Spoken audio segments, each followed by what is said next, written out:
So like that's how you know you forgot to set the settings on the stream is if Twitch appears to actually work, um, then you did something wrong, right? If Twitch appears to work, you did something wrong in the config. All right.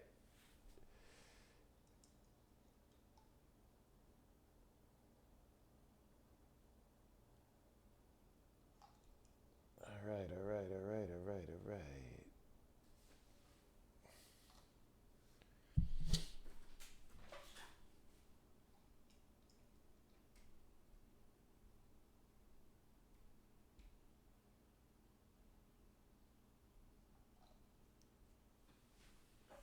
Let us recenter the Weissman score.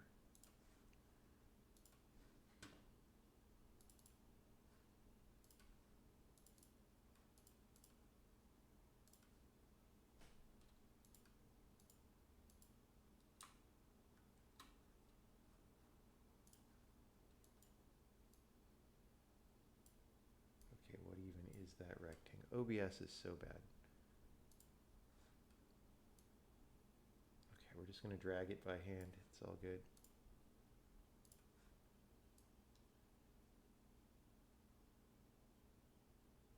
Something like that. Oh my god.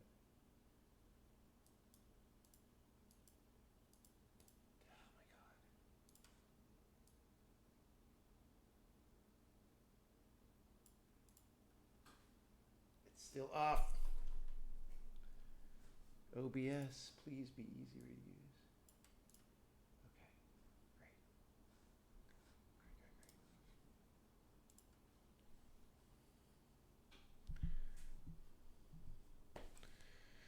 great. Yeah, we're not gonna be actively Weissman scoring all day. We're just gonna start with an easy clap,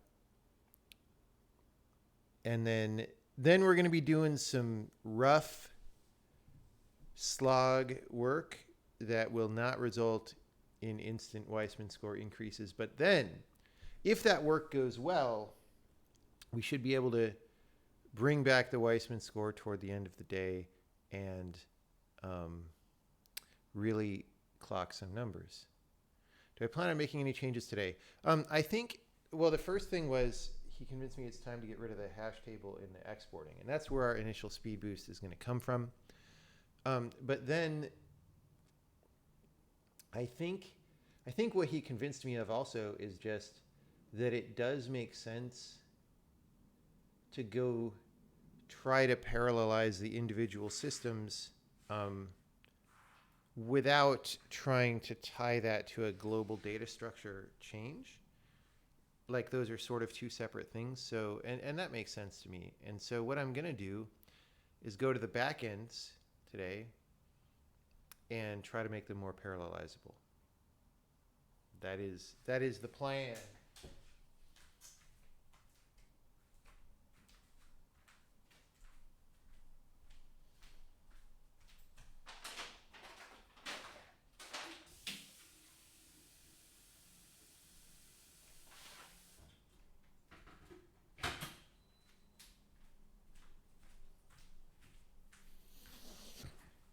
Easy clap. All right. So the thing that Casey convinced me of is let's go to the message exporter. And this whole thing about getting the hash and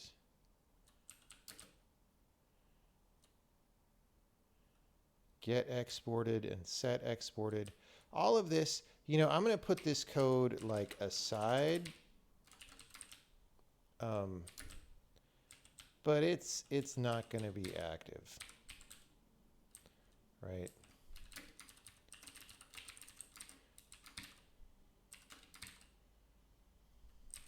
This is just not a thing. We're going to go to ast.h.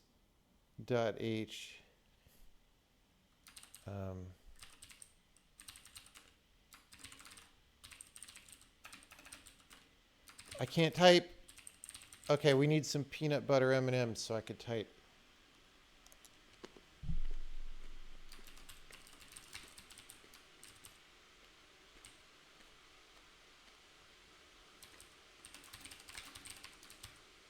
Okay, so we're going to go back to this old thing that we used to have that we thought was good, or not, that we thought was not good. And that is the following.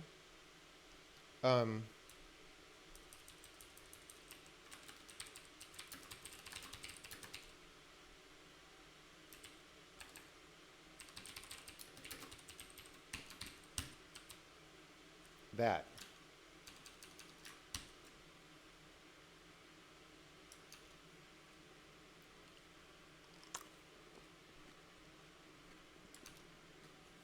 Okay.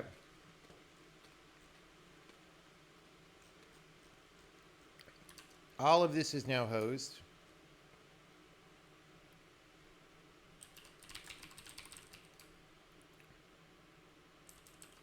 We're going to do this.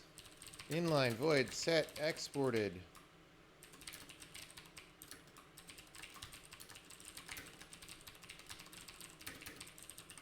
Easy clap.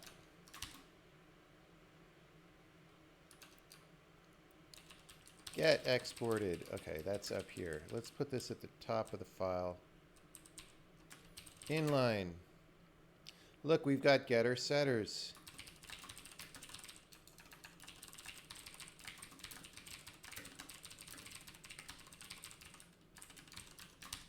Easy clap. Exported table. That's not a thing.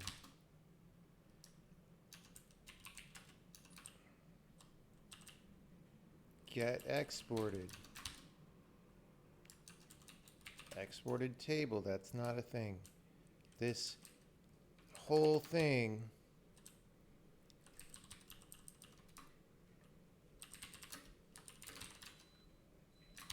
is not a thing.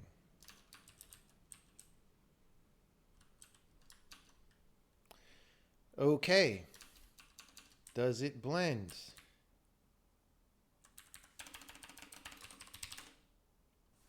If it does, easy 30 milliseconds probably.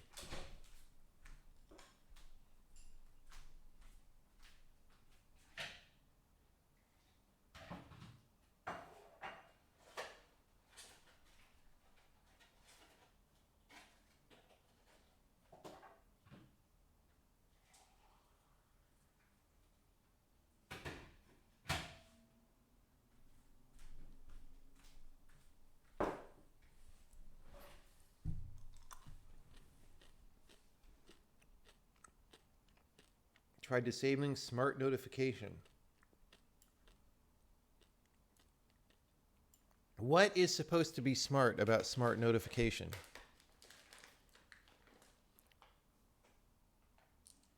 Have I pulled remote changes first? No, but probably nobody's done anything on it. It's the weekend. Let's see.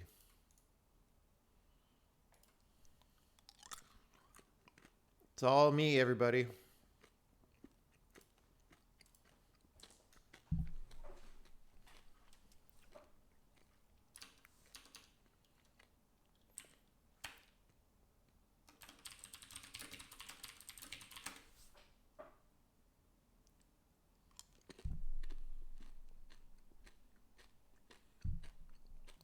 Sound is a bit low. It's the same as it always is. I don't know. I don't know, guys. I didn't change anything. I did reboot the computer.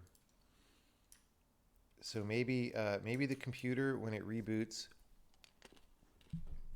changes all the sound settings.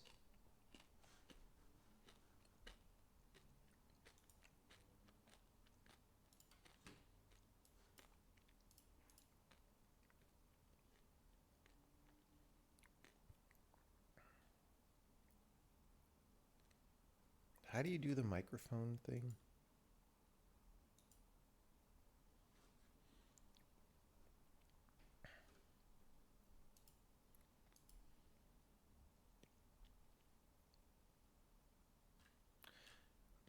Like the microphone volume is now hidden.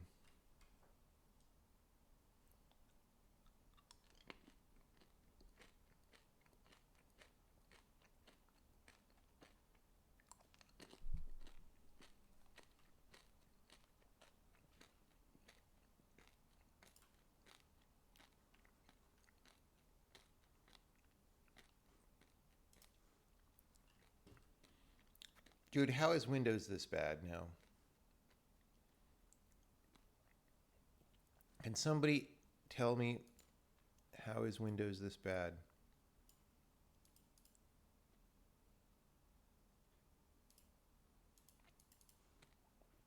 How do I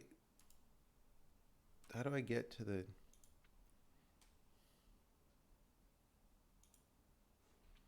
I thought it was right click to open volume mixer to get the microphone mix or something.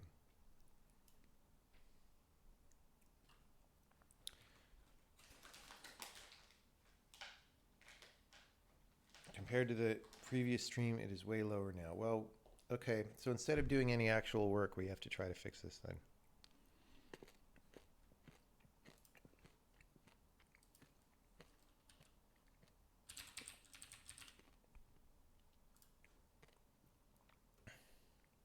Choose a voice. I don't...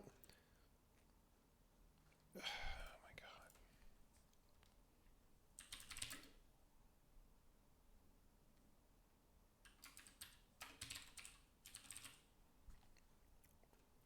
Where's the old thing?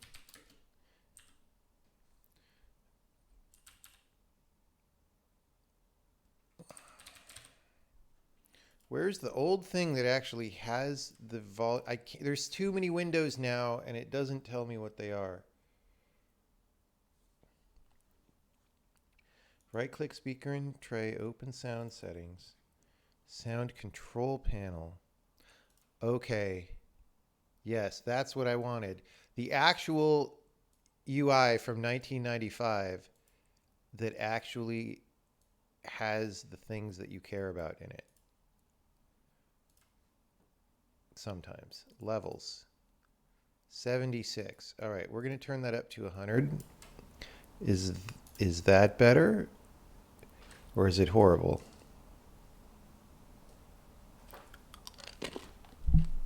Okay.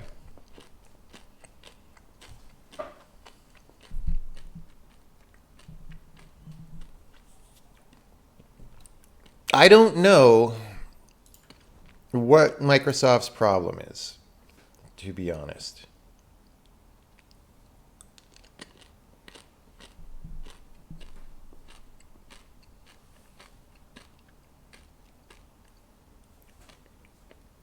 You hear T-Blender in the back? No, you don't, because it's not on. So if you hear something... yeah, Weissman score is front-end time right now. Front-end time is very noisy, right? So I just picked a number. It's pretty arbitrary.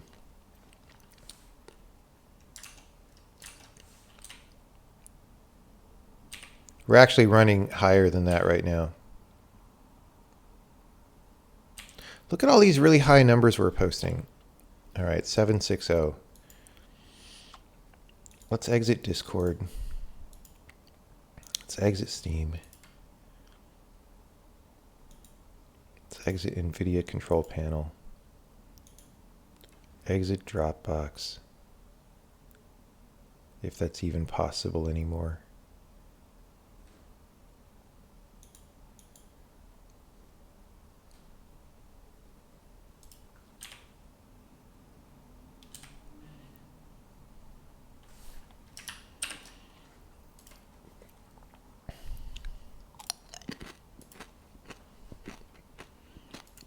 Oh, it's Asus ROG Aura service always kills us. It always eats an entire CPU. It's crazy. All right. All right, now, okay, we can update our real Weissman score is like 750, let's say. So that's, you just have to, everybody, if you ever want to optimize your compiler, just kill Asus ROG Aura service.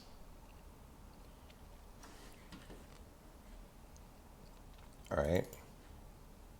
And then you're good to go.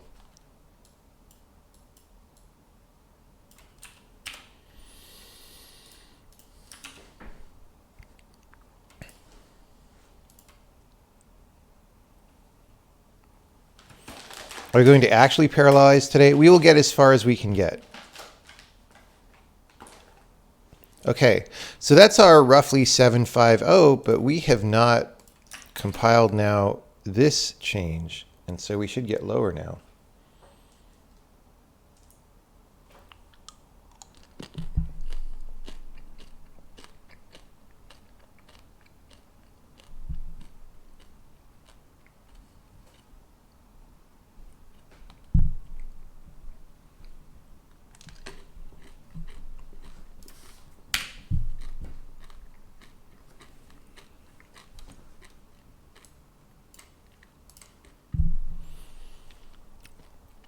Seven, 760. Okay, ignore that one. 732. 738. 730. 738. 739. 734. Let's call it 735. That was easy.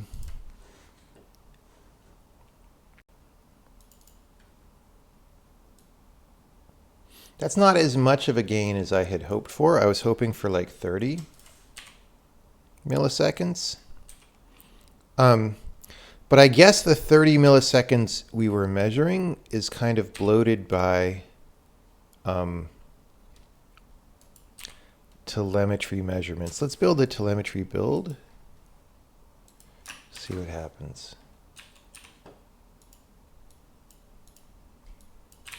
All right. So we've already made, no matter what else happens today, we've made a slight Weissman score gain.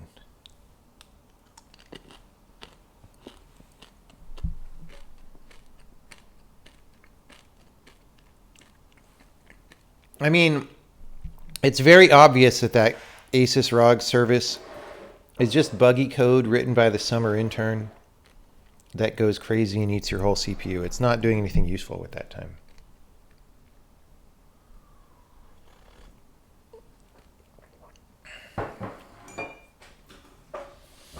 What was the change? We took out the hash table that was storing intermediate exported results. If you want to know what that was all about, I talked about it with Casey on the stream last night. You could watch the thing at some point.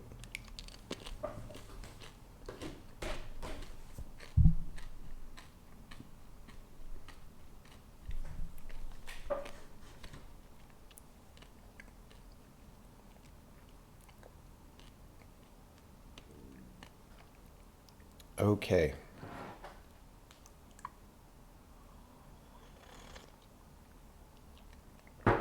So, now what? I mean, I guess we check it in and take the gains, right?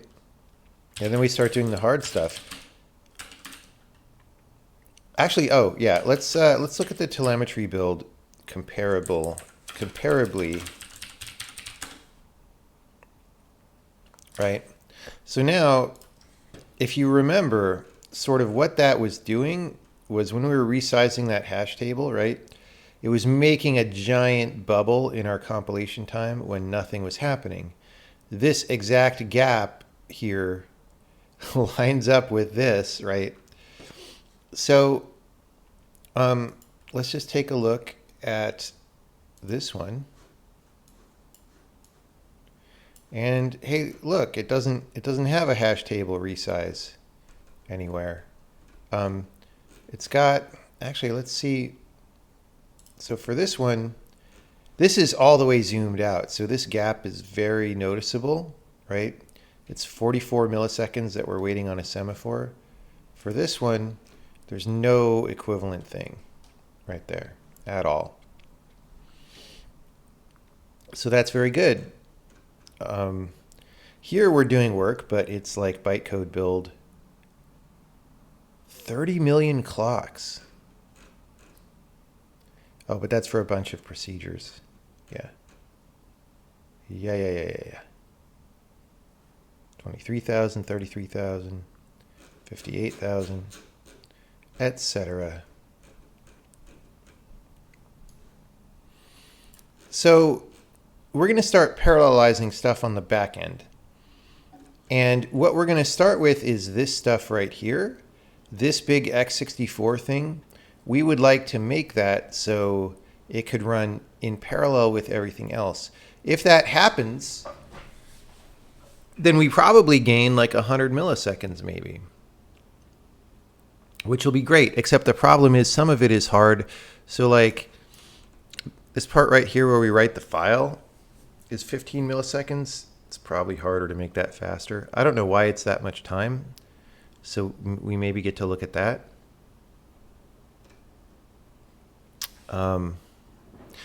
Maybe we could start writing the file early.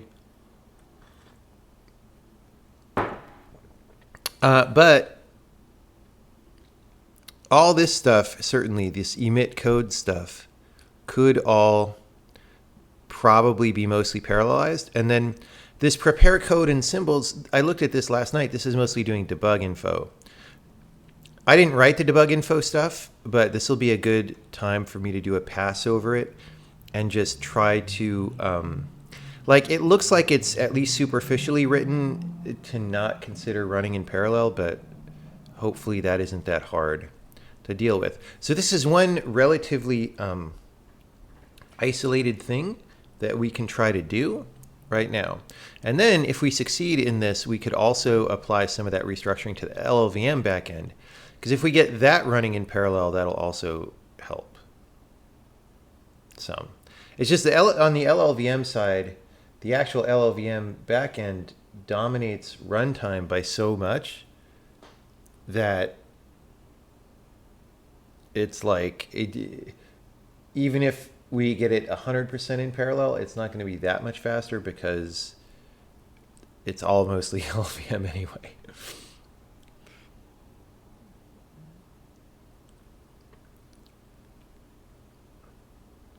How likely is that file write just the OS getting in the way? I don't know. I mean, we are probably writing a big file. Like let's look.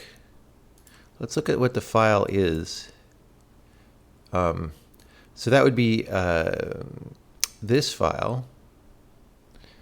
And well, it's 18 megabytes. I don't think it should take a millisecond per megabyte to write a file, in my opinion.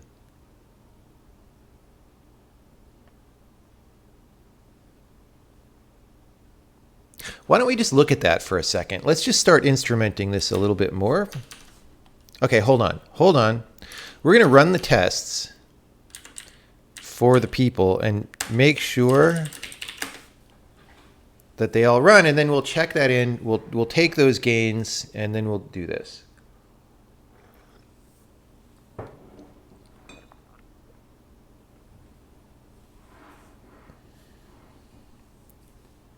Casey, you're here at the start of the Perf Extravaganza stream. We could have had that whole talk today, dude.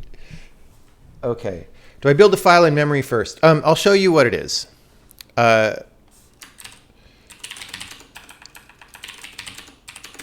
So, you're so groggy. Yeah, so am I. Welcome to the club, man. Last night I was groggy because, like, I had a nap. And it was one of those things, like, you know when you take a nap and then you wake up from it, but it's like a hard wake up that's not good. Like, that's where I was last night. Okay, so this thing is basically, okay, so we have this data structure called concatenator. It's got these string buckets, right? And the string bucket is just like, you know, it's some number of bytes with a linked list pointer to the next bucket, right? And so we basically go over all the buckets and we do write file, okay? Like, it's literally what you see here. Now the question is, how many buckets are there? Should we prefetch the next bucket when we do a write file? Can we even do that reasonably in Visual Studio? I don't fucking know. Let's put a little telemetry.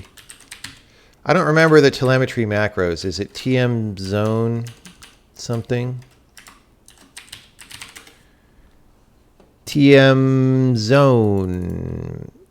And can I like do a printf in the TM zone? I feel like that's a thing. Yes. Okay, so we can go. Why do they all go 0, 0? Like, I don't even know what these parameters are.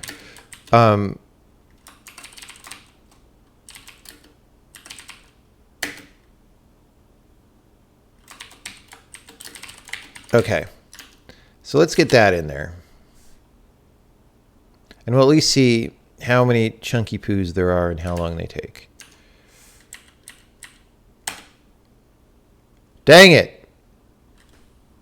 This bug finally came up. I was trying to debug it yesterday. Well, rip. Okay, so Janene, here we go. Okay, actually, it looks like it's not the whole 16 milliseconds is writing the file. Now, I will say this is a lot more buckets than I thought. Oh, well, okay. They're 64K buckets. The file is 18 megabytes. I guess that makes sense, right? Like, 1 megabyte, right? Right, divided by 64K is 16 buckets per megabyte. So you would expect 200 and something buckets for this file size. So maybe 64K is just not a good bucket size, first of all. Right, some of them are a lot smaller, but most of them are like 64K.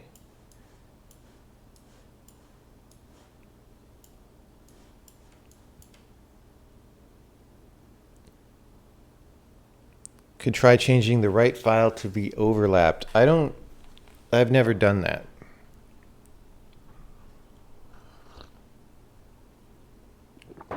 One of them is a tag, so you can enable, disable all the zones that have a specific tag. Okay. I've never used that. I don't know how to use that or why, but okay. Let's look at this. I mean, this is a little bit of a silly thing to rat hole on when we're talking about parallelizing the compiler, but it's also an isolated optimizable thing, right? Like, this is the thing about optimization is sometimes it seems really hard because you have so many things and they each take a small amount of time. But the miracle of optimization is that if you manage to kill one of them, right, the rest of them actually grow and get bigger and look more optimizable because they're a higher percentage of the time, right? So sometimes the art of making a program faster is just getting rid of shit like this. And then this looks even worse, right? And then you're like, oh, I can optimize that, right?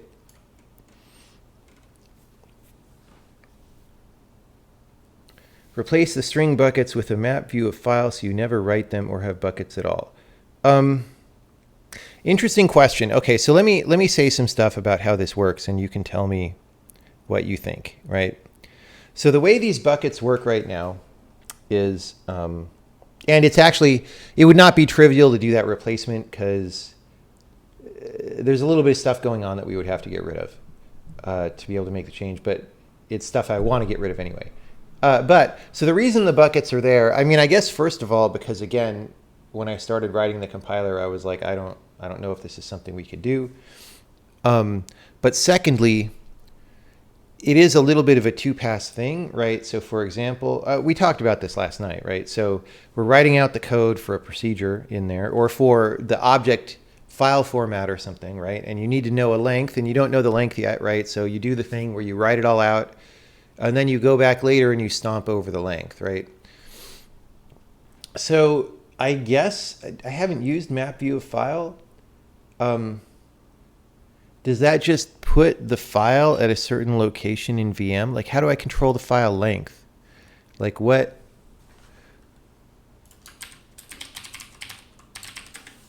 Like what even?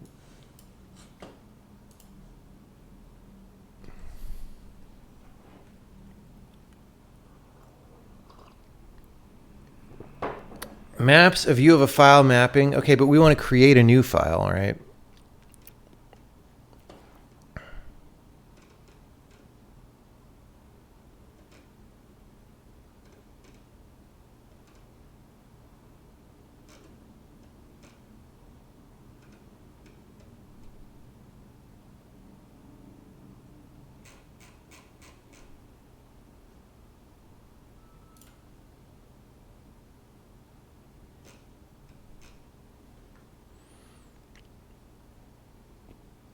You just pick a length and go over that length. You make another.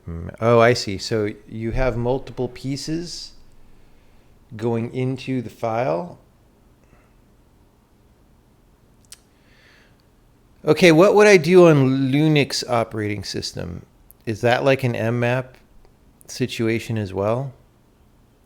Is that a good idea?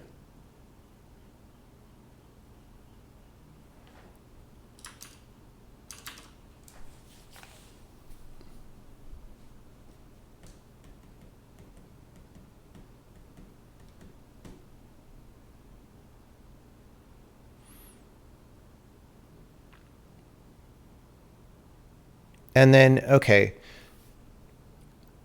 So I map the file. What scares me about this is I don't actually know, like, how do I control when the file gets written? Right? Because I'm going to write data, I'm going to map the file, I'm going to write data to the memory, then I'm going to go back and write modifications to the data.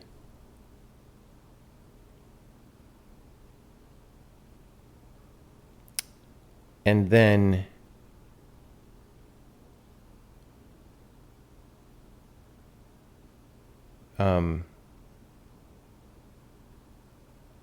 etc. Kick off the write file early as you complete them. Yeah, I mean, that is another option. So you can use msync, right? But is it going to flush if I don't want it to flush? Or is it guaranteed? Like, how do I want to be in complete control of what happens, right? And the reason, like, I never got super into mmap kind of stuff. Like, mmap has been around, again, since the 90s, right? On some versions of Unix. And I never quite got into it because the way I saw a lot of people using it was sort of the opposite of what Casey's talking about. The way I saw a lot of people using it was like, well, instead of reading your file, mmap the file, and then you can read whatever parts you want, and the operating system swaps that in for you, and it's fast. And I'm just like, no, that's not actually. You want to be in control of how much data you have and where, right? Turn on Steam. Okay. We're advertising for Gabe and Jay.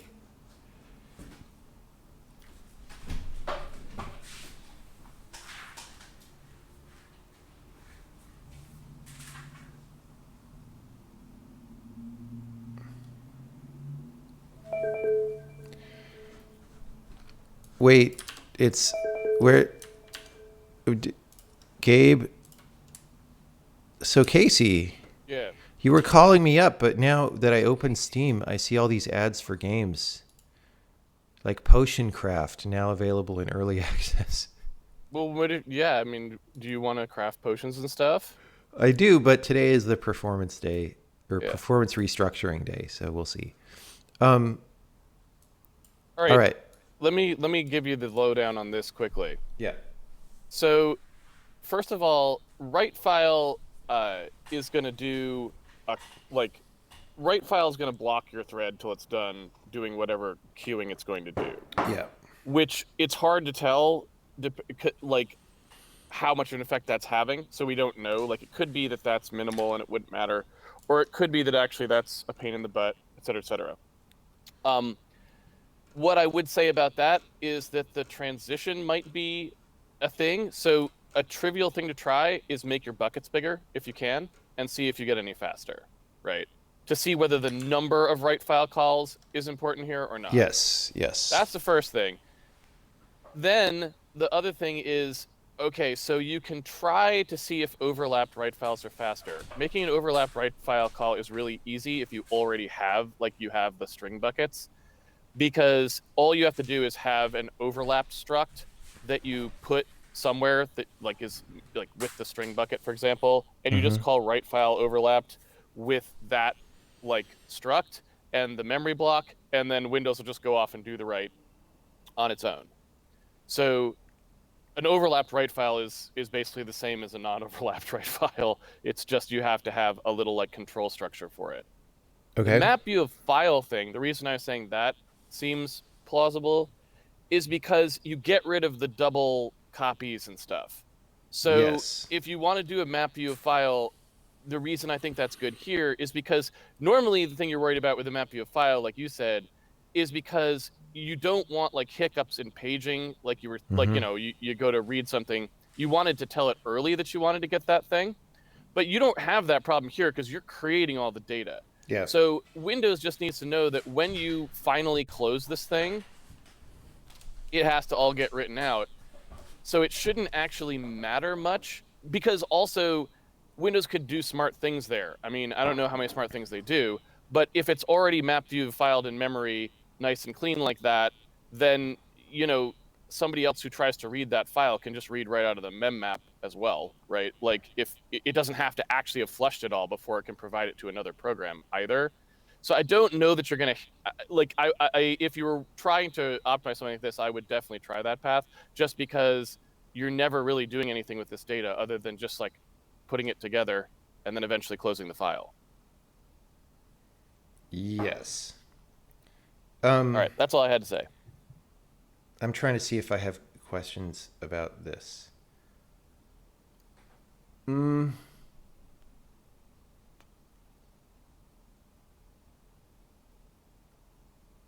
So when I do map view a file, right? There's Mm-hmm. obviously some layer.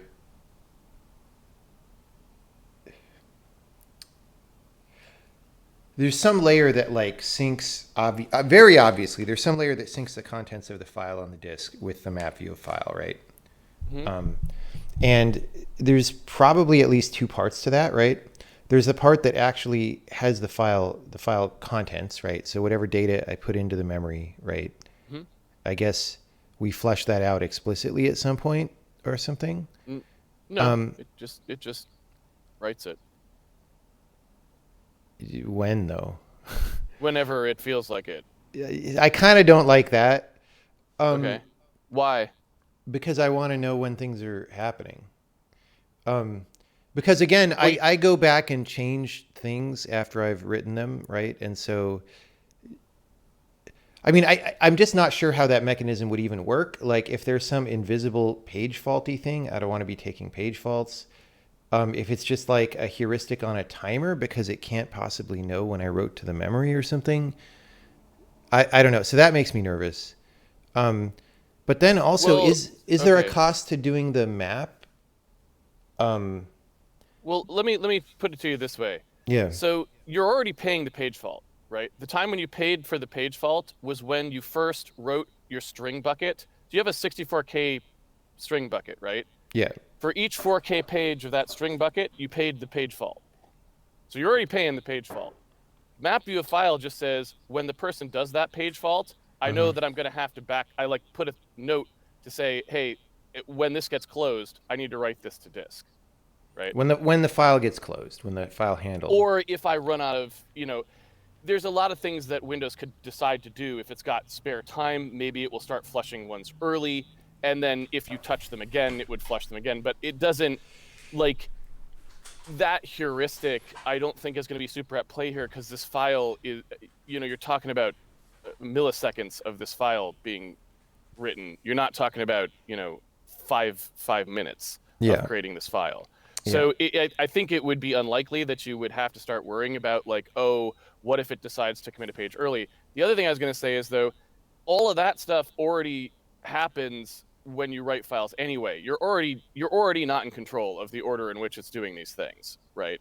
Like But I between do Windows and know. the SSD, it's a total shit show, Oh right? yeah, but I do know that the thing it's going to write is not an intermediate result, right? I do Yeah, know that it's going to write yeah.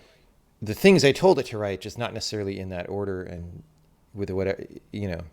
So I don't Yep. know. I mean, my personal inclination would be to either try the overlapped thing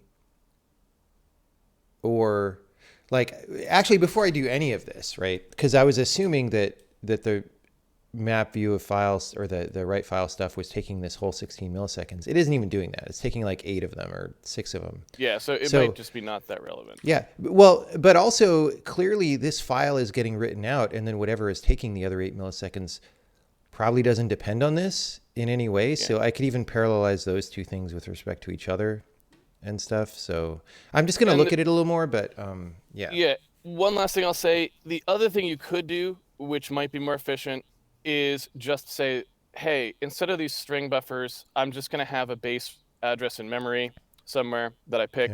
Yeah. And as I write to it, it's just linearly contiguous, Yeah. right? Like I just keep. That would get you out of the business of having to trust map you a file, but it would still allow you at the end to just issue a single write file call, which would alleviate most of the problem of Yes. it Yes. won't fix any double copying, so it's still going to have to do all that, but it would at least get you out of the business of like reassembling the string buffers by calling write file a ton of times, which is the only thing that I could think of there that might be bad, right? Is the lots of write file calls. Yeah, if we're going to do that, I need to look at that structurally a little bit, because the way this works right now is, there's pieces of code that, like, the good thing about the little bucket structure is you can have somebody, make a new one and go off and fill it and not know about yours, and then give you the result, and you like link it into the linked list, right? And so we're doing that right now. Whether we need to do that, I don't know, right? Because it's just kind of the way the code is. And so if we wanted to append to a contiguous file that way without writing intermediate results, then it's like, well, maybe we actually kind of can't do things in parallel that we otherwise would be able to. Actually, that sounds very likely to me now that I say that. Okay, I see what you're saying, because you don't know how big the thing that they're working on is, so you have to kind of like do it at the end, sort of. Yeah. So I feel like, at least in the short to medium term, using one of these mechanisms of speeding up writing chunks and just keeping the chunk structure is probably the right idea. But then longer term, who knows where it's going to end up, right? Then I would say based on that, maybe the like I guess another question is when do you know that you can write out one of these things? Because you kind Well, of said like, well, I might go back and touch one of them. So is there a point in the program where you kind of know, all right, all the chunks before here I can start writing or not really? I'm not sure, and I think that's going to change too, right? So right now, Okay.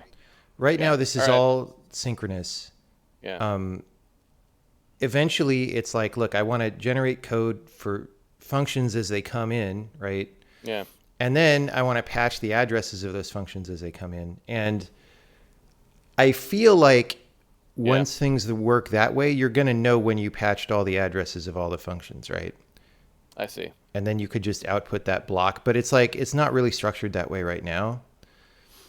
Yep. All right, then I think then basically you may just based on what you said, it just doesn't matter. So you could try doing like the write files, you could try doing them overlapped, just the way you're doing them now, and see if that alleviates any of the problem. But other than that, it might just not. This is just not a worthwhile thing to look at based on the time. All right. Yeah. Cool. All right, Thanks, man. take it easy.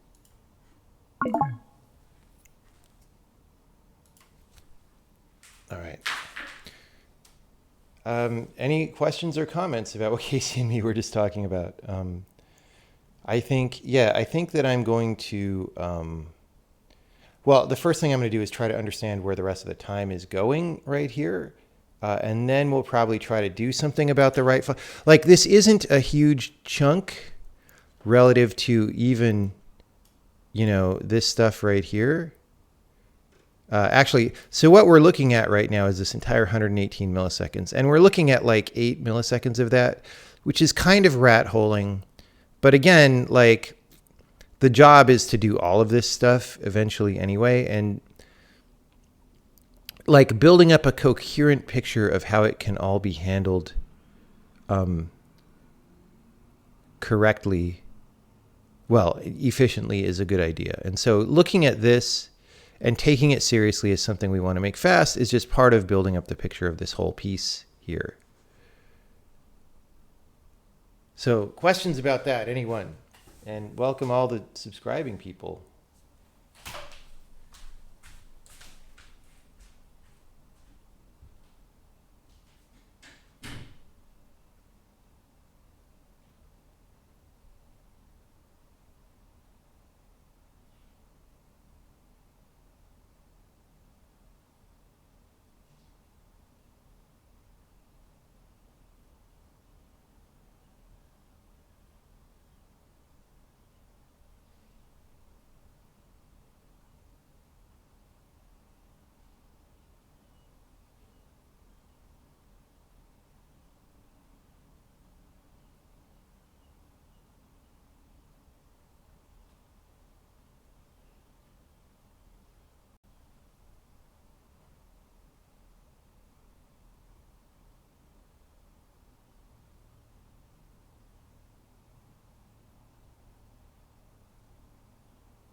If 64K is too small, what is a better size? Well, that just depends. There might not really be effectively a better size.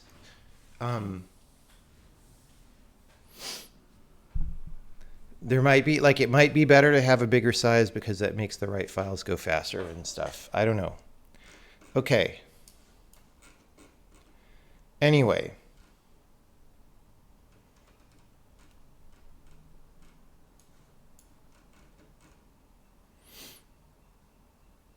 The question we have is, what is this on the left and then what is this on the right?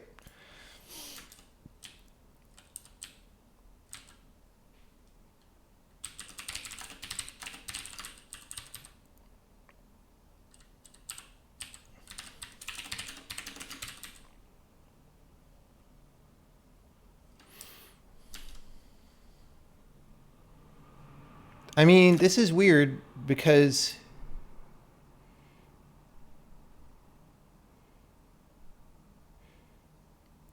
it says, like, this is the only thing we're doing in here.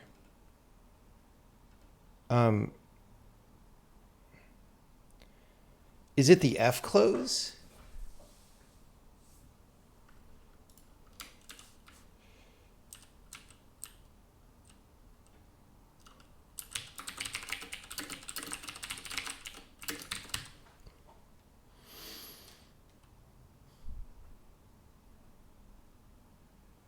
Oh wait, that's the Linux version. Okay, it's probably this flush file buffers, right? Takes forever. And we probably don't even need to do that explicitly. Like, close handle should flush the file, shouldn't it?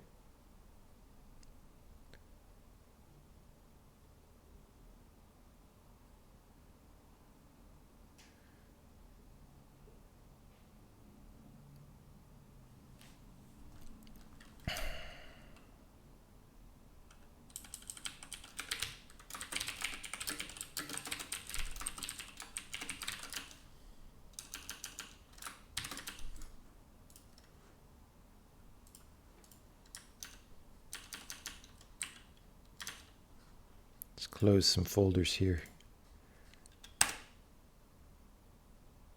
Okay, let's get a look at that. Okay, so now all the time is accounted for. So create file. Well, I mean, I should have, okay. We should close the zone so we can make sure that there's no gap. But yeah, this file flush is a long time. So if we can somehow avoid waiting for that, that buys us 10 milliseconds. Except not really, because we like run the linker after that, and if the file's not written, we can't really do that.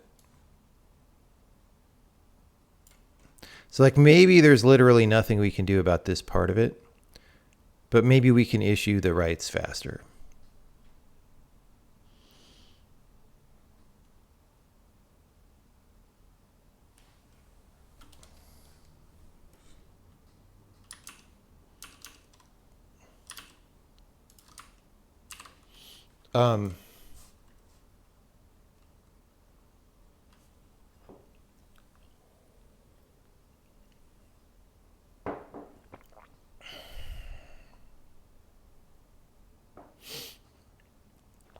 Okay.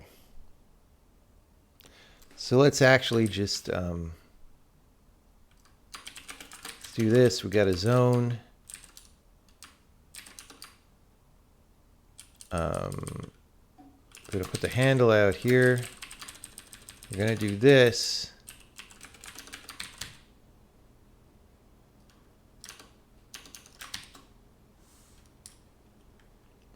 Just to make sure there isn't like a mysterious gap in there or something.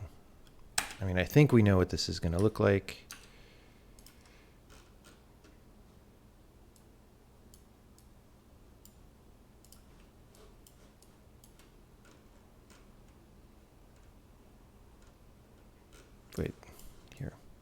Okay, so create file takes a millisecond, and then our write files take a bunch of time.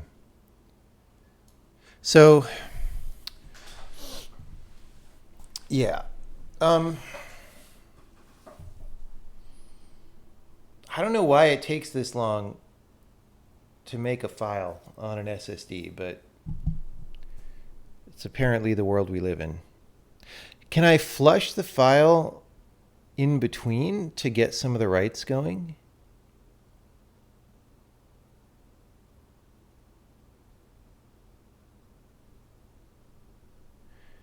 Is that useful or is that stupid? Like, what if I flush the file like halfway through?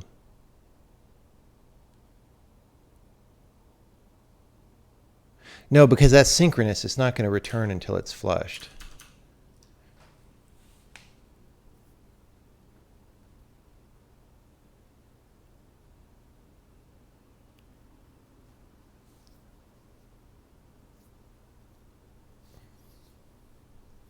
This comment was the reason for the explicit flushing. Yeah, but I think it actually doesn't require this, really. I think this is just us being paranoid.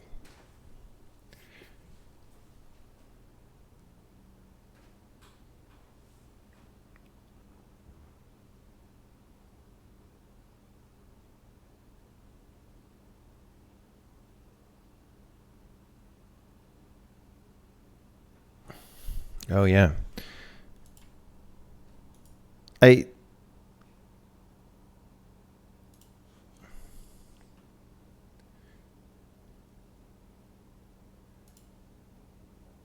managed by my organization, which hopefully means it's completely turned off. I don't know. It's impossible to control anything in Windows now.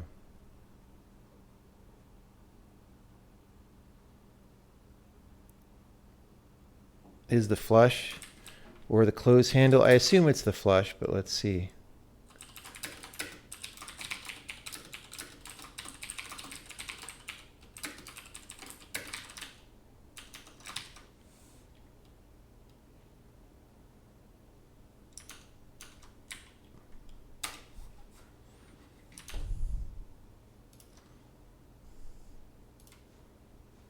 Wait. What happened?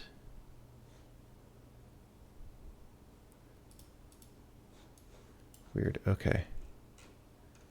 Yeah, it's the flush. Close handle takes basically no time. Well, not basically no time, but a small amount of time. It's all the flush. So if I'm using overlapped file operations, maybe things can flush at the same time. Maybe not. Like, these are all happening in 32 microseconds.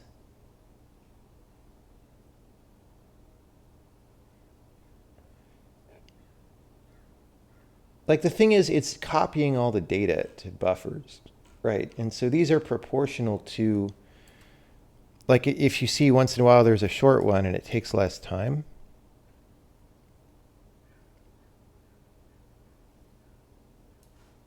We're not really, there's a short one.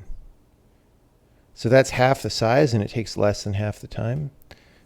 So there is something going on there where it's just copying the data, right? I wish we could avoid that. I wish we could tell it, hey, we're just keeping the data in memory until you're done, right? I don't know if there's a way to do that in Windows.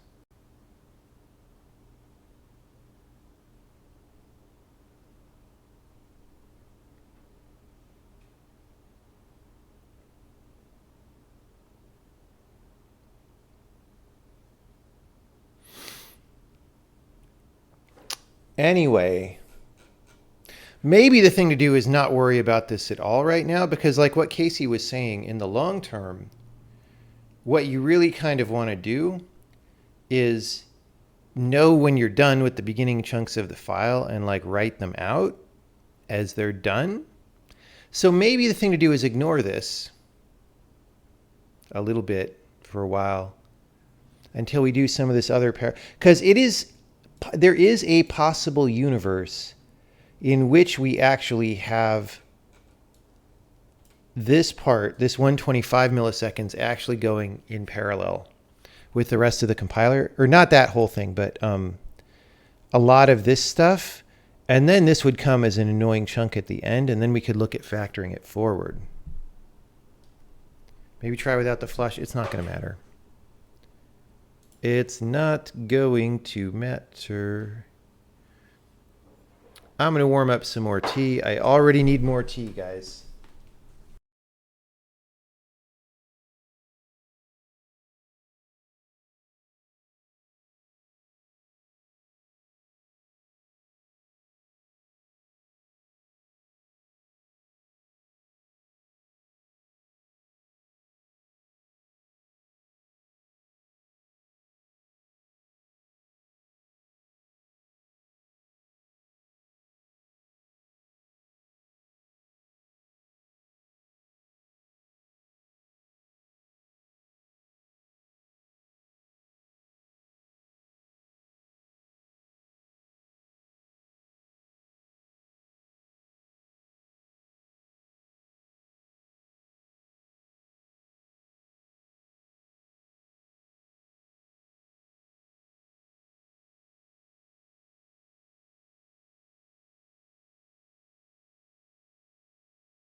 Tea kettle is still going.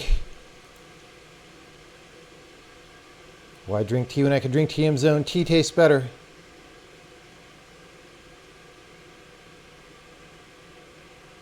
Okay.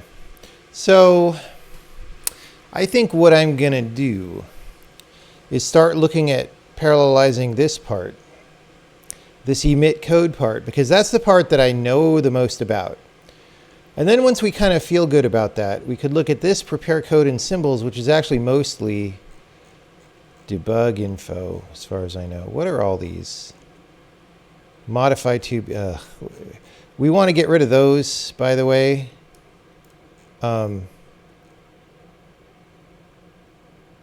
Also, what are all these array allocates? Like, I don't feel like we should be doing a bunch of dynamic array operations down here. So we're going to want to look at that as well.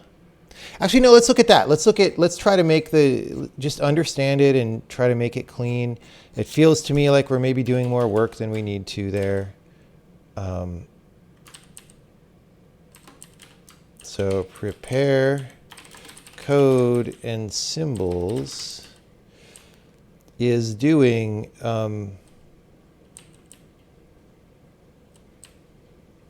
it's doing a bunch of debug info stuff.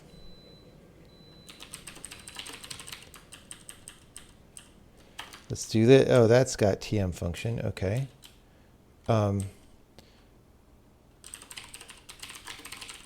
So we've got this, for example, code view, write compilation unit. Let's just put some TM functions in here.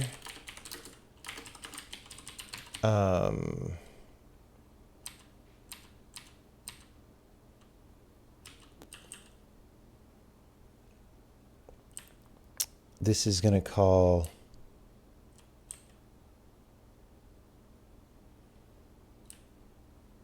like all these modify 4Bs are things that we don't want to be doing anymore. So we're going to try cleaning those out.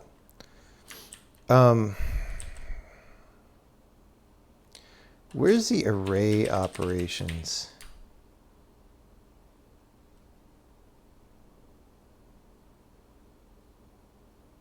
Why are we making...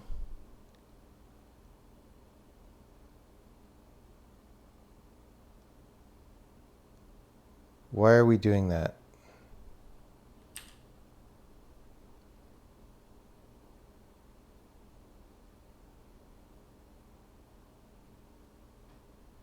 I think this is something that I did here, though.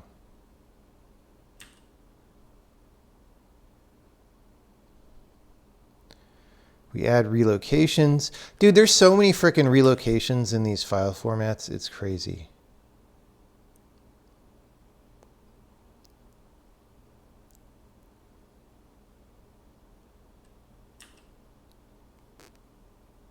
This is like not really good.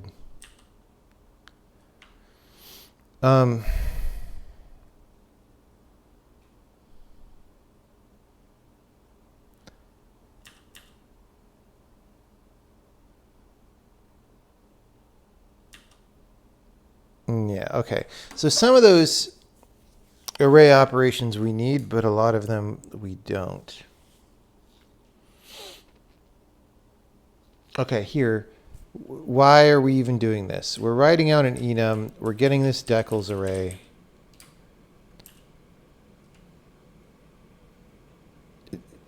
Just to have a count.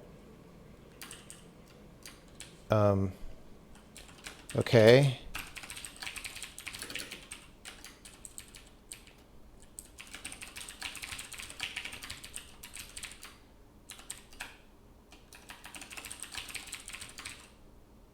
That's redundant. Well, not really.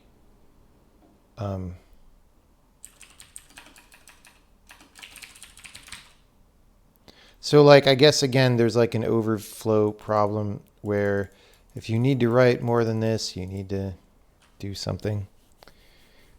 Okay, we'll do that.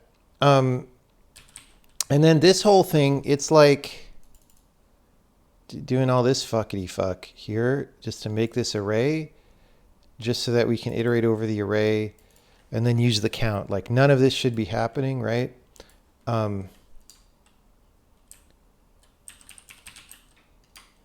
What we should in fact be doing is here, we're going to go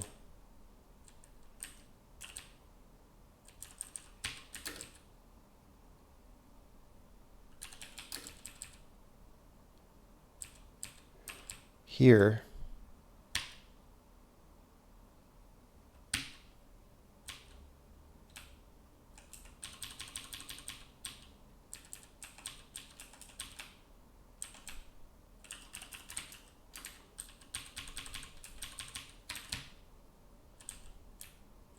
Okay, so we just iterate over it once. We don't build another array.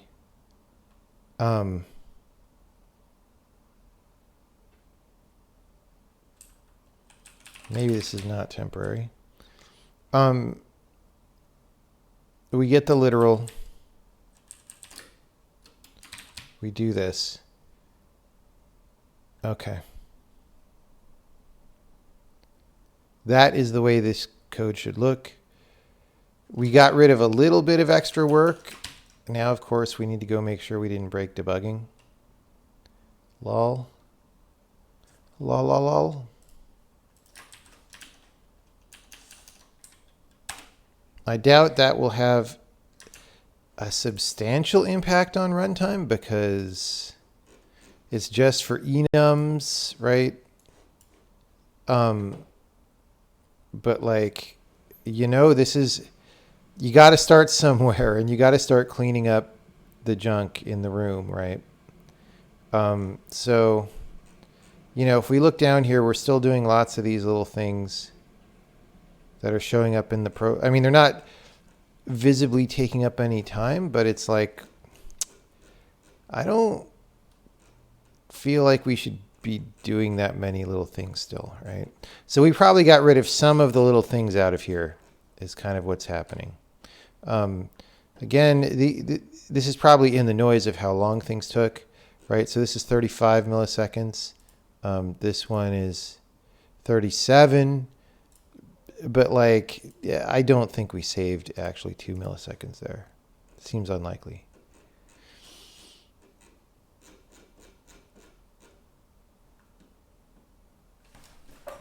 Let me get that to you. Various caching flags for create file that might be worth looking into later.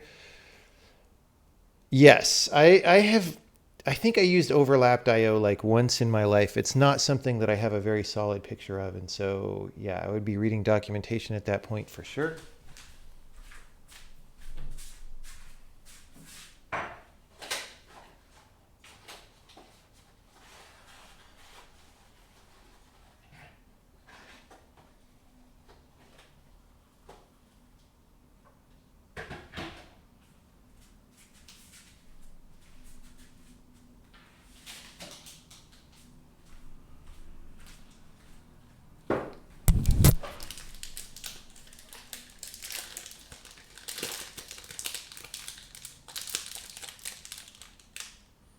In the witness hotloader code, overlap.io, maybe.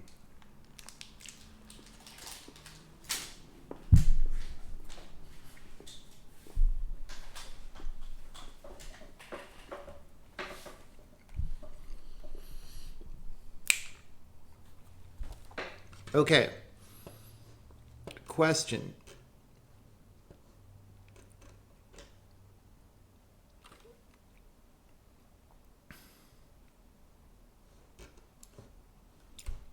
WTF are we doing here still?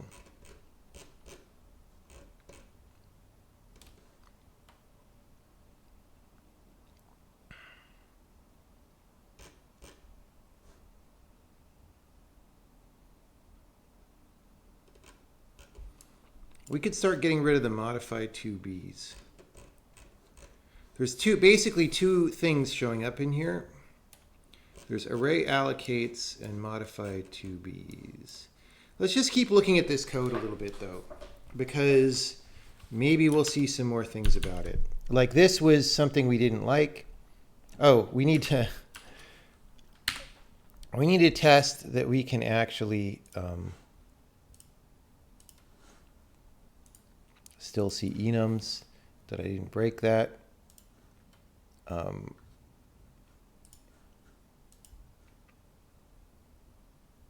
So I don't know, how about if I go into simulate maybe? What has an enum? This has an enum. We're still loading.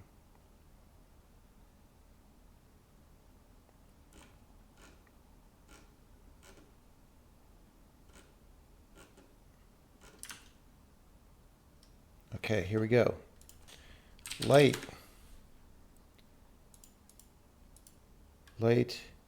beam, color. Okay, look. It's an enum. It has the value.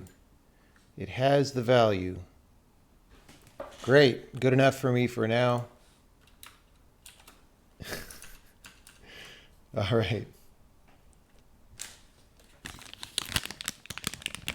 Enum test. Well, the thing is, yeah.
Okay.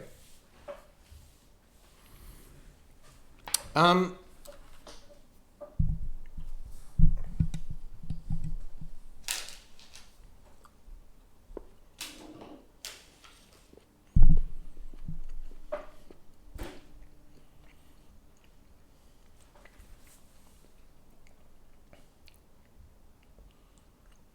I'm just looking at the rest of this enum code. There's this modified 2b that we want to get rid of. Let's just start doing that since we found a place to test the enums. Let's do that. So this whole thing, like, indexes into the bucket array to like modify that location. And the reason was because we used to copy these buckets around sometimes, but now we always know that they don't move. So you can just take a pointer to it, right? So we have this thing that goes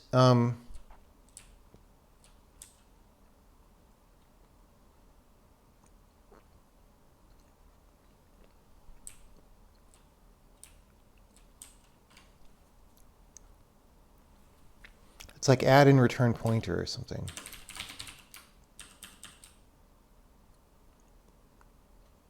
Thought we had that. Like there's definitely too many little things here and we want to delete some of these. Oh, ensure space and return pointer. Yeah, so I could do this.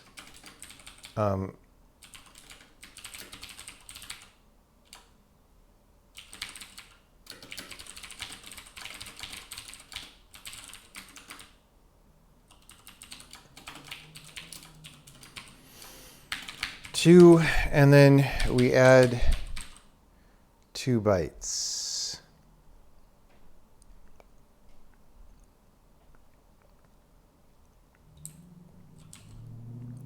Okay. So we add 2 bytes. And then instead of this, we just say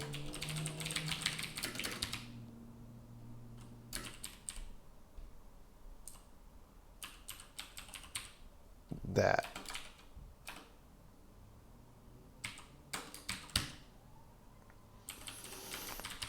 Okay.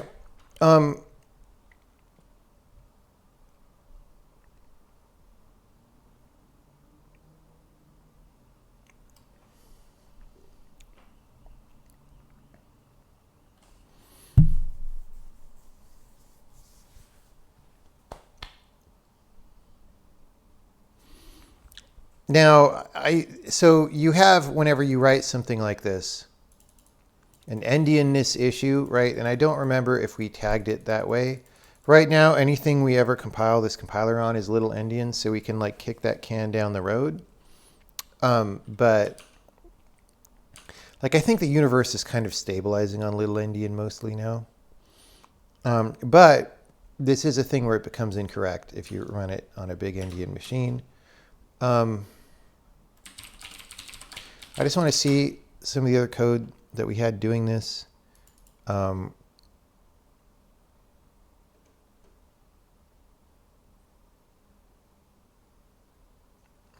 that's a different use of it. Poke target for string index. Number of sections pointer. Let's just look at.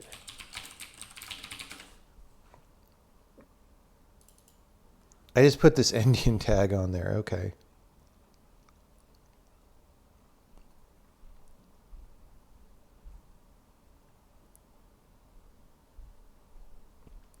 I mean, I'm just going to continue to do that.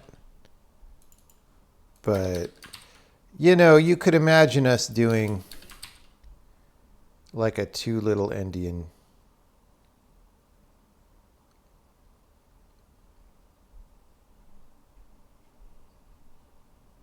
Let's do that. That's just better.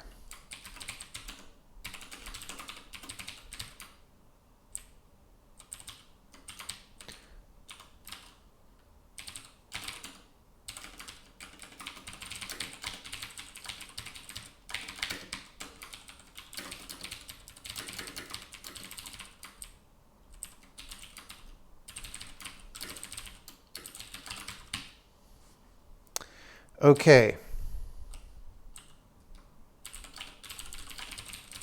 So, we're not using this consistently everywhere. The goal is just not to add more toxic waste right now.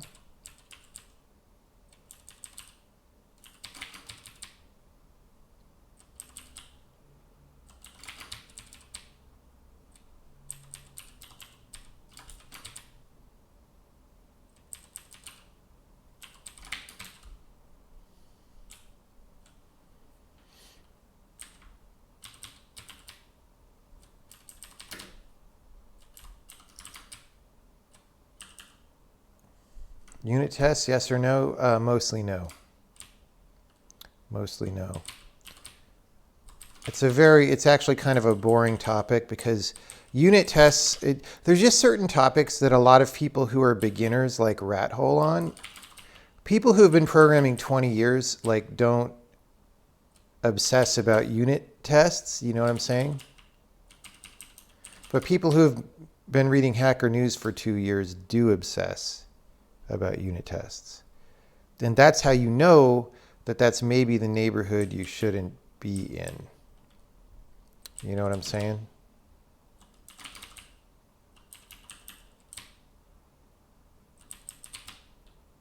Like, you want to mature out of that neighborhood as soon as you can. Should be the goal. All right. So, what even were code view, debug info? So, I just made this macro and it's not even defined here. Let's just put it in the global header file.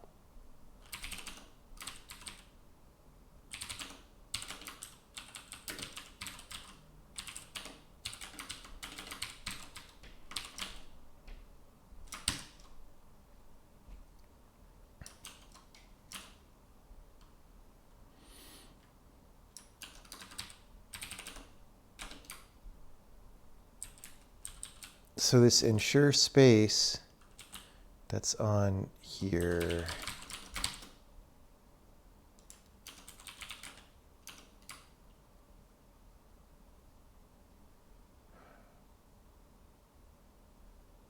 Dang it.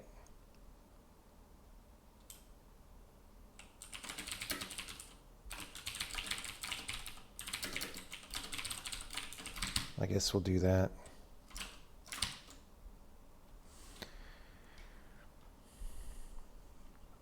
Any behavior you want to be guaranteed should have a test. In principle, that is true, yes.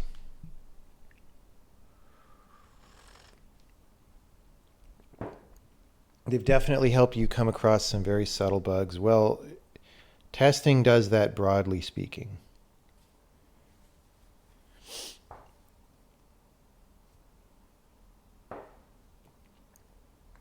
Like getting excited about unit tests when someone has never done any other kind of thorough testing is like, then you're attributing the value of testing to unit tests, which is a category error.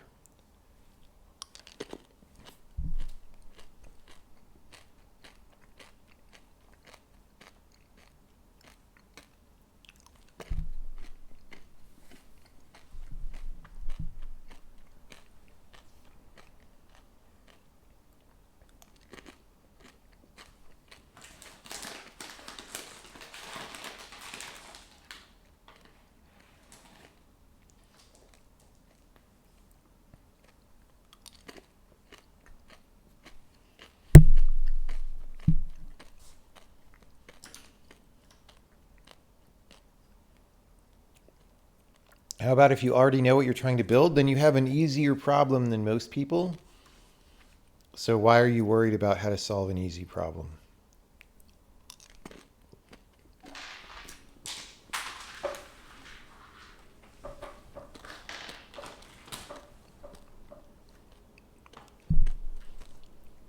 Okay.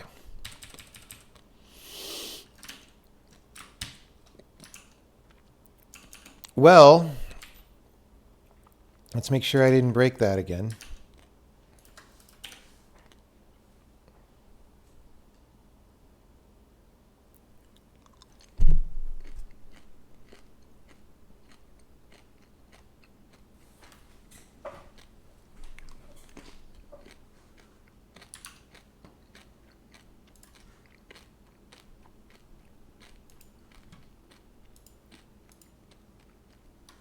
Great.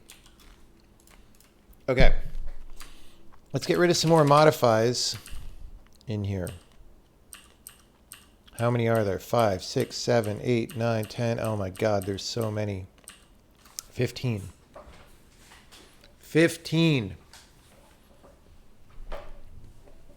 I feel like I made an abstraction for this at some point that does both the length and the pointer.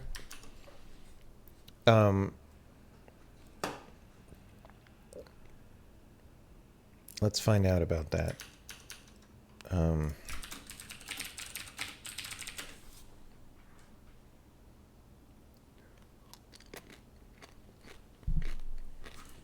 What?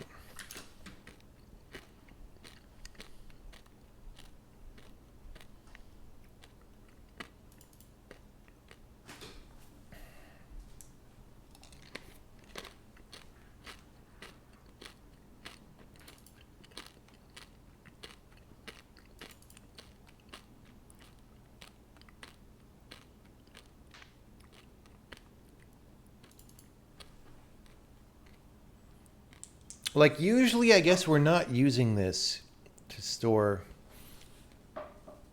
lengths since the pointer.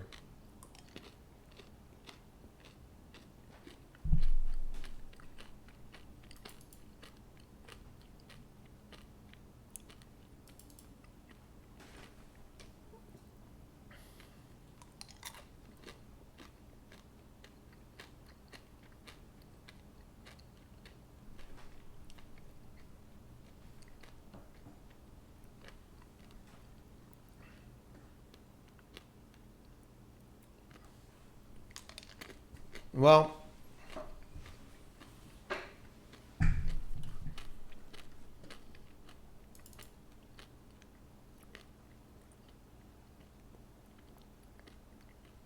I think we'll just do it. We're just going to get rid of the modifies. We are modify hunter. Okay, those do not exist. Here.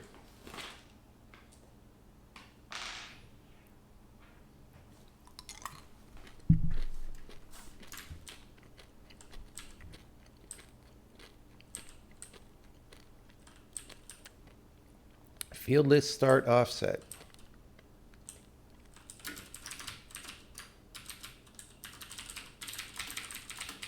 Okay. So we do that.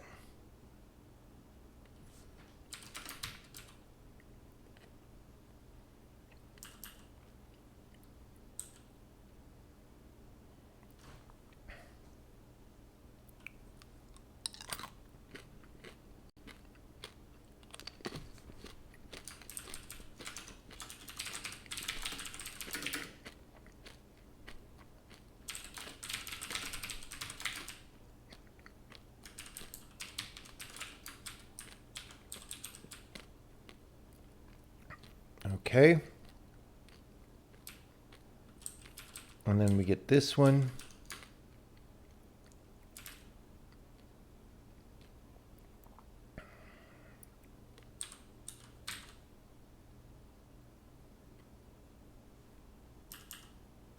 So a lot of these are sort of the same thing.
Like this should all, like we're just pastaing exactly the same thing.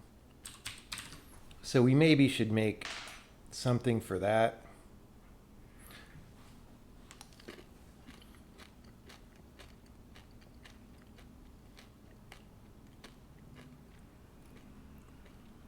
The problem is if you make some macro like start field list or whatever, you start hiding things. Like we don't want to hide this because that's very important. So I don't know. I am torn.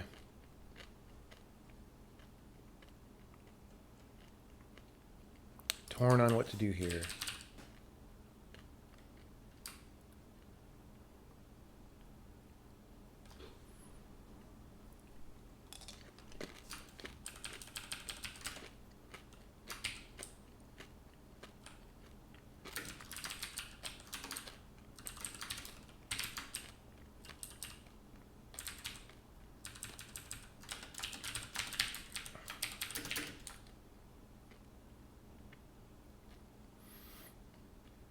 Too little endian.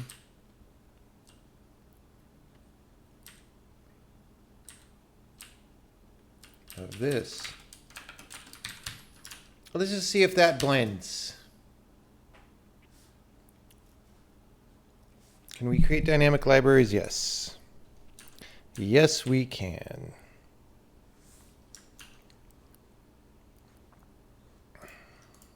Should you? Probably not, but yes, we can.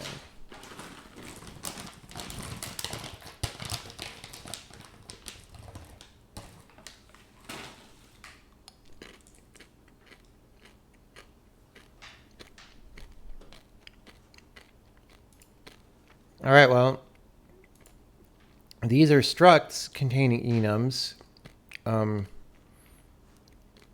We did like string and stuff too, right?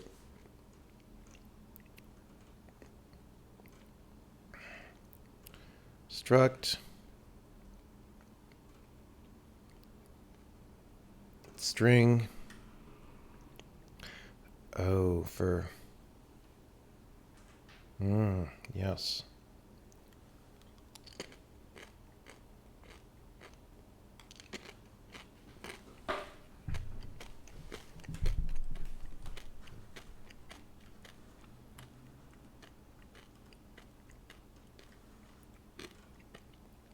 Arrays.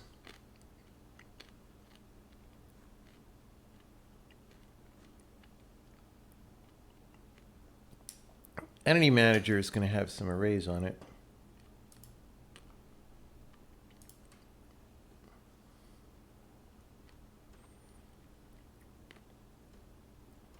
What's a good one?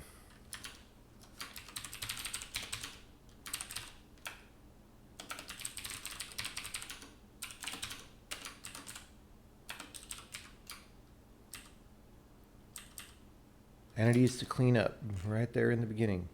Entities to clean up, boom. Oh yeah, that's very much working. Very much working, okay. Great. So we got rid of some of the modifiers. How many we got left? 1, 2, 3, 4, 5, 6, 7, 8, 9. All right, single digits.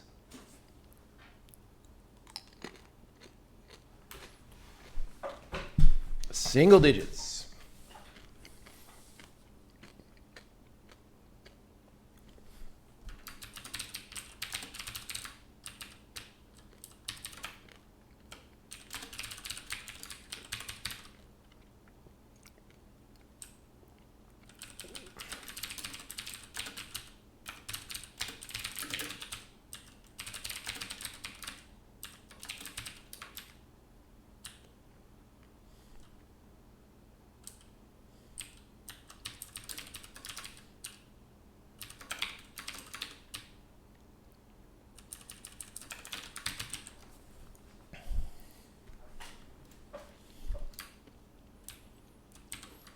I really, instead of an ensure, we should just have like add space.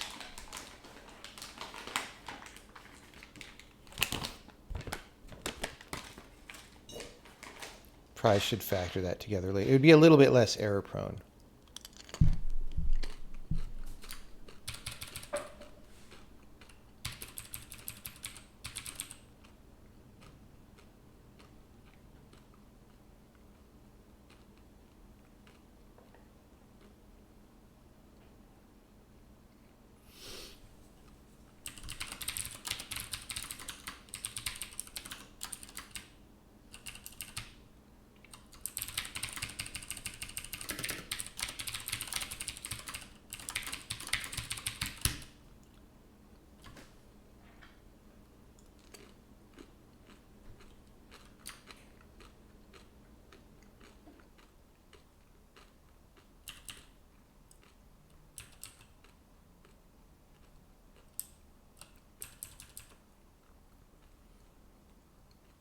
Like, why is this?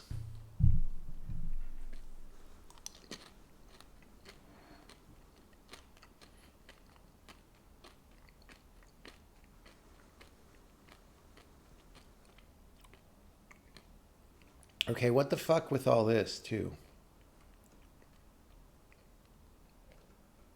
This is just some bullshit here. We're gonna be attacking some of this stuff later.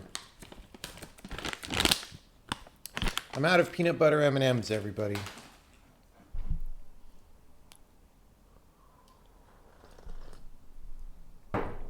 Okay.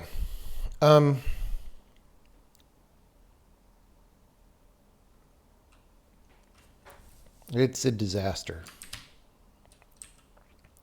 It's a disaster. Stream canceled. No.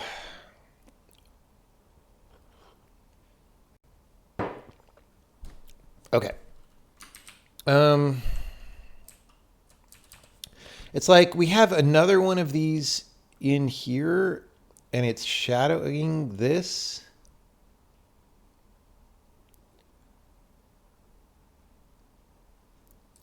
Like, I feel like this should just be here so that they're on equal terms.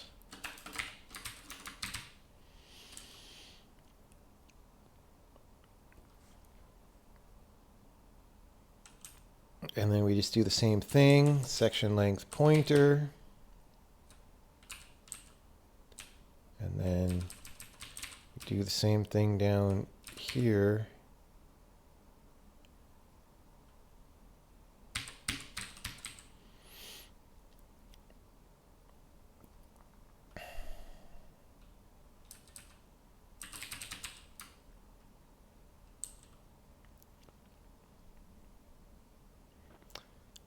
File block numlines pointer. Okay, this, I was looking at this before, and this is some bullshit too. That, so the deal is, it's a little bit more bullshit than I would like. We have this thing called debug file name pointer, right? It starts out as null. You can tell I didn't write it because it says null pointer. All right, but anyway, no, it doesn't say null pointer. It says null putter. And I fucking hate the abbreviation putter in C++. Just, it inspires irrational rage, but there are always real legit reasons behind irrational rage. Okay. So would it be useful if the OS let you manually control how the virtual memory is set up? It does do that. It does do that to some extent, kind of, a little bit. So what we do is we have this, and we're comparing it against, or we're getting the current file name, right, and seeing if that has changed. But like, we could just tell if the index has changed. Like, why are we getting the file name? Except that we need to write it down here, right? So like, the only thing we really need this for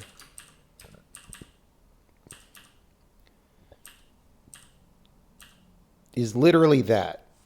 And so why don't we just see if the index has changed? Like, why?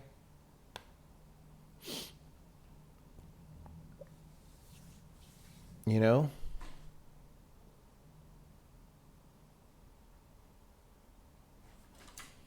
So like, why don't I just do this?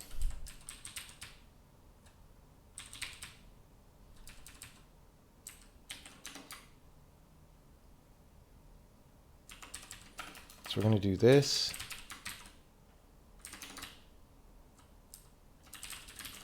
We're going to change current to be an integer. It's a very small change, honestly, but like, I don't like it.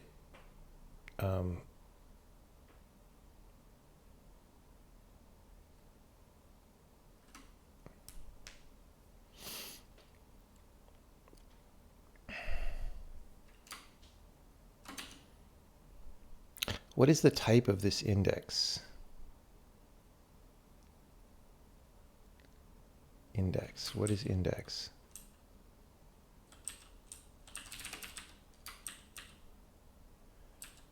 Serial load index. It's probably S64. Serial load index. S32. Okay, so we're going to go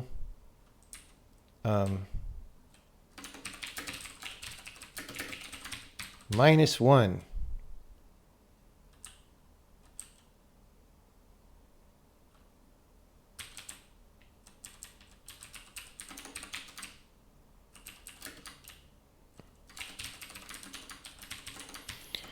Okay. Why are we ensuring 20 here? I don't know. Anyway, whatever. So current index is this. If current index is not equal to file index, current index greater than or equal to 0.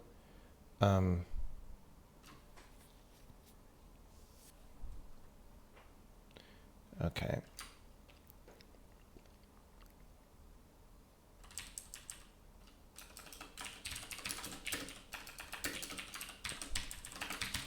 Okay. Then we write these things in that we're going to change these modifieds in a minute. And then we get the file name.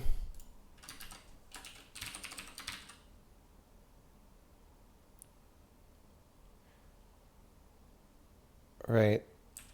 And then we set file index to current index. I feel like I accidentally deleted that part. That's fine. All right, file name. Oh.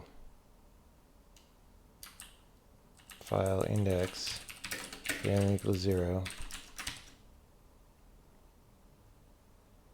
Great. So that's a small change, but it just removes one extra variable that we kind of didn't need. Now we want to do the following. Instead of these modifies, right, we want to say, again,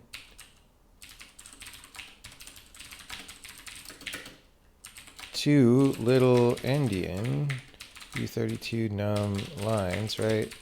And then length is a similar thing. Here.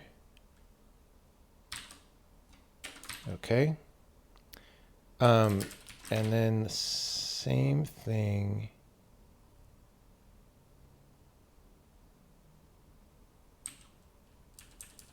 This is a little bit squirrely.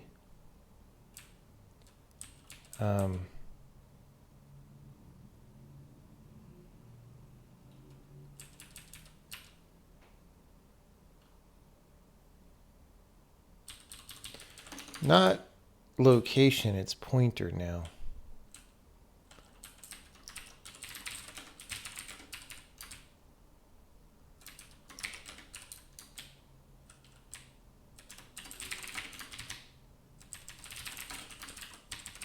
Okay. I mean, honestly, these pointers are right next to each other. So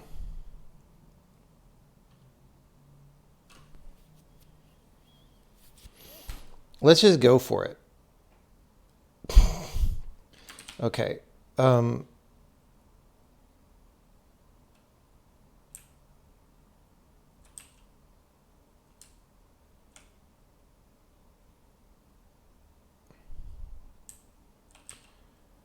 So these don't need to diff off anything, right? So we're going to go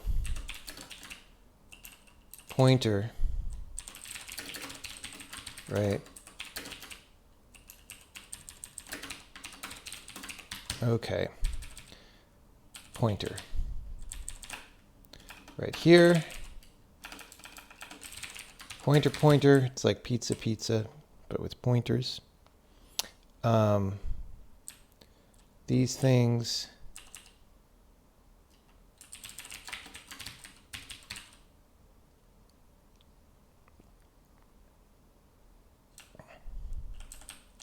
We're going to say num lines, then length. It's going to be one variable because y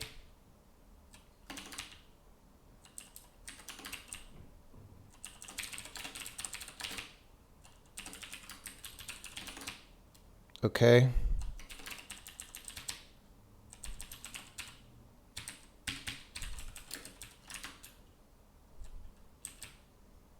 Okay. Num lines.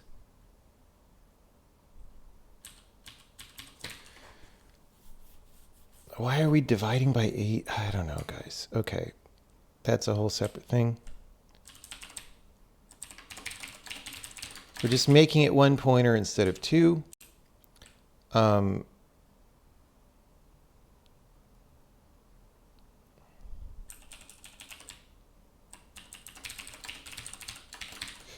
We don't really need this assert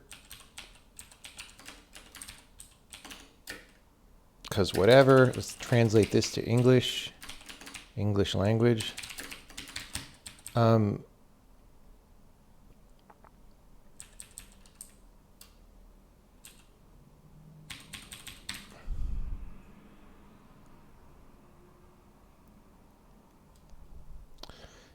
Okay.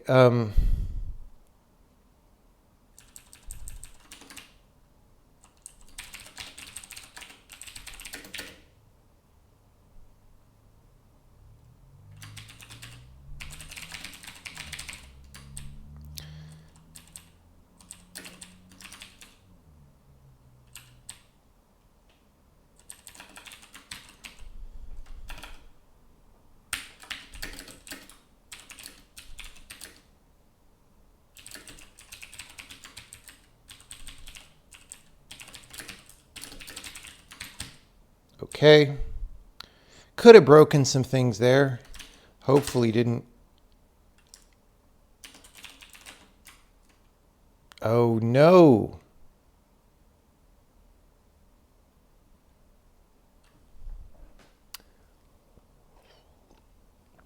Okay, we're actually using this one.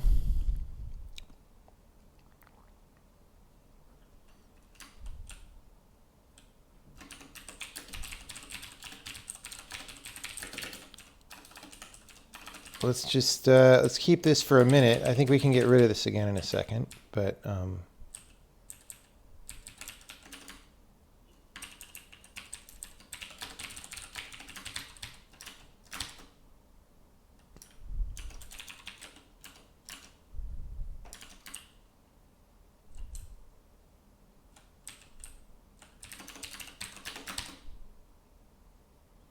okay. This, by the way, is going to have no impact on runtime. It's just sometimes code bothers me a little bit, and then we need to do something. Does adder provoke the same rage? Not quite. A little bit similar. I don't use adder.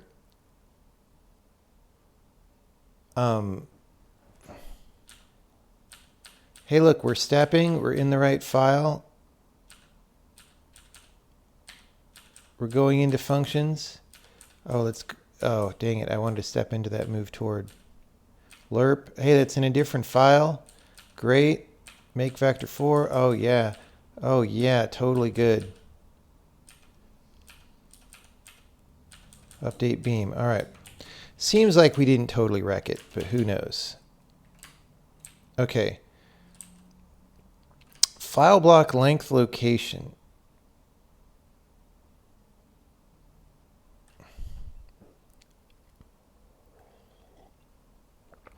like, see, this -4 is like bullshit anyway. It's like,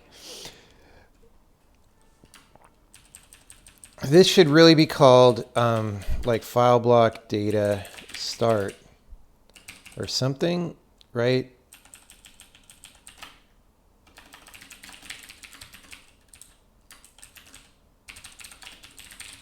And get rid of the -4.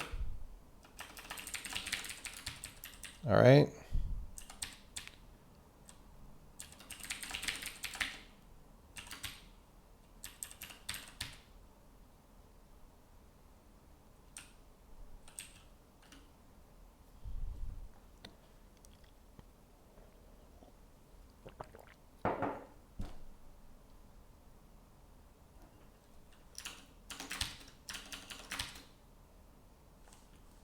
Okay. So we did get rid of the modifies, which was our real goal there. Having a real goal is like having a real doll, but different. It's a little different. It's a little different. Okay, here we go. We're stepping. We're going into lerp. Oh, yeah, it's in a different file. That's great. Make vector 4. Make that vector 4. So good. All right. Also made the code cleaner. Yeah, I mean, so the thing is, cleaner is a little bit subjective. I do think it's good because what we're going to do after we do all this stuff, we're going to be splitting. So this code view write compilation unit it's assuming that it runs in one block at the end of compilation. And guess what? That means it's not parallelized. So our goal is going to be able to parallelize this code. So we're going to break it into pieces that happen at different times. And yeah, the cleaner it is and the more understandable it is, the better that process will go, provided we didn't preemptively break it by doing these things. Okay, how many? We're down to like 5 modifies now. Hold on, start of the file. 1, 2, 3. 3! Oh, so good. Okay. Let's actually run tests, just in case. Before we go on and do a little more.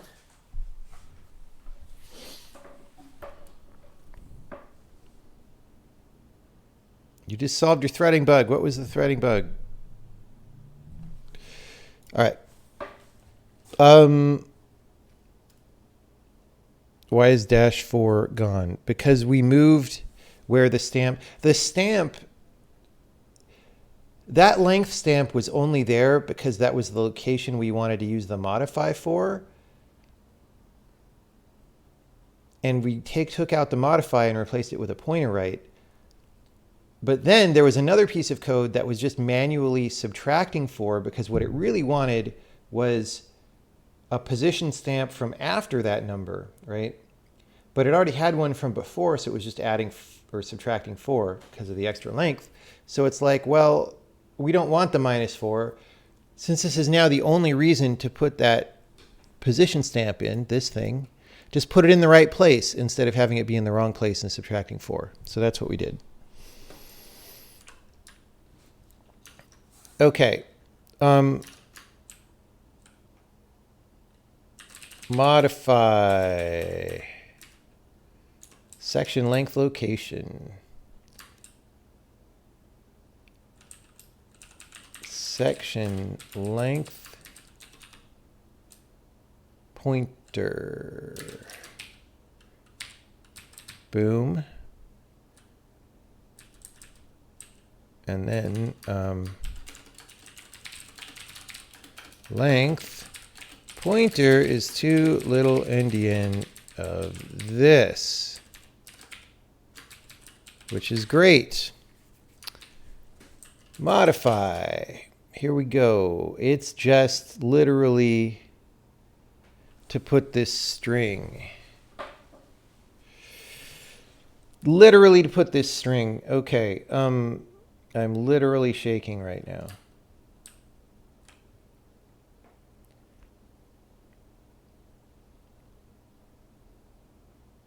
Why are we ensuring space 8 here? Does this have to be together?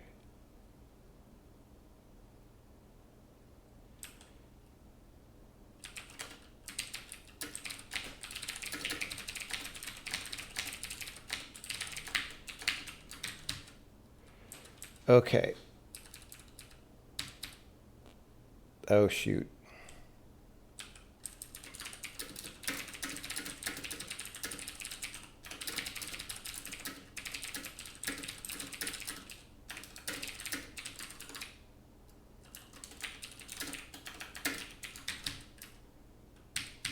Okay, we do that. 2, 4, 5, 6, 7, 8.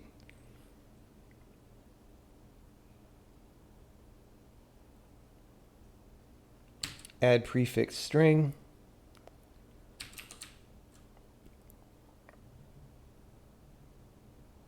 Pad to alignment. And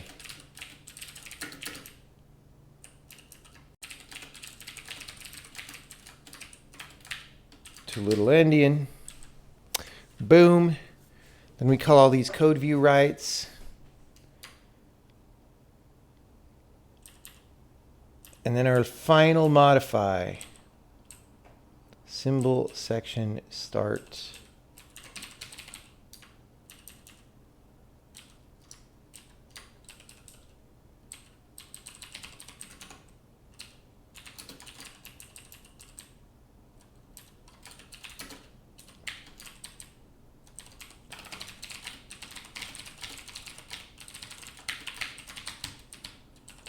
Pointer. Pointer.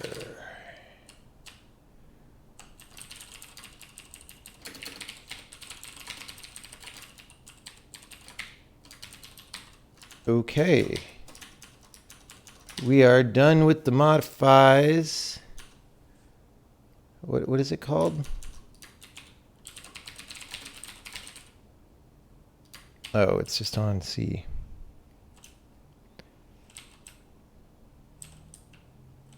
No, ensure space and return. What? Did I misspell it?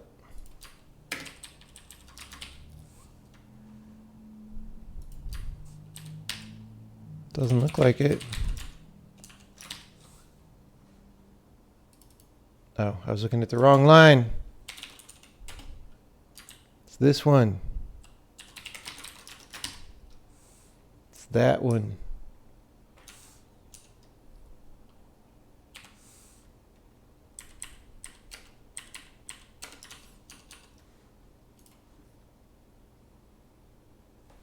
Code that took a lock on a killed process. Getting killed after function check. I see, yeah. Yep. Yep. Makes sense that that would be a threading bug.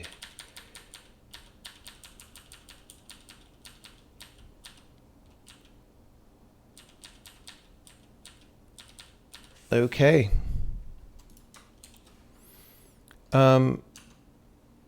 Well, all the modifiers are gone. That might be enough to check in. You know, that might have had a very tiny effect on runtime.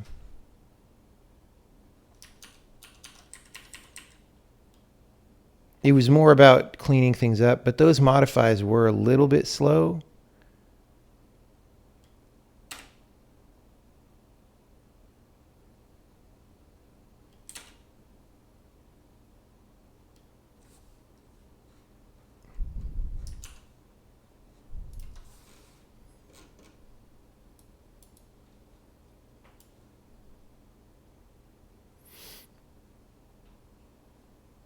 We don't need both of those. All right, so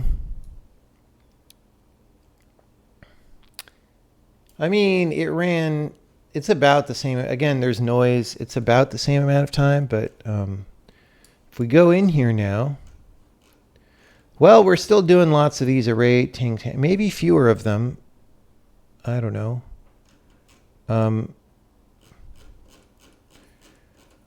I think the next step is to check this in.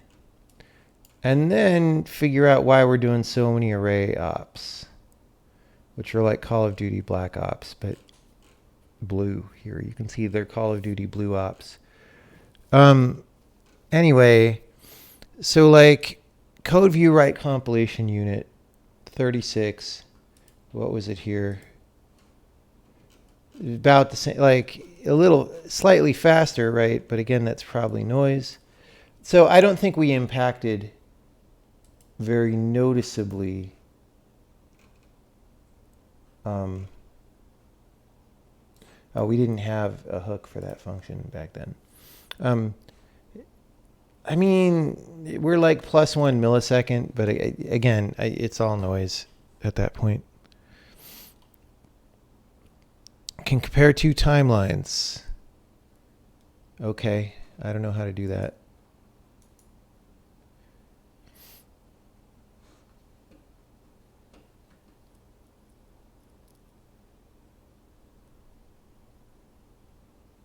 The thing is, there's a certain amount of indeterminacy anyway. Like between different runs of the same version, things are going to happen in a different order and stuff. So I'm not sure. There's a diff to the right of timeline.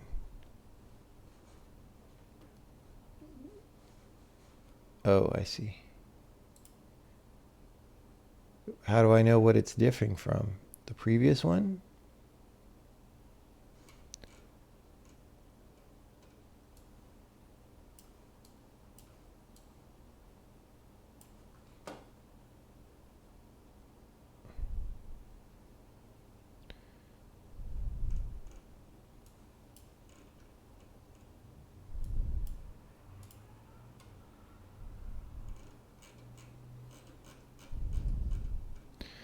I don't know how I see the diff.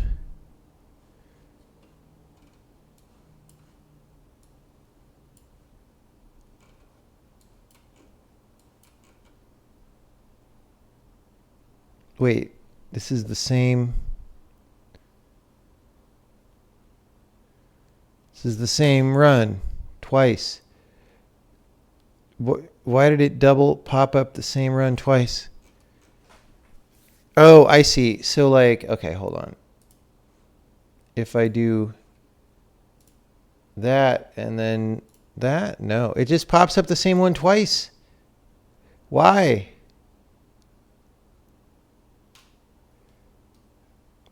It diffs the one you have open. Then why does it open it if there's only, okay. There we go. No, it doesn't. It literally doesn't. Look, 1043, right? This is the 1043. That's what I have open. We're going to diff 1135. It says 1135 on both of them.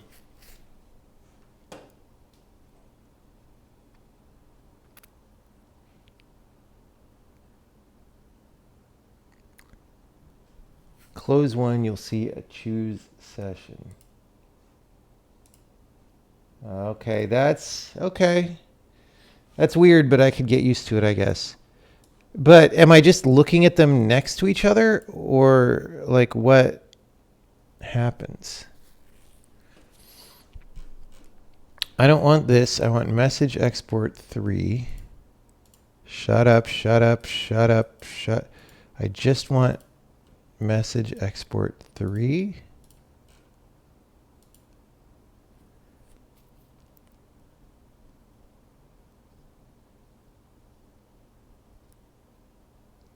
Okay.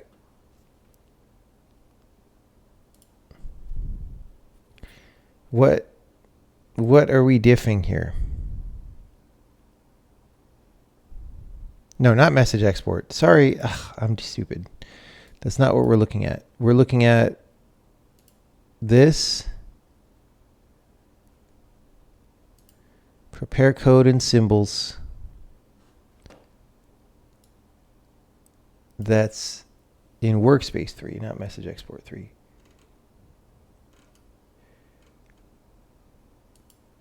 Okay. So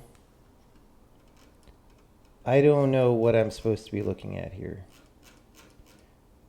I don't see how this is helping me.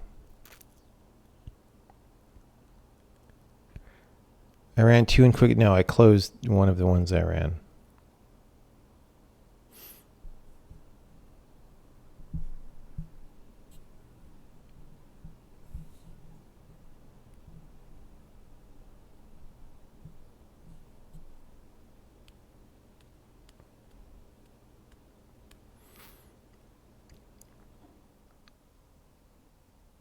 Okay.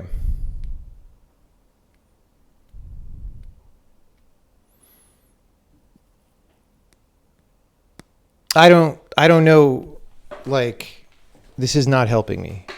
It's just a bunch of numbers. I don't know what I'm looking at. Yeah, if it's just a side-by-side view, I don't care. Because I'm not going to be able to tell. If there's not like an actual useful diff, I don't know what to do with it. I mean, maybe now that I know you can do this, that might be helpful sometime if I want a side-by-side view. But right now, it's not really what I want.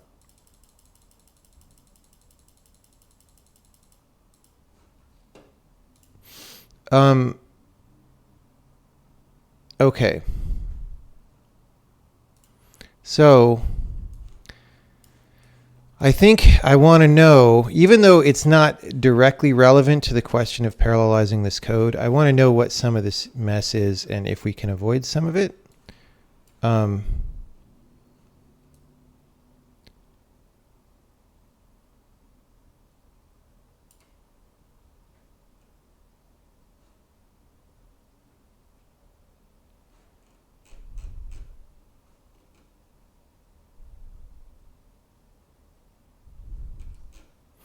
Like, why are we doing so many down there? I don't want to see so much beard hair down there, you know?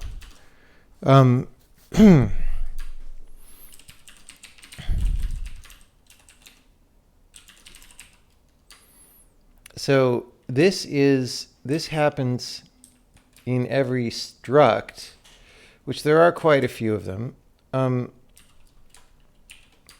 Oh, it's frickin' relocations for globals.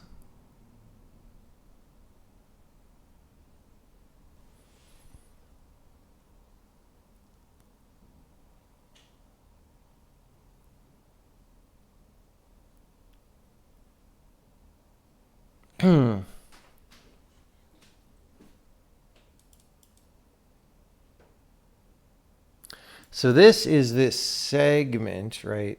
And this goes here.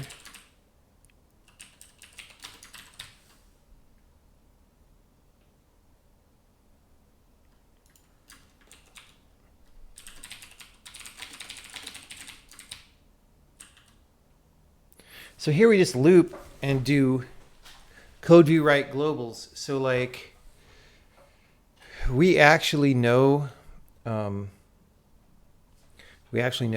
how many patches we're going to need, right?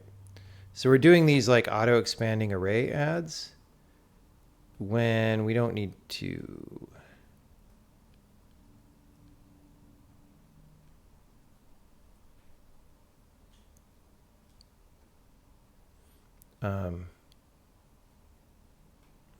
Well,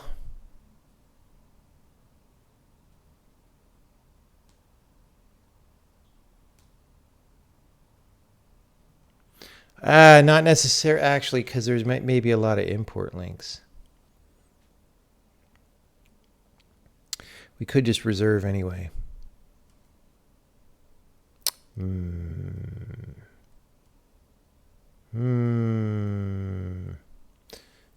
But I actually feel like these are creations of new arrays, probably. Very short.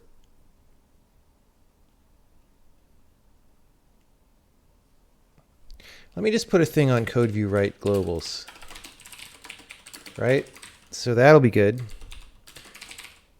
We'll just have a little bit of more a little bit more view. Write function.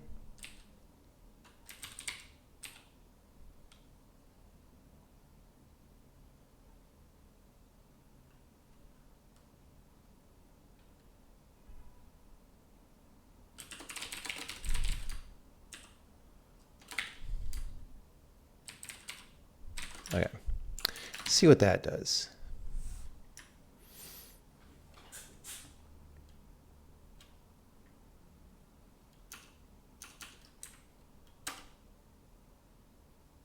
Okay.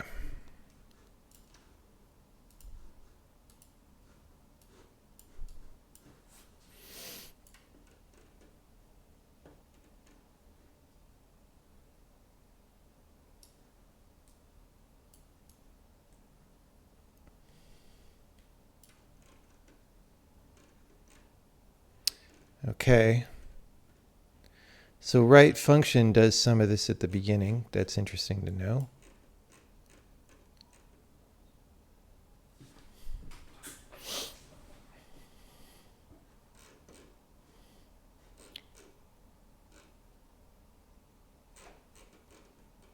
I mean, okay, it's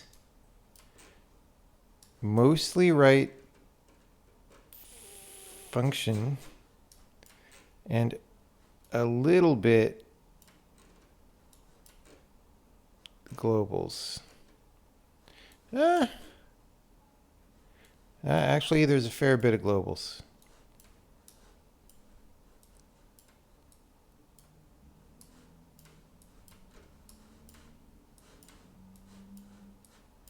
Okay, you know what? Let's just make this easier to see.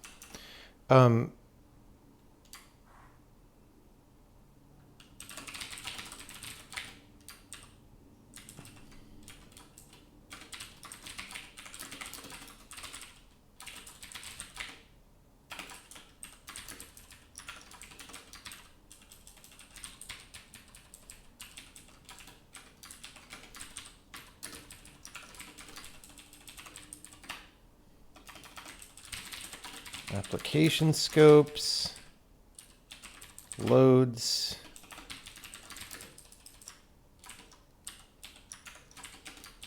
and imports. All right.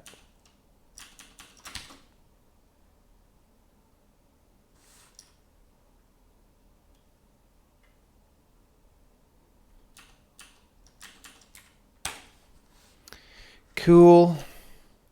Now we're going back here.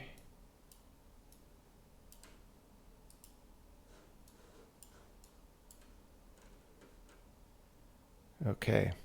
So it is largely functions. Oh, these other things don't really hardly show up on the radar. Okay. Functions, and then application scopes, loads, and imports. So all of this beard hair down here is in the functions. That's pretty clear. There's not really much here. Like there's some there. Like we could try to categorize that.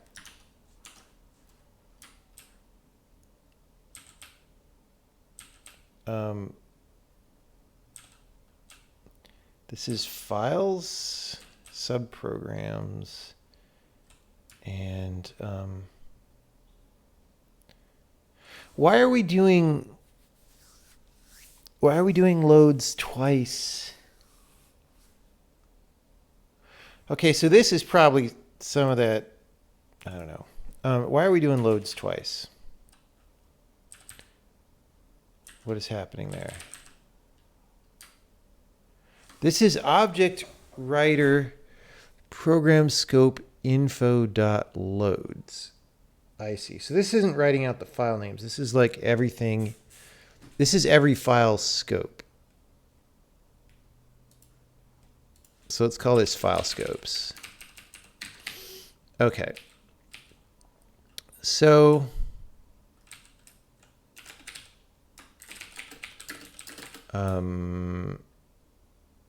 file names.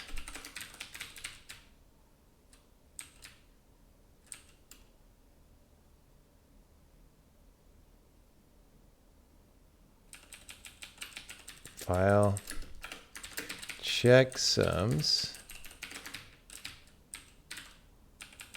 and then subprograms, which is, I imagine, where most of this is going to be.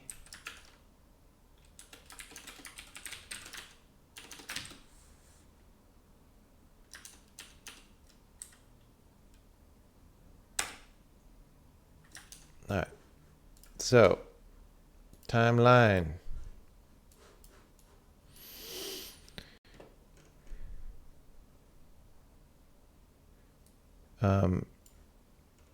Okay, yeah.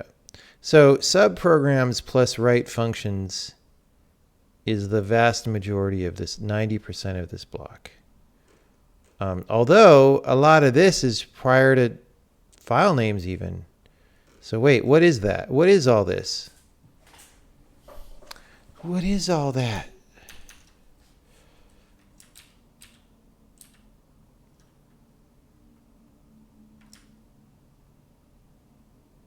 Code view setup?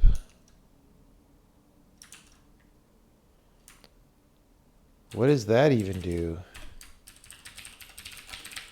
We didn't look at the, oh yeah, there's some things here. Wait. Init type indices.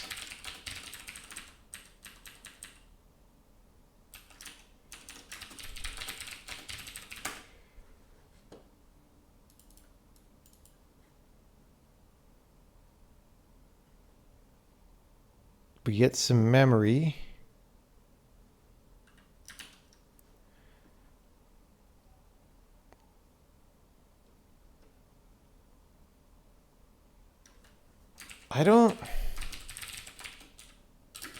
This is weird because I don't think it's in here.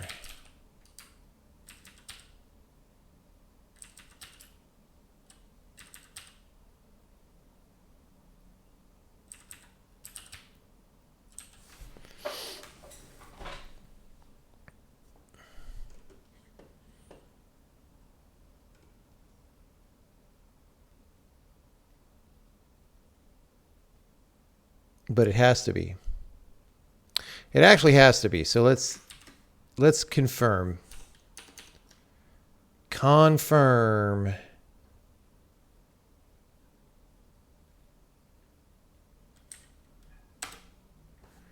Confirm. Roger that, control. So yeah, it is in code view setup. So what am I missing there?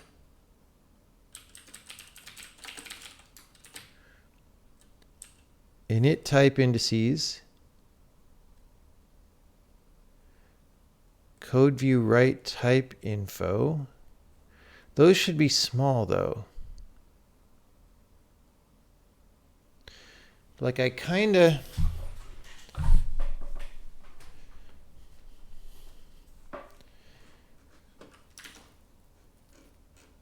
these are tiny array allocates, implying that we're, is it the code view write type info? Actually write type, great. I love it when we have actuallys. Okay, the type index, okay, hold on. Code view setup. We could always binary search it. We could just put zones for like part A and part B.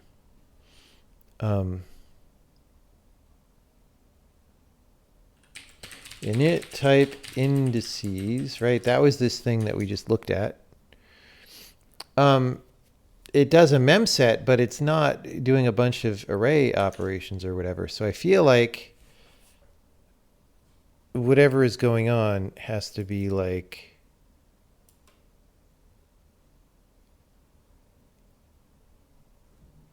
passed here. Let me just do this.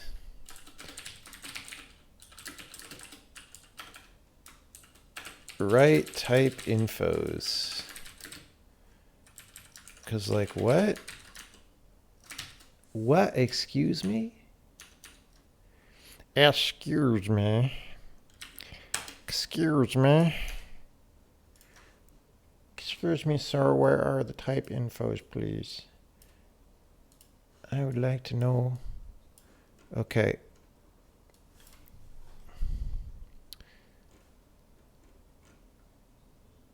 Prepare code and symbols. Write type infos. 1.89 milliseconds. Why? Why so much?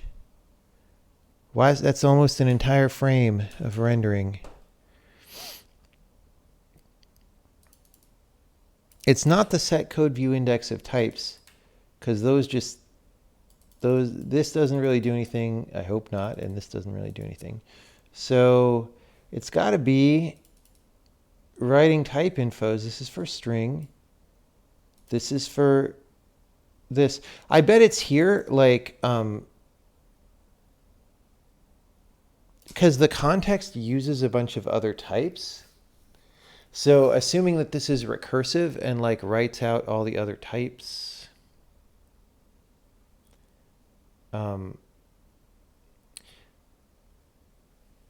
maybe that's what's going on.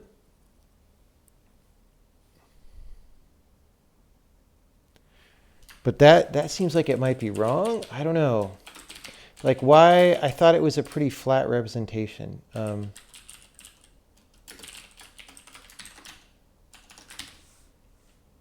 I feel like that's where the thing has to be.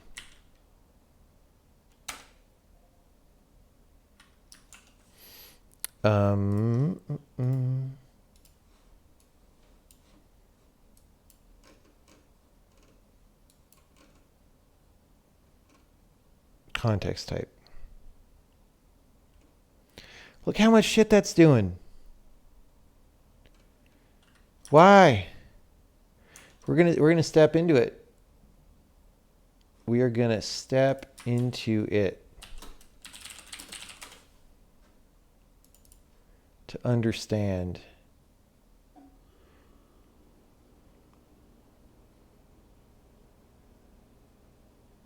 I assume that this is just a heavily recursive thing that does a lot of things.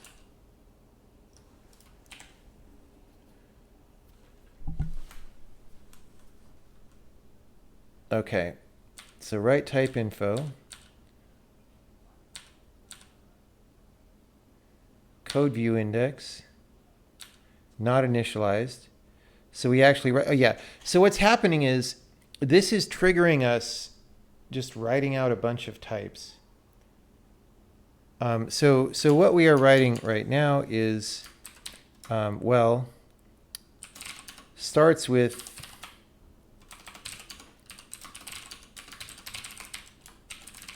this thing, which refers to a bunch of function types and a bunch of struct types and pointers and stuff.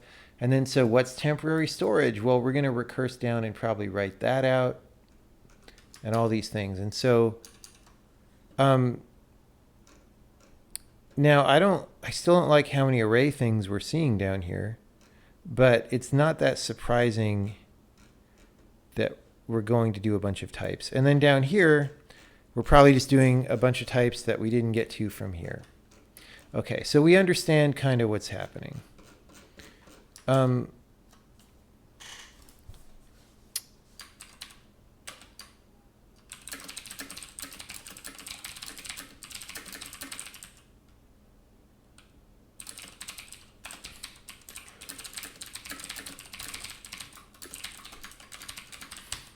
Okay. So I probably shouldn't have modified the source file, because then we won't be able to step. But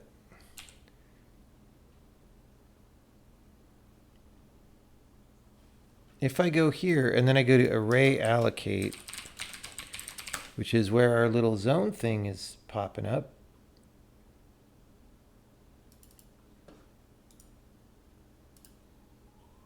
right? Where is this happening? Code view actually write type info. This thing. Okay, where's it happening next? Same place.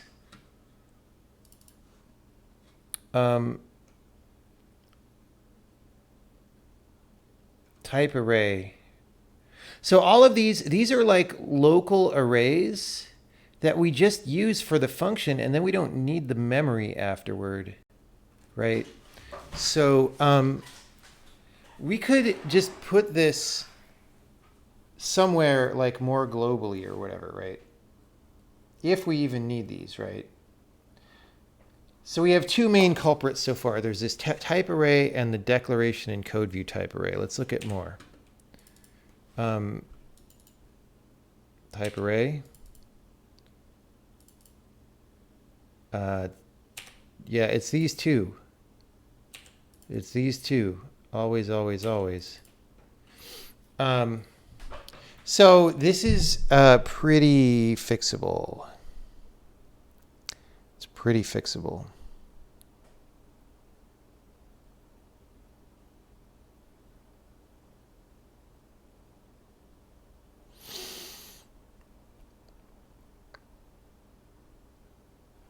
If we even need it. Okay, so let's first question, do we even need both of these? And then if we do, so this, we're just making an array that's like, hey, right? Why are we making that array? I remember naming this type, I think. I'm pretty sure that's me. So for all the members, we get declarations that we want to list as debug. We get the code view type. And I guess we have to make sure it's written out in case it's not. And a lot of times it will be, but in case it's not, we write out the type first, and then we write out the declaration info.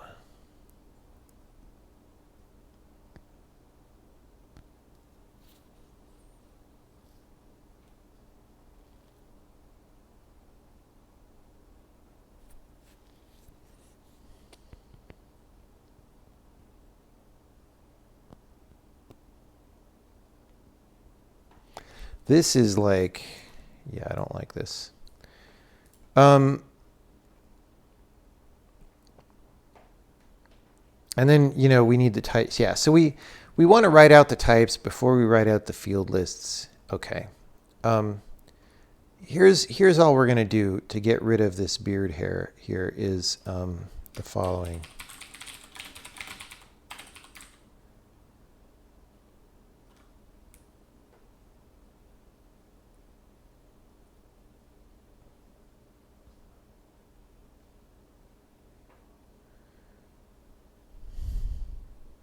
Just thinking about, like, I don't want to do something that makes it hard to parallelize later. But we're just going to do this. We're going to go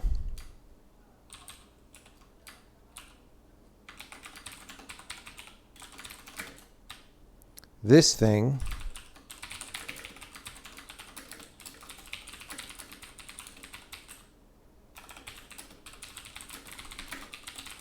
And, you know, if we split this so that there's multiple threaded units here or something, then, which I don't think we would do today, we just have multiple of these arrays, all right?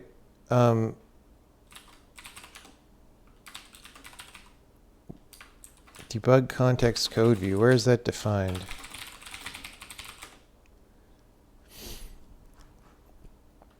x64 debug writer. Yeah. Okay.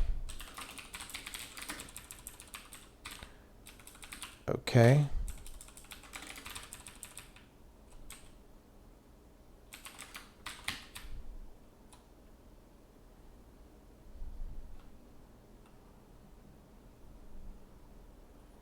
All right. So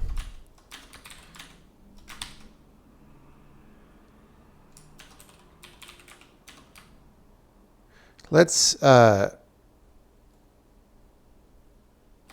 let's just do that. Let's do that.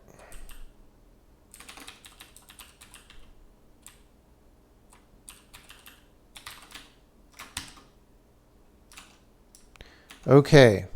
So that gets rid of one beard hair. Now we never checked in our other changes. So we're living dangerously here. Okay, type ARR makes me rage. That is not an acceptable variable name.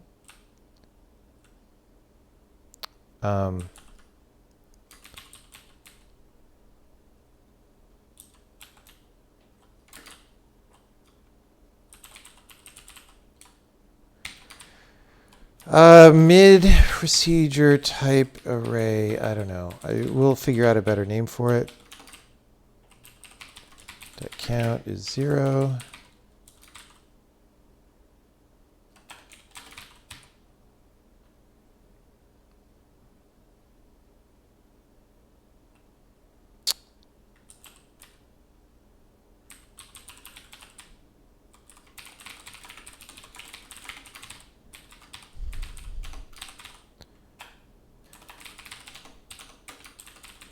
What does resize do? We say reserve, yeah.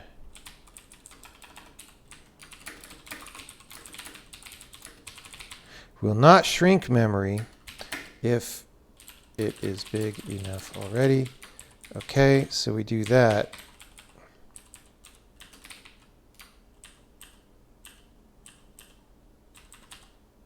Well, we forgot to even audit if we want this. So what are we doing? This is code view types, right?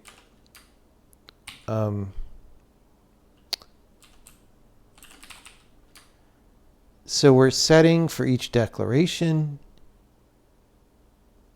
We add it to the table. We write the type info. It's the same thing that we were doing.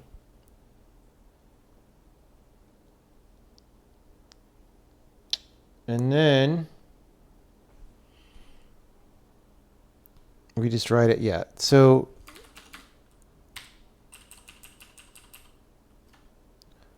okay, this is fucking. I see. Okay, I get it. I get it. All right.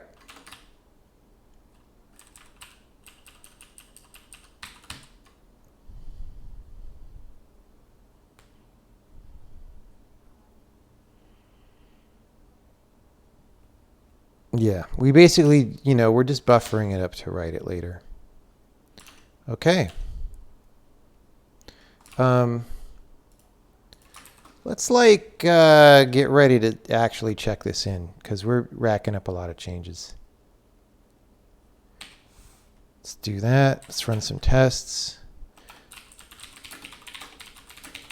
We'll run the telemetry version to see the beard hair mostly gone, hopefully,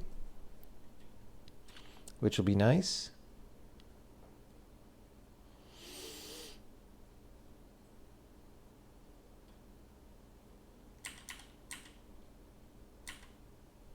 Here we go.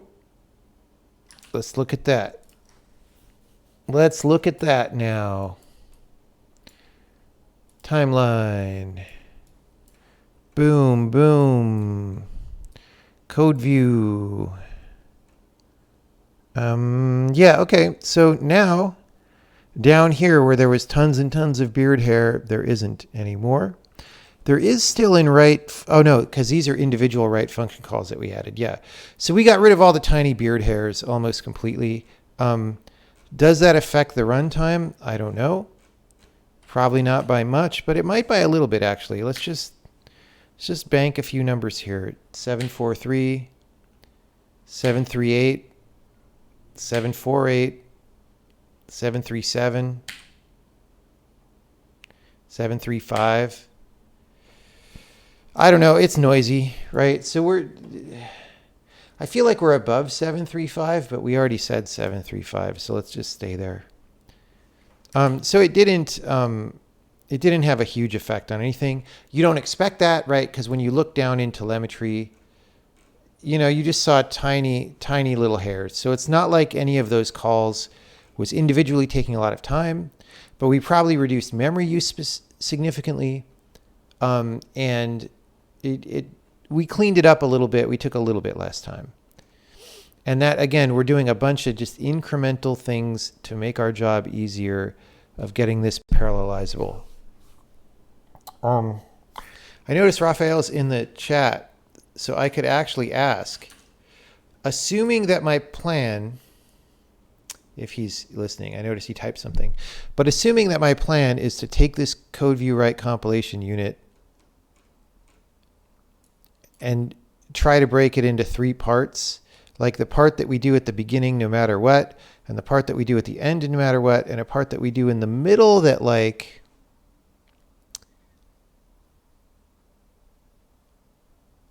handles functions as they come in. Is there anything super scary about that idea, or is it just normal amount of scary? Like, what do we think? And so I want to try to do that there, but of course I also want to try to do it here, which is a double the size time-wise.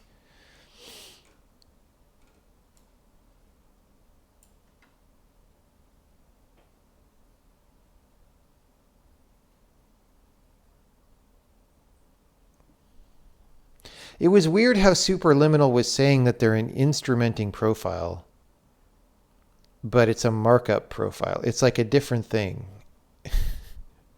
I don't know. Because I know you've looked at this code a lot more than me recently.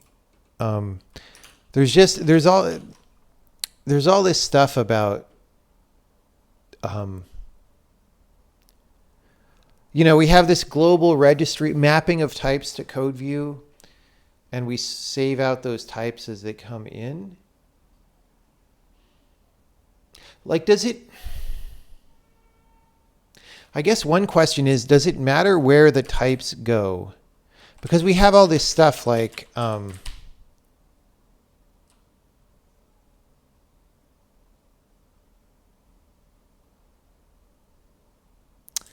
code view write type info.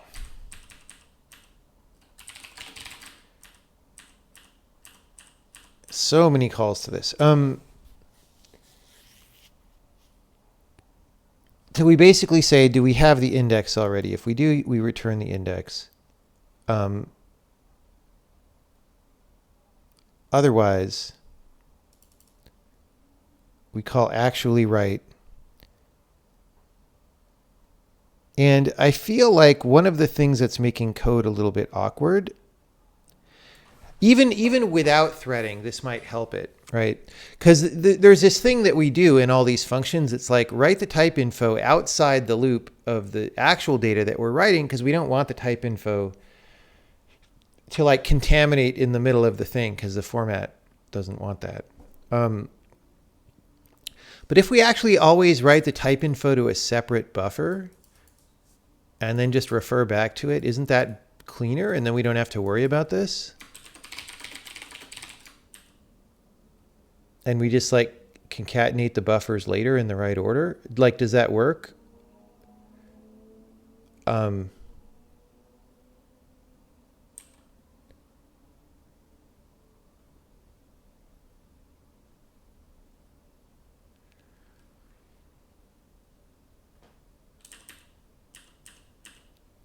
Or is that actually the way it already is? I don't think it is the way it already is.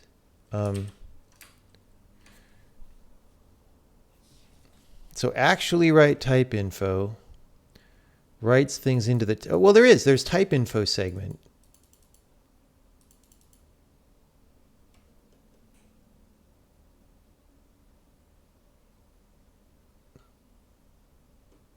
So have we been confused, or have I been confused by all these calls to code view write type info?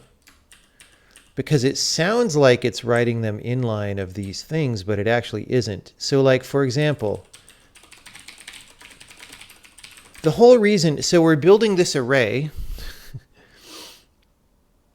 We're building this array because we want to do a prepass where we write the type info. But the type info is going into a different buffer now. So we could just do it in here, I think. Unless this is also the type info segment, but I don't think it is. This is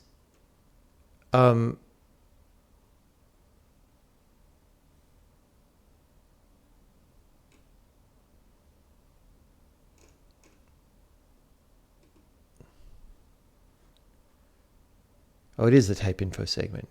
Dang it. Well, I mean, I wonder if we can break that into two parts somehow. Maybe that doesn't make sense because it's recursive, right? So like we're writing the index for a struct. It's not like the body of the struct could be in a different segment. No, never mind. It's not, it doesn't seem to make sense to do what I'm saying.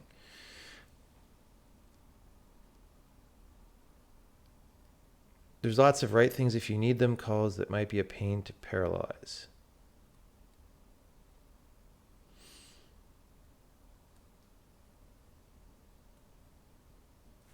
Well, okay, so let me clarify. I'm not going to try to break code view itself into like a bunch of threads that try to go at the same time. It's going to be it's one sequential process.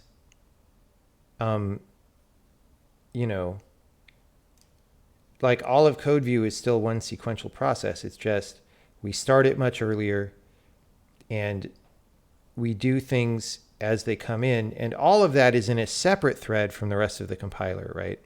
But it's not like we're trying to do adding to the code view type table 10 times in parallel or whatever, right? Spent most of the time in Dwarf. Okay, yeah, I just wanted to check, like, because I haven't looked at this code in a long time very much, and I know that you fixed a couple bugs in it, so that's all. I was just, you know, if you don't totally know, then that's great. Just wanted to check. Just wanted to check. All right. So question. Okay, first I keep saying we're going to check in, and so let me do that. I want to bank these wins. Banking the wins. Shouldn't be a problem. Okay, cool. Maybe we'll start to do that, but I actually maybe want to, I guess what I'm doing right now is I'm still building up familiarity with this code and knowledge about it. And then probably, because I didn't even originally write any of this code view stuff, I did originally write the x64 backend stuff. And so I might go and try to do that one first, just because it's closer to mind.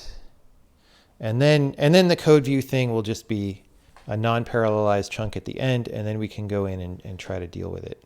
But first, I want to look at this a little more anyway. Okay. Banking wins. Banking wins.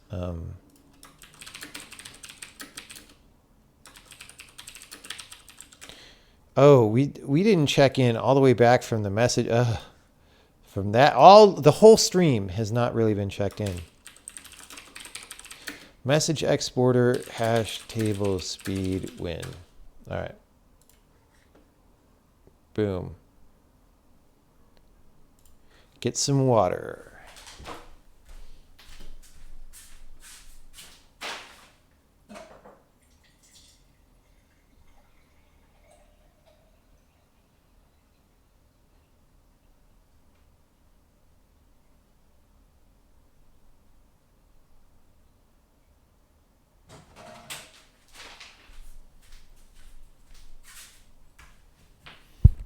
Okay.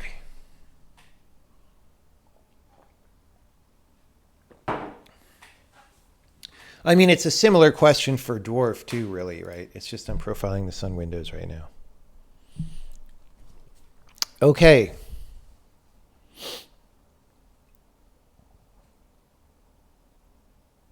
Well, if we're looking back at code view for a second,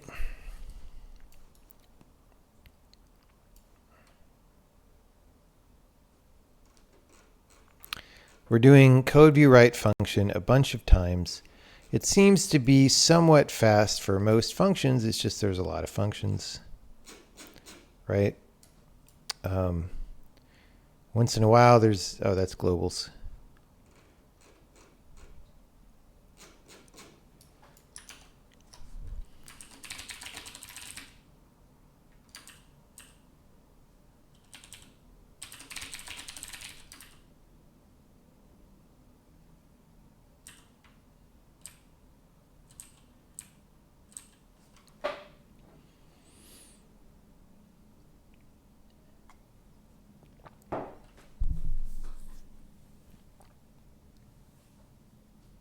Why are people calling this instrumenting profilers? They're not.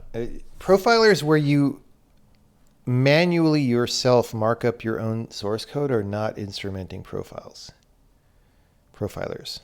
That's not what that is.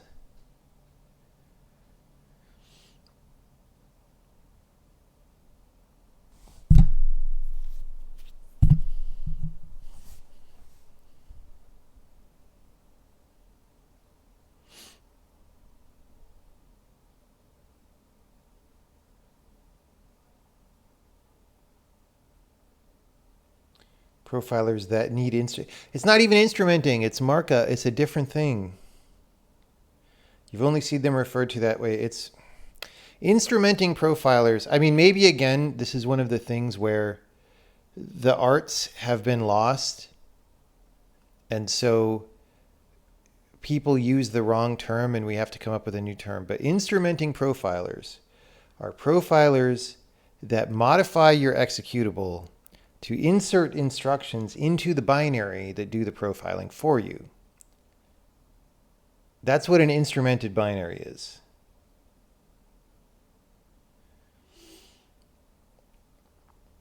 And that goes back to 1991 or whatever, at least. Probably before that. Probably before that. You don't think you've ever used an instrumenting profiler? Well, there were some really good ones, and then they weren't maintained, and now nobody knows how to make software anyway. So I think we have lost that technology, actually, which might be why nobody knows what it is, because it's 90s technology that was more advanced than today's technology. Didn't VTune have an instrumenting mode for a while?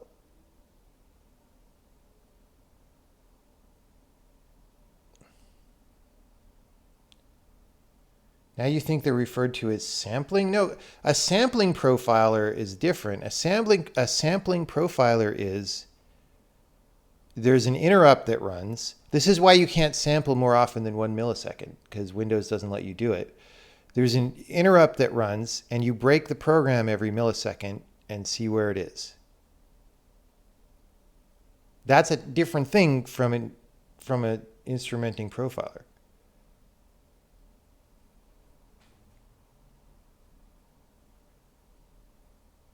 This is, yeah, I feel like this is just a case where because we lost the technology, people started using the term to mean something else than it's supposed to mean. That's what it seems like to me.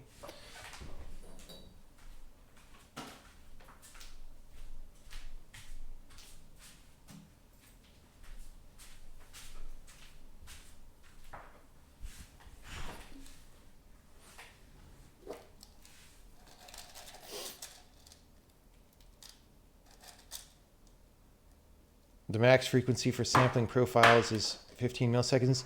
I mean, literally everybody now who writes a Windows program sets the multimedia timer to 1 millisecond. Like, that's just, it's stupid that that's global. It's, yeah, it's terrible. Oh, you meant that two currently existing categories are sampling and instrumented, whereas the original instrumented one is not really used anymore. Yeah. That sounds accurate to me. It bothers me that the wrong name is being used, though. That's all.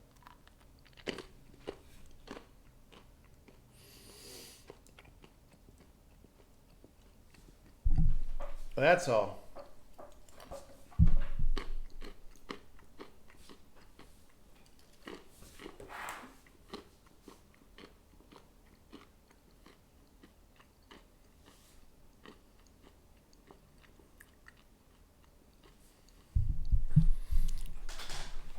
How did it get lost? I don't know. I mean, these profilers were pretty good back in the day.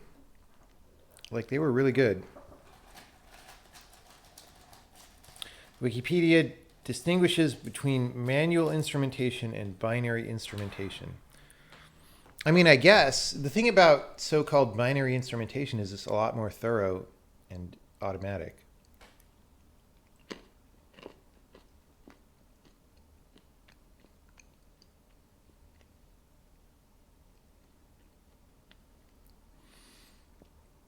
like the so-called manual instrumentation is so different qualitatively that I wouldn't even try to give them the same name. Like it's just a different thing. You get not even remotely the same kind of information out of both.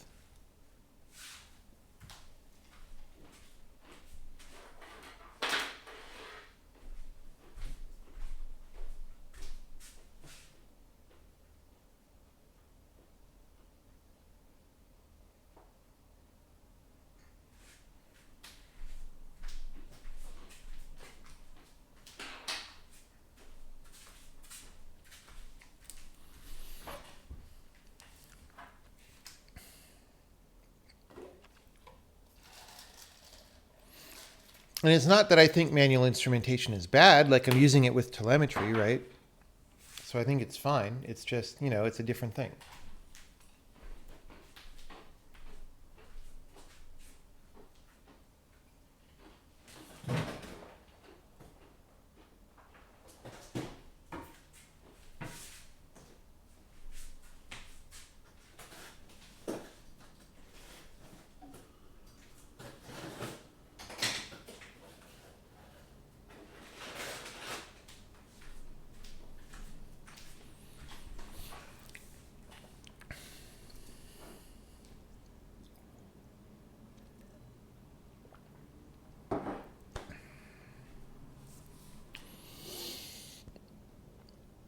Okay. Let's go back to figuring out what's going on. So we're writing a function. I'm not thrilled about this, but wait. You can't.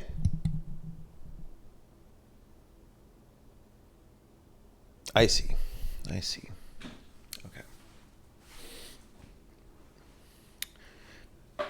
So we write the type, we write the func ID.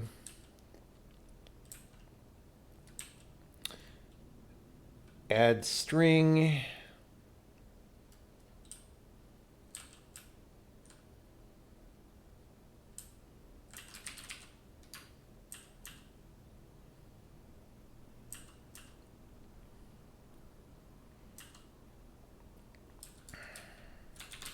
What is that?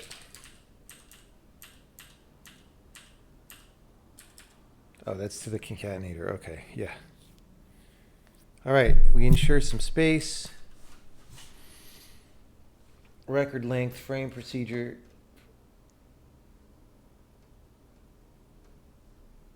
Context.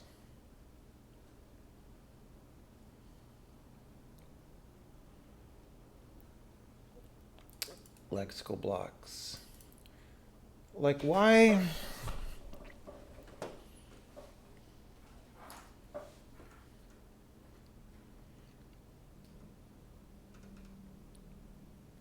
I guess the lexical blocks have variable information in them.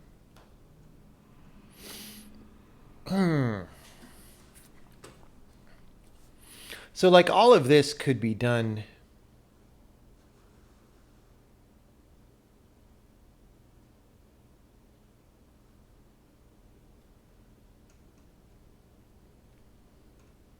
as the procedure comes in. Like at the same time that we would be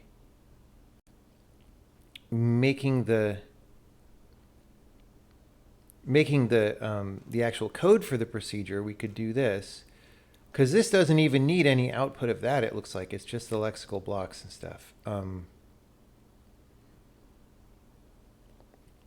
So this could even be, in theory, in parallel with the machine code writing.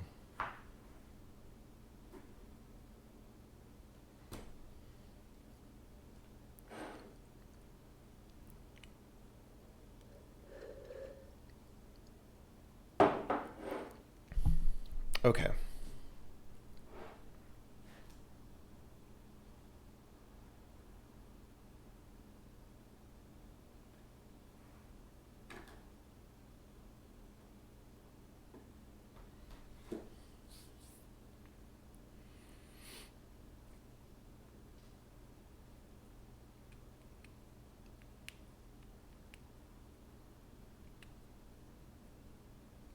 Anyway, we'll think about that. Because we don't...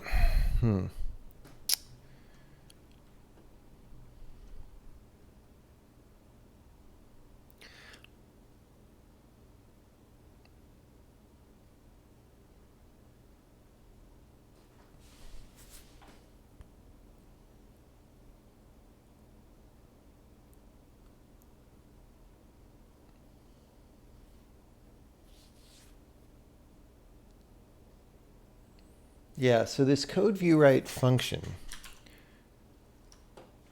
we could definitely factor that out into the middle part, the so-called middle part, right? And it looks to me like there's nothing preventing us. Like all of this is code view right function over and over and over. And that's most of this. And that can happen.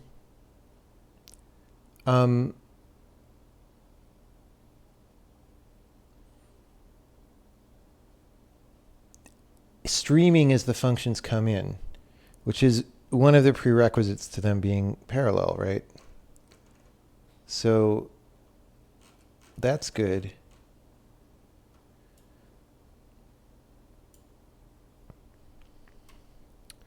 I feel like the thing to do there would be to change, to like make a separate concatenator for this. That's just like the functions, the code view functions concatenator, right?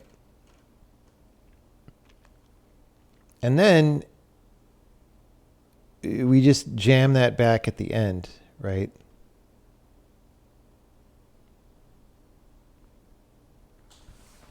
That's a thing we could do before even parallelizing.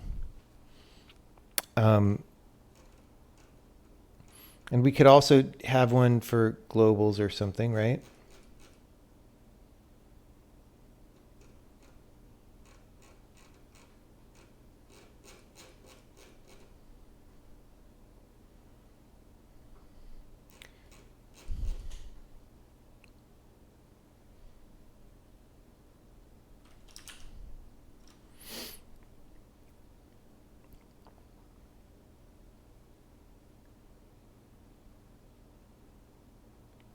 Okay. So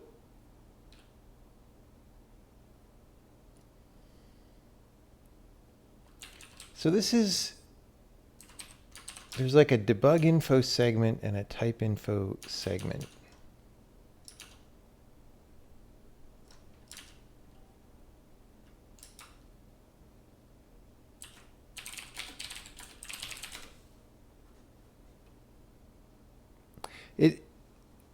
I kind of don't like the way that this code is structured to like grab a pointer to this in the middle. Like the fact that it's invisible, which one you're using, is a little bit gnarly, but okay. So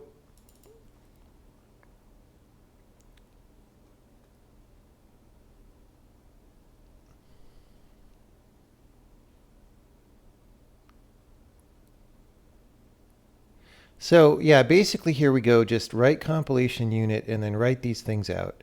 So I think what I could do right this second is instead of debug info segment,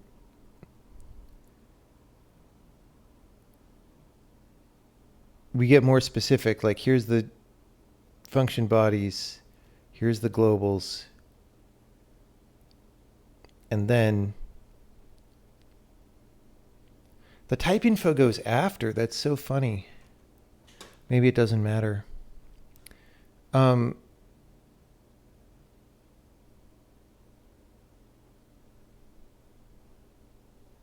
but it's right. It's that segment. Like the annoying thing is if there are patches in there, then that's a pain in the ass, which there probably are.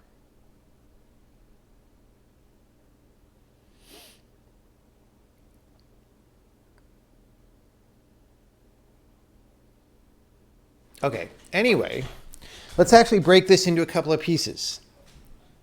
Instead of code view write compilation unit, we're just going to, right there, it's going to be two functions instead of one. This is how we begin.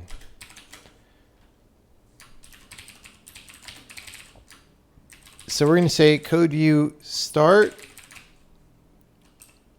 begin.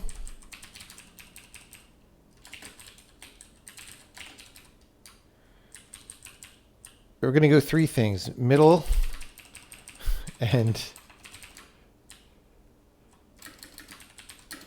okay.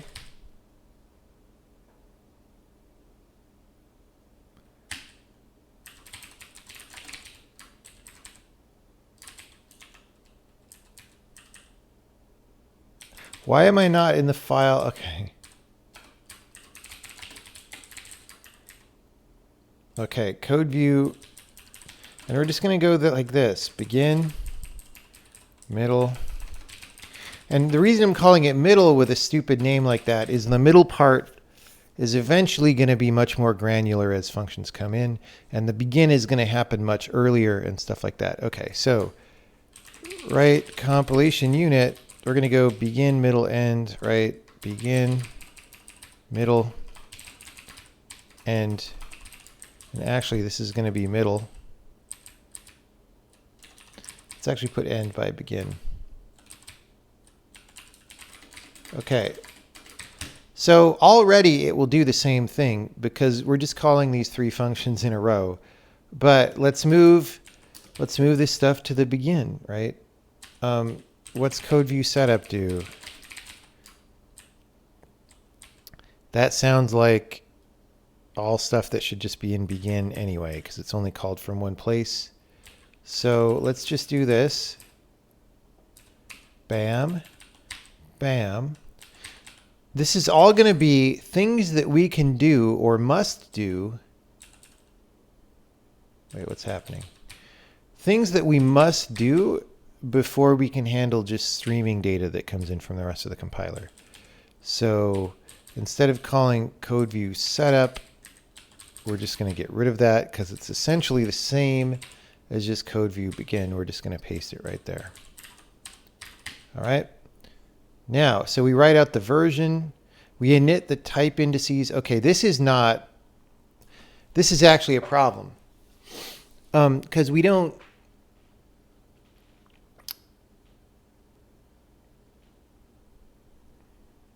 we may not want to do type indices this way.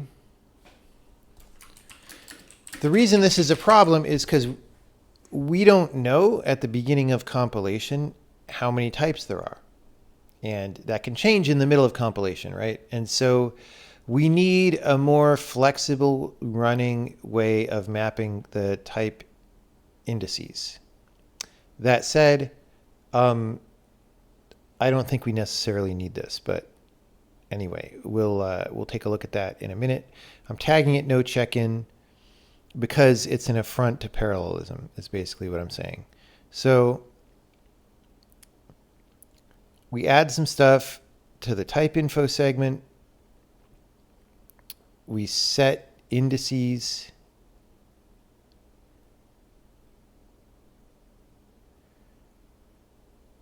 And we write out type infos for basic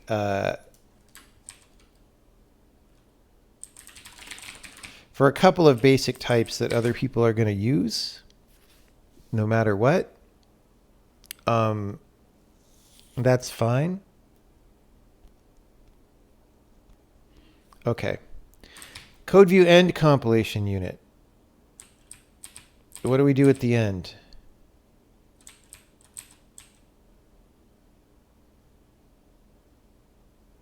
All this add UDT stuff. I mean, why isn't that at the beginning?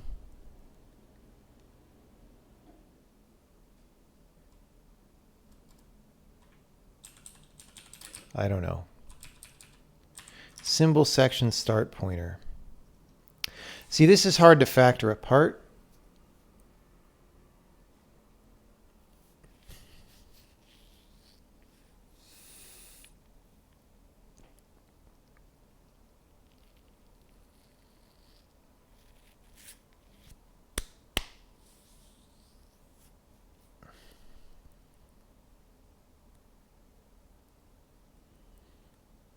This part kind of sucks.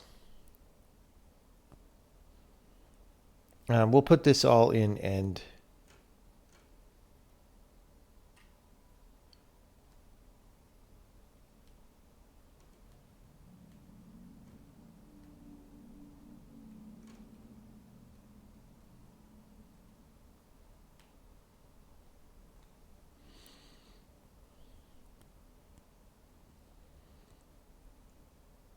Like this file names array, we don't necessarily know what's going on there.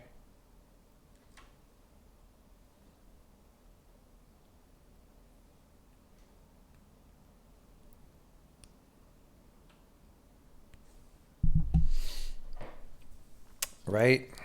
Right.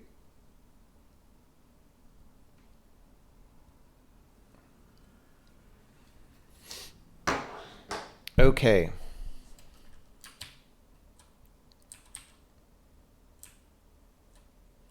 Subprograms, that just means the bodies of functions. So like, I guess when the other thing writing functions is just the signature of the function. I don't know. Okay. And then this stuff uses a small minority of the other stuff. So we're going to put that in end here and hope I didn't move a variable out. Ah, okay.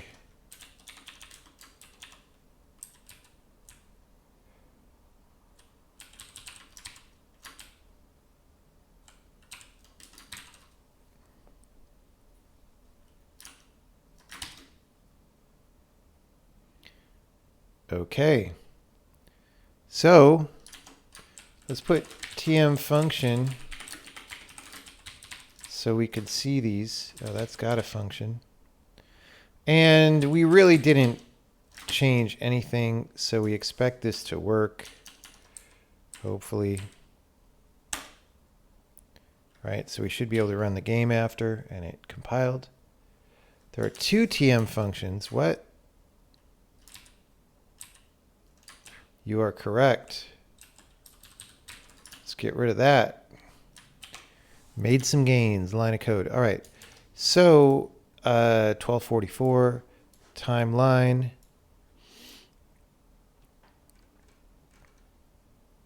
Okay. So begin compilation unit, subprograms in middle. Oh, that was our double right there. Begin, middle, end. Wait, end? Oh, end has all the functions. Oh, we need to put the functions in middle. Otherwise, there's no point in saying middle because it's all the time. Write functions.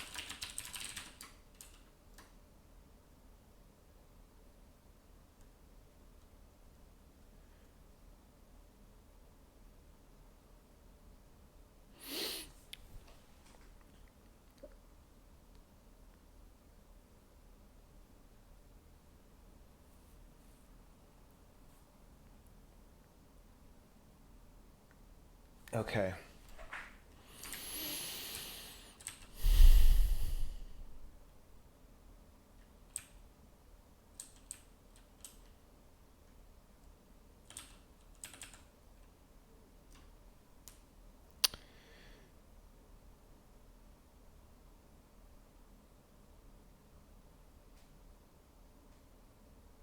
This is a little bit annoying. I feel like we're going to have to store things in a different way and like retroactively modify the patches. I don't know. We've done it before. We've done all this stuff before. It's no problemo. Okay. So wait, this is begin. So we're going to say down here,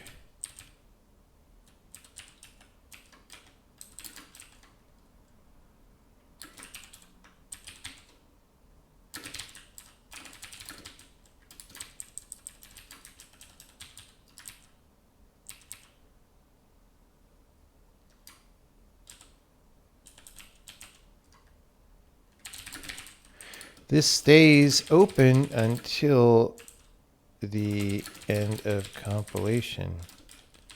Kind of messy. We could do something about that. Okay. Anyway, we're going to say this stuff all goes here.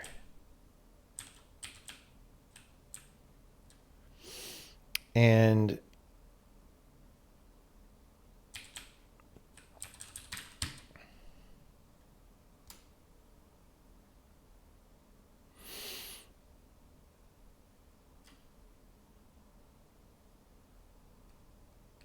we write all the functions. Now the problem is this is local now, right? So we're going to put this in wherever that was.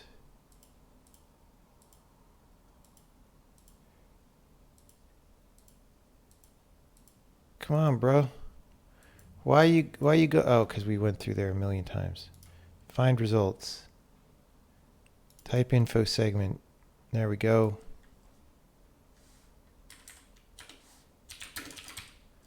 Symbol section start pointer. Great. So then this is there. Oh, we also have to change the offset. Great.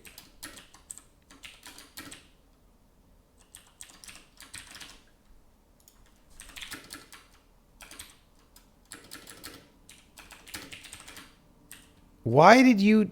I literally typed that space and you deleted it.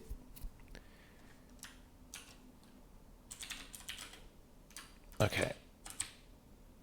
So that's a little bit... You know, it's a little bit is what it is. Okay. We're running that back, and here we go timeline. We go code view begin, code view middle, code view end. Write functions. It's in middle. Okay, so the fact that it's in middle means that maybe we could flow stuff through there. And here it's only 23 milliseconds, but that's a lot actually. But then here it's 70, right? And that we try to get most of. That's all we're saying.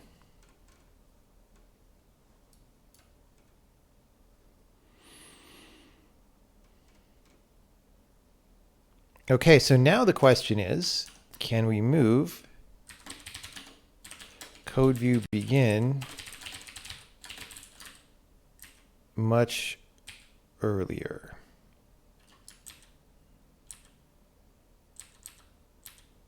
Right? Like, okay, well, not really yet, because at least because of this type indices situation. Let's look at that.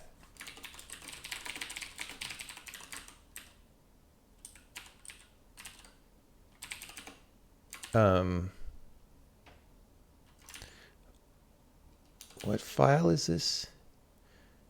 x64 debug writer.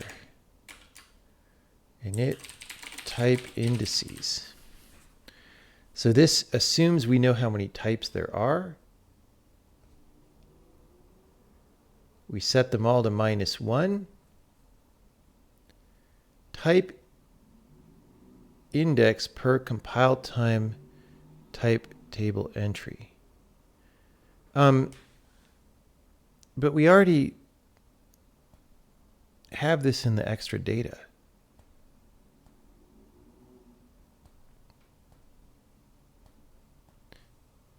Right? We have the get extra data thing. This is what's confusing me. Get extra data. Okay.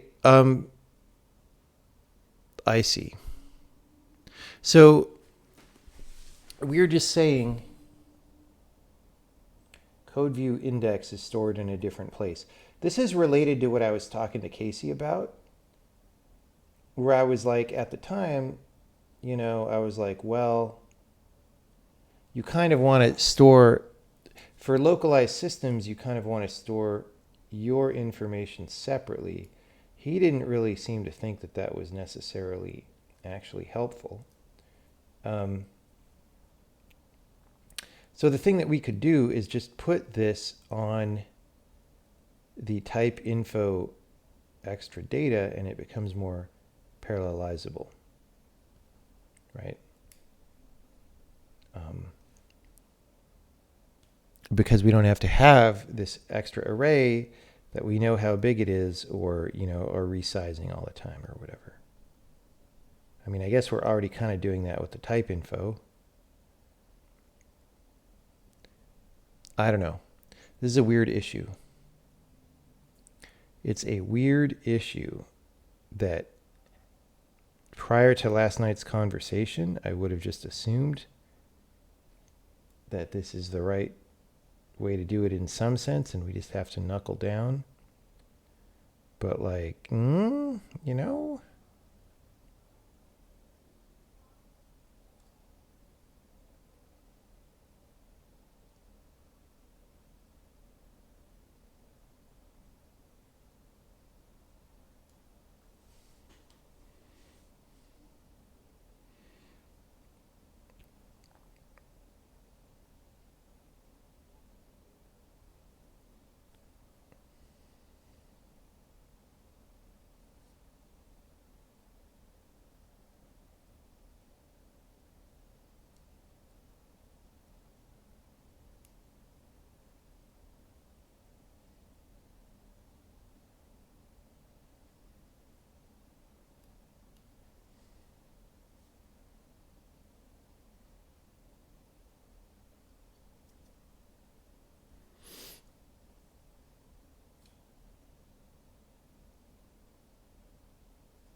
I'm wondering if it's caffeine tea time. I think the answer may be yes. Caffeinated tea. We could start thinking about ordering a pizza, which we haven't done in a long time on this channel. That'll be good.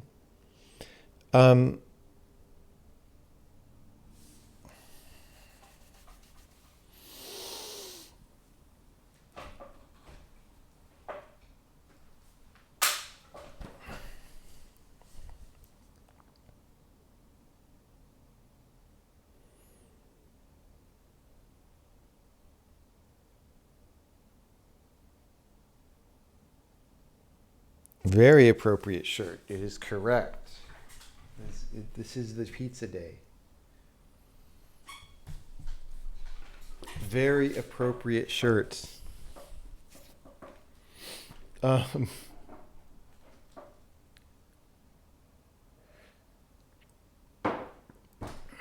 Okay.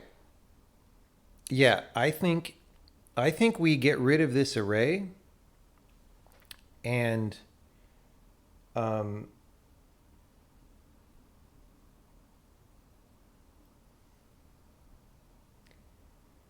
and then we're more parallelizable, right?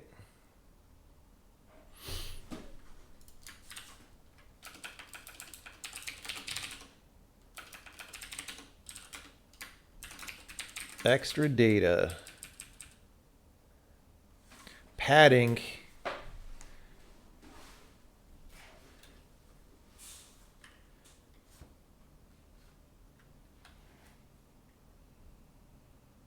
Wait, what? Why do we have an entire one of these for every type info?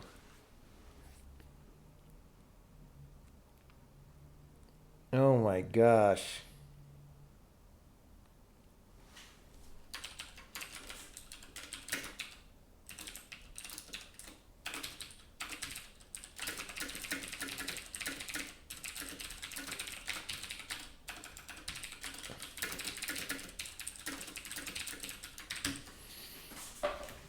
Okay.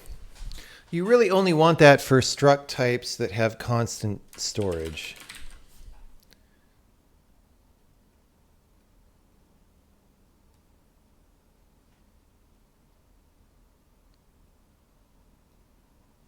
Wonder if all the people sub because of the stream title. Well, I hope so. I worked hard on that stream title. I worked hard on the stream title, people. Okay, but nevertheless, this padding of which we speak can now be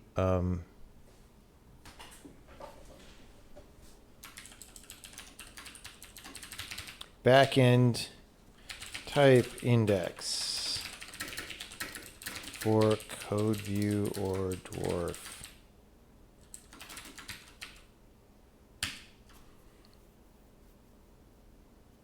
Okay, we get the extra data. We say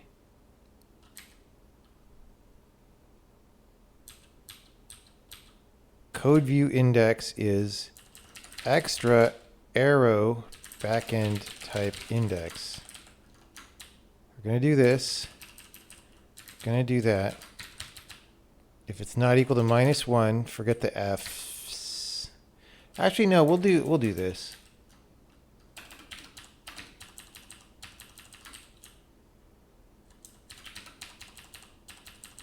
Because that way we get most of that range in case it ever matters. Okay, so now code view index is actually write the type info, and extra backend type index is code view index. Okay. Then we're going to delete init type indices and type index per compile time type table entry. And that's also going to break dwarf and maybe LLVM. So we're going to be a little bit sad. Okay, there's another thing here. Forward declaration index. All right. Oops.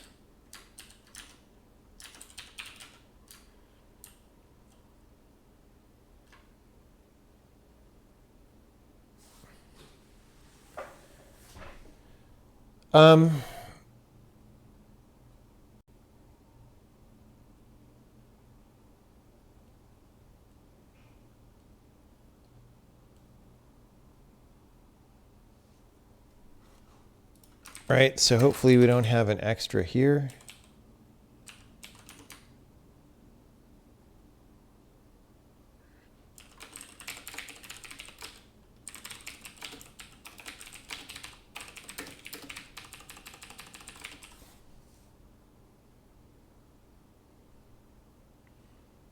Okay.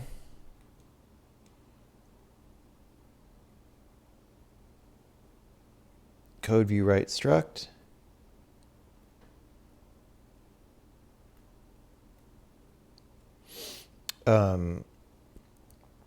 Okay, and then extra arrow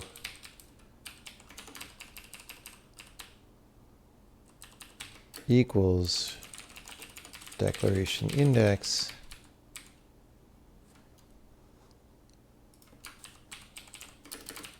like that. So dwarf is unhappy, but then there's some more code view that's unhappy, like here.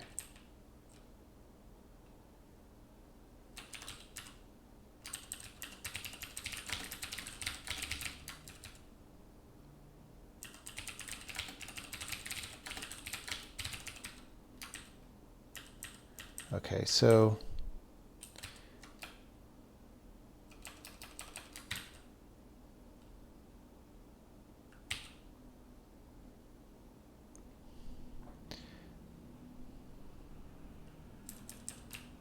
all right. I think that untangles that a little bit, fortunately. Okay, hopefully I don't mess it up. 1185. Init type indices, that is no longer a thing. Gone. 768. Set code view index of type. Extra. And then extra backend type.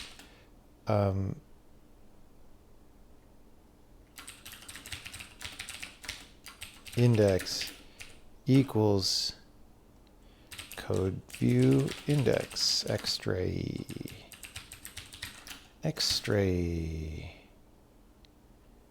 Okay. I capital the B right here. Dwarf debug info. 643.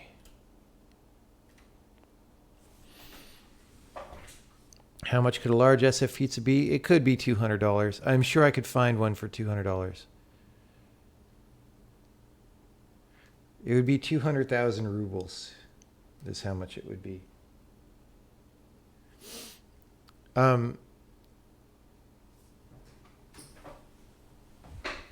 Okay.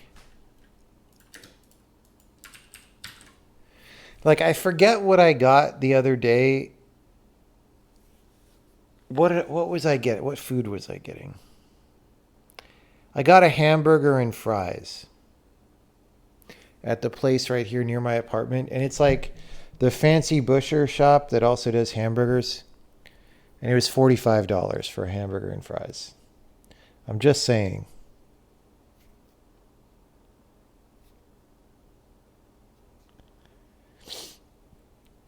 Maybe call it debug type index. I mean, that sort of implies to me that maybe it's for debugging the compiler. I don't know. It's an easy search and replace on that, right? So that's very easy to rename when we want to. So dwarf debug info. Well, hopefully this will be easy.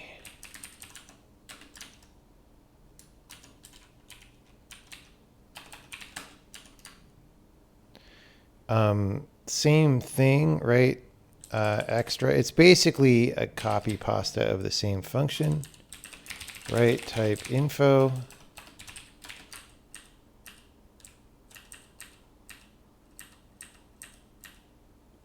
Yeah. Okay. So we say extra is get extra data. Dwarf index.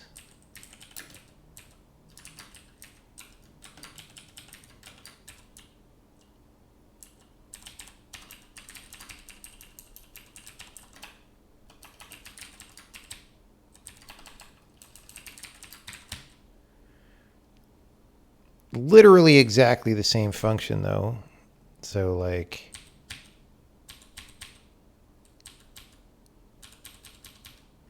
except for this part. The slot pointer part is going to go away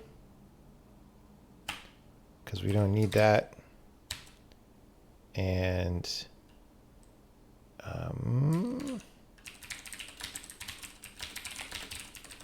okay.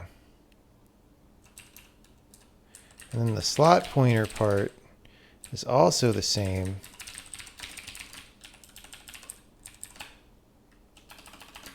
We're going to go to extra.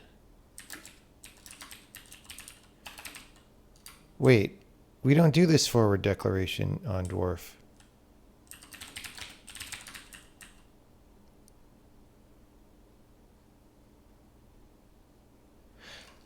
This was just copied over and it is probably not necessary because this was just like a funny code view thing. I don't know. Maybe dwarf works the same way.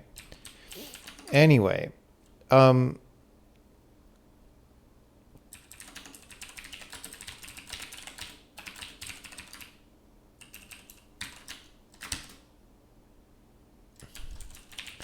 then we delete this. And we hope LLVM doesn't need any of this stuff. Yes. Any day we don't have to edit LLVM code is a good day. All right. Question, does it even run? Does the game run? Can we debug the game?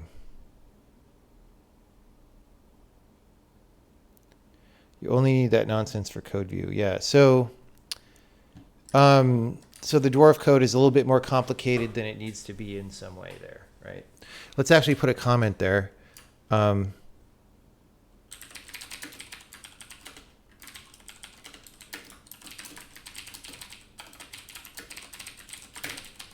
Thing looks like it was just copy pasta from code view and is not necessary in dwarf, so we should clean it up.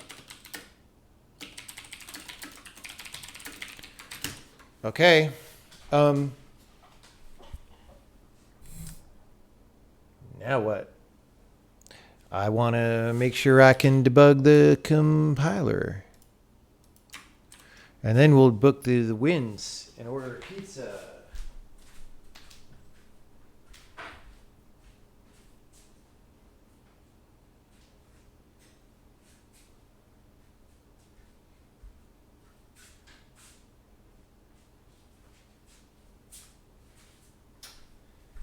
I have not done the Uber Eats in so long.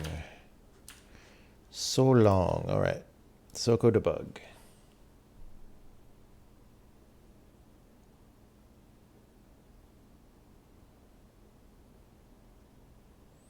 Uber Eats. Can I even log in anymore?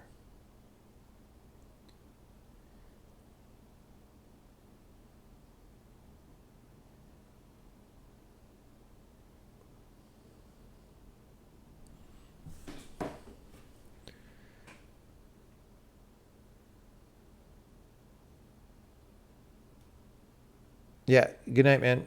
See you later. SF didn't ban Uber Eats. Yeah, they're on their way to it, man. They're working hard to destroy the economy of the entire state of California. Hey, look, we could still step through things. And the types are there. It's almost like a miracle.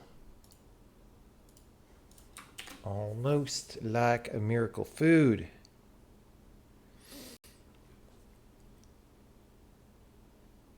Pizza. I want frickin' Little Star Pizza. I hope they're still on Uber Eats. Little Star Pizza. Yeah. Store is closed right now. Opens Friday, 3 a.m. What are you talking about?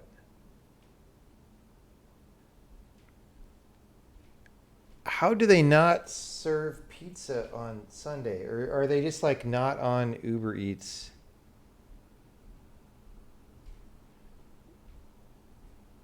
What is going on? Let's actually investigate. Because we promised the people pizza, and we will get other pizza if we can't get Little Star, but is Little Star going out of business?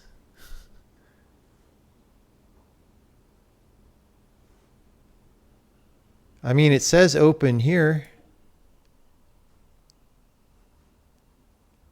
Delivery.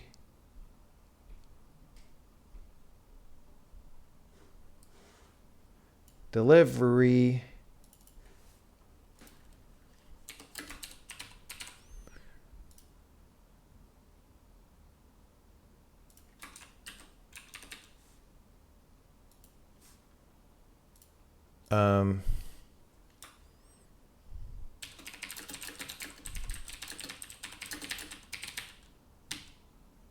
Okay.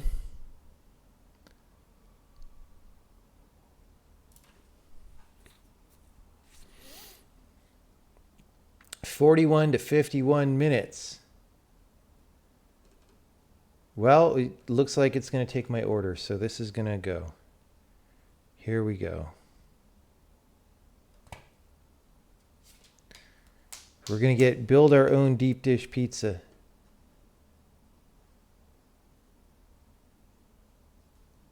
Large for $23. We're going to get We're going to get toppings.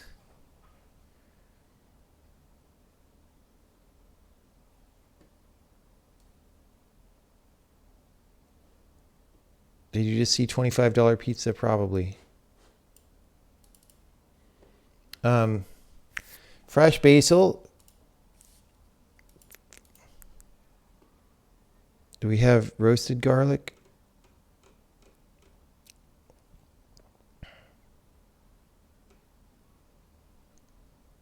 Pepperoni. That's got to happen. That's got to happen. Actually, that's better.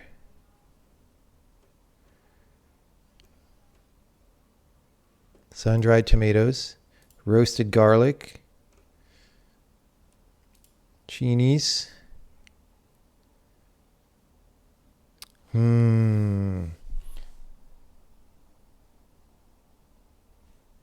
it's $3 a topping, so $43.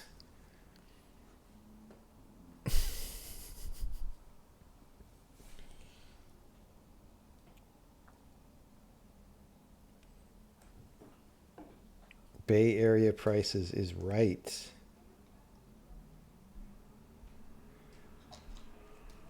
We haven't even added the vanilla cheesecake or any of that stuff. Okay, what else? We need nutritious ingredients. I mean, maybe red peppers.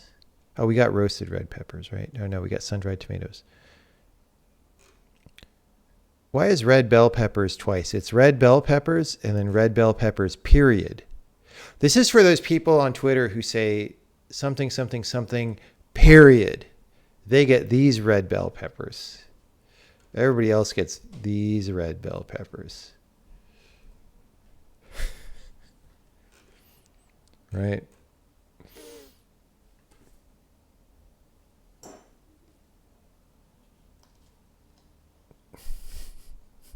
The max number of toppings. I would be scared of ordering that pizza. Red, clap, bell, clap, peppers. I kind of want to throw one more topping on there. We could do olives. I don't always like what olives do, though, to pizza.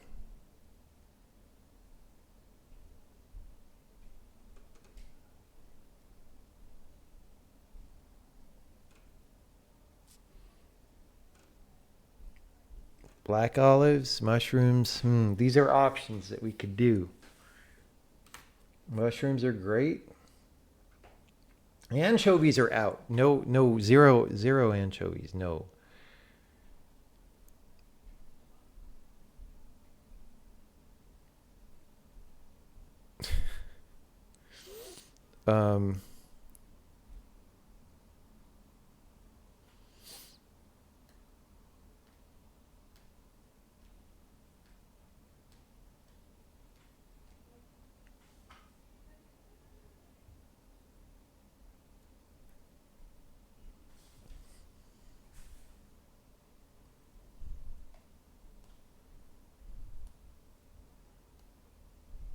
Onions kind of mess up the texture of pizza because you're trying to eat the pizza, but then there's like this long onion. Red onions are kind of sweet tasting.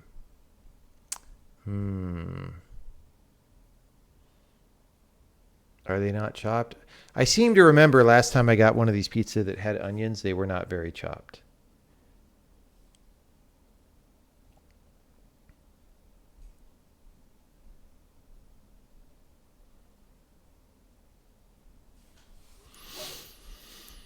We're going to do the mushrooms, and we're going to see how we feel about that. $46, everybody.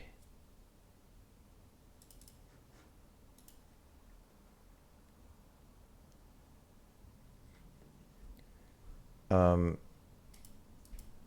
going to add the vanilla cheesecake for $7. It's one slice, by the way. And we're going to add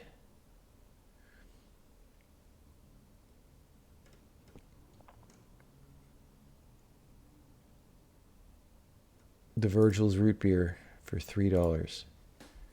Okay. Just so you know, I'm not trolling. The price is now $56.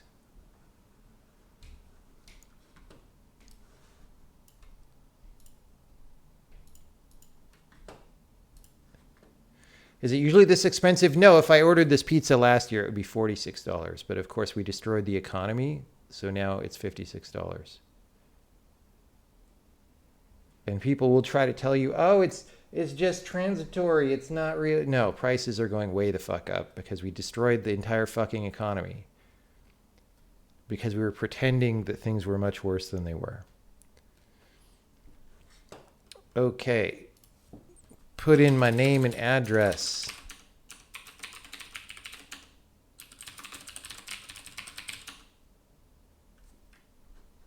Put in my credit card details. I hope you can't see this. Let's make extra sure that you can't see. We're going into high security mode. High security mode. A la mode. You gotta get the sounds off my keyboard and figure out which buttons I am pressing.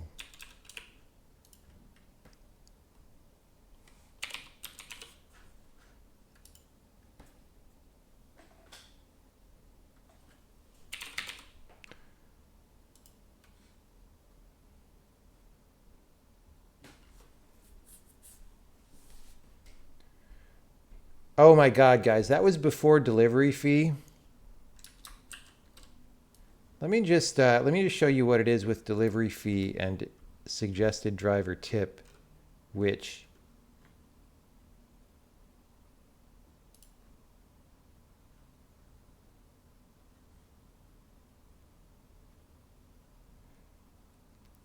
I did put in the suggested driver tip. All right.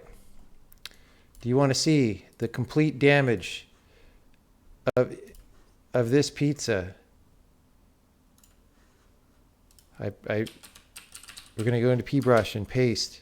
Here is how much it was.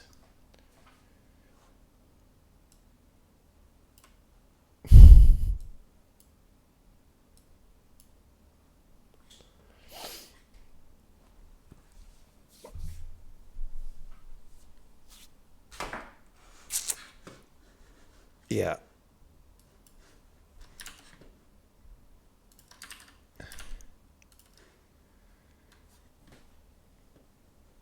California is so screwed. No, it's crazy.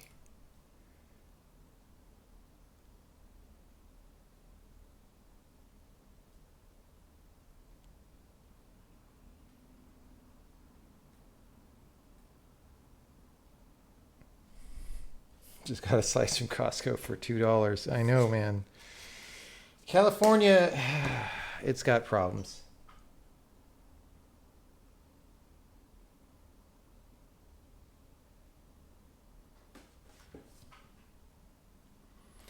So I can track the status.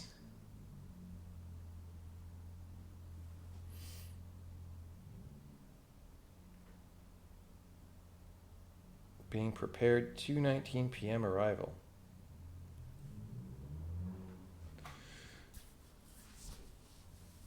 Hard to see how California digs itself out of this mess. I agree. I agree.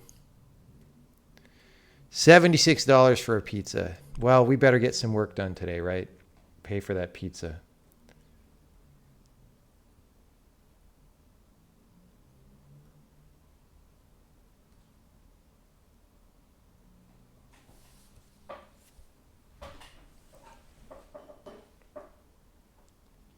What happened to moving to Miami? It's kind of still in the realm of possibility, but I just didn't super love it there. It was fine. It was totally fine.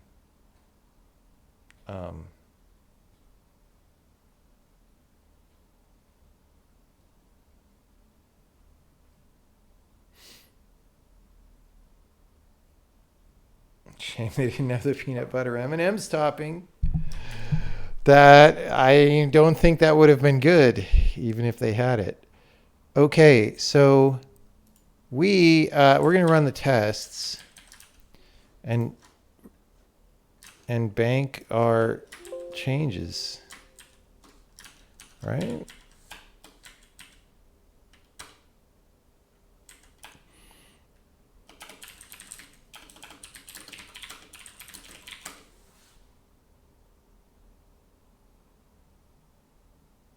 So now maybe we can actually do some of this code view stuff earlier. Let's see if there looks like anything else that we don't want to do. Void bool context. Okay.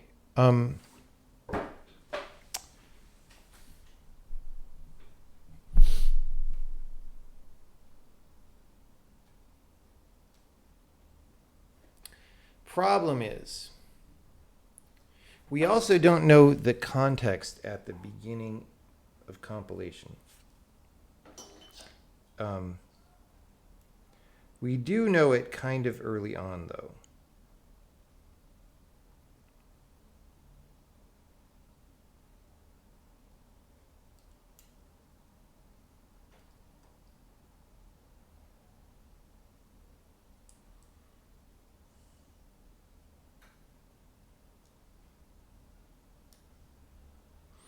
So that said, why are we doing this explicitly?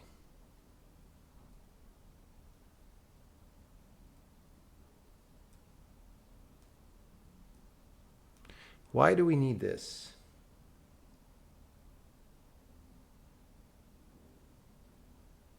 Why are we storing this? Because instead of saying type index pointer to context, I mean, why aren't we using the normal type index for type def context? This is redundantly stored.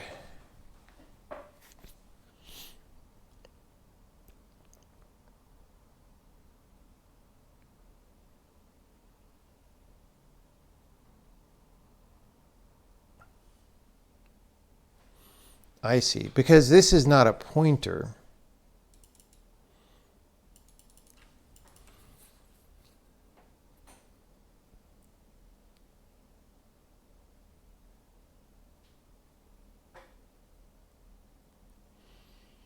So the thing I'm thinking about is we could call this from finalize context.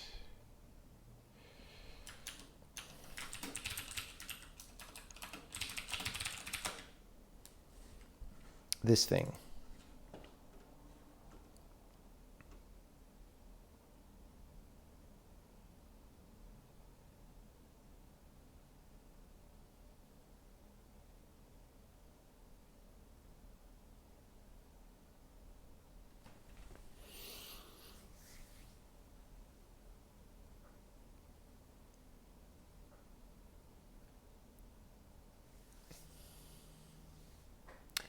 And from there,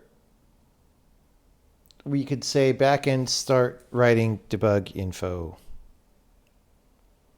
And we'll just see what happens. This gets called from pump from the main thread.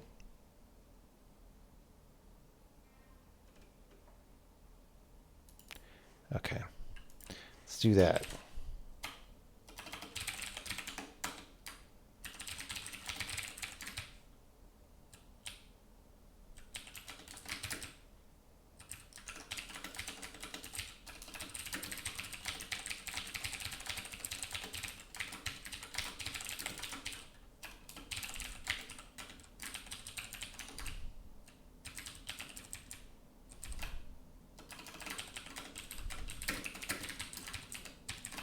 We call backend start here because, for example, code view debug info wants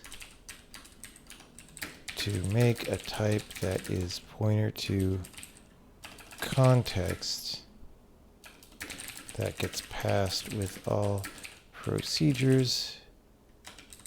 That said, it could make that type on demand.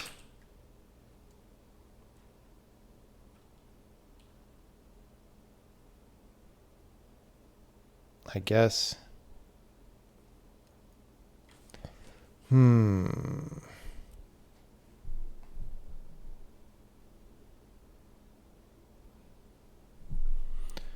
And or the index for type def context could be figured out before the struct is actually finalized, I guess. So we start writing debug info, right? What does that mean? Well, we don't jump directly to here. We don't even jump directly to here because this is in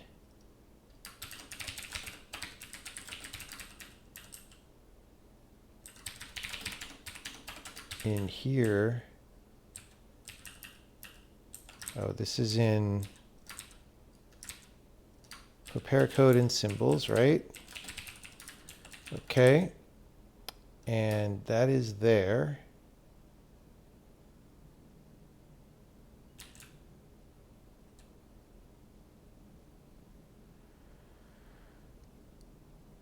Okay.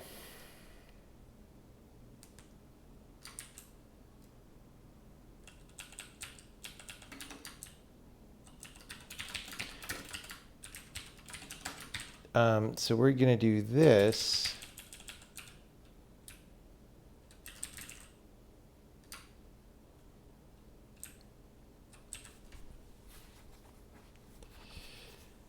And honestly, a lot of this just goes... What is this base variable? That's like not even...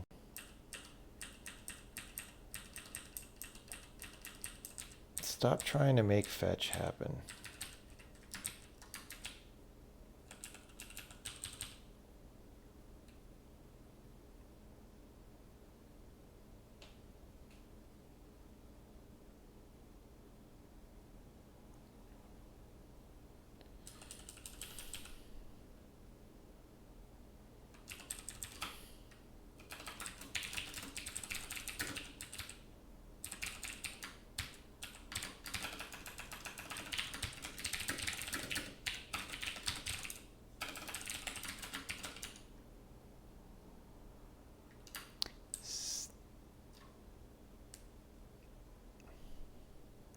Why don't I just resolve some of the speed comments? I explained that, yes, I can't. Think about it. Think about why I didn't just go resolve some of the speed comments, please.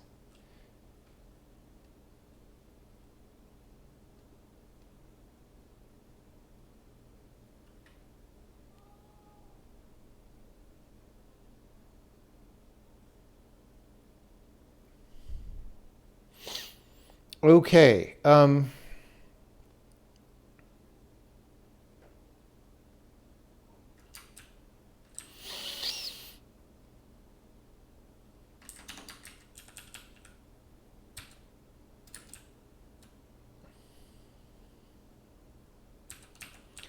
Okay, I don't know what this file name is for.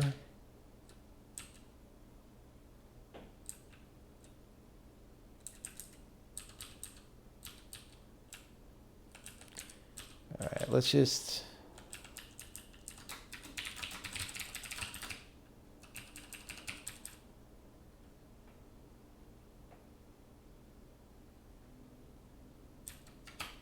Let's just do this. File name that's not even frickin' used until this.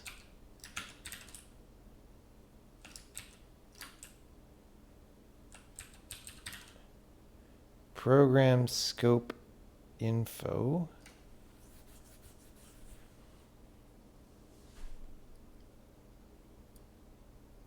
Yeah, so that's, we can't really do anything that uses that yet.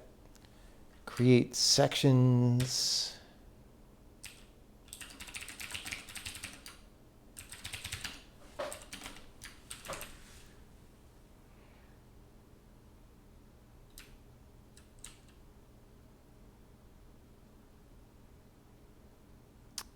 I mean,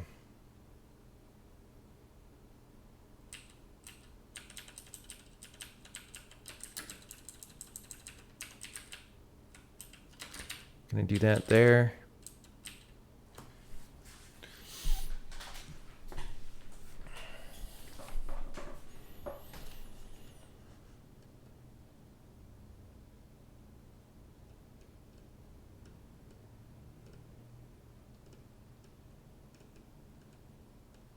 Then I guess this could happen. Like, it's kind of hard to know what's in here.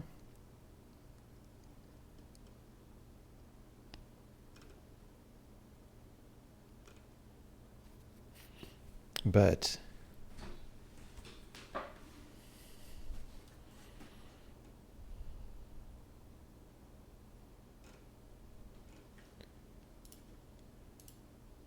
so the program scope info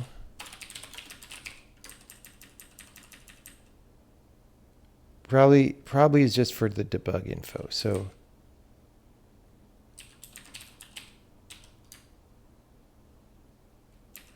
data segment info. I don't know. Let's just make sure it runs, and for that, we still haven't connected these functions together, right? So start writing debug info. We need to define that, and we need to call that from the thing that is happening. Let's just go start writing. Let's not call it start writing debug info. Let's call it start. Let's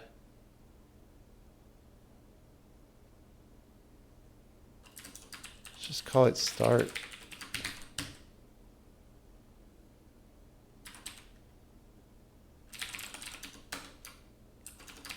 Backend start.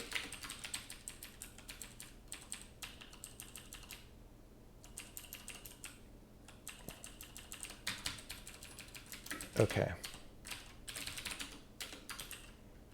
Compile. Where do we call compile from? Is it from pump? Why can't I search compile? Pump. Yes. Okay.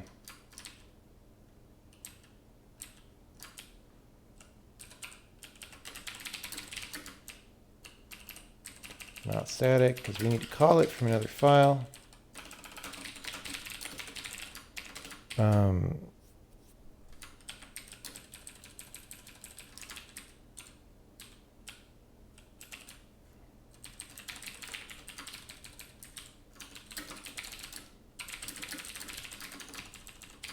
Okay.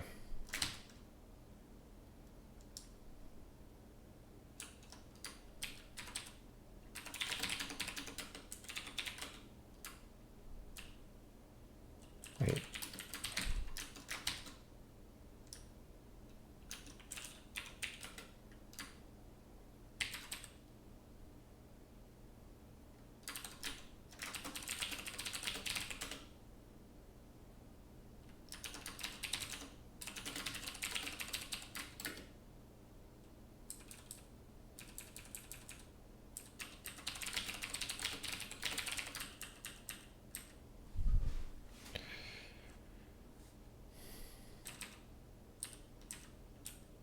We'll just call into this. We don't really care where it is.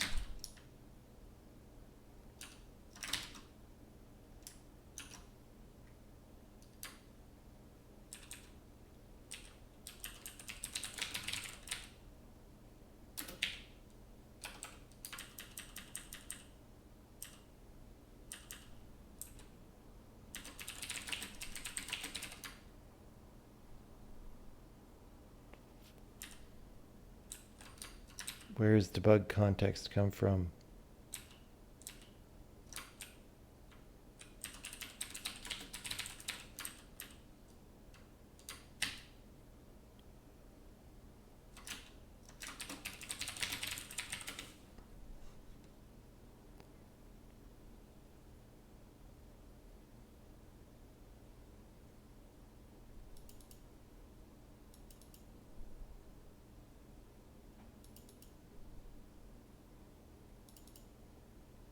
That's an obj writer.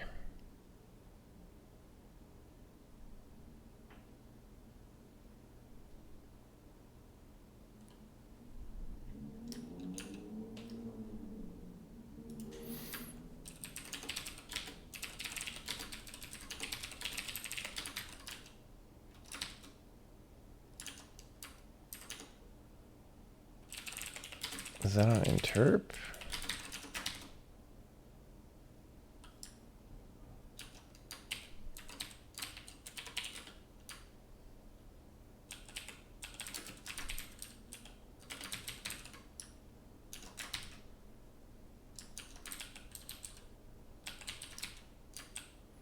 All right.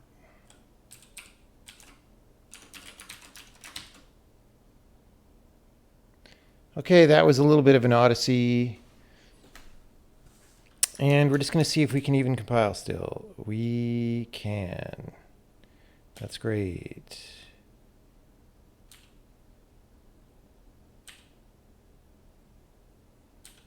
All right.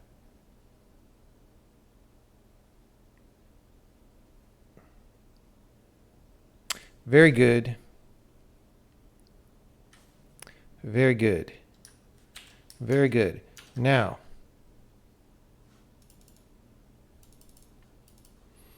what next?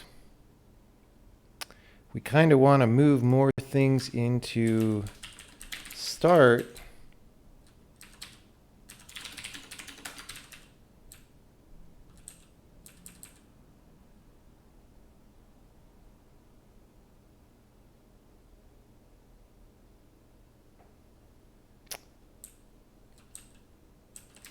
Like this thing.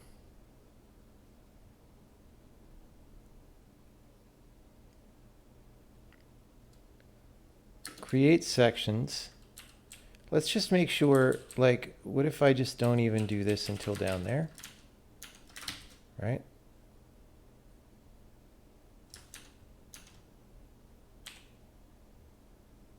Just going to do that. We're just going to make sure we can debug still. Just as a little check. Little fallback check. There we go. There we go. Let's delete one of these because, come on. I mean, you know, it's all going. So,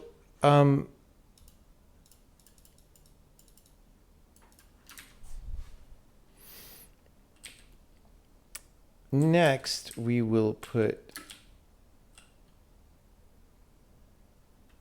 all this here, I think. So then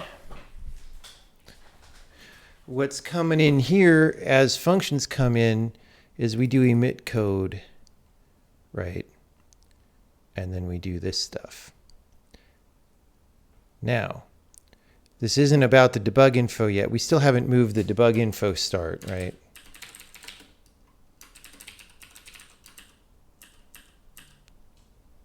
Where was that? That was in obj writer. Let's do one more test before we move that. Rip cam. Guys. Oh, you know what it is?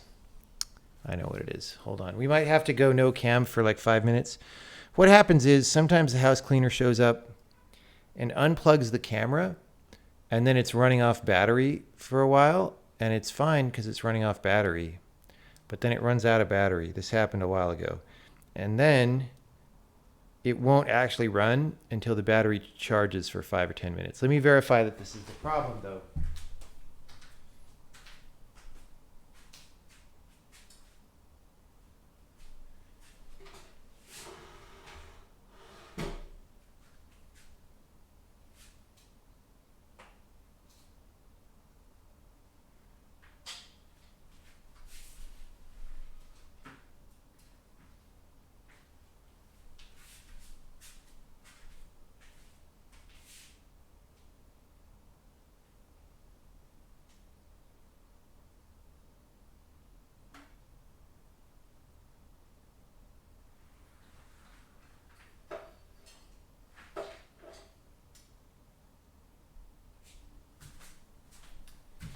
You know, it looks plugged in to me.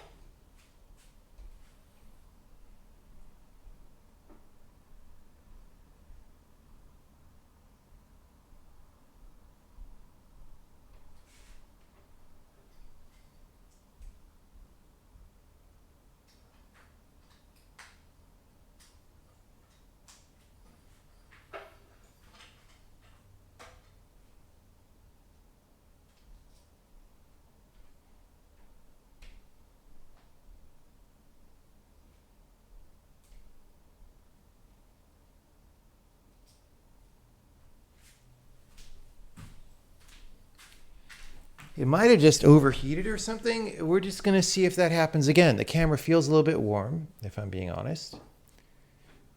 But, you know, it is what it is. Sometimes you need a warm camera.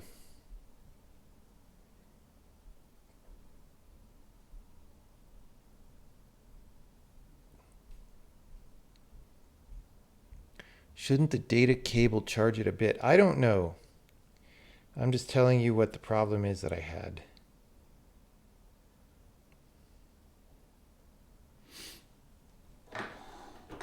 Need a water-cooled camera? Yeah. Okay.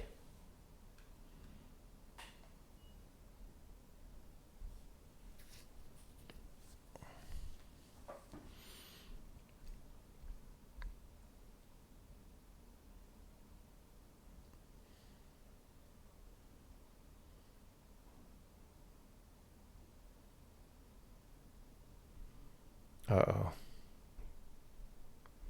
Oh no. Guys, we have a problem. I got a report from the build system that debug builds are now asserting, and it might be a trivial specious assert. It might be a serious one.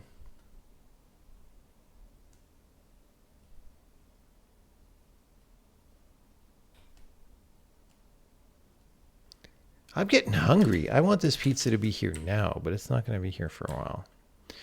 All right, so we have not been running debug builds for a little bit. Indeed. All right, code view write function type.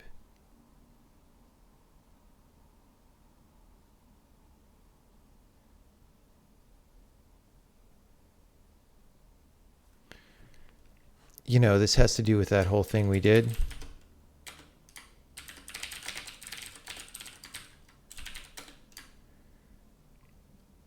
Okay, so mid procedure type array is this thing that I did. And we supposedly resize it. Oh, this isn't even what I thought it was going to be. Wait, what? How is this wrong?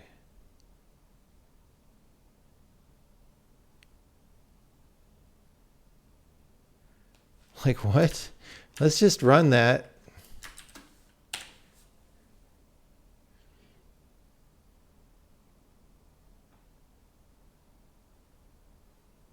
Oh, without our breakpoint.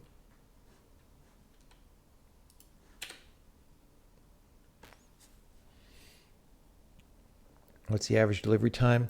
I never know because, you know, it seems like they take like 37 minutes to even pick it up before they try to deliver it. That to me is the biggest problem, is like the pizza just sitting there at the place, you know. Okay, WTF, num args 3, I, 2. What? Why is count 1? We resized it. Resize is supposed to set count. Oh, because, oh God, guys. This is recursive. We can't do this. We can't do this.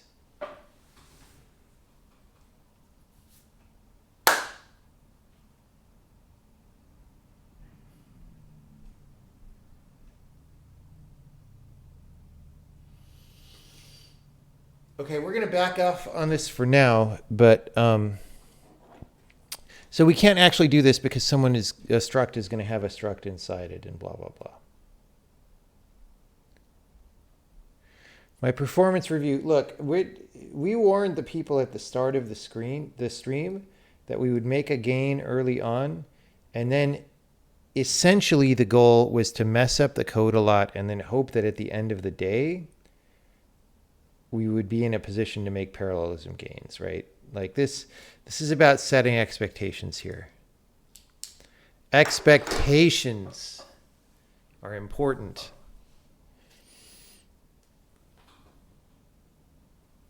Okay, and the expectation is that I should fix this bug that I put in. Okay, so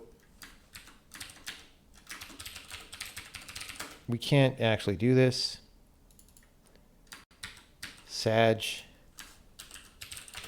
We'll write a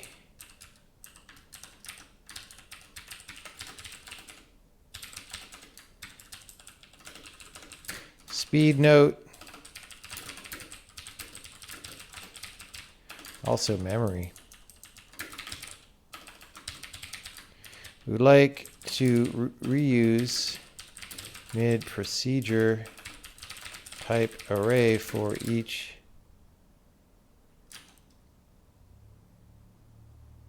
wait, is that even the right one? Yeah.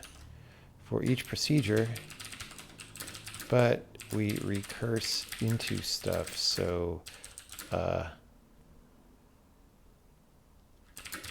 need to have this on the stack.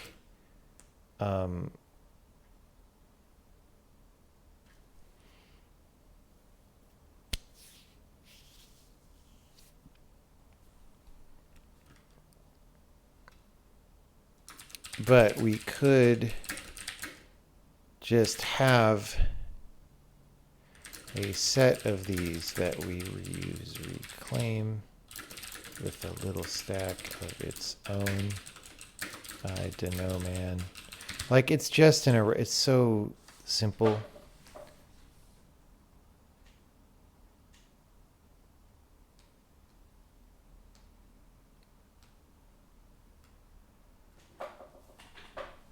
Okay.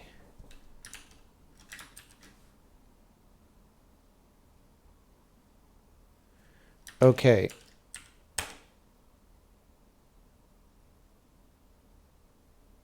Great. That is fixed. Wonderful. Now,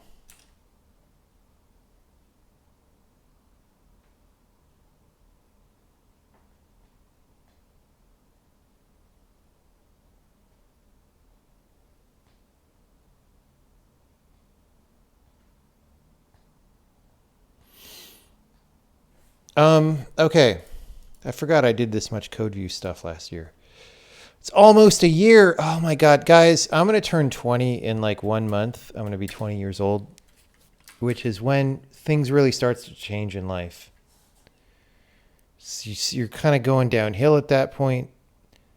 It's like you're almost able to drink legally. All these things happen. All these things happen. It's crazy. Okay. Anyway, we were doing this start over here, and now what we want to do is the code view begin compilation unit. We want to move that out.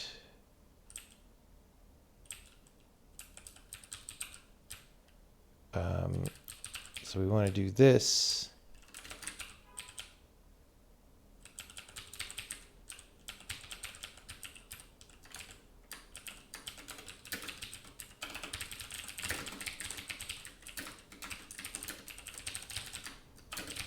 Okay. If it's code view, we're going to do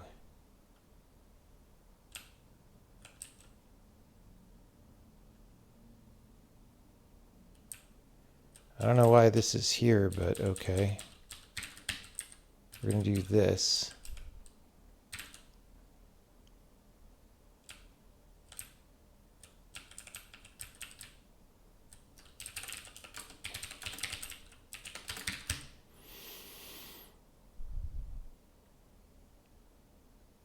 We begin the compilation unit. Let's, that should work, maybe. Concat buffer size. Again, these are probably things that we will adjust. Oh, begin compilation unit. CTX.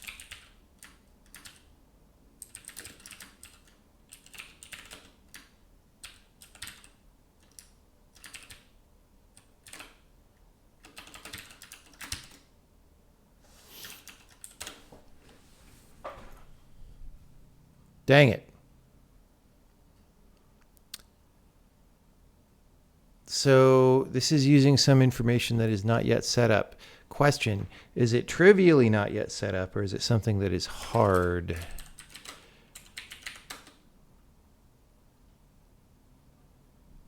Oh. Fuck. Guys.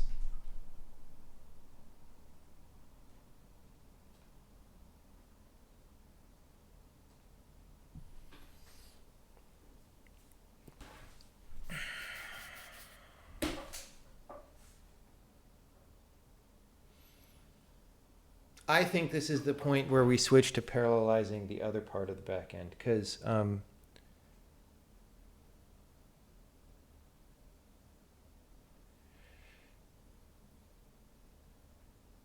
the problem is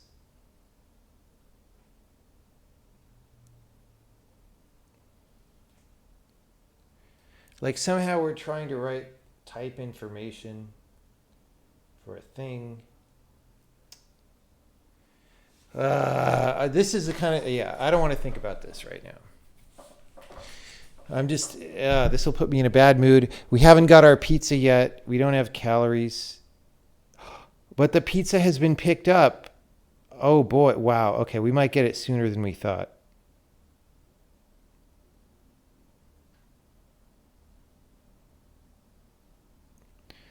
We might get it sooner than we thought.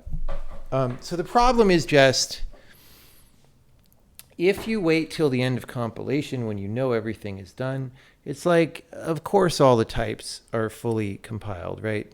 If you try to write something early and compilation isn't done, what do you do? And we could do stuff like, you know, instead of writing out the type info, sorry, I'm yawning, just say, hey, we didn't know this type yet, and write the pointer and all that. And I think we will end up doing this. However, I need calories before I even think about that kind of thing. And in fact, I think I would rather do that on the bigger chunk of compile time first, right? Which is honestly normally the responsible way to do things anyway. So we're going to try to not even begin compilation unit yet.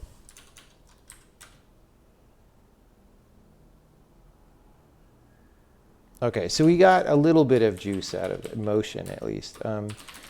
Incomplete. The plan is to move the call to code view begin compilation unit here, and thereafter we can generate info for procedures as it comes in. Okay, but we did set up our buffers. We set up a little bit of this stuff. We created the sections. So all that is successfully happening earlier during compilation, which then means that we could do this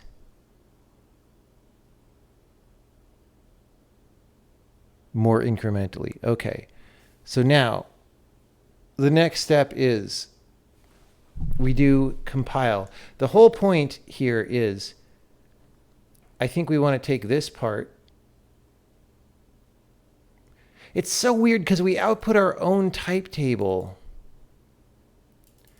and we have all the indices. Like, why don't we just have CodeView use those for its types as opposed to building a totally separate thing? Like, why are we doing that? Get Pepsi Man to deliver the pizza. That's a good idea.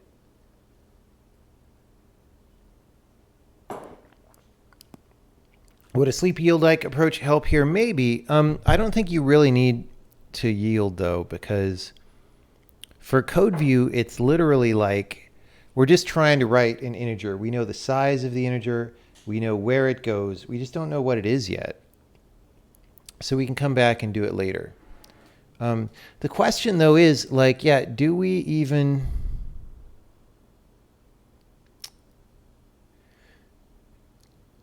Like, why are we even having a separate set of integers for CodeView? Like, why is it not just literally the same? Why is it not literally shaking right now?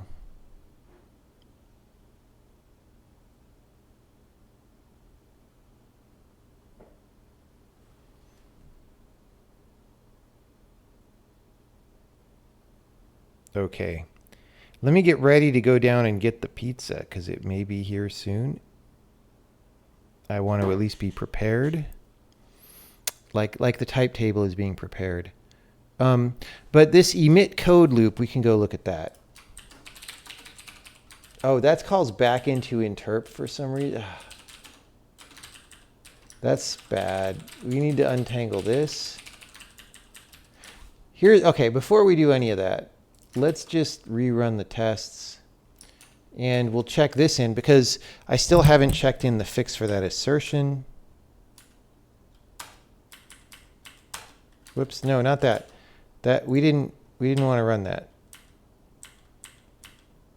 Oh, that's actually bad too, by the way. If we broke the game running, we might have to invert or revert or something. Invert. Oh no.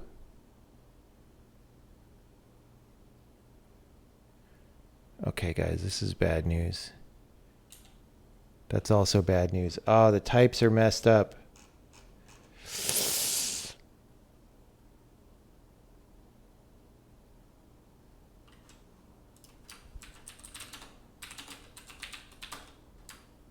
Section headers. Modify section header. But I thought we did the headers.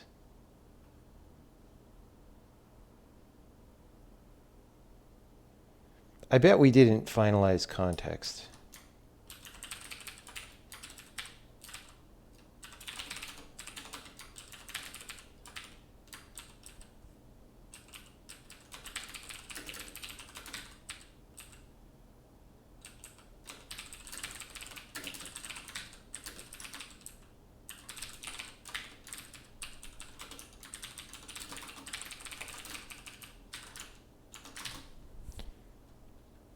Which is weird. Like, maybe, I guess, if absolutely nobody uses it.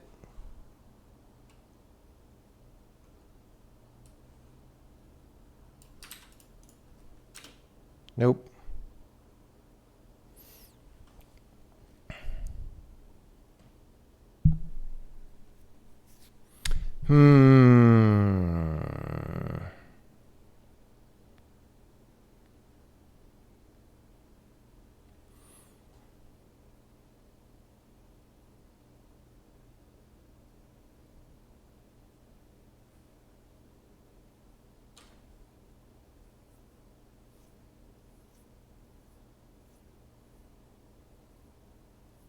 Modify section header. Like,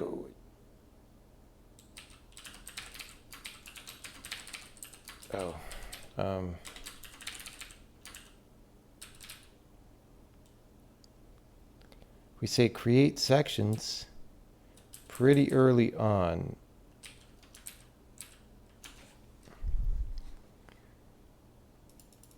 Certainly before we get... Oh, God. Right. Sections were added. Sections were added. So we can't do that yet either.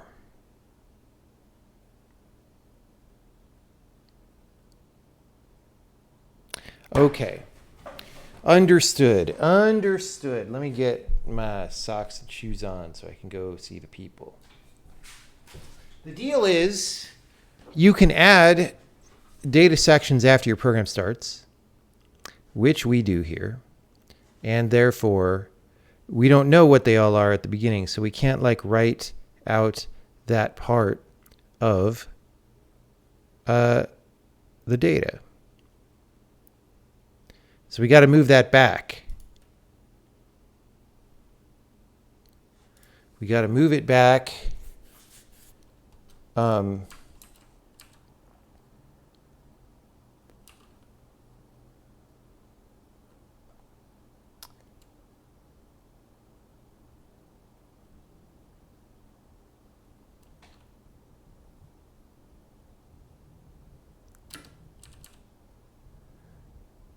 feel like we actually...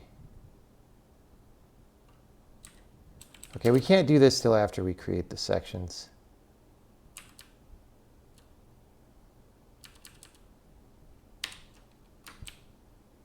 Okay.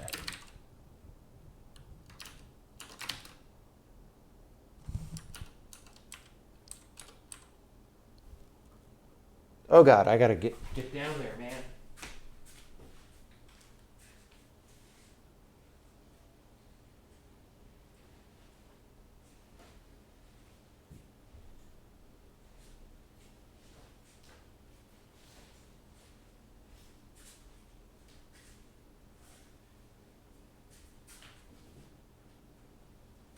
I gotta put on my socks and my shoes.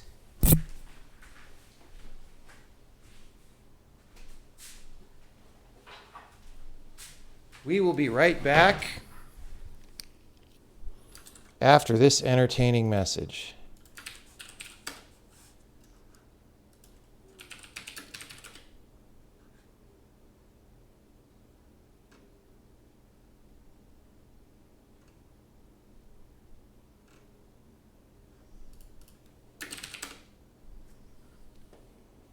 All right.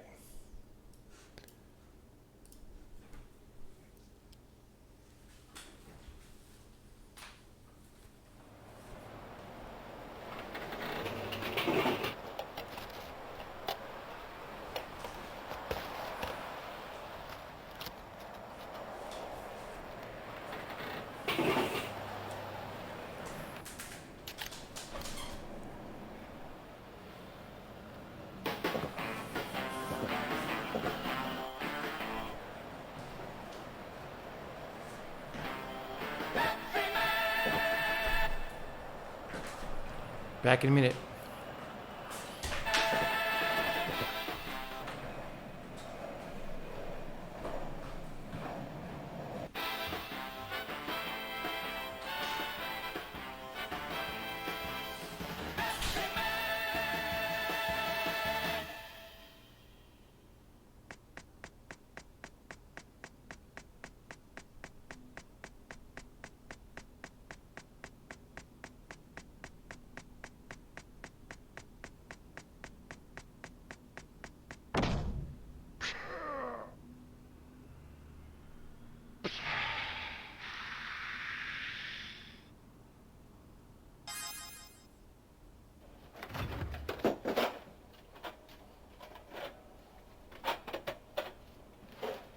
Hey, let's start the game.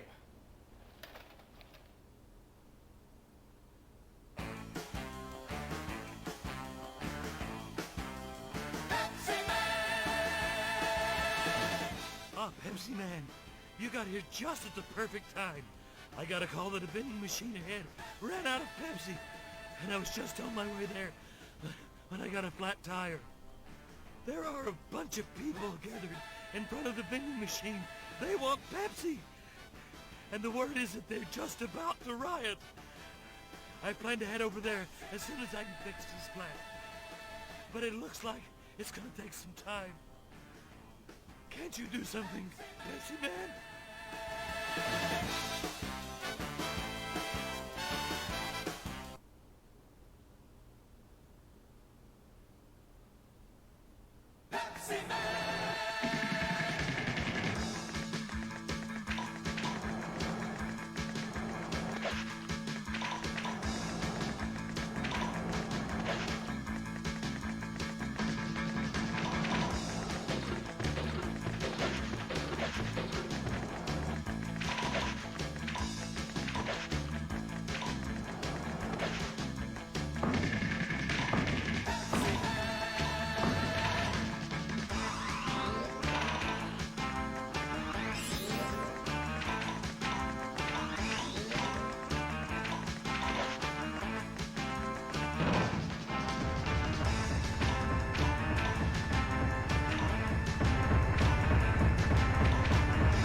What's Pepsi Man doing?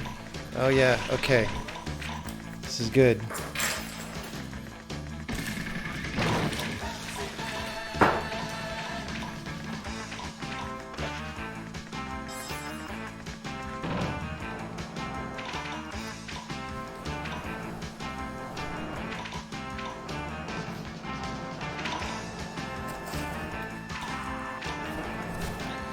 Look at this.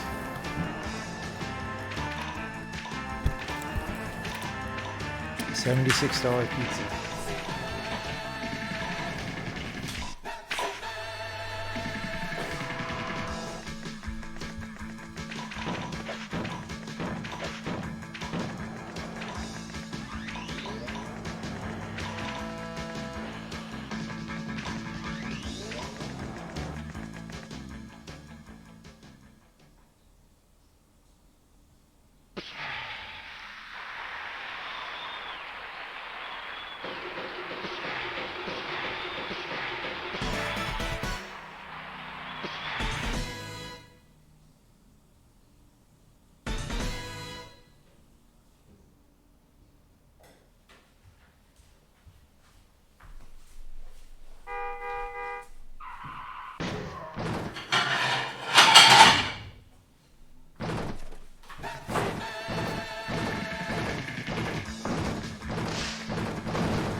Why does Pepsi Man have to run away from Pepsi? Like, how does that make any sense?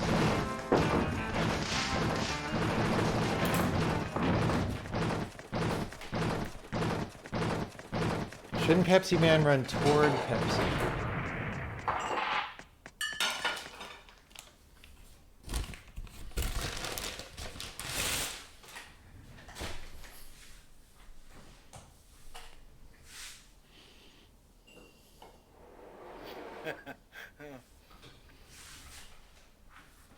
You're doing pretty good.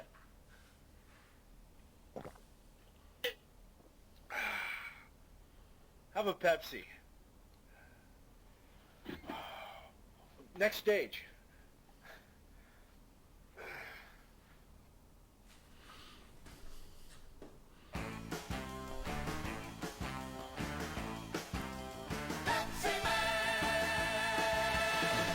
Pepsi Man! There's a building on fire just ahead.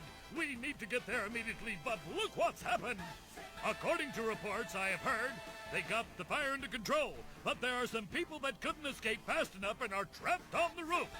They are extremely exhausted, and it doesn't seem likely that we can get first aid to them in time. Can't you give them something to help revive them, Pepsi Man?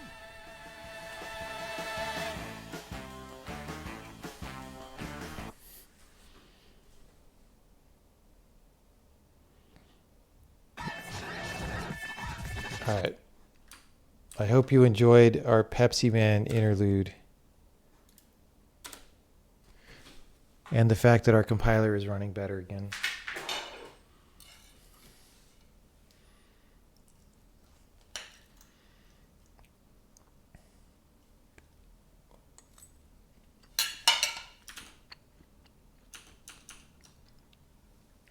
Camera's gone again. Dang it.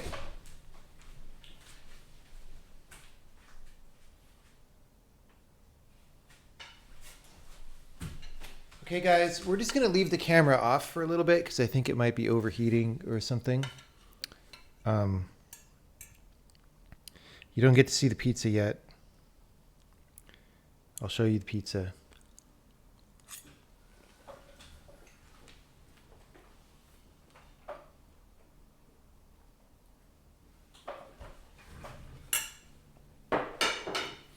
Maybe the camera did not have enough Pepsi. Did you ever think about that? The pizza is very good, I will say. Yum, yum, yum. Yum, yum, yum.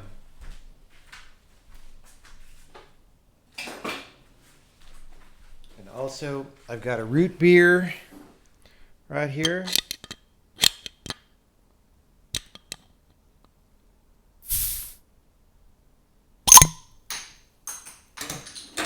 So good.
I tell you, the pizza calories are really going to help with this next phase of refactoring.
Pizza greater than pasta? I think so. Yeah, I think so.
Okay, we're going to give the camera a good 5-minute break.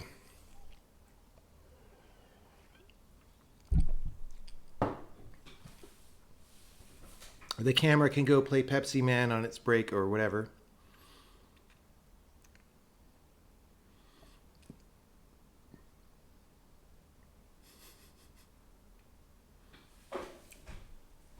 Okay.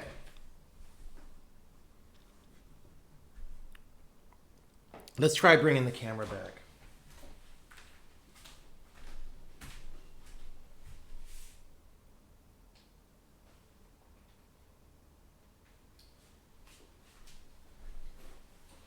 It appears to be working so far. So let me turn it on back over here. Boom.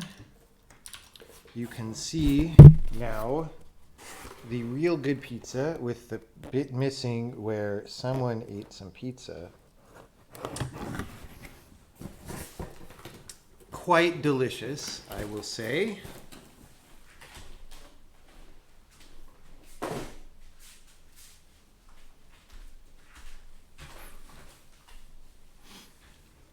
Quite very delicious.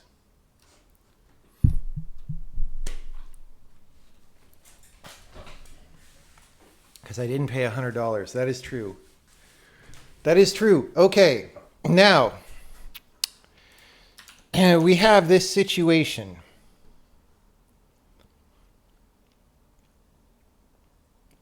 We go create sections and then we say output, right?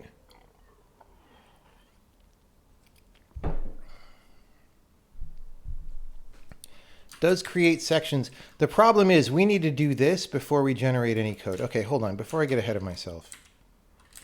Do we even compile and run the game? It seems so. It's getting a lot further in the running process than it did before. Does it taste $70? I mean, it tastes pretty good. It's just like, what is worth $70 to you? When I was a kid, $70 was so much money that I just never had that much money.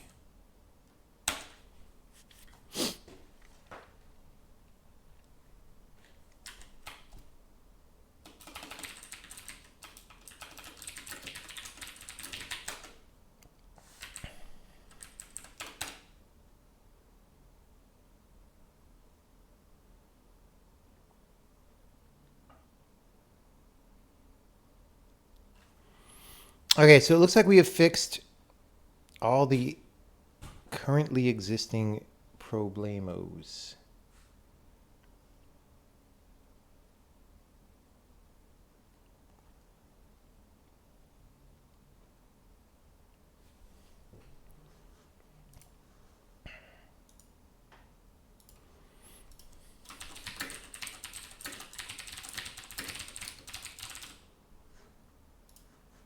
It's warm in here. I turned the cooling on, and it's still warm. Why is that a no check-in? Loads.count. Oh, because I was worried. Okay, yeah.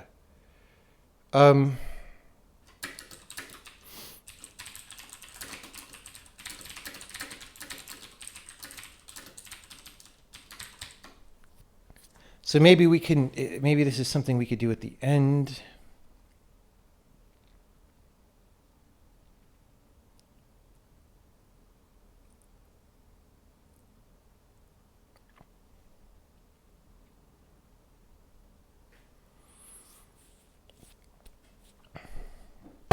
Whoops.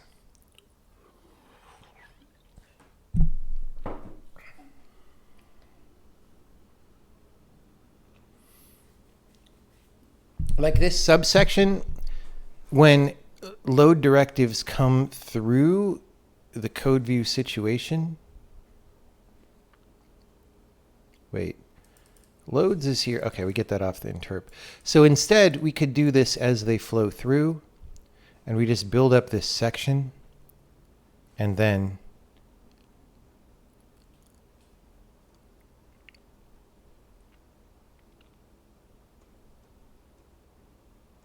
there we go.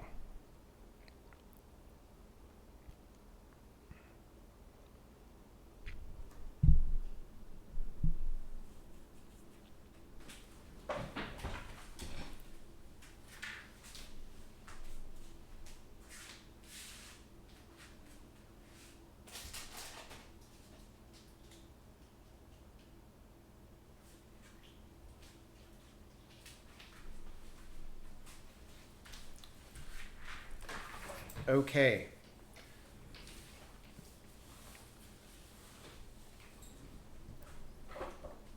So we're going to say the plan here is build a separate table as these come through.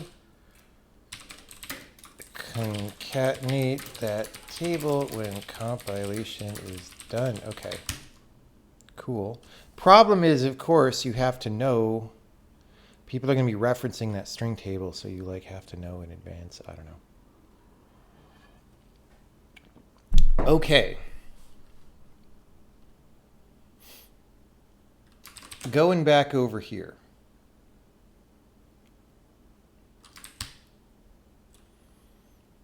We have this offset within text section. And instead of having this one thing called output, I think we want to make a thing called text section, right? Just so we have a very clear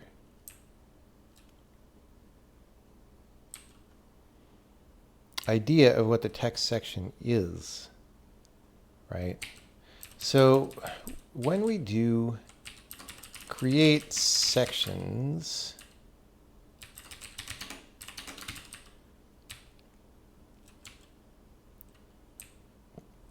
this is like from the beginning.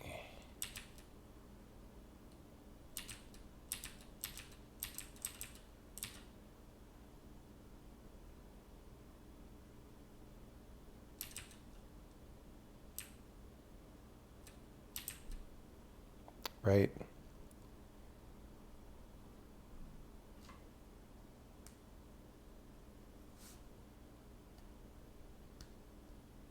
Okay. So what we could actually do is put that into a thing called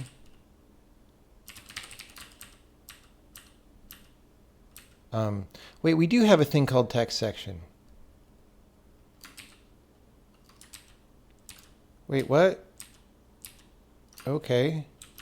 Text section. Do we actually use it?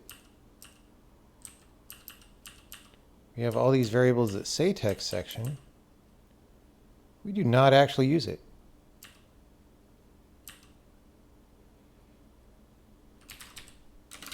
Do we use it here?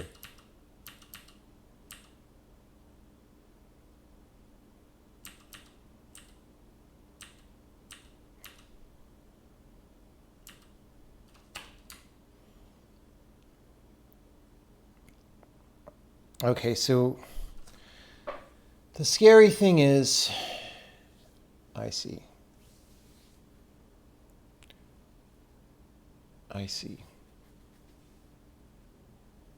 Okay.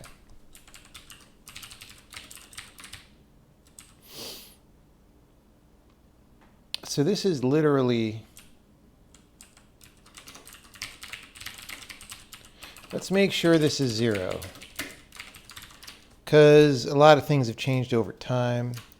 Let's just make sure we know what is happening.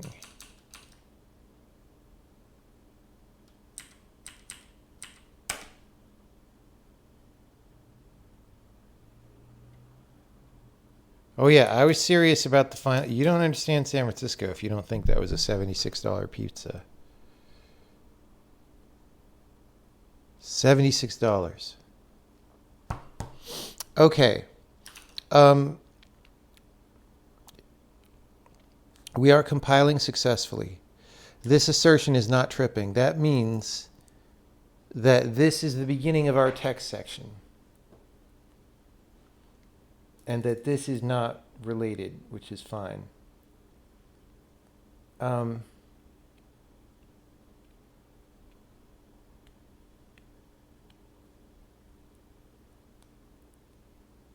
Which means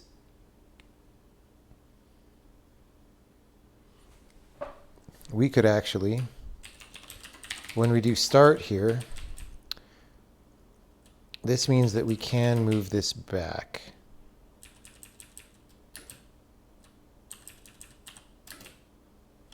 To here.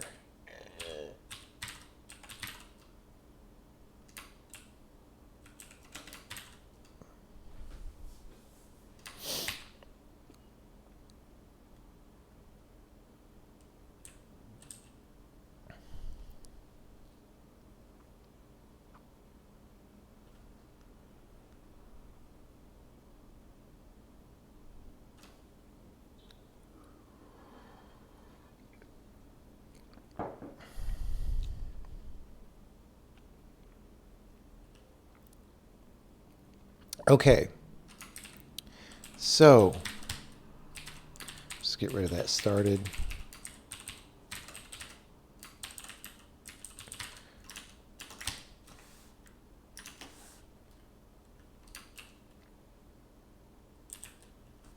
Okay.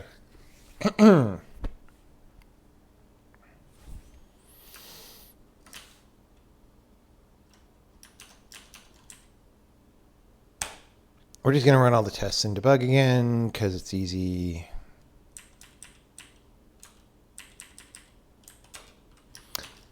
Now, we want to get this emit code to be something that can happen async with this other stuff. Now, I think I could actually do this here,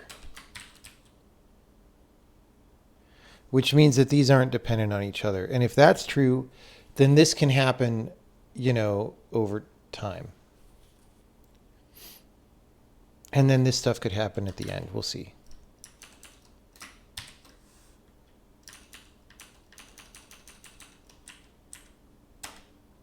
Nope. Symbol not equal -1. So we need something that's setting up line 90. Oh, it's going to be a section symbol.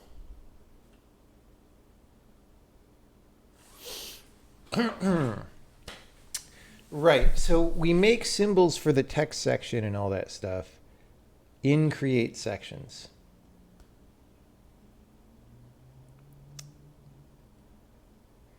But maybe we can factor that apart so that for the existing, let's see if we just need the index or if we need something else. Line 1944.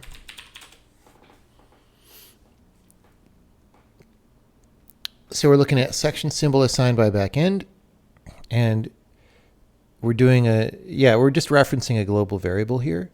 And the way you do that is you say, well, hey, you know that section where the variables are stored? It's this far into that section. Very straightforward.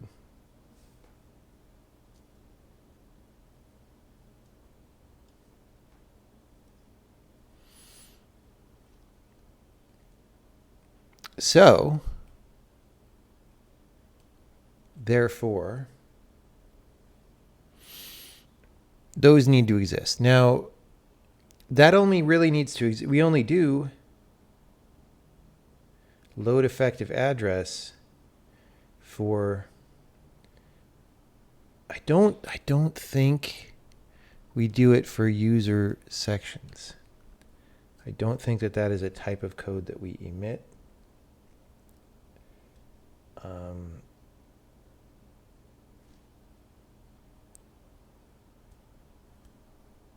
Anyway.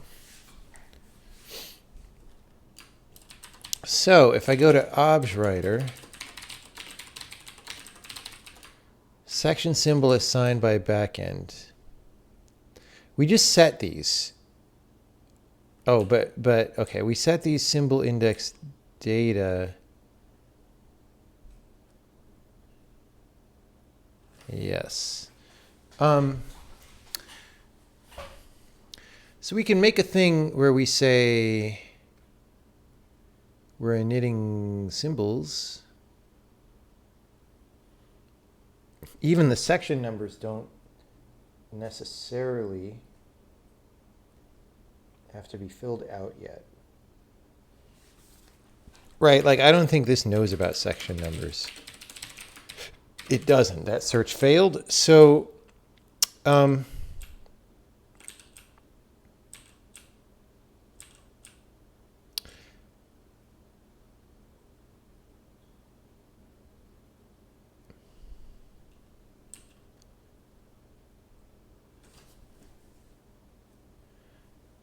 so these symbols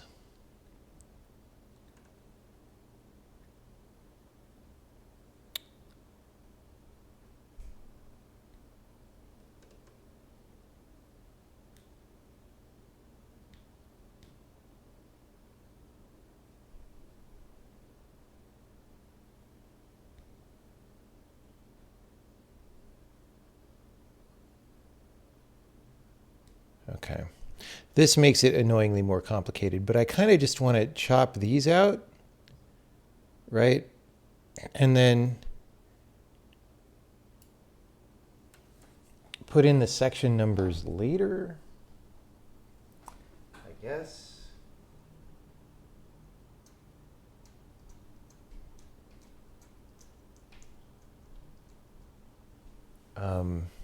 So we probably want make section symbol to return a pointer to the symbol if it doesn't already. And we can make a version of make section symbol that takes no arguments, doesn't fill the thing.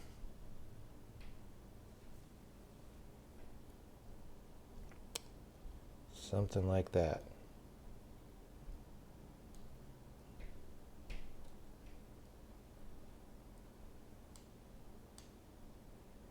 Or we could always, the alternative approach is that we patch the symbols in later, but I don't really want to have to do more address patching than I need to.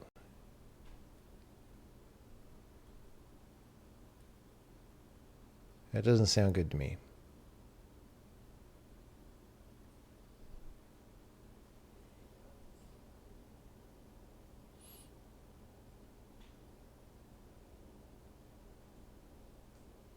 Doesn't sound good. So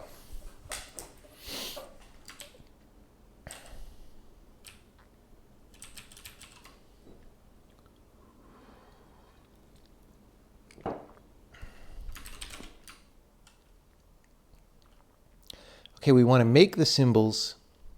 That'll be a check-inable change if we just make the order in which we make the symbols different.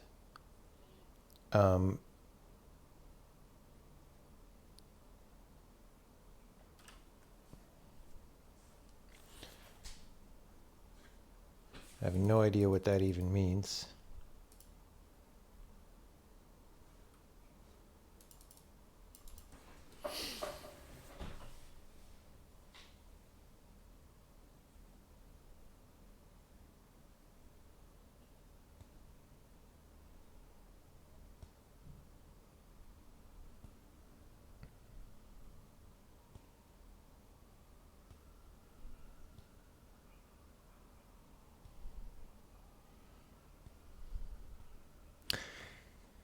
Okay, so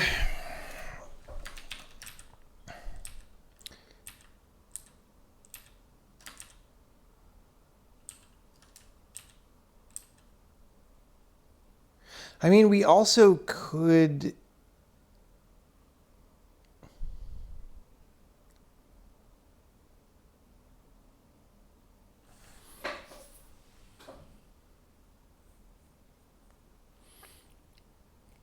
We also could just do all this stuff at the beginning.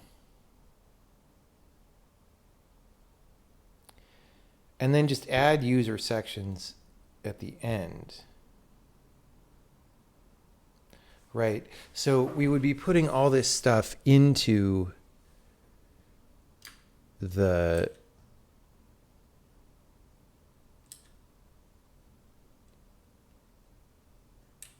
like we wouldn't have to change really any of this. The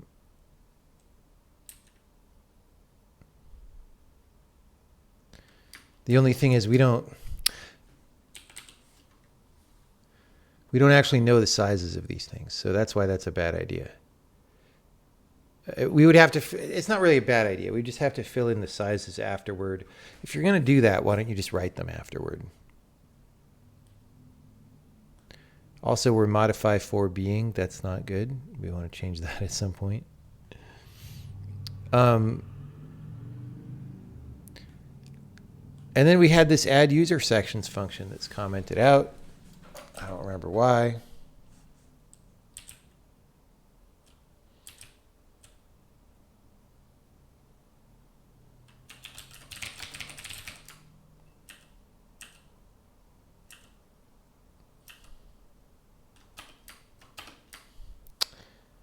I don't even remember where that happens now, but it happens. Oh, it's this added data segments right there.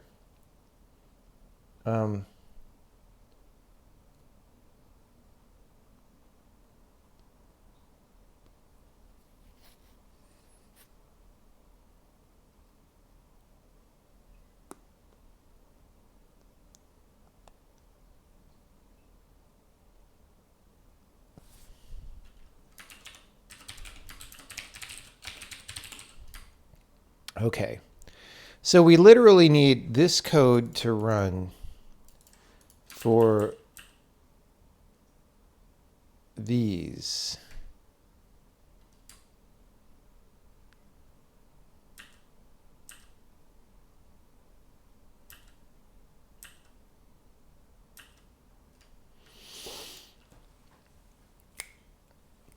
Let's just try. Are we checked in? Because if we're checked in, we can be bold. Wait. I don't even know. Are we checked in? I feel like we have some changes, but they might be trivial. No. Really?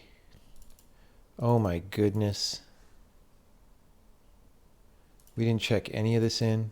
What is going on today with me? What is my deal? What is my deal? Okay.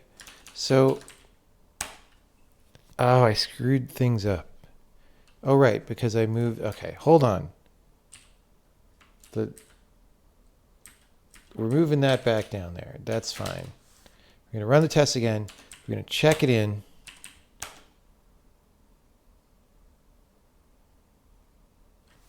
And then we're going to factor out the symbol stuff a little bit differently. We'll make a function called create initial symbols that people need to run.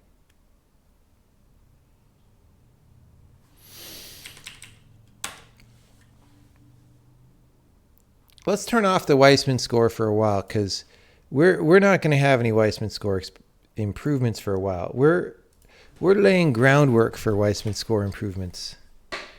It's a different thing. Definitely different thing.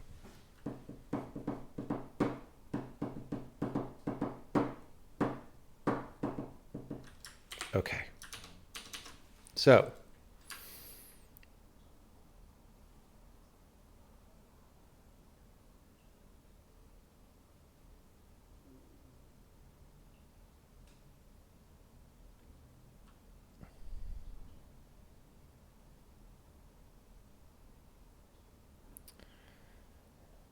We got to commit the thing. That was the whole point of this. We're committing this.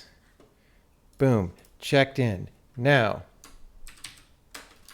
here, we want to set symbol index data, R data, BSS, and no reset. Okay. So this is the challenge, is to make this work. Data, no reset, BSS. I don't know why there's text in text section. And where's our data? Oh, it's this part.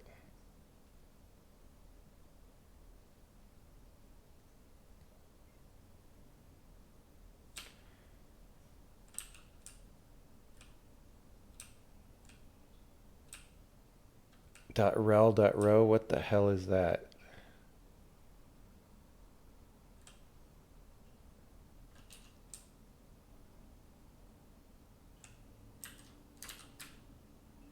Rel row data. Rel row. We need rel row data as well.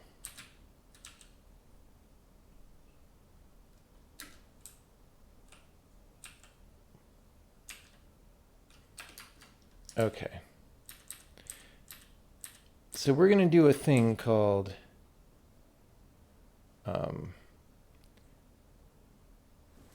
create symbols required for code gen, I guess, right? Does that use rel row data? Rel row, no, rel r data. Actually, okay, let's go back here. Dump that for a second. Which of these we actually use? Symbol index types, R data,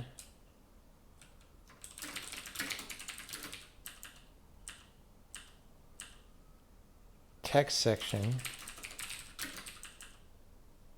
text for some reason,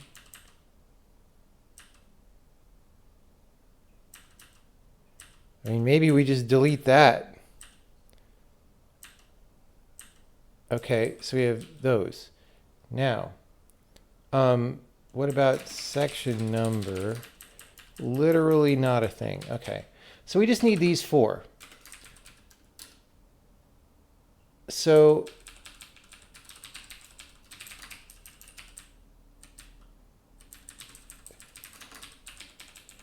create symbols required for code gen. These four. Okay.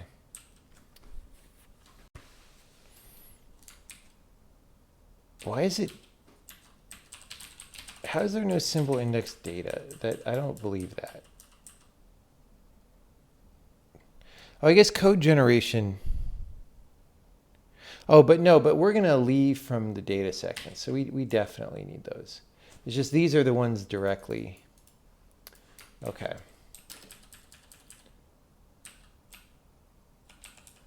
So now this whole symbol index text section, why is that a redundancy? We'll worry about that in a bit.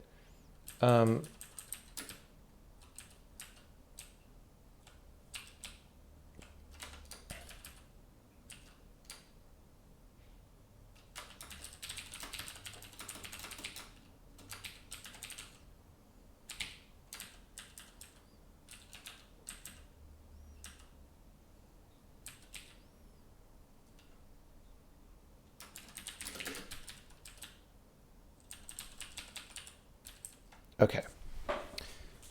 Now, the thing is, we don't know what the section numbers are, right? So make section symbol does what?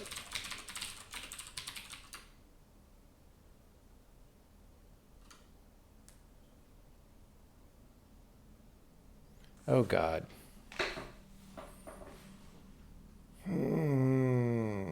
It looks in the header for the name. We didn't make the headers yet. This is one of these things where it's kind of a big mess, not really for any good reason.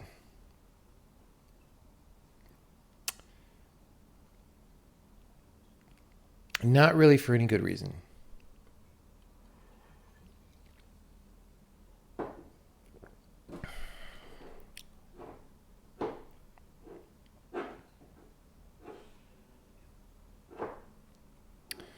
Okay. Maybe we do just write all the sections and fill in the lengths later. Because I could do other things, like I could factor out a name here and then a name there, but now you have multiple copies of names that are bug prone because they could be desynced from each other.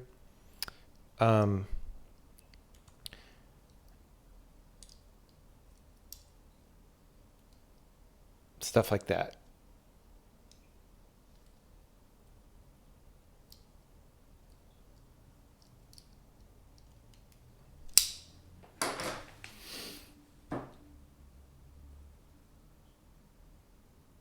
Let me just see. If we go down here, we create the sections, we add headers, boom, ba boom, boom, boom.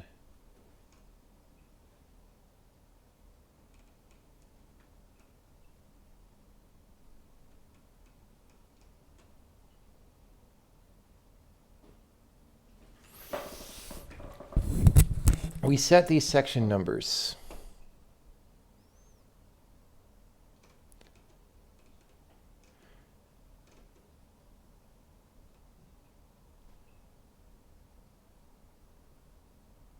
Okay, this thing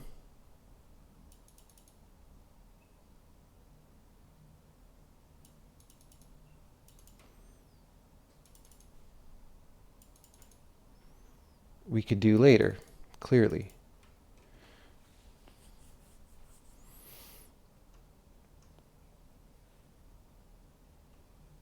Like, does this assume anything else about...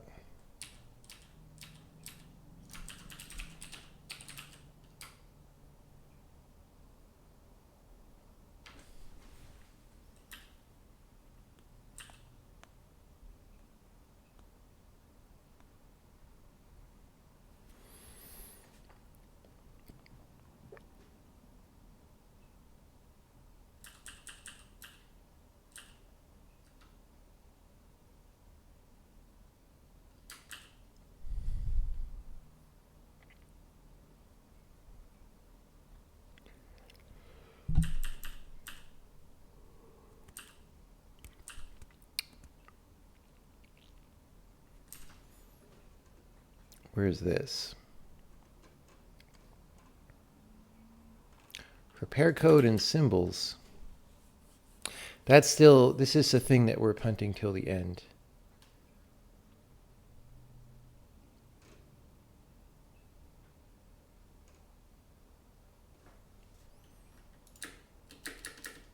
Okay.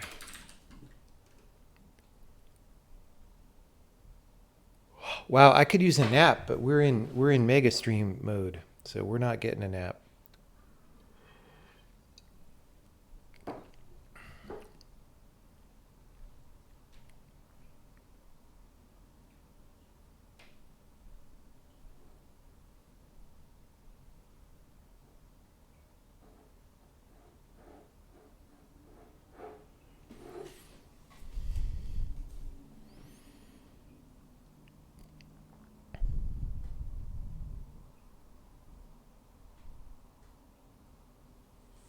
No naps, yes. Caffeine time, that is...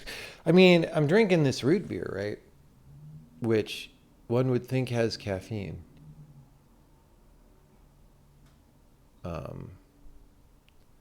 Maybe it doesn't really have very much. So maybe it's time to get the tea going.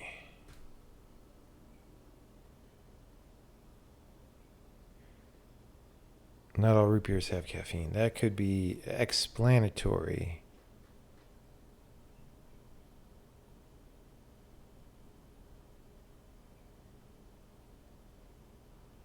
Let me warm up some water. Back in a second.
In addition to the pizza, we have the vanilla cheesecake. No caffeine. Dang it. All right, let's show you this cheese. Let's get it out on a tray.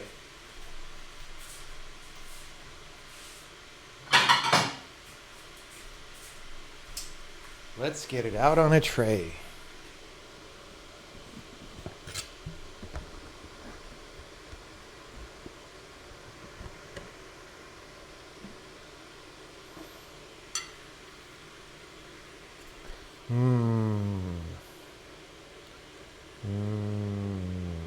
Very good. Very good. Very good.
Let's get it out on a tray.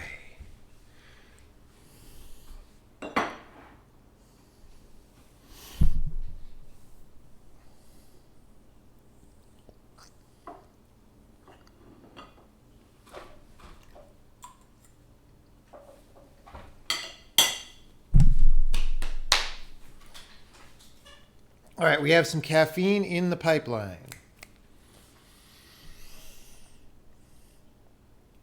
So for this object file situation, do we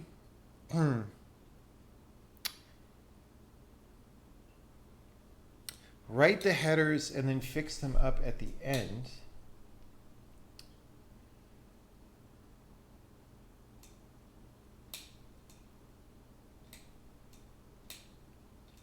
I think the answer is we're going to try that.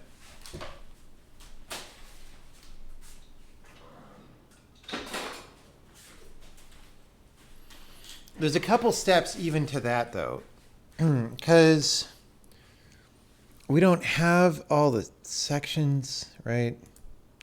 Okay, hold on. Let's revert what we were doing. Revert to Williams.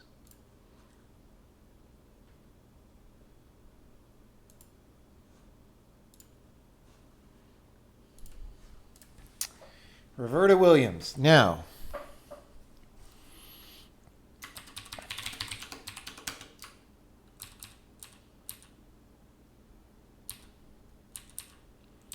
so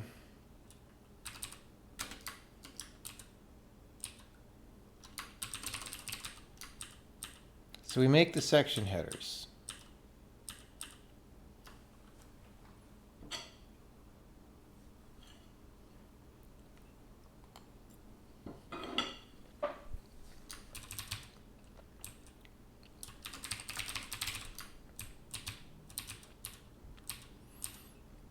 And then later,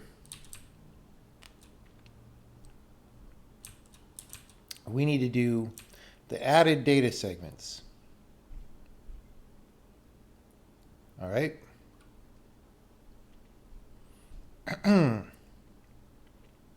So we make symbols.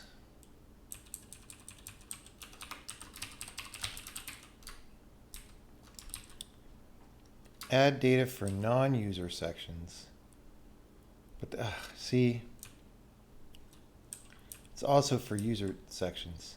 Yeah, I comment that here. Okay, where does that happen?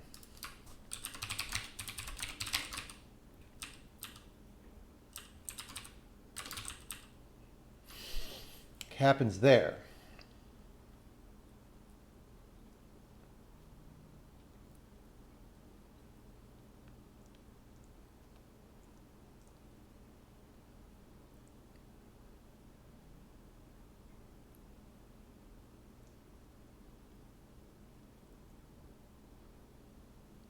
Okay.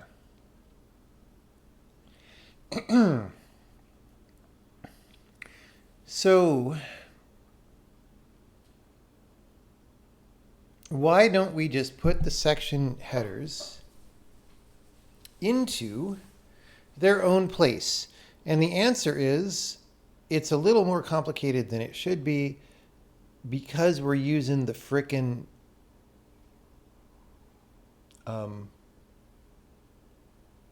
the modify 4Bs. So we want to change that anyway. So that's a thing that we can do. Right? And this stuff.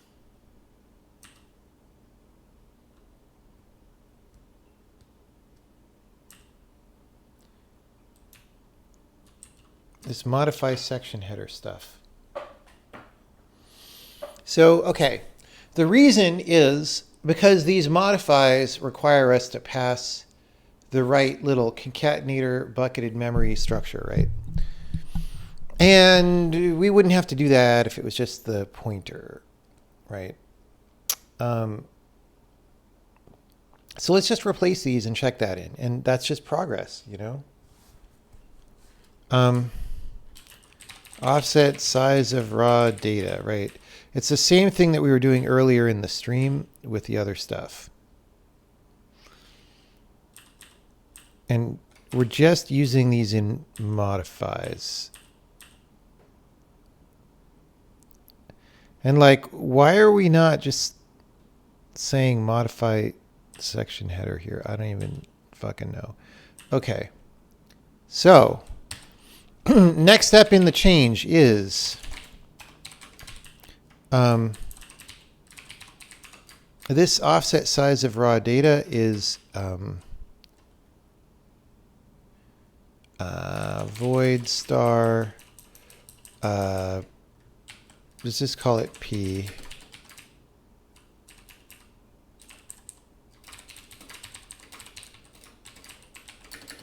Used to poke values later on.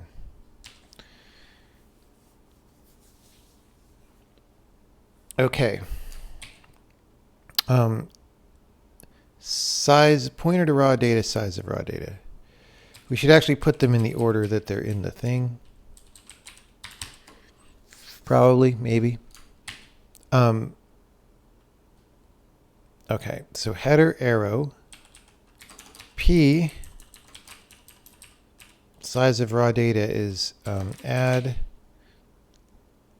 what is it called? And return ensure space and return pointer of 4, right? And then P pointer to raw data is the same thing. All right. And then these ones are still offsets for a while. We'll deal with those later. The point being, we do these. And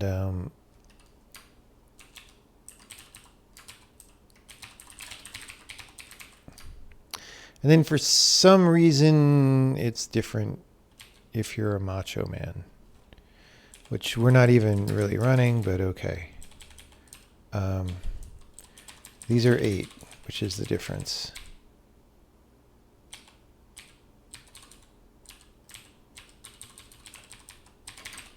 8. Okay.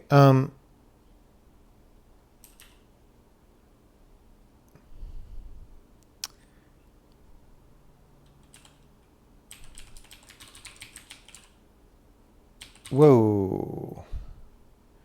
This is the opposite order. Elf puts these in the opposite order. Okay. Pointer to raw data. 8. Size of raw data. 8. Okay.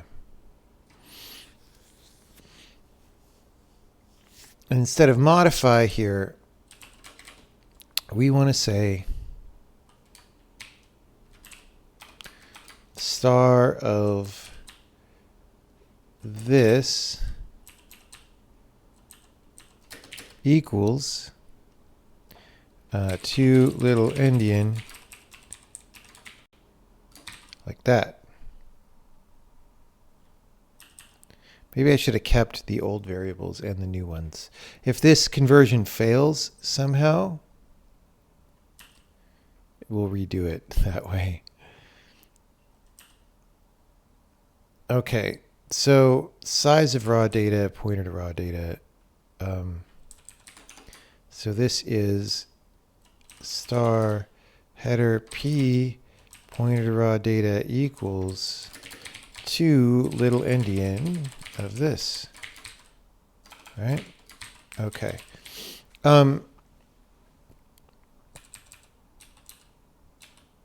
So again, like here, this is size of, and then here,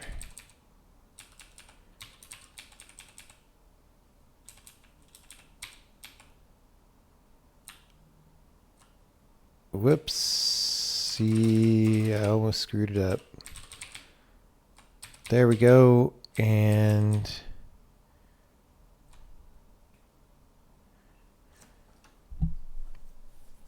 like, it just doesn't really, wait.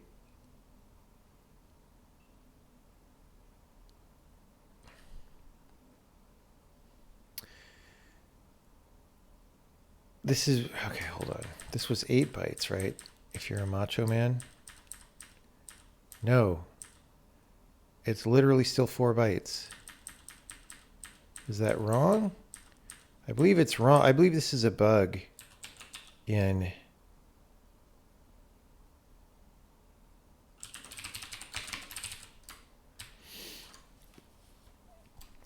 right?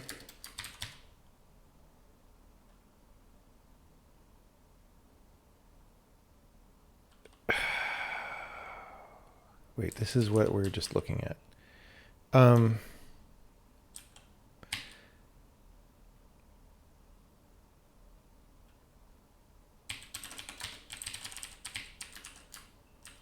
So here, if we're macho, which I believe is macOS 100% of the time, right? For at least our current port. Yes. So that's 8 bytes. So this code was wrong. I mean, again, it being little endian, it was probably fine.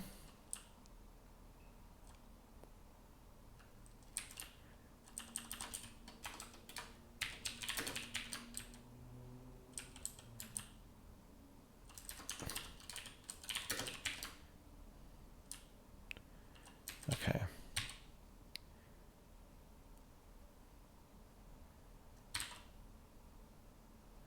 Like, this is just fucking wrong. Dead ass wrong. Doesn't matter, we don't ship the Mac version anyway. But that's fine. Okay. So this is going away. And then the offset virtual address, I don't know what that's about. That's a different thing.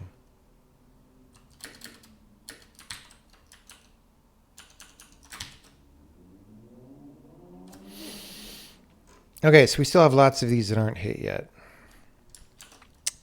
324.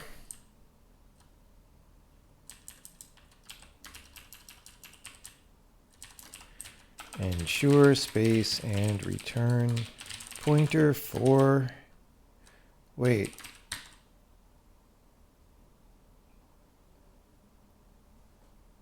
So hold on, what was this? Offset pointer.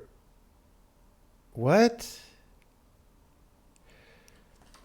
Oh God, these are like something different.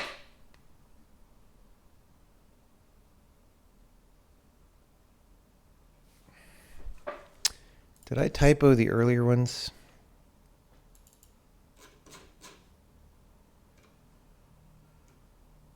Oh God, I didn't pour the tea. It's going to be very caffeinated, which maybe is what I need. I don't know. Very, very caffeine. Very caffeine.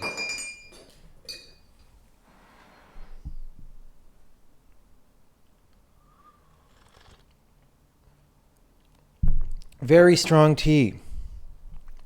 Yum. Okay. So here we're going to diff, and we're going to see add section.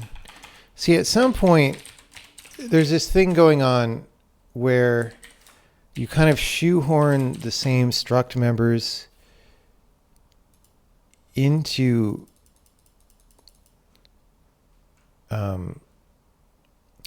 different purposes on different platforms, and it's like, maybe that's not good. Okay, yeah, I screwed this up. So these three are here. All right. Okay, so now this, there is no like size of rod. Oh no, it is here. Wait, why is the pointer 4 bytes? And the size 8 bytes.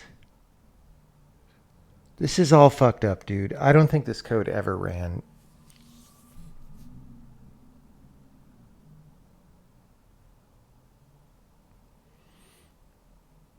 I don't think this code ever ran.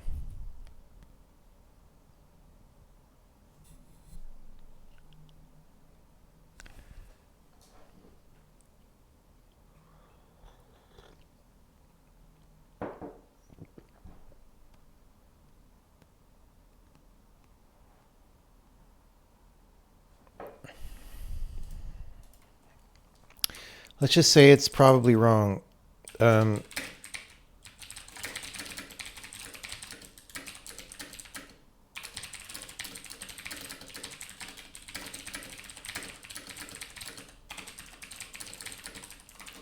But again, we don't deploy or run this, and we haven't run it in like 2 years, so we don't expect this to really work right now.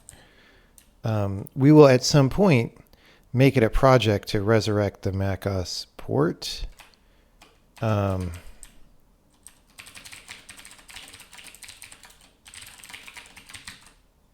But that is not right now.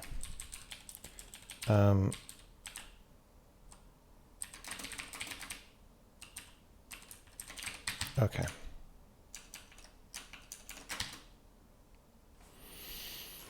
Still got a bunch of these and some stuff here.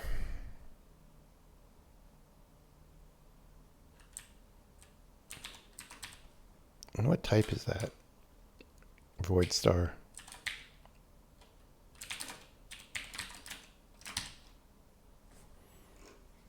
Illegal indirection. It's just going to say illegal indirection and not telling me it's because it's a void star. Okay.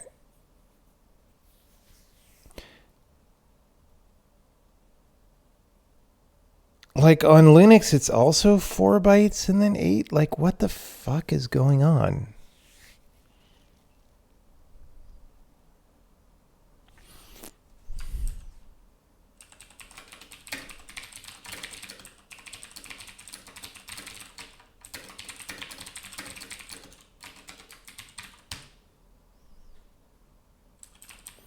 It's 4 bytes for pointer and then 8 for size. This just seems like it's all little endian, and we just haven't tried writing more than 4 bytes, right?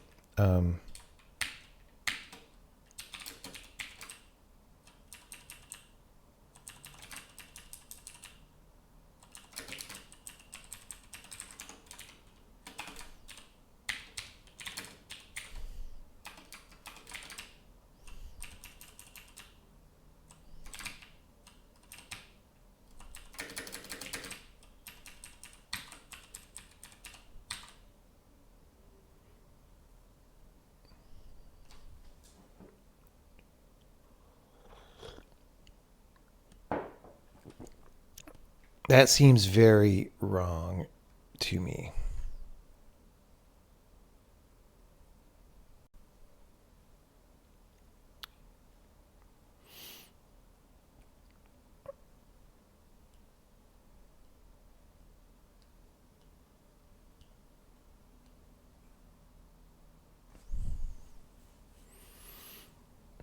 Okay. Now, what?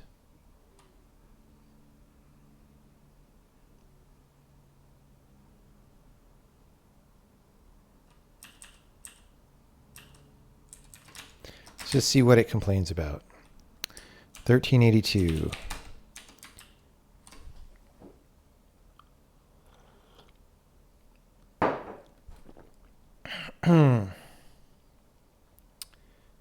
Okay, just more modifies very straightforwardly.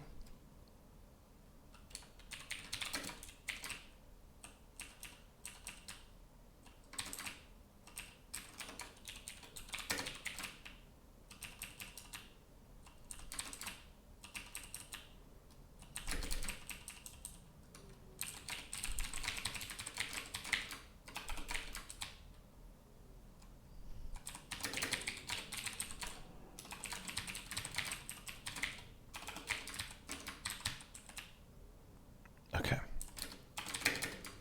Now what does it complain about? 1425. Look at all these fun different sizes. Why is it 4 and then 8? That's so weird. I do not understand that at all.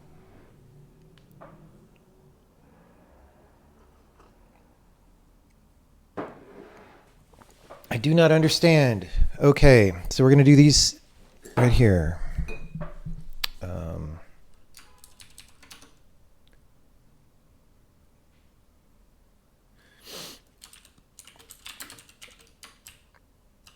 Header arrow P pointer to relocations equals to little endian of that.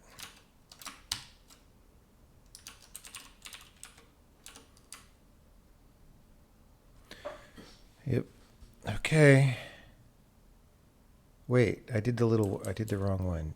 Fudge. Just for later, I'll do that for when we want that. Okay. My rela section. All right, so these ones, we don't do relocations yet. We do this. P equals to little endian. All right. U64. This pointer equals relocations length. Boom. 1462.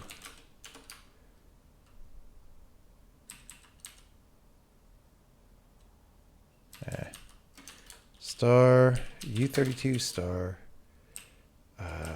info P pointer raw data equals to little endian. Just very boring.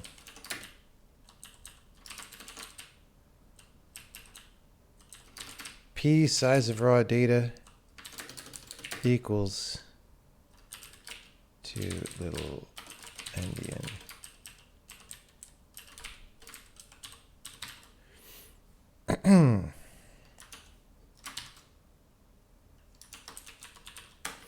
Just doing, sometimes this is what you got to do to program, you know.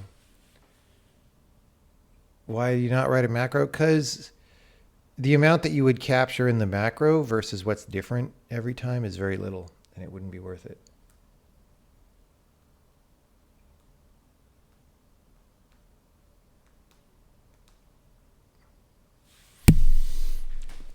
$640K lines per second should be enough for everyone. Well, it won't be enough for us, but when we get there, it'll be a good milestone.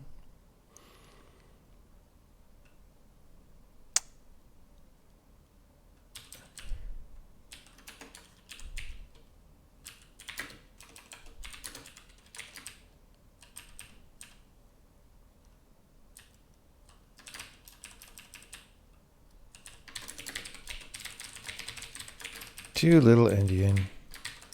All right.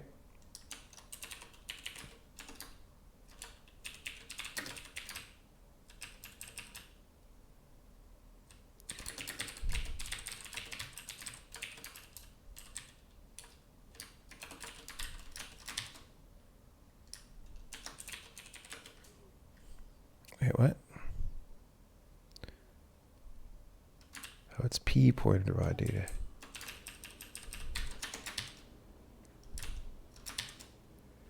Okay, we're getting down toward the end.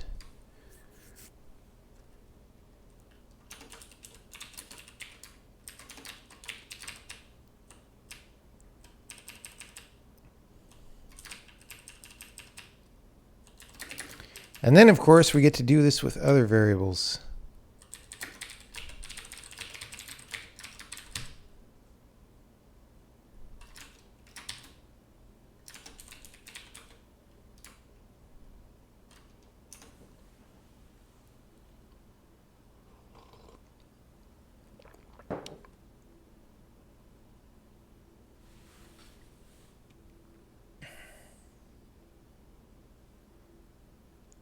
Okay.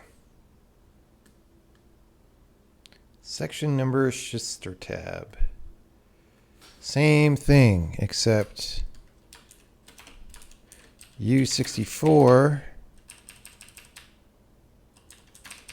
P equals too little endian string table start.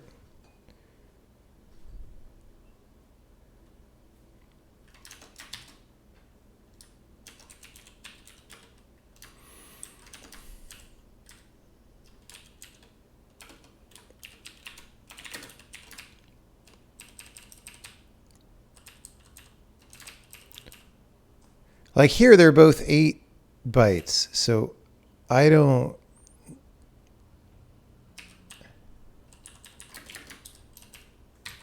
think things are right. Hey, yay! Let's see if that runs.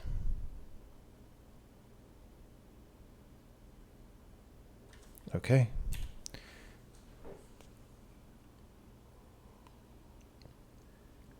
So we got rid of some of the modifies, which is good. That'll actually have a small impact on performance, probably not enough to measure again, but eventually we'll get to delete some code and make some code gains, and that'll be fun.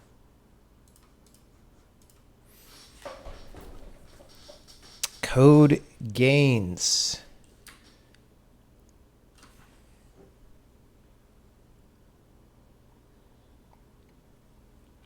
How's it going, everybody?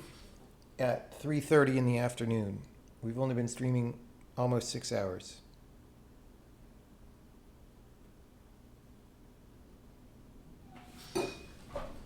We will continue to stream. Let's run the tests here.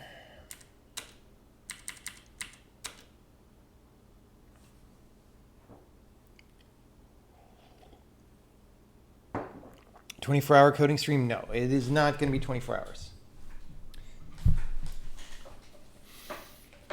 We'll bring the Weissman score back probably when we are actually working on driving numbers down, which we're not doing right now. Right now, we are working on structural problems. Was the pizza worth it? Yes, the pizza was worth it. I am happy with the pizza.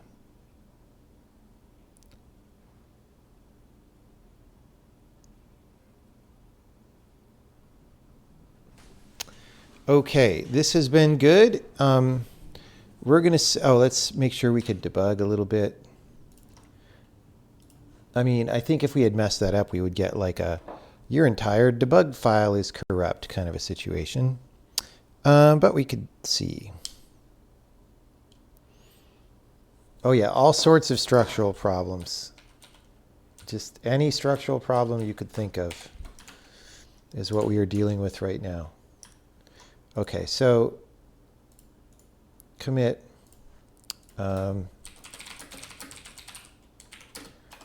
Having to do with section headers. Don't you believe it? All right. So I think we do that another whole pass of that for more of these boring variables, right? So we did these two. And I think now we do these two. And then we're going to do all these. I don't know. I don't know.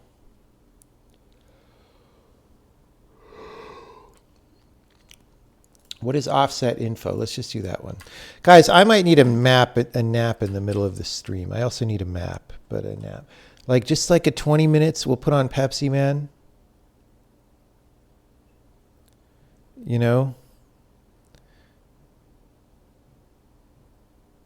The problem is I just drank a bunch of caffeine. It is not the right time to nap, but I'm feeling it. Feeling it.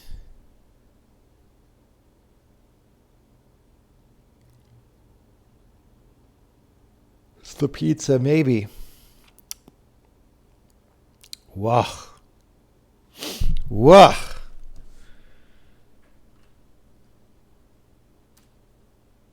You wake up as the caffeine hits. How long does the caffeine take? Caffeine naps are a thing? We might do it then. Offset info. Okay, there's only two of these.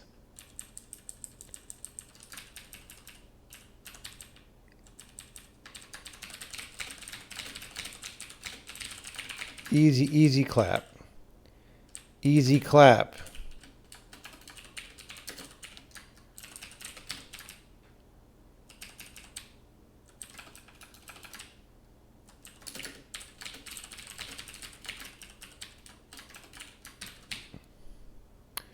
Okay.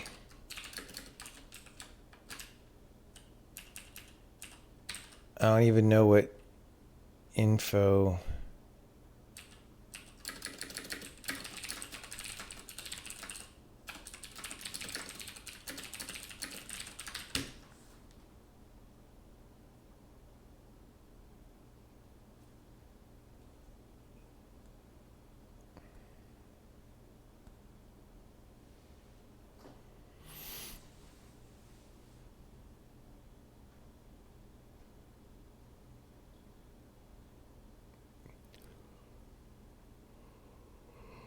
Okay.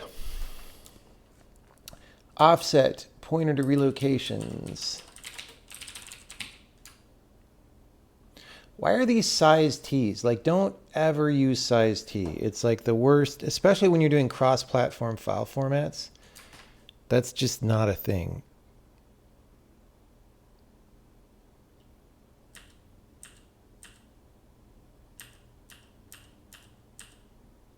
Okay. So it's not too bad. We'll do one of these at a time. And we'll just get completely compiling, right? It'll be great. We should go test this on Linux pretty soon as well. Wait, is it always... It's not always... I guess it is always 4.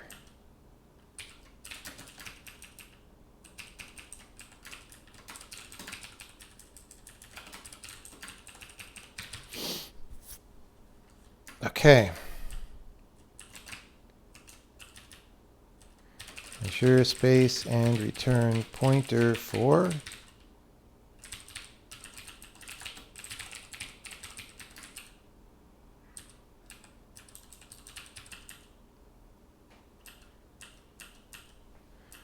Okay.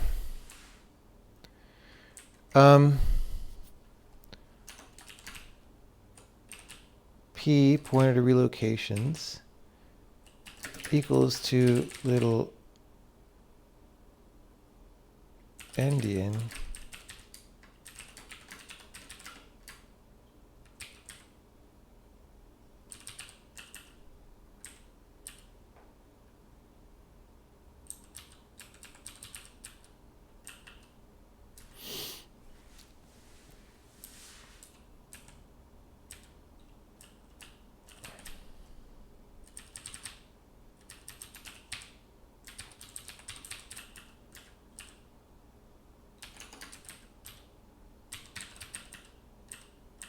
Really? This is going a lot faster. Except the compile errors.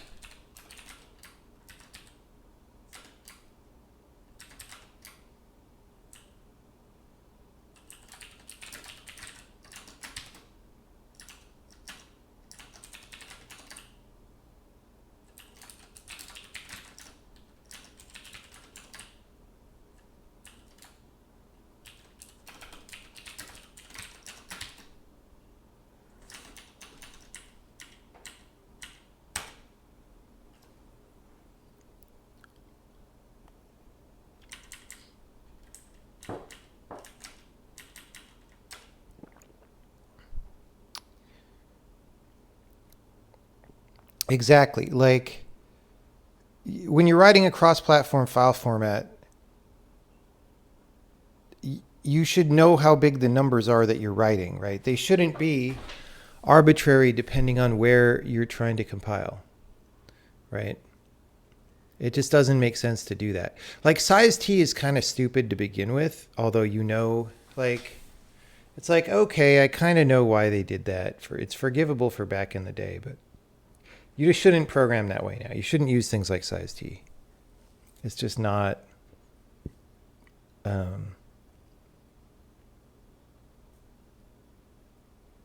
it's just not a useful thing.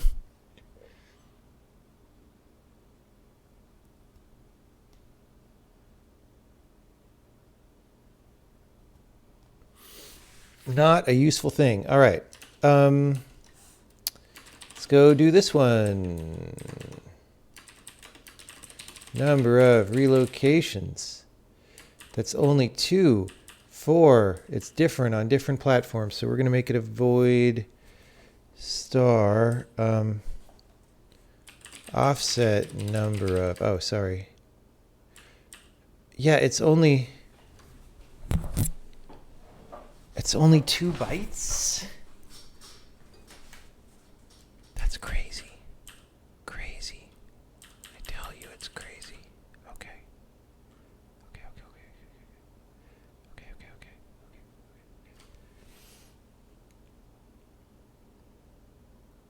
I use size T when size of is part of the expression because that's what size T means. Right, but like you're just kicking the can down the road. Like, what are you allowed to do with that result?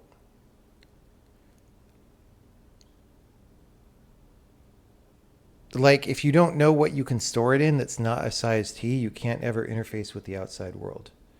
Usually it ends up getting casted to int or uint64t. Exactly. Like, because to use it somewhere, to store it somewhere, you need to know how big it is. Like, that's just...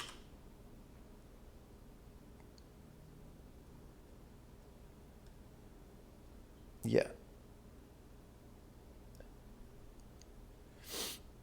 Okay.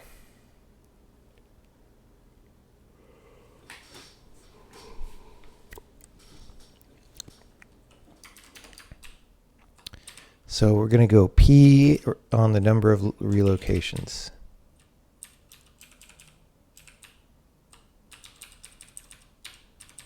That's a 2. That's a 4.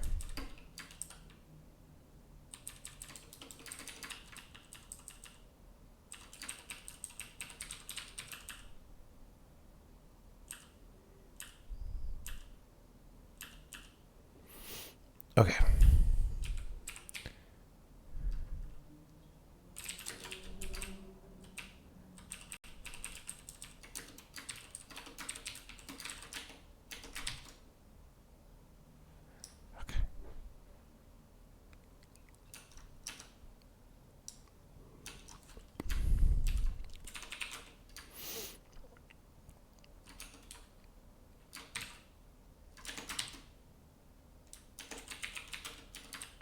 Okay.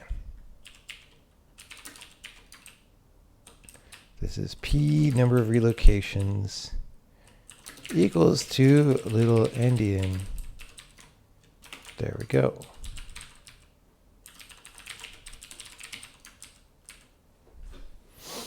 This is U16.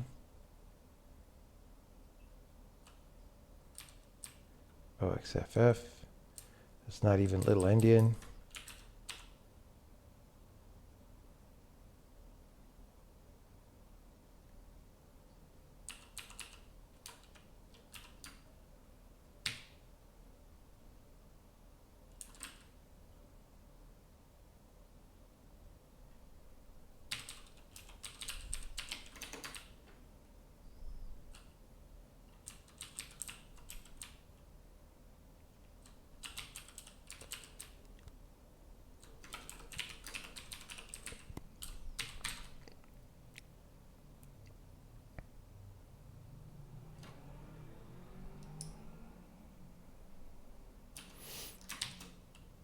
Okay.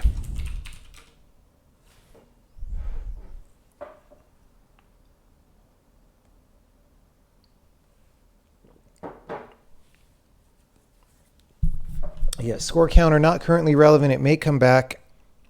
We're in the deep structural renovation mode.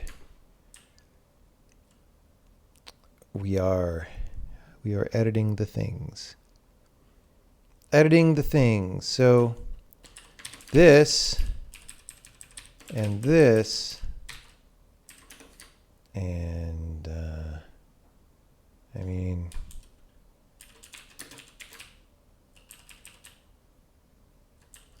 equals 2 little endian.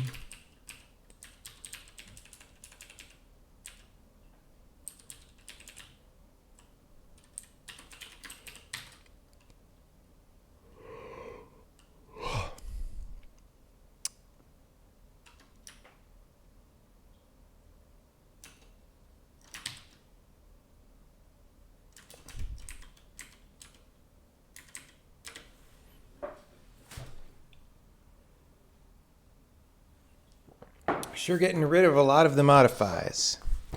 How many do we have left? I hope not that many more.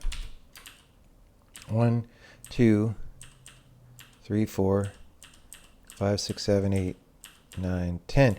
Only 10 in this whole file. That's great. I mean, x64 might have some, right? 1, 2, 3, 4, 5, 6. Okay, we're actually doing kind of okay here on the modified trail.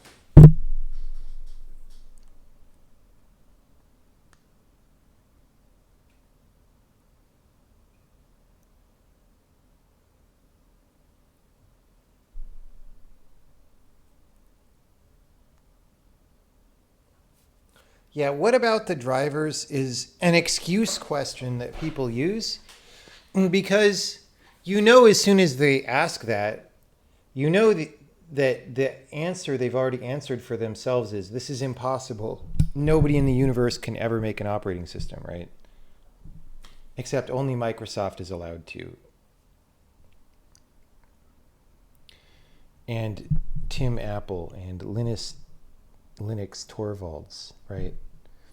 And that's just a very defeatist attitude. If you believe that, you won't make an operating system, right? When I started making a programming language, lots of people told me that it was impossible to make a new programming language people would use. Now I happen to know that that was wrong. But,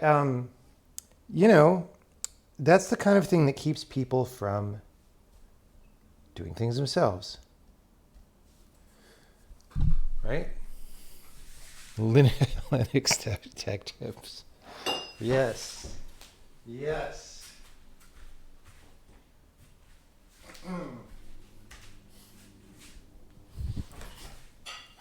Only Linux Tech Tips is allowed to make an operating system.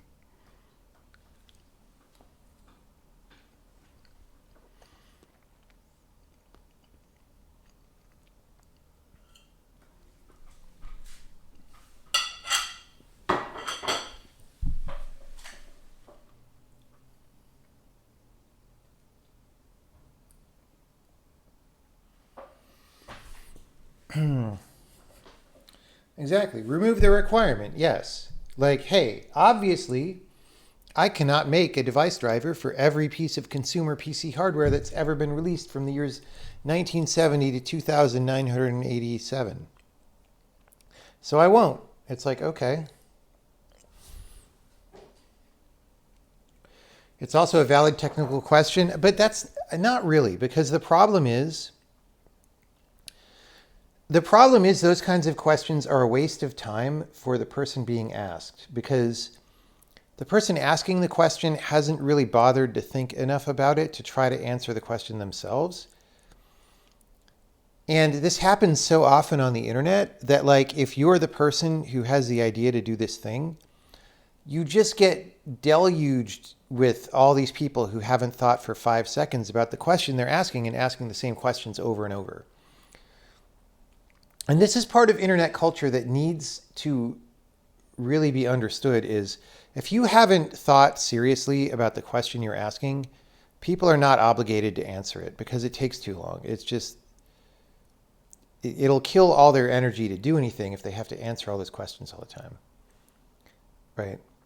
So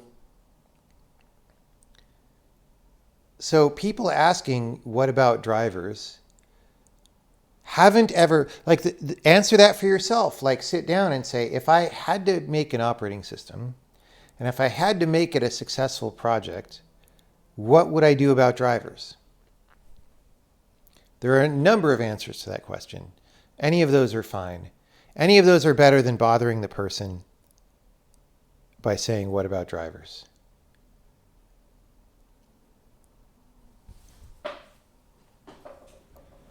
And, like, literally, there are so many annoying questions on the internet of that form, right?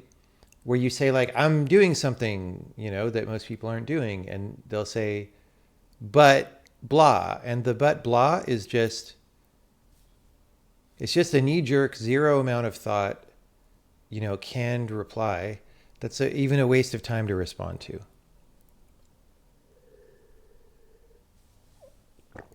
All devices are files. What about the hard drive?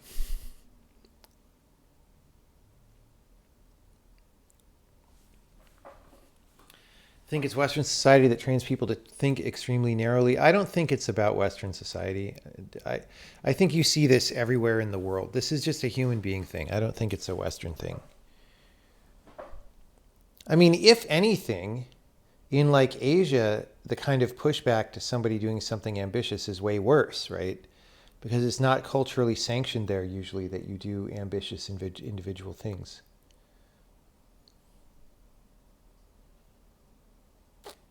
So I really don't think it's something about the US or Western culture broadly.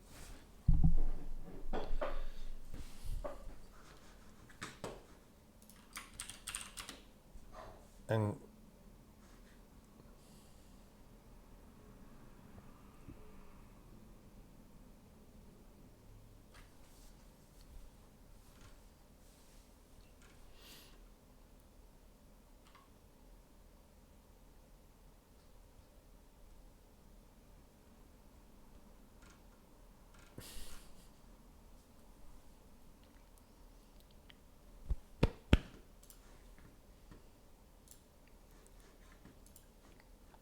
okay. Let's keep going on this. I kind of feel like checking it in, but let's not yet. Let's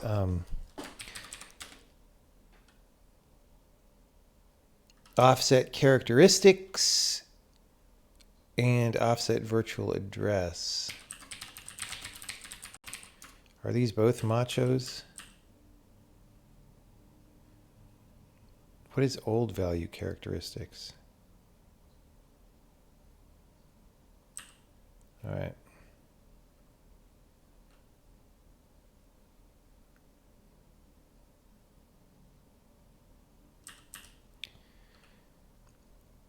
I mean, we don't need that.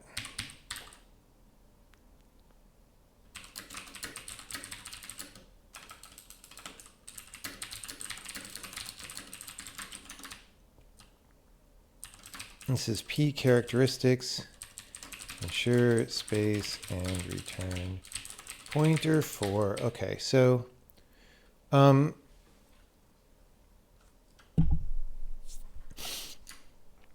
P characteristics.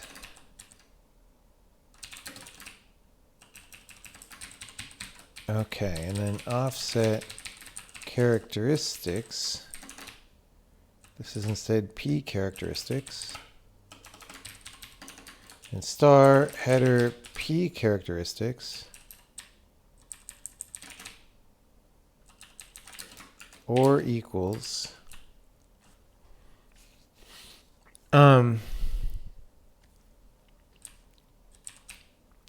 Image skin and relook avlfla.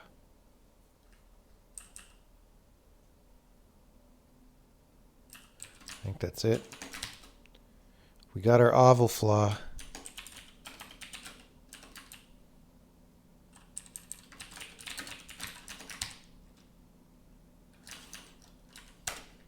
Oops.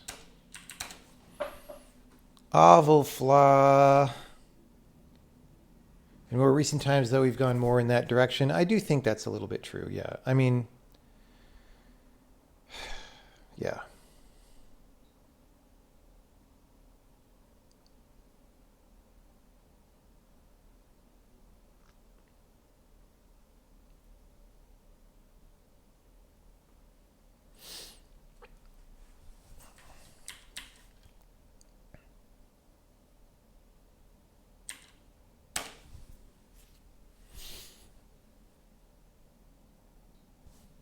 Avlfla.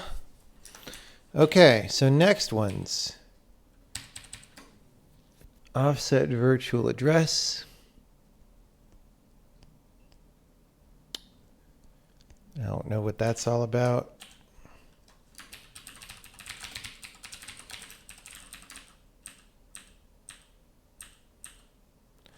And then virtual address value.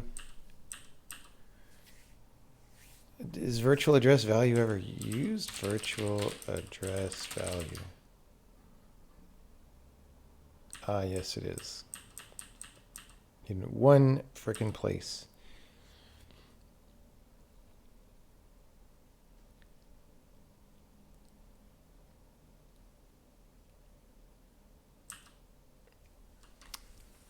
Yeah, I don't know. That's pretty weird. Okay.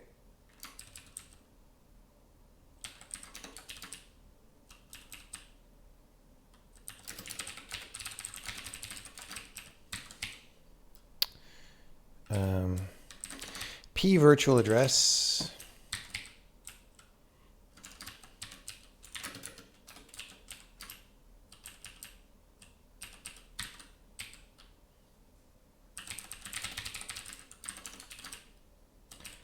P virtual address equals to little endian, not PT.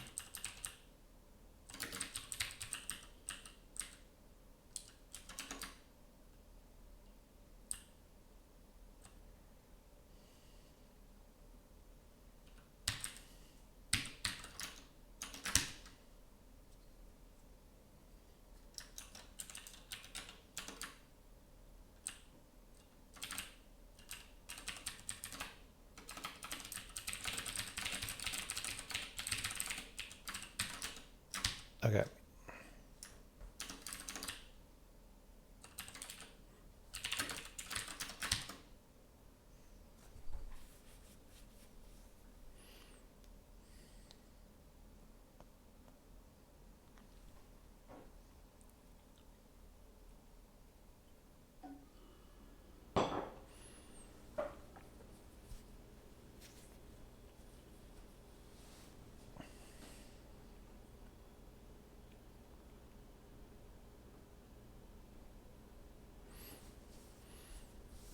Okay, great.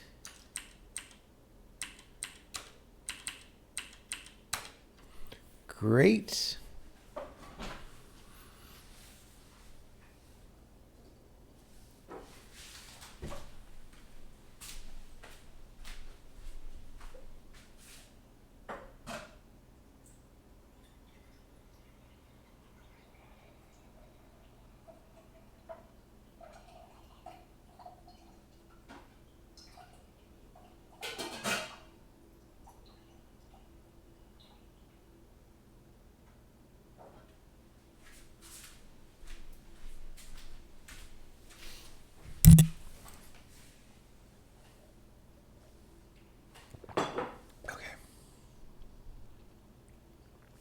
This is pretty good. We got rid of many of the modifies that are remaining. What's still here? Modify. 1, 2, 3, 4, 5, 6. Okay, there's still 6. They're all macOS stuff though. Why does macOS have so many things? They're all macOS. So we literally could ignore them, because they are not being compiled right. Well, no, we can't ignore them. Well, yeah, we could ignore them, but we're not going to. We're going to convert them.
Okay.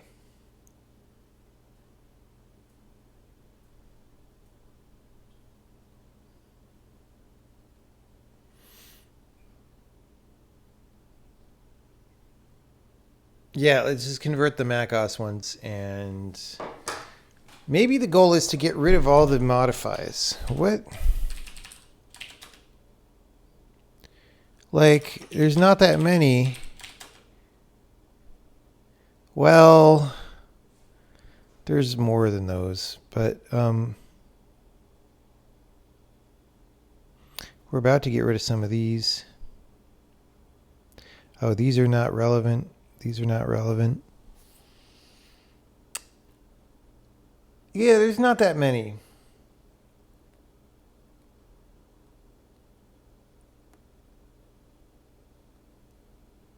They're all in dwarf debug info.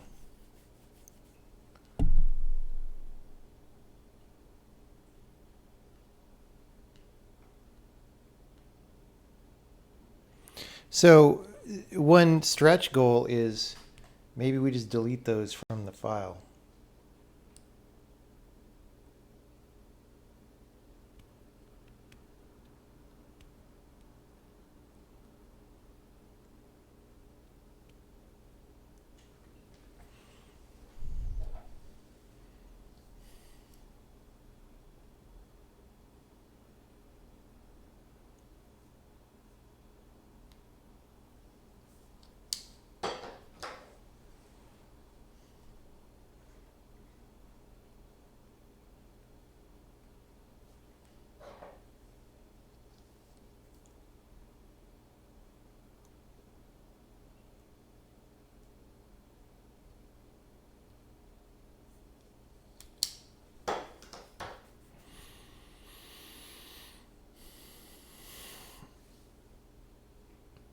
Okay. Let's get the modifies out of here. Modify 4B. So header, size of commits location. Segment file off location. Header, size of commits. These are local variables.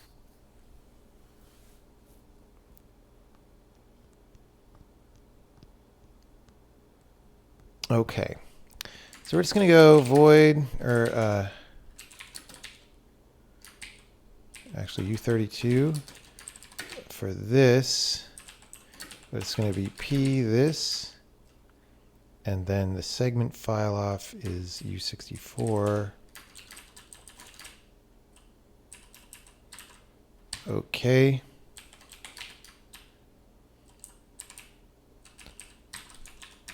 Header, size of commits.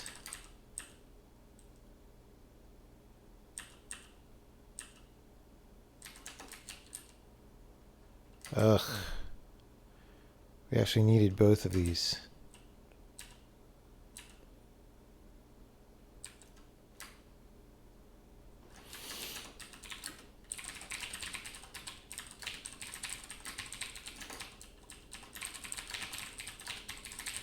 Okay, size of commits location. And then star P header size of commits is 2 little endian that. Okay, and then star P segment file off.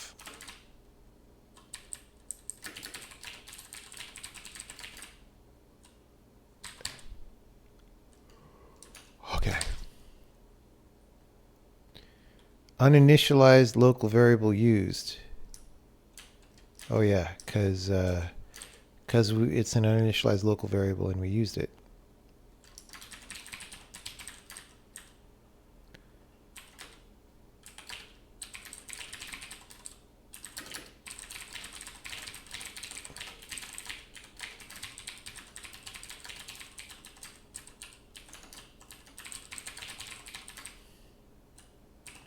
Wait, why did I put 0? Okay.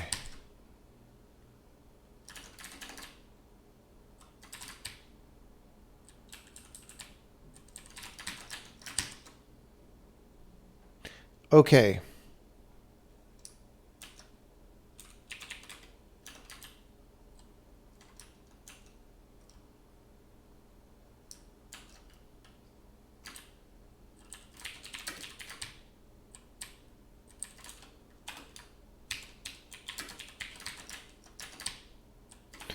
Okay.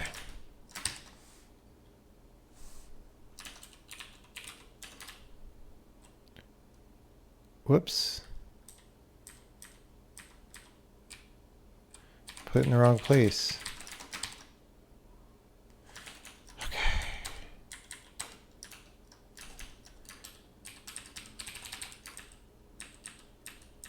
We're down to 4 modifies. We've got some macho stir tabs.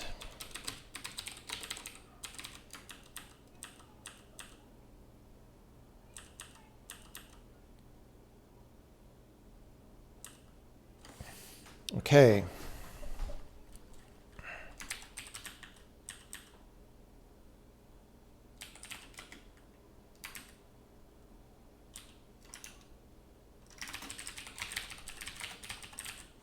Mako. Okay, I don't think we... Are these in the same function? No.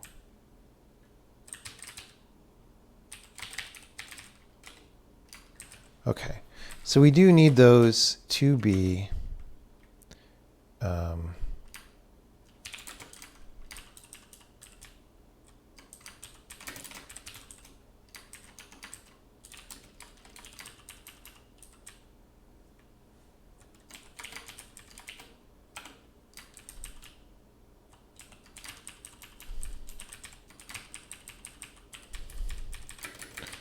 Okay, there we go.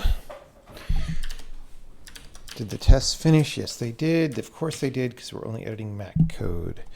Macho stir tab. My P,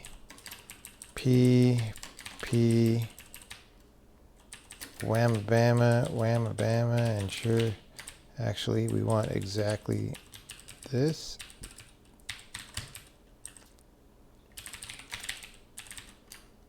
Okay.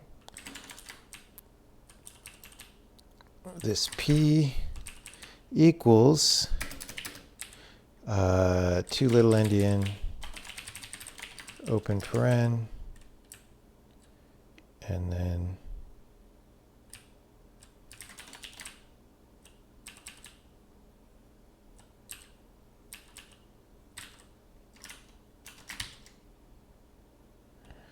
okay, 821.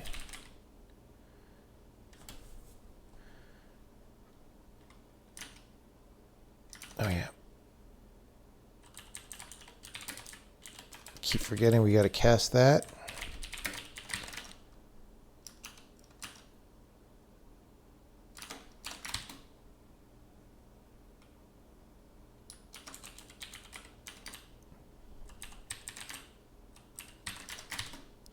Okay, that should be 3 and 4 out of 6. Modify. It takes a long time to change these. I don't know why. Okay, these two are right here. Segment file size. Where is that even from? Segment file size.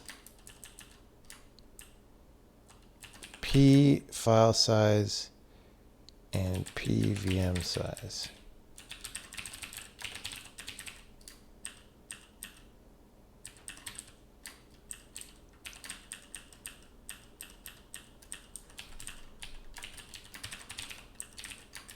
Okay. And sure, space and return pointer 8. All right.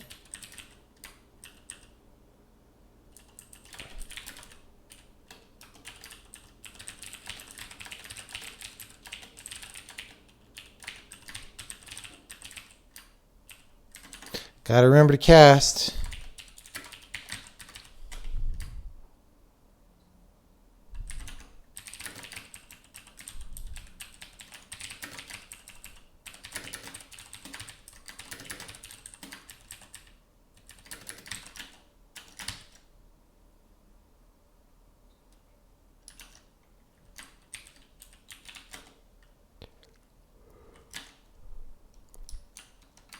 PVM size, please. 1549.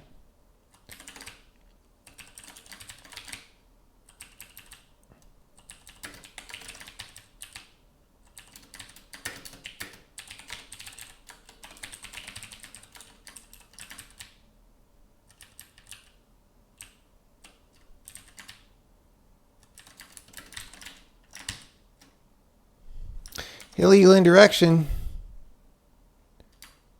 Why? Oh, because I... Okay. Finally, I think it's time to check in a little bit more.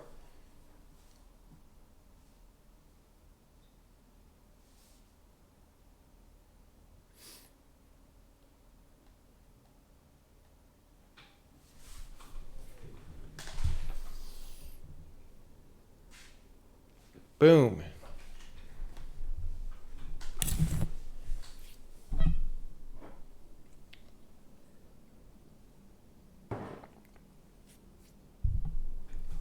Okay.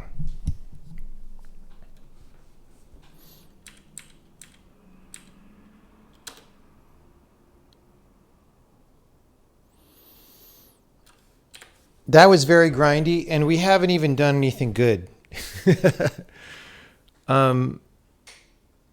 Okay, so we're going to commit this.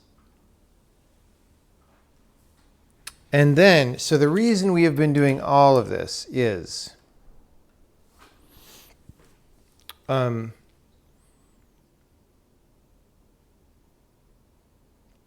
so that we can start breaking up the data declarations of the stuff in this file.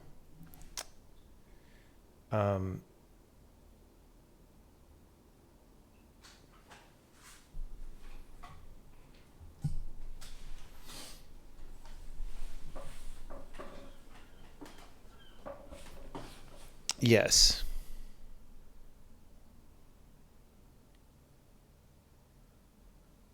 Okay. Now that we have gotten rid of the modifies, I think, right? Yeah, we've gotten rid of the modifies from here.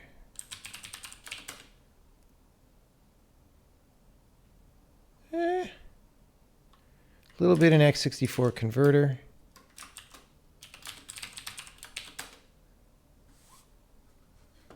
A little bit in dwarf debug info, but none in obj writer.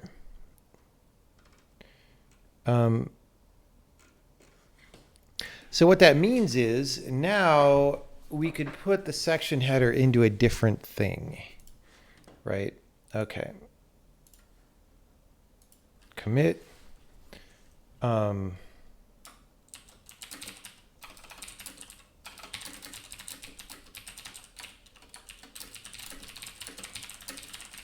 So we do those. Okay. Now, again, the reason we did that is so we could put these section headers in their own place.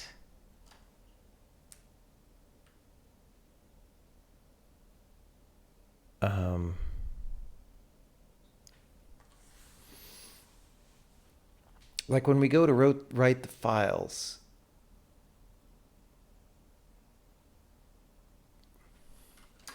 Well, okay. We do all this stuff. And we're going to say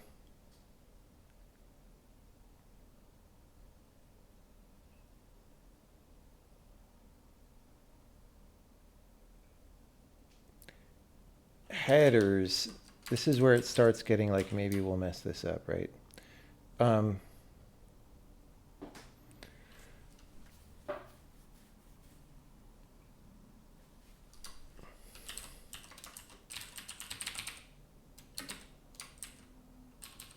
So like this whole thing where there's like a main data for the object file is just not going to be a thing.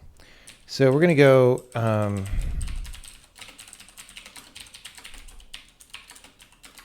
okay, and we're going to say,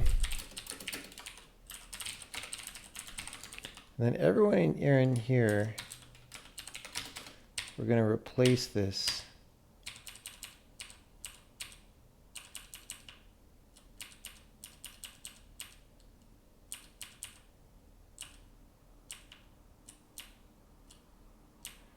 So much.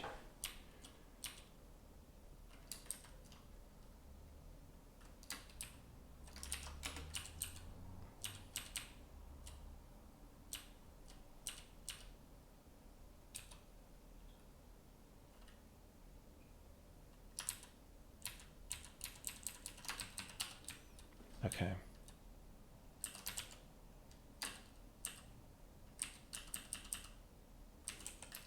Okay.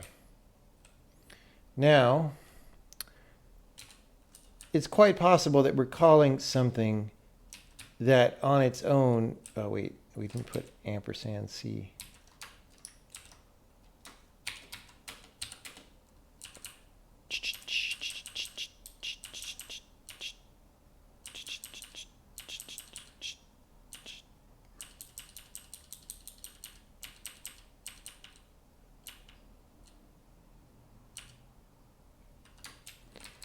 Okay. Now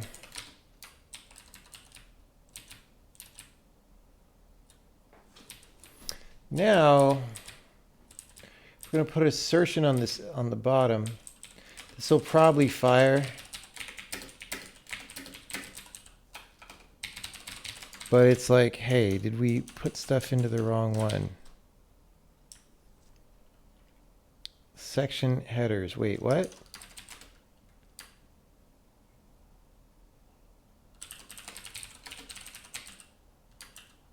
Oh, there's an array. Okay.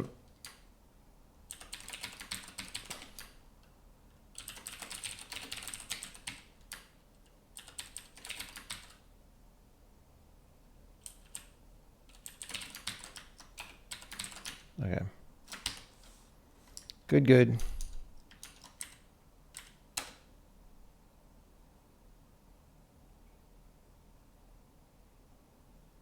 Error subsystem must be defined.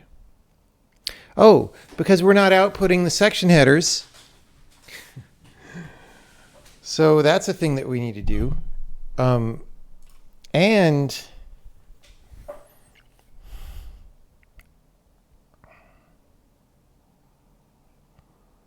I mean, it's confusing, but we'll see. Okay. So we go create sections. Actually, that assert didn't go off, right? So that's good news.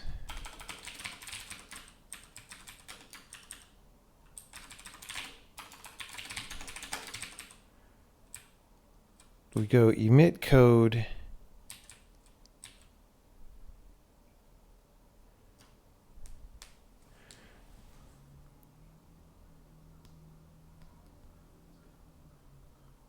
Write obj to file. Or write obj file.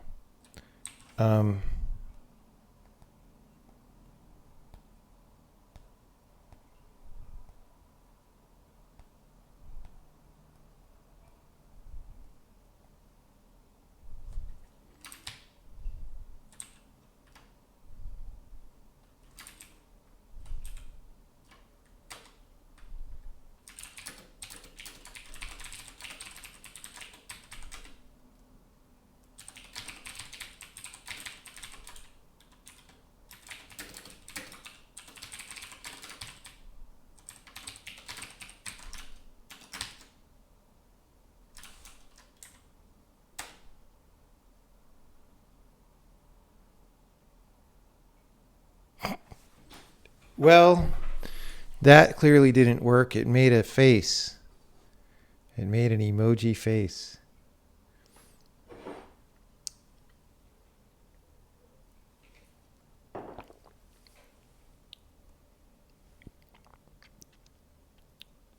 So the question is, what happened?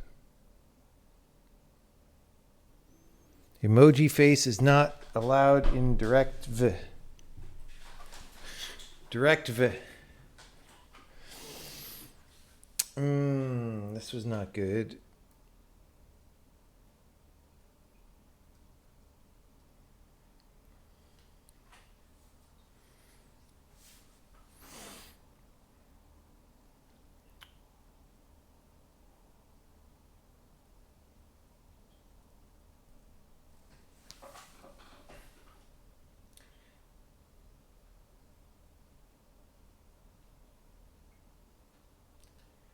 So the problem is that, okay, among several problems that could be happening,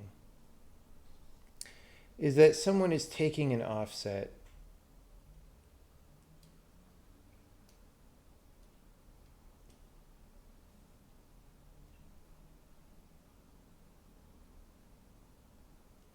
like relative to the beginning of the file, or relative to the, yeah, like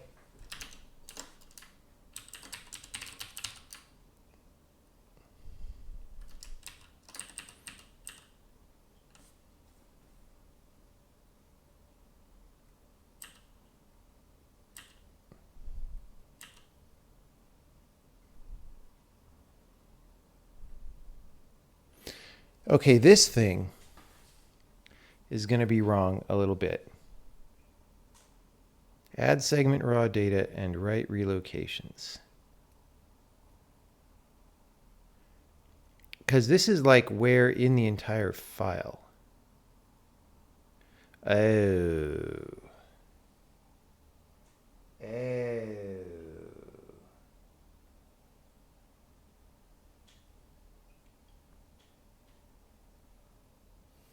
Problem is, we can't save these out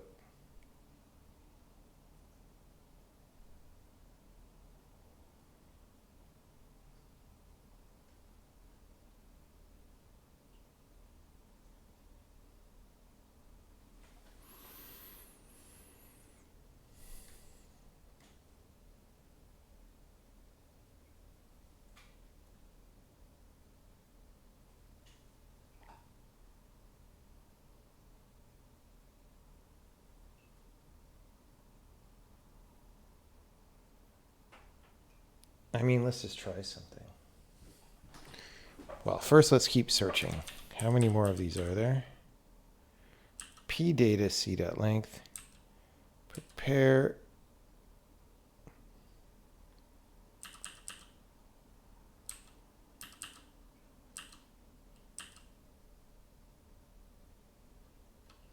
Directive start. There you go. That's going to be wrong. There sure are a lot of these.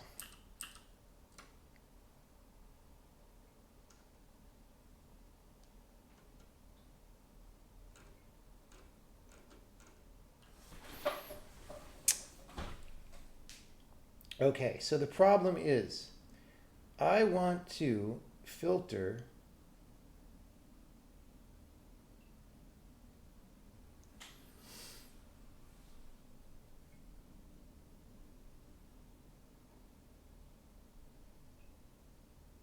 like I want to be able to just add this whole section later. We don't know how big it is.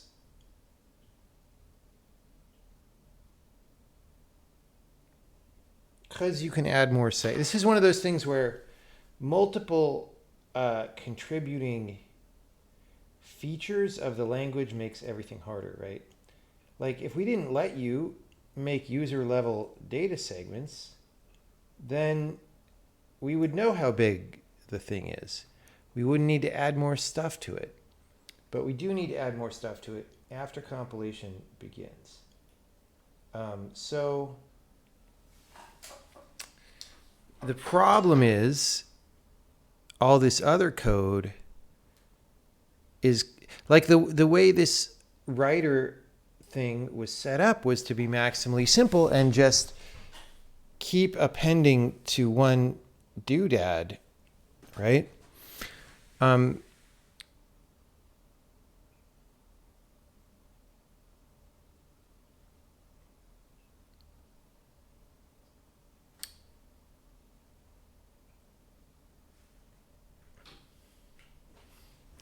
Now that said, I mean, the thing that worries me is there's just a lot of these.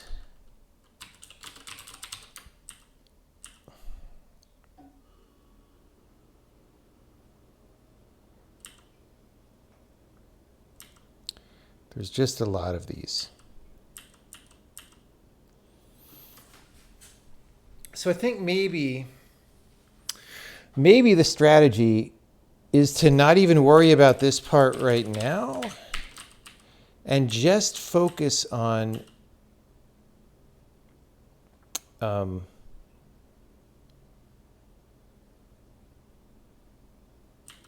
compiling procedures and trying to get that to flow through asynchronously-ish.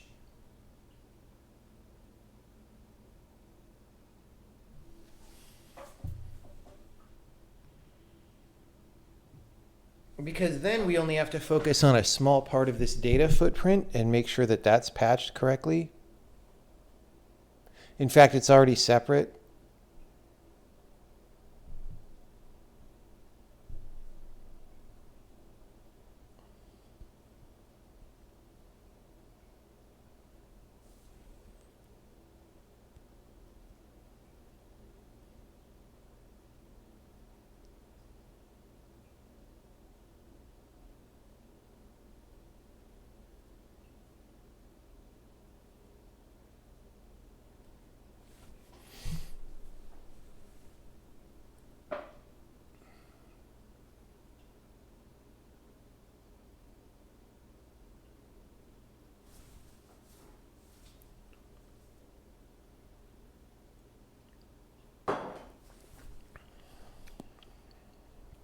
Okay, let's try to walk this back a little bit.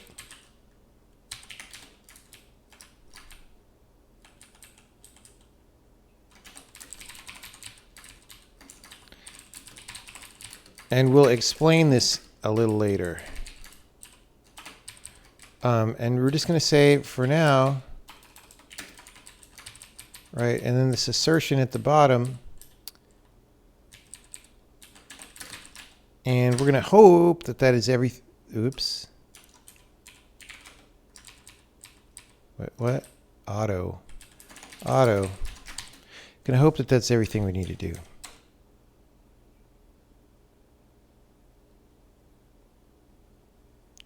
Oh, the definitely steel. I forgot about that. 1703.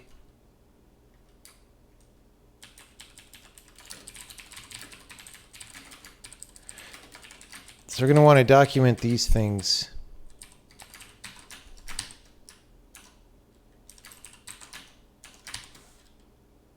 Okay, so this should put us back, hopefully, where we run.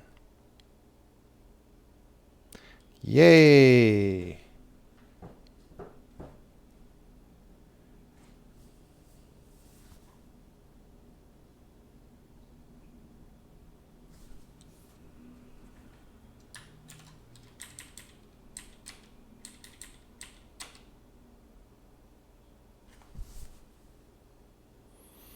Okay, everybody, this is a long marathon stream, but my brain is not in high gear right now.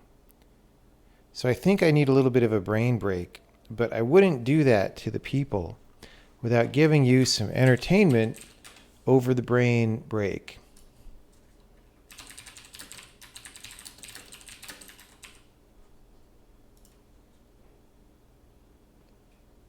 So, here we go. And I will be back probably before this ends. And we will continue. Let me just make a little note here. We're going to say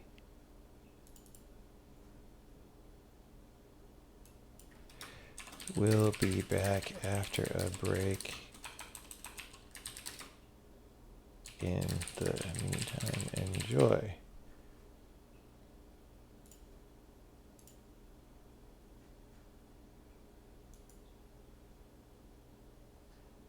Transform fit. No? Oh.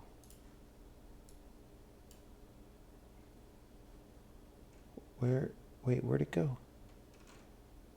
It went into Weissman score. I don't want it there. Okay, now how do I move this somewhere reasonable?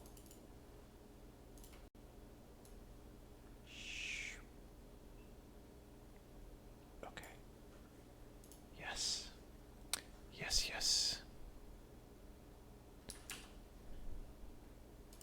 All right. We'll be back in a little while.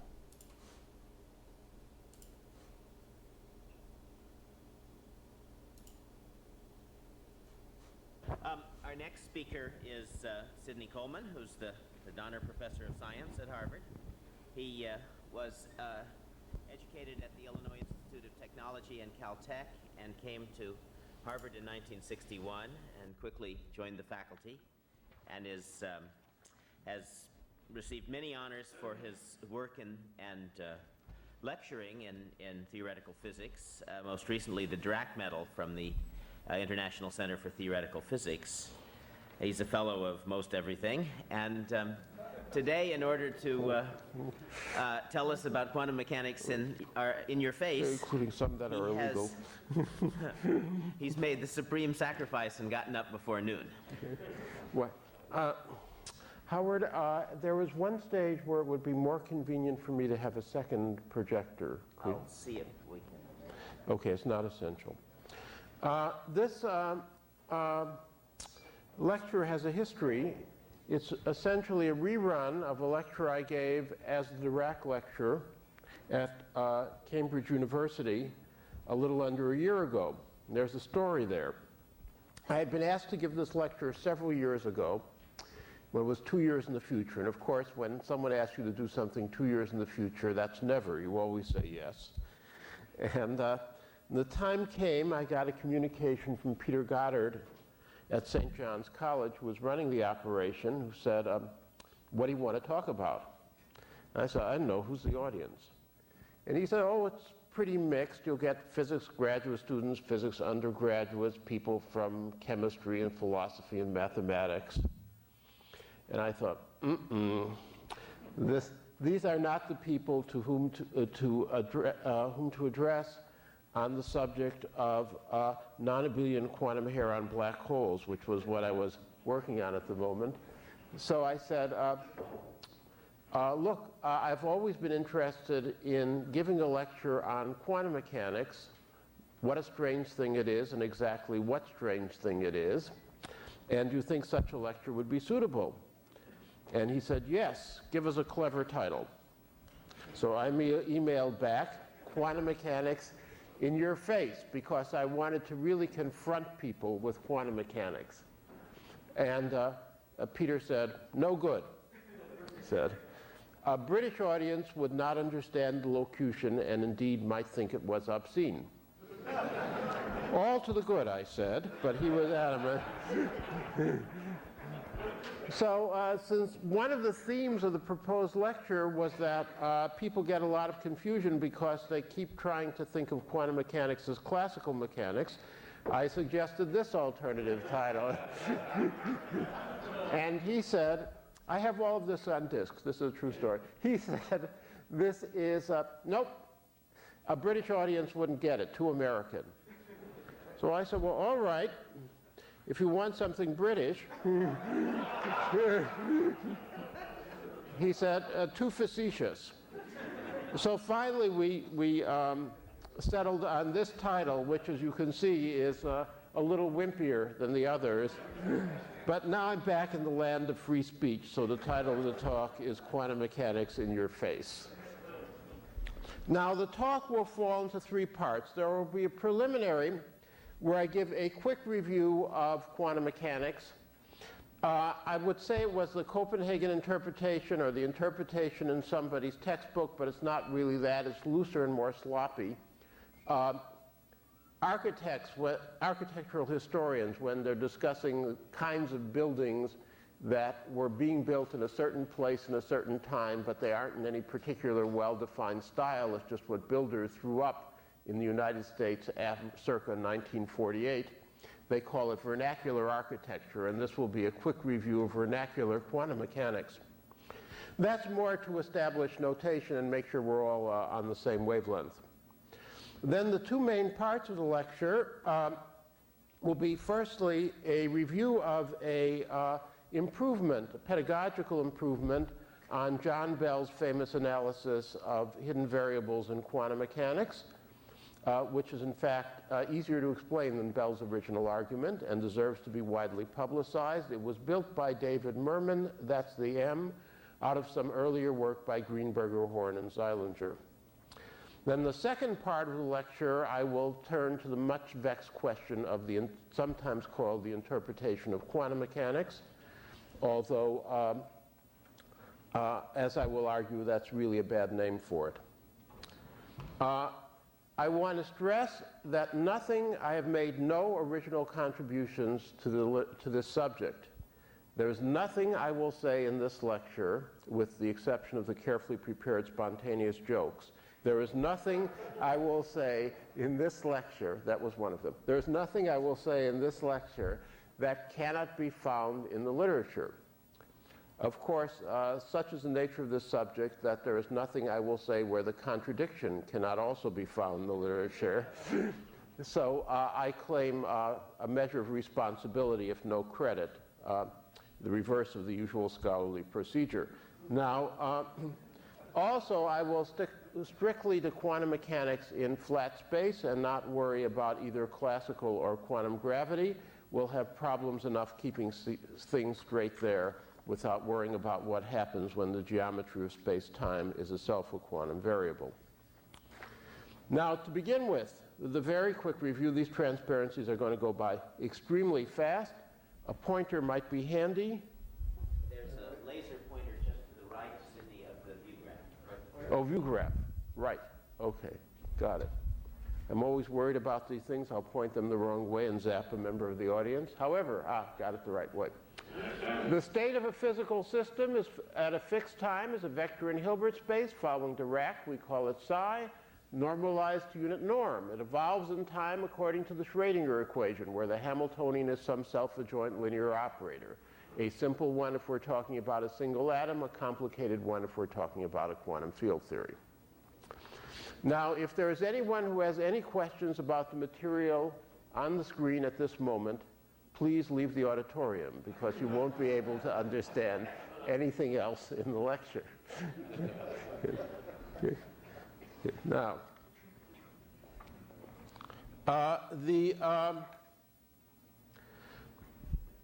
some, maybe all, self-adjoint operators are observables, in quotes. If the state is an eigenstate of an observable, capital A, with eigenvalue little a, then we say the value of A is big A is certain to be little a. Now, strictly speaking, this is just a definition of what I mean by observable and observed. But of course, that's like because those words have not occurred on any previous transparency, so I can call them, use what I want. But of course, that's like saying Newton's second law, F equals ma, as it appears in textbooks on mechanics, is just a definition of what you mean by force. Of course, that's true, strictly speaking, but we live but in a landscape. There is an implicit promise that when someone writes that down, when they begin talking about particular dynamical systems, they will give laws for force, not say for some quantity involving the 17th time derivative of the position.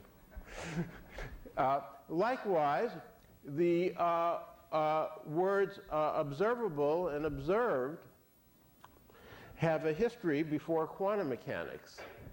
People like to say classical, all these things have a meaning in classical mechanics and we need a classical level, but really it goes way earlier than classical mechanics. I'm sure the pre-Columbian inhabitants of Massachusetts were capable of saying in their language, I observe a deer, and despite their scanty knowledge of Newtonian mechanics. And indeed, I even suspect that the deer was capable of observing the Native Americans, despite its even weaker grasp on action and angle variables. There's an implicit promise in here that when you put the whole theory together and start calculating things, these words observe and observable will correspond to entities that act in the same way as those entities do in the language of everyday speech under the circumstances in which the language of everyday speech is applicable.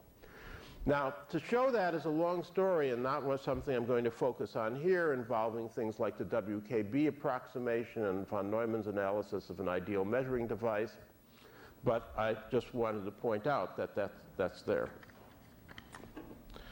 Now we come to the fourth thing. Every measure, what happens when the state psi is not an eigenstate of the observable A? Have I pointed this the wrong way yet? Every measurement of A yields one of the eigenvalues. The probability of finding a particular eigenvalue, little a, is proportional to the magnitude of the part of the wave function that lies on the subspace of states with eigenvalue, little a. I'm assuming here, just for notational simplicity, that the eigenvalue spectrum is discrete. If little a has been measured, then the state of the system after the measurement is just that part of the wave function. All the rest of it has been annihilated. And of course, it has to be rescaled, or being a quantum field theorist, I should say, I suppose, renormalized to have it so it has unit norm again. This is the famous projection postulate. It is very different from the previous three things I have put, or sometimes called the reduction of the wave packet. It's very different from the previous three statements I've put on the board because it contradicts one of them, causal time evolution according to Schrödinger's equation. Schrödinger's equation, d psi dt is minus I h psi, is totally causal. Given the initial wave function, given the initial state of the system, the final state is completely determined.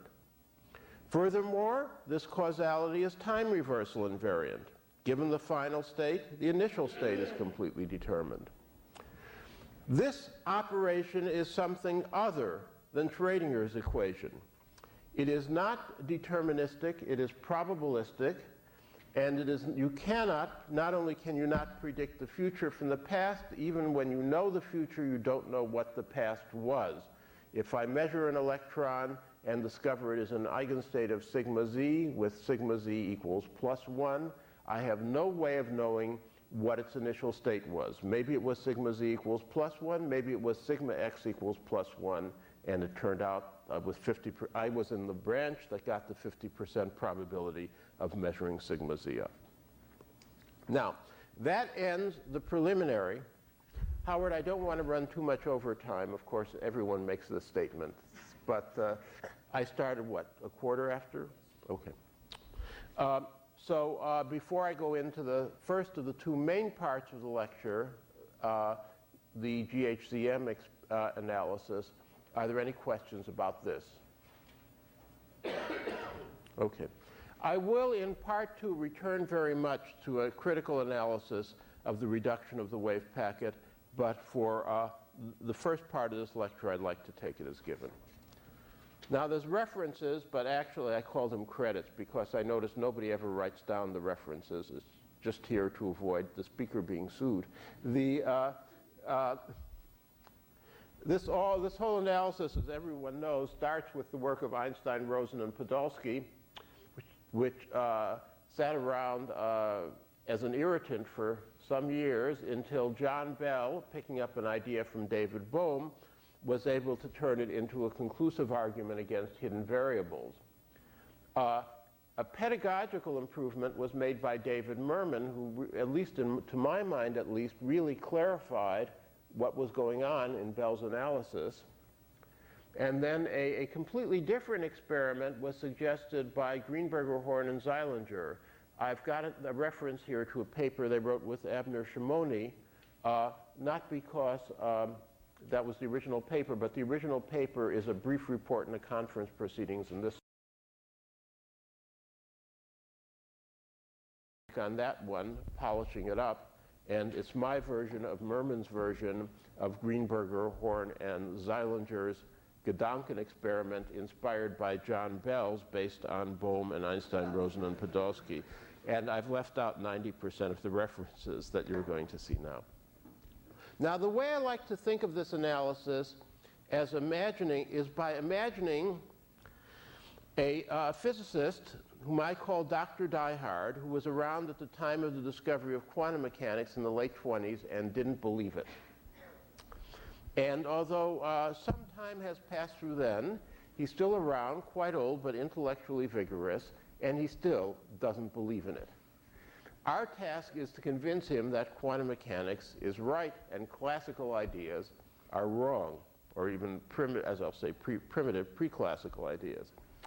Now, there's no point in trying to wow him with the anomalous magnetic moment of the electron or the behavior of artificial atoms that we just heard about or anything like that, because he is so deep down opposed to quantum mechanics and so old and stubborn that as soon as you start putting a particular quantum mechanical equation on the board, his brain turns off, rather like my brain in a seminar on string theory. So the only way to convince him is on very general grounds, not by doing particular calculations. So at first thought, you say it's easy. Quantum mechanics is probabilistic. Classical mechanics is deterministic. If I have that electron in an eigenstate of sigma x and choose to measure sigma z, I can't tell whether I'm going to get +1 or -1. There's no way anyone can tell. That's very different from classical mechanics, and it seems to describe the real world. Well, Dr. Diehard is not convinced for a second by that. He says probability has nothing to do with this fancy quantum mechanics. Jerome Cardin was writing down the rules of probability when he analyzed games of chance in the late Renaissance. Okay. When I flip a coin or go to Las Vegas and have a spin on the roulette wheel, the results seem to be perfectly probabilistic, but I don't see any Planck's constant playing any significant role there, it says. It's just like that. The reason the roulette wheel gives me a probabilistic result is that there are all sorts of sensitive initial conditions, which I can't measure well enough, initial conditions to which the final state of the ball is sensitive. There are all sorts of degrees of freedom of the system which I cannot control, and because of my ignorance, not because of any fundamental physics, I get a probabilistic result. This is sometimes called the hidden variable position. Really, you don't know everything about this state of the electron when you measure its momentum and its spin along the x-axis. There are zillions of unknown hidden variables which you can't control, and maybe also in the system that is measuring the electron. There's no separation in this viewpoint between observing system and quantity being observed. And you get a probabilistic, if you knew those quantities exactly, then you know exactly what the electron was going to do in any future experiment. But since you only know them probabilistically, you only have a probabilistic distribution. Here I've written it down in a somewhat fancy schmancy mathematical notation, but the words are there. Well, in fact, this is right. You can get probability from classical mechanics. And John von Neumann, way back, was aware of this and said, no, that's not the real difference between classical mechanics and quantum mechanics. The real difference is in that in quantum mechanics, you have non-commuting observables. If you measure sigma x repeatedly for an electron and take care to keep it isolated from the external world, you'll always get the same result. But if you then measure sigma z and get a probabilistic result, when you measure sigma x again, you will again get a probabilistic result the first time. The measurement of sigma z has interfered with the measurement of sigma x. And that's because you have non-commuting observables, and those are characteristic of quantum mechanics. And Dr. Diehard says, absolute nonsense. We're big, clumsy guys, and when we think we're doing a nice, clean measurement of sigma x, we might be messing up all of those hidden observables. And then when we try and measure sigma z, we get a different result because we've messed things up. My friends, the anthropologists, talk about a lot when they discuss how an anthropologist can affect an isolated society he or she believes he's observing. Okay? For some reason I don't understand, they call it the uncertainty principle. And Dr. Diehard continues to say, my friends, the social psychologists, tell me that if you do an opinion survey, unless you construct it very carefully, the answers you will get to the questions will depend upon the order in which they are asked. This is true, by the way. And he doesn't see any difference between that and measurements of sigma x and sigma z. Now, thus Dr. Diehard's position. And as John Bell pointed out in the first written of those two articles I cited, which is not the one with the famous inequality, this is in fact an irrefutable position, despite all the stuff to the contrary that has been said on the literature. On this level, there is no way of refuting it. And he gave a specific example of a classical theory that on this level reproduced all the results of quantum mechanics, the de Broglie-Bohm pilot wave theory. However, if Dr. Diehard admits one more thing, we can trap him. And I will now explain what that one thing is. Here we have a drawing of space and time. Space-time. It's really four-dimensional, but due to budgetary constraints, I've had to represent it as a two-dimensional object. The scale has been chosen so that time is measured in years and x in light years, and therefore the paths of light rays are 45-degree lines. Now let's consider two measurements on possibly two different systems done in two regions, A and B. Forget B prime for the moment. That its role will emerge later. So these black dots represent actually substantial, well, you can see from the scale, substantial regions in space-time during which an experiment has been conducted. Now, one thing Dr. Diehard will have to admit is that although the results of an experiment in A may interfere with an experiment in B, the results of an experiment in B can hardly interfere with the results of an experiment in A unless information can travel backwards in time, which we will assume he does not accept. Okay? That's because A is over and done with and its results recorded in the logbook before B occurs. On the other hand, if we imagine another Lorentz observer, With another coordinate system, B would appear as B prime here. B and B prime, as you can see by eyeball, are on the same space-like hyperbola. There is a Lorentz transformation that leaves A at the origin of coordinates unchanged and turns B into B prime. B is space-like separated from A. Light signal cannot get from A to B, and nothing traveling slower than the speed of light can get from A to B. Now, that second Lorentz observer would give the same argument I gave, except he would interchange the roles of A and B prime. He would say the results of an experiment at A cannot interfere, the act of doing an experiment at A cannot interfere with the results of an experiment at B prime because B prime is earlier than A. But B prime is B, just B seen by a different observer. Therefore, if you believe in the principle of Lorentz invariance, and if you believe you cannot send information backwards in time, you have to conclude that experiments done at space-like separated locations sufficiently far apart from each other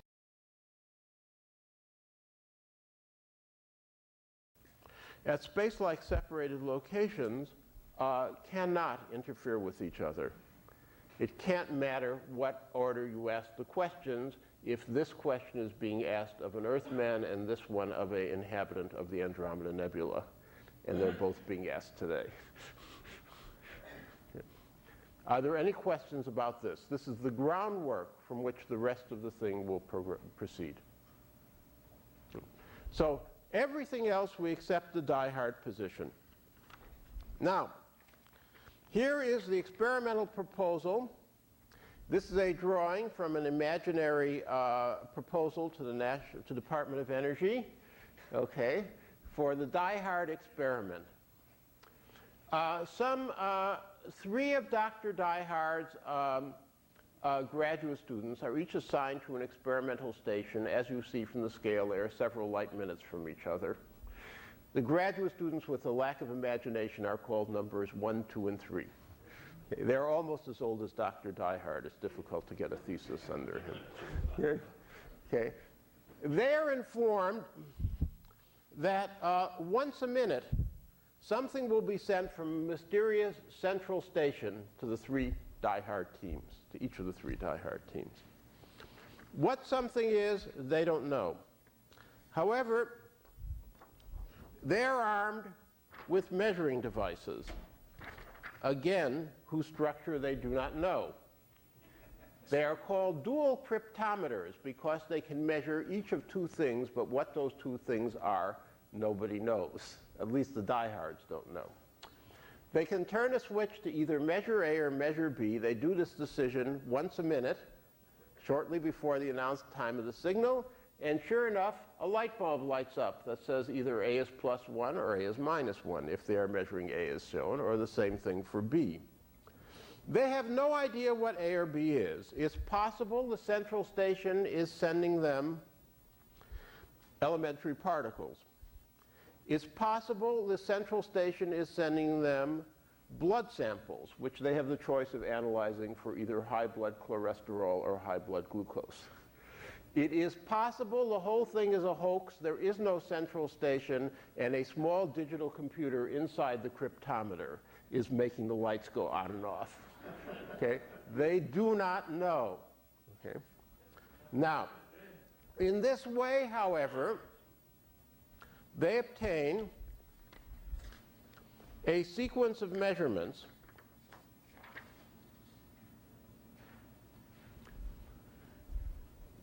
which they record as this. This means observer 1 has decided to measure A and obtain the result +1. Observer 2 has decided to measure B and obtain the result -1. Observer 3 has decided to measure B and obtain the result -1. And they obtain in this way zillions of measurements on a long tape. They record them in this way because they really believe whatever this thing is doing, A1 is 1. That is to say, the value of quantity A that would be measured at station 1 is 1 independent of what is going on station 2 and 3, because these three measurements are space-like separated. Okay? That's what they have to believe. If they're diehards, they have to believe there's really some predictable value of this thing which they would know if they knew all the hidden variables. And in this particular case, they don't know what B1 is, but they know what A1 is. Now, as they go through their measurements, they find in that roughly 1/8 of the measurements, they're making random decisions in which they do measure things. Whenever they measure 1A and 2Bs, the result is +1.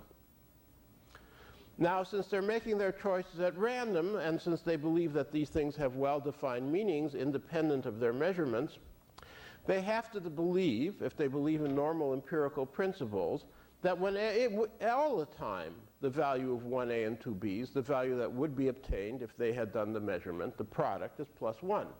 Sometimes all three of these numbers are +1. Sometimes one of them is +1 and two are -1, but the product is always +1. It's as if I gave you a zillion coins and you turned up 1/8 of them, a zillion boxes, and you opened up 1/8 of them and discovered each of them had a penny in it. It would be, you assume, within 1/√n, negligible error, that if you opened up all the other boxes, they would also have pennies in them. Whenever they look, this is 1. Now, by the miracle of modern arithmetic, that is to say, by multiplying these three numbers together and using the fact that each b squared is 1, they deduce that if they look on their tape for those experiments in which they've chosen to measure the product of three A's, they would obtain the answer +1. Now, let's look behind the scenes and see what's actually going on. This maybe a little suspense would help, so I will behind the scenes. Well, it's not blood samples we're sending to them after all. It's 3 spin 1/2 particles arranged in the following peculiar initial state: 1/√2 all spins up minus all spins down. What A and B are simply sigma x. For the A is simply sigma x for the particle that arrives at the appropriate station, and B is sigma y. Let's first check that A1, B2, B3 acting on this state size +1. Therefore, by the third statement about quantum mechanics I put on the board in my preliminary section, this quantity is definitely always going to be measured to the +1. Well, that's sigma x1, sigma y2, sigma y3 by my transcription table. Sigma x turns up and to down. Sigma y also turns up and to down with a factor of I, or maybe minus I can never remember, but that's no problem here because you've got two of them, so the square is -1. So therefore, acting on the first part of this component of this state, this operator reproduces the second component, including the minus sign, and acting on the second component, it reproduces the first. So this state is indeed an eigenstate with eigenvalue +1. And of course, since everything is permutation invariant, the same thing is true for the other two operators. But A1, A2, A3 is sigma x1, sigma x2, sigma x3. And each of the three sigma x's turns an up and to a down without a minus sign. Therefore, this state is also an eigenstate of A1, A2, A3, but with eigenvalue -1. The diehards, using only these proto-classical ideas, they aren't even so well developed as to be called classical physics. They're sort of the underpinnings of classical reasoning, deduce that they will always get A1, A2, A3, sometimes 3 +1, sometimes a +1 and 2 -1s, but always +1.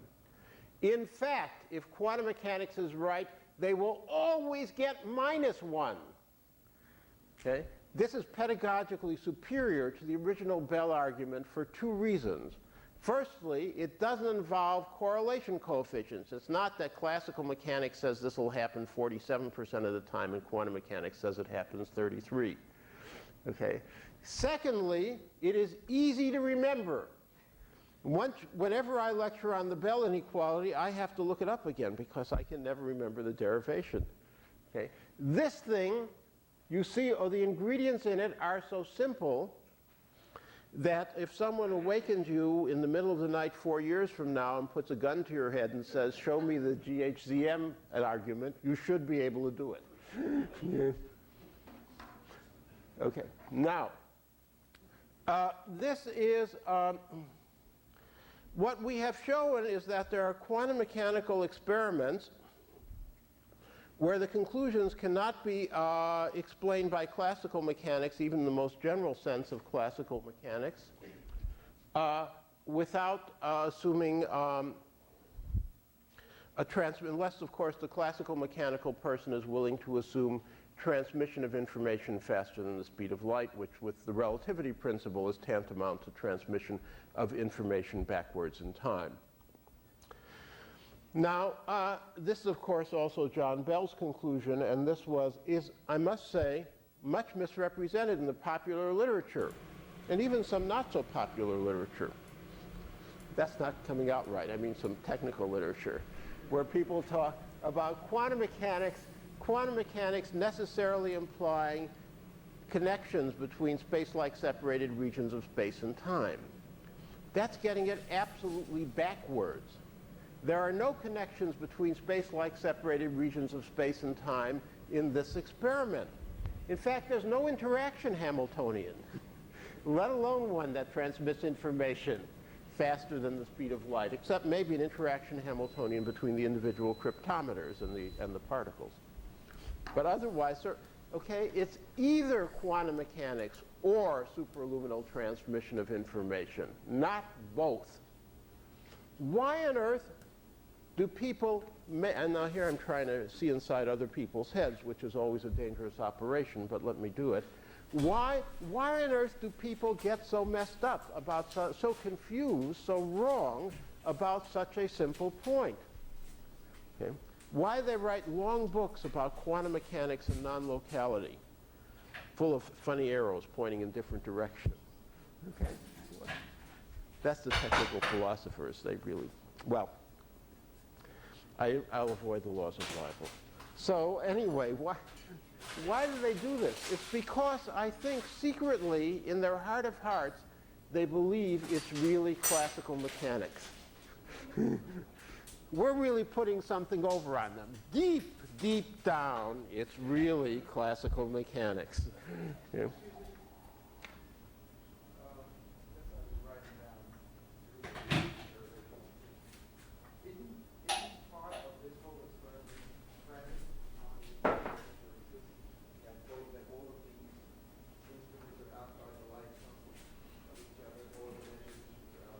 Yeah.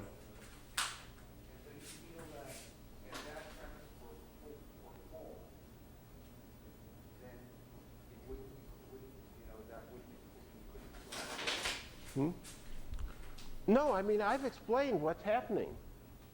Okay, any student who's taken a freshman course on quantum mechanics and knows what spin is can explain what's happening. I'm saying if they're outside the light cones of each other, there is no conceivable classical mechanical explanation. Okay? If they're just far from each other but not outside the light cones of each other, you might say there is no plausible classical mechanical explanation. But here, this way, there is no logically possible classical explanation.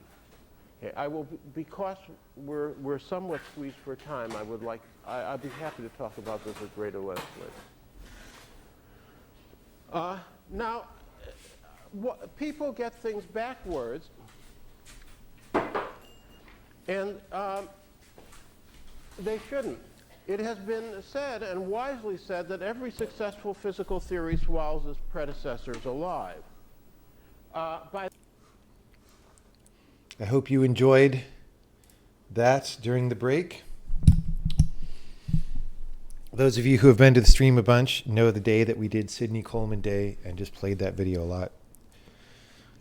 It's a good speech. I recommend watching it all the way to the end if you have not. So yeah, now we're back in it. can I say happy birthday, Lena K out loud? I think I can. I can say happy birthday, Lena K.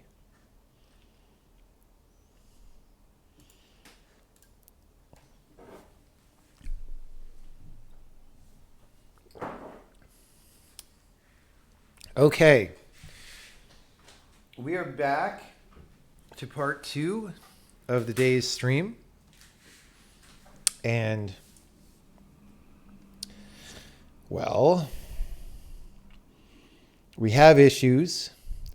They're the kind of issues you get when you have complicated code that has piled up for a while.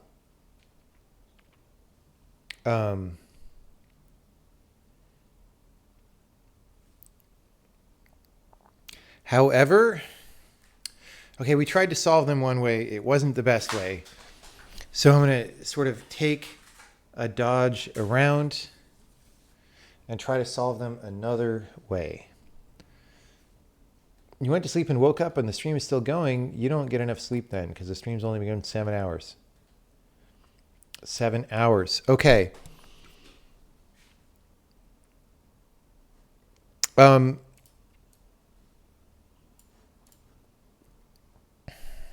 Right. So what we were trying to do when we left off was we were trying to rearrange the way that headers are stored, or okay. So the objwriter thing here packs everything sequentially into one concatenator and keeps track of the length.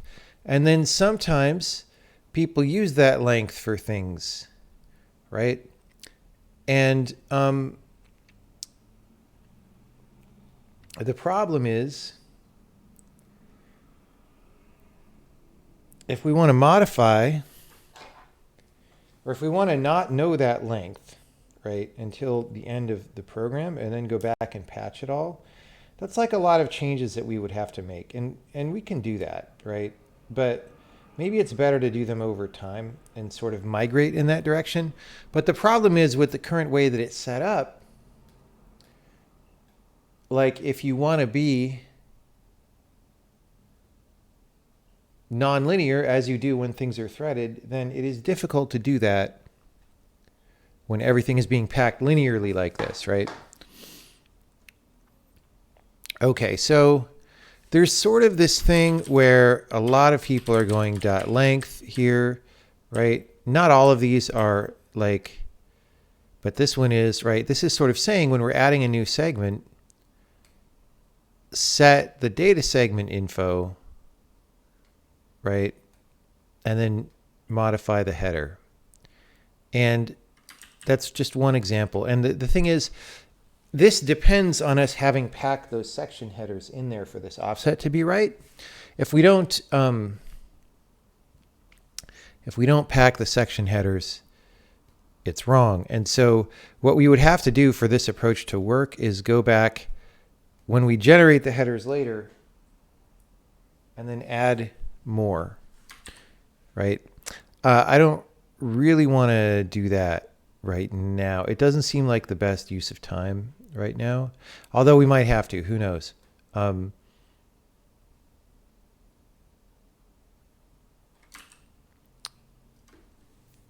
Like this prepare code and symbols, really it's all just getting these pointer to raw datas and size of raw data. The size of raw data actually doesn't matter. It's really just this one here that matters. And the pointer to relocations, right? Directive start, that's the one where we got the grumpy face error.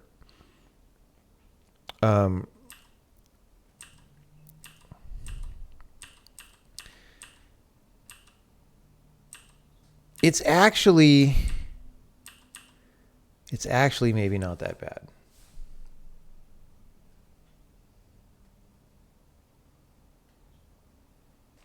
We could consider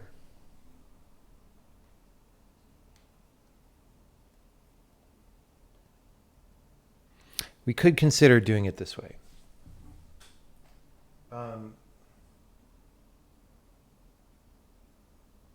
However, what I wanted to do is sort of not require that, because I wanted to get some juice in today about like trying to be parallel about how to, like, it would be great if we can book a Weissman score improvement by the end of the stream, right?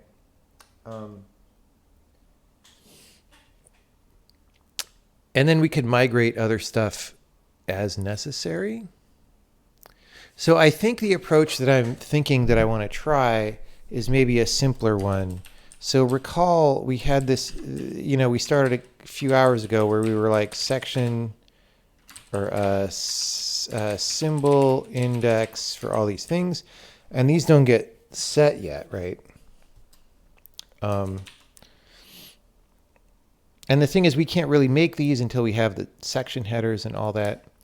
But these actually don't, I realize, need to be filled out until the end, right? So what instead we could do is the following. We could have a function called make placeholder section symbol that actually doesn't really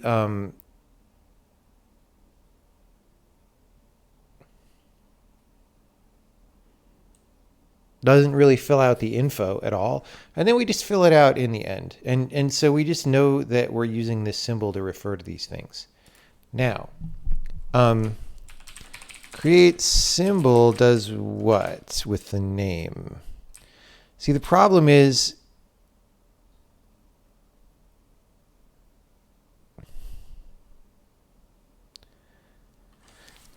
it goes into a hash table. Like what?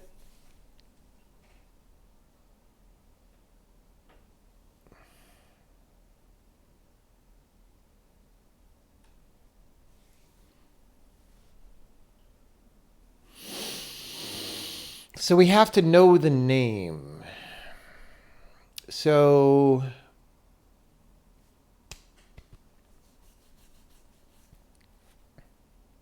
we're going to have to do something there. Oh, the text is still up. Thank you. Yes, I forgot to turn it off. It was sort of toward the top, so I didn't. Yes.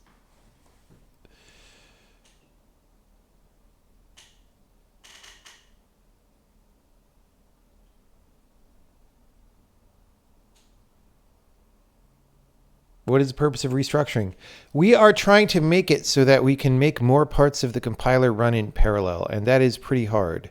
And I knew it was going to be a slog today, so I said, let's just do a really long stream, and we're going to get as much work as we can done in this direction, and we'll just see where it ends up, because you got to do that once in a while, otherwise you don't make progress that way, right?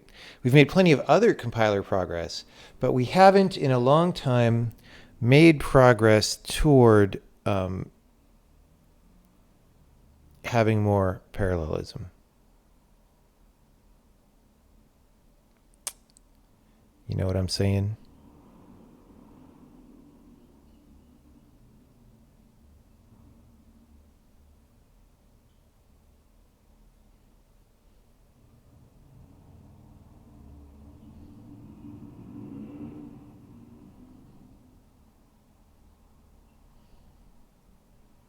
Okay.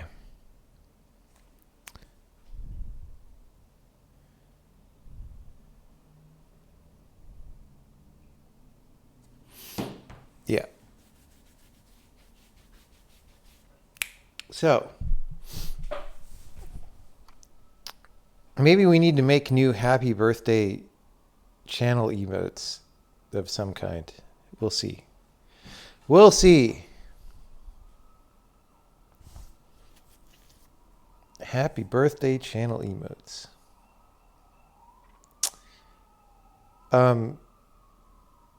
Okay. How is Babby formed? Yeah, maybe. I don't know what that would look like.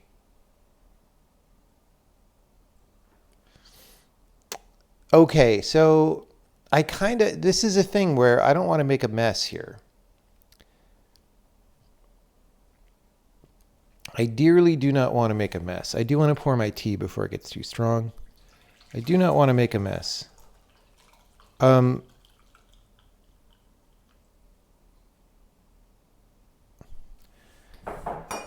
I guess we kind of have to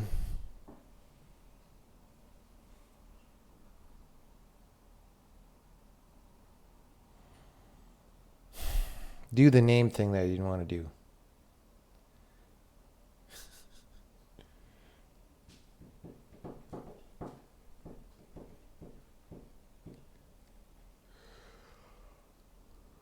Gonna need those emotes for when I turn 20. Maybe so.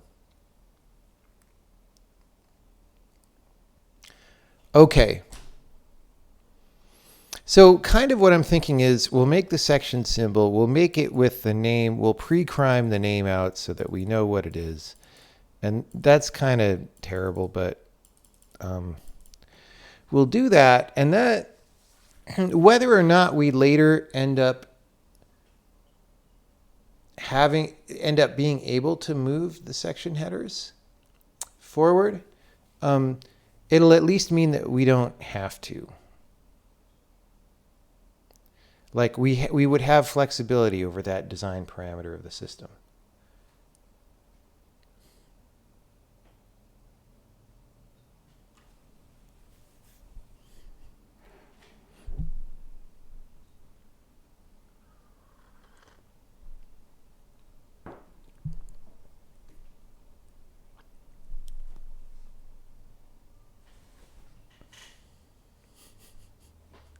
Okay.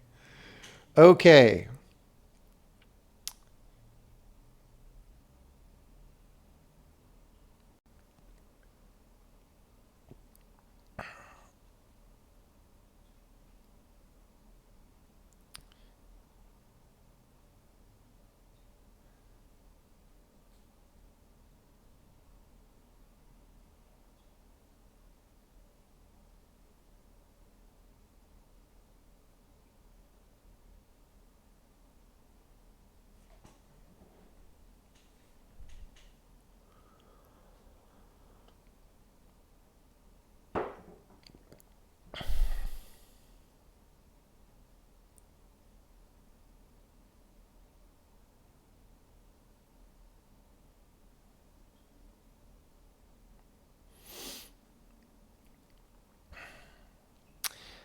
Okay, so make section symbol.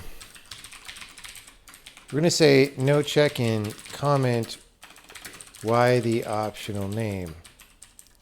I'm going to pass a name, and we're going to say if name is not set, we're going to say name is header name. Okay, there we go. And we're going to go here, and we're going to go char name equals nothing. Okay, and then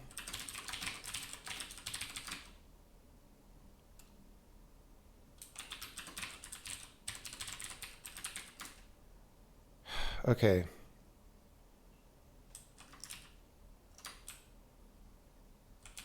So we're going to make names.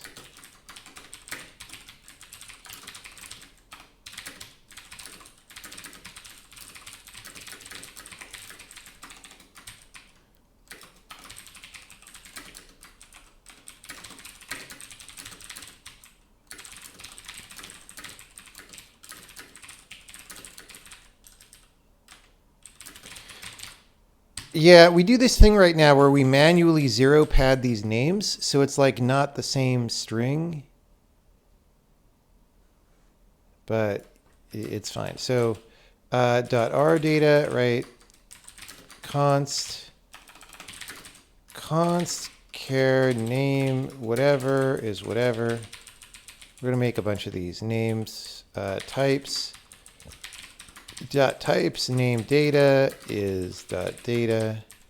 Name no reset is dot no reset. Name BSS is dot BSS. Okay, so if we don't insist on manually zero padding these,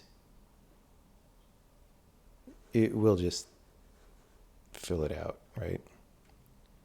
Okay. So I'm putting a no check in here so that we frickin' do that. But now we can go back to this approach of saying create symbols required for code gen. Okay.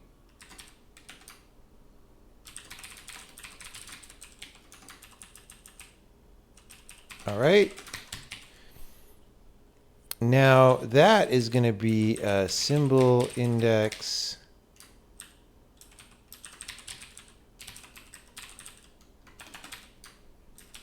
data no reset BSS, and we'll get rid of this one called text section, right? That's just going to be text, like they're literally the same.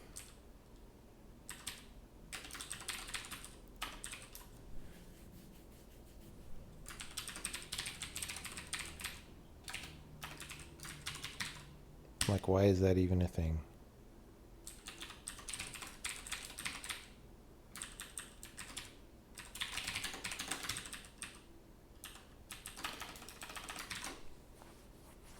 Okay. So,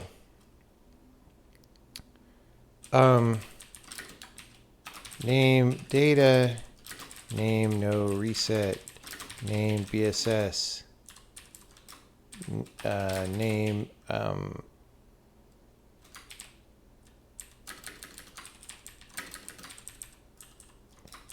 text. We didn't do that one.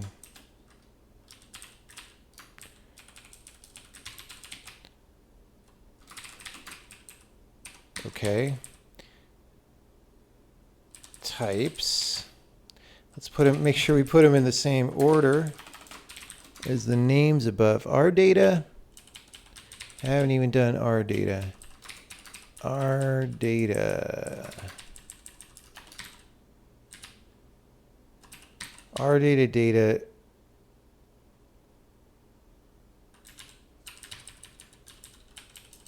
Types, data, no reset, BSS, text. Okay.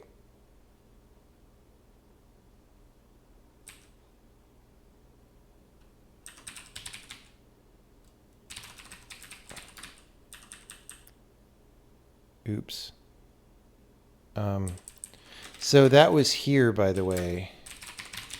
And I think we need to maybe update those in some way. Okay. So these don't, okay, so do our data, if do our data.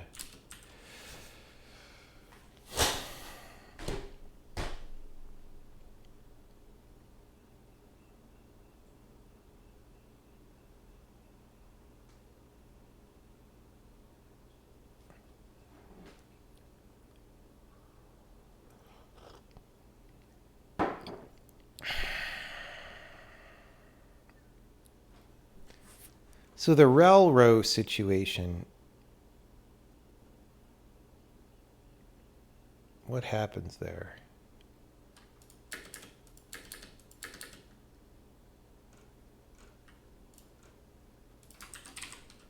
So much spam. If it's a dynamic library, we do a rel row.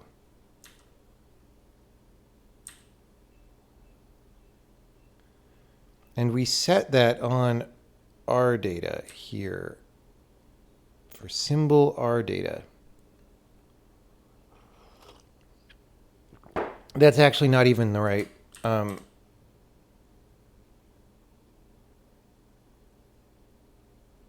Why is this being done manually? Wow. Okay.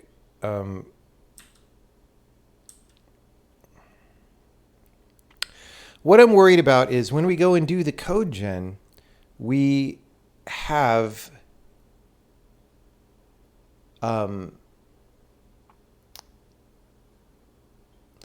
like we have data segment structures that we look in, to see what their symbol index is, right? This symbol index assigned by backend. Let's look at that. Assigned by backend, right? When we do a load effective address, I'm pretty sure we do that on read-only on the R data segment, right?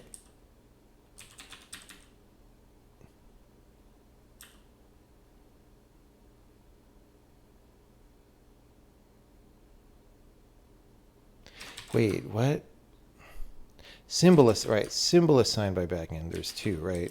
Symbol assigned by backend. So here we set these, and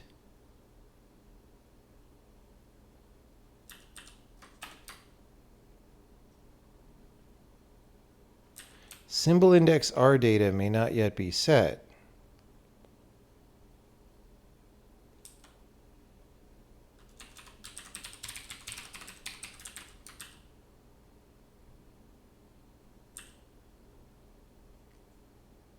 Okay.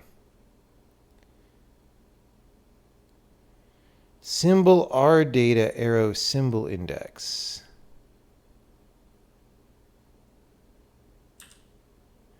Dude, this pisses me off. Why did Linux do this? It's so annoying. Like when you're trying to refactor something complicated, is this hard enough? This is hard enough without the brain dead Linux thing.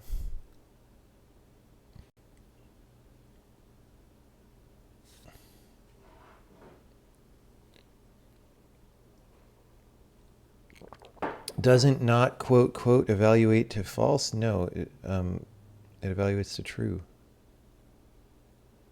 Oh wait, quote. Oh, you're right. Actually, okay. No, I see what you're saying. Oops. This is what happens when you go back and forth between programming languages. When you go back and forth between programming languages, things are different, and your brain does the thing for the wrong language. In C, yeah, you're right. Okay.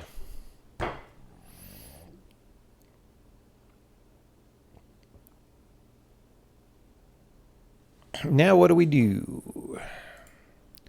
There's a little bit of a tangle happening. There's a tangle.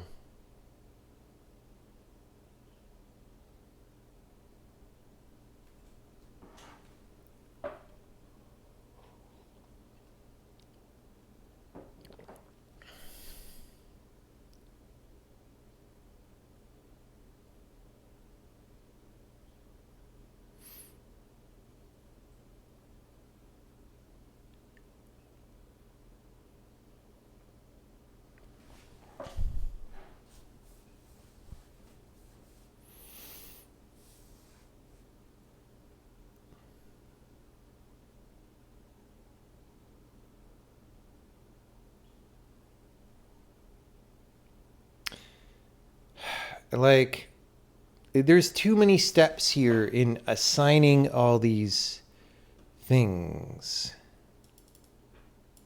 right? Like, why all four of these?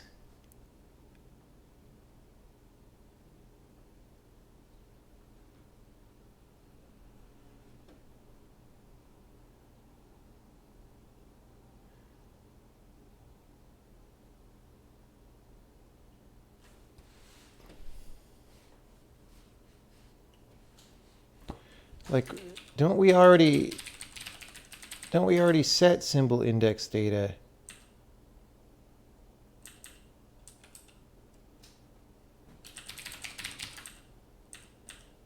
We've got a lot of no check-ins already.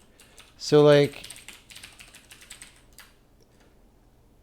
didn't we already set symbol index data up here? This is what I don't get.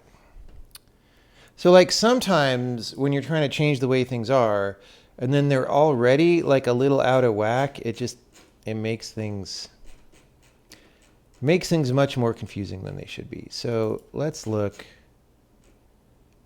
Obswriter.cpp. Diffit. Look at all the changes we have already. Oh, because of that H thing. Whoops. That makes it harder to see. Okay.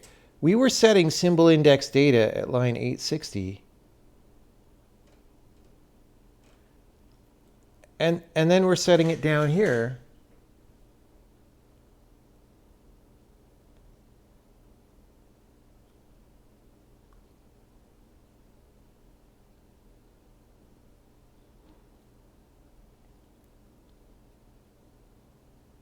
Okay, I guess this comment like explains that. This sucks. This is making it too hard. It's making it too hard.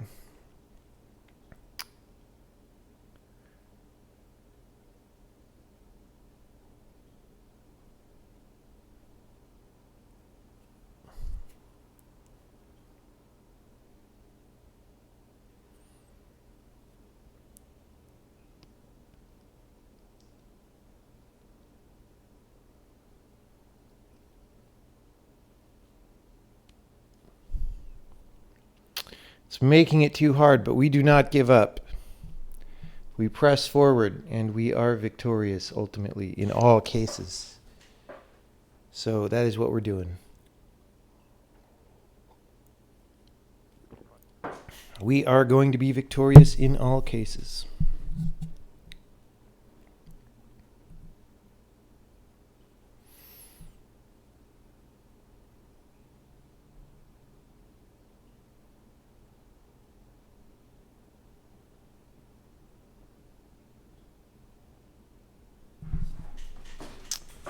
However,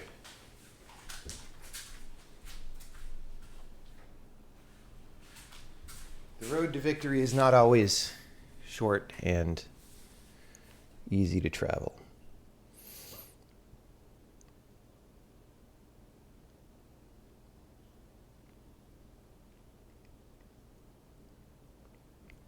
Okay, so if we're doing how much of this stuff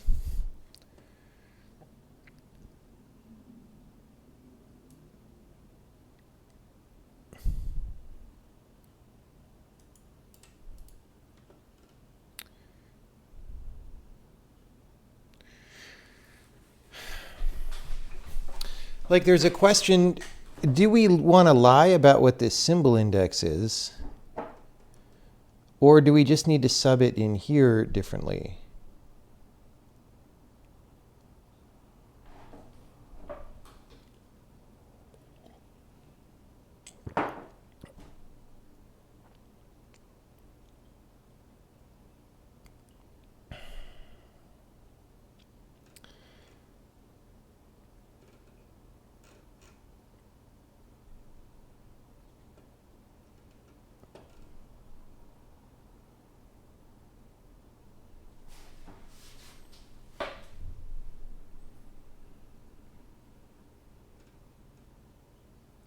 Okay, the problem here is we don't know section numbers again at the beginning, right?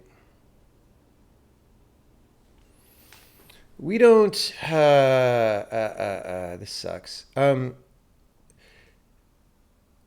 just going to kind of ignore that for now. And just try to make it work without it. Because we might even roll back all this stuff for all I know. But we're going to try to make it work without worrying about Linux. And provided that it does, then we know it's worth going through and figuring this out.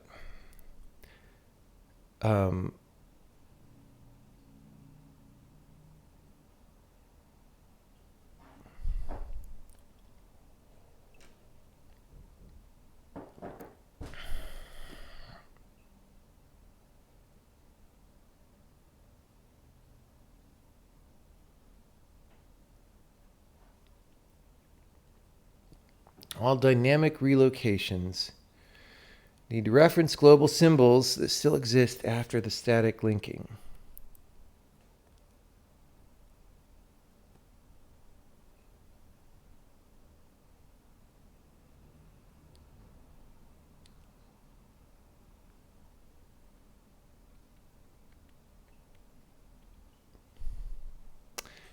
so dumb. So dumb, guys.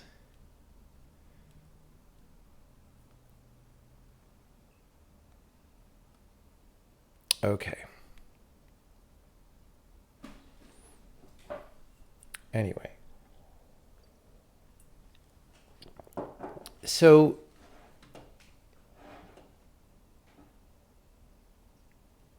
if we ignore this, then we're fine. So we're just going to ignore this, and we're going to say need to deal with the Linux DLL thing. That is very dumb.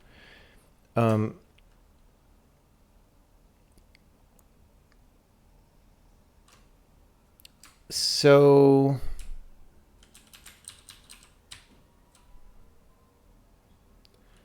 this R data and types is going to be just back up here, right? So it's going to be like that. And the thing is,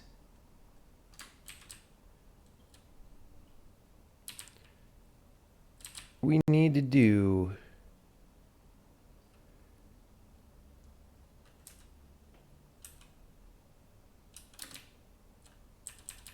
this stuff. And now the problem is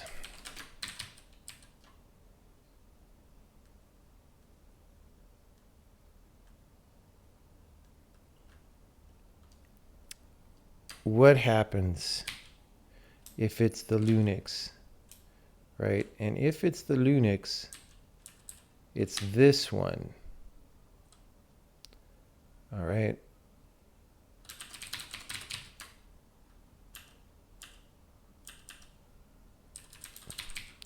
Okay.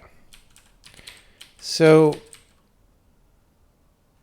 that is not going to fly. Okay. So now, though, we have this. And let's just even do this right here. We're going to say bool do our data equals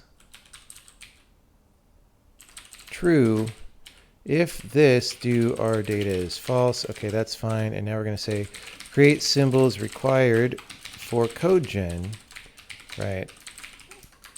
And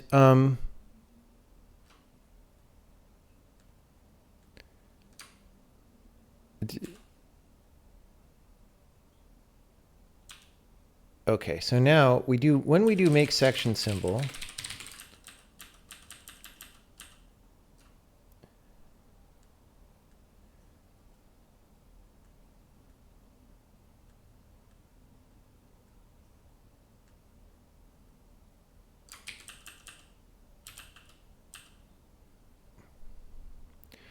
okay, let's do,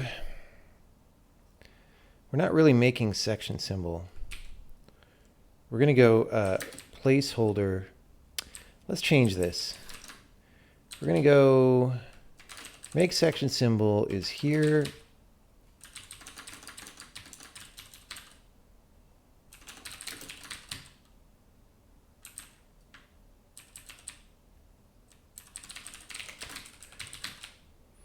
And this is going to be make placeholder section symbol because we don't know the section number yet.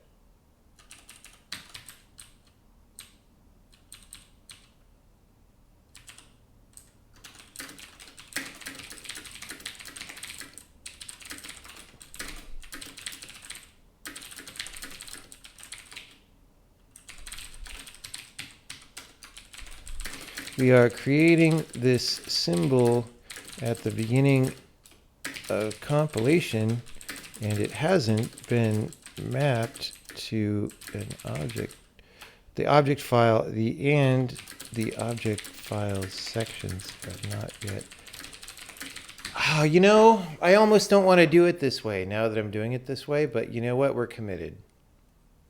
We're going to try it. And then we'll try to loosen up the actual section definitions, and maybe we'll do both, and then we'll win on both axes. Okay, so we're going to do this, and then we're going to have void obj writer update placeholder section symbol.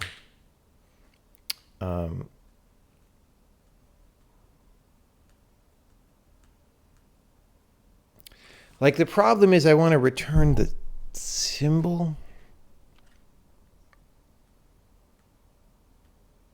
Actually.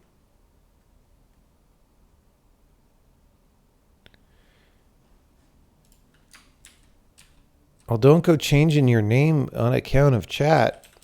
That's not a good tactic. Okay,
okay, so we would be doing this.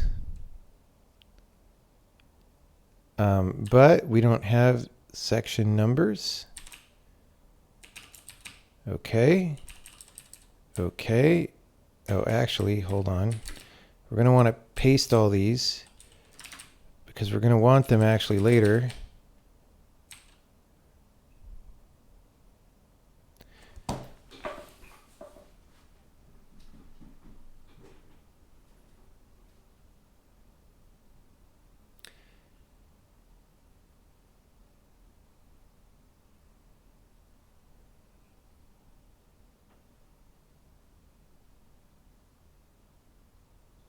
I'm really doing this thing where I'm vacillating back and forth between doing this or doing the totally other thing because I don't want to add complexity to the system. And there's already too much. There's already too much.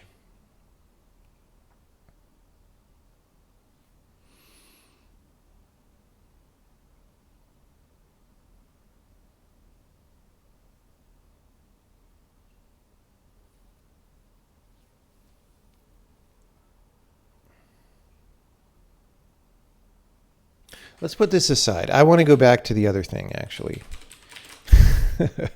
You get to see my process today of how it is when I really go back and forth on things, which happens sometimes. Because I felt, so I started doing the other, which by the way, we haven't checked in a while, so a lot of these changes are just like floating.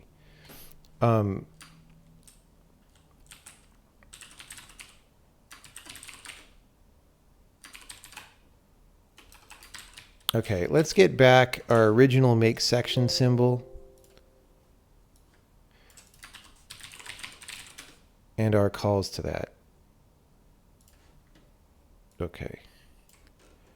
Make section symbol.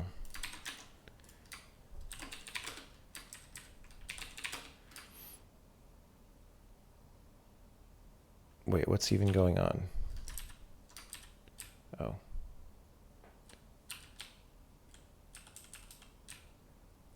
Wait, we had it. We had it.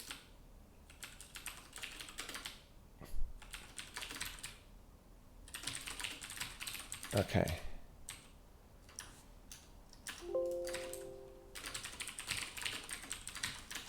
Okay, we're not going to do it that way, maybe. Maybe.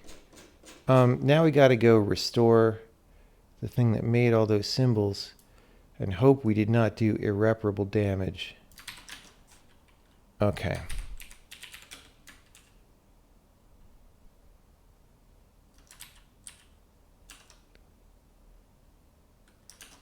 $9.38.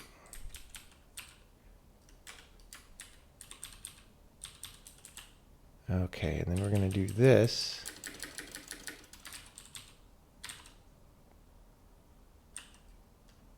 And I hope I didn't delete any other ones. Oh, and then there's this. Very important. Okay.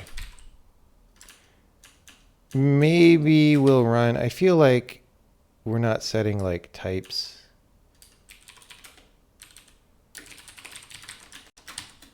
Oh, this whole thing. Yeah, see, I didn't like how much code this was turning into.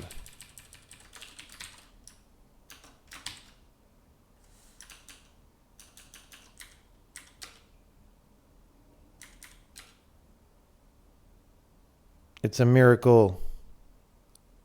It's amazing.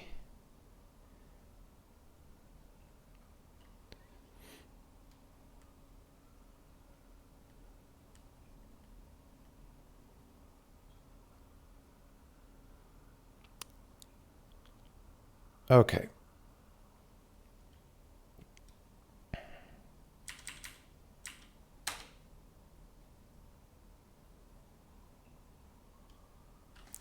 Okay, we're going to go back to the other thing. We're going to go back to the future.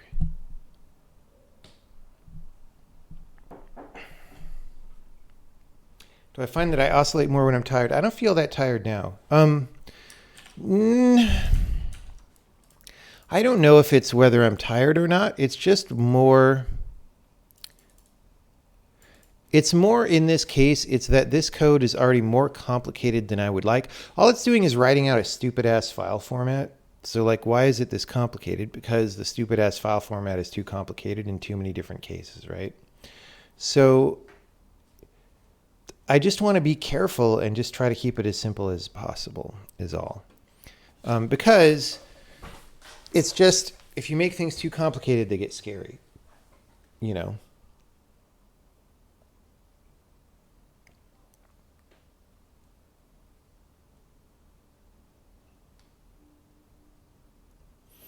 Okay, so I'm gonna do this again, and let's just try to make this one work, right? So there was a no check-in down here, and this one we'll leave the explain. We'll do the steel, the Remington steel. Now, some cases, okay, some cases of C dot length, I think if we put section header C dot length, that will actually fix it up, right? Size of raw data, segment arrow C, pointer to relocations. There we go. Base, that's a different thing. Pointer to raw data.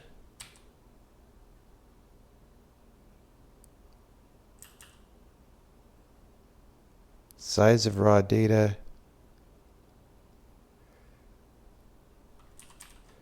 Minus current section start.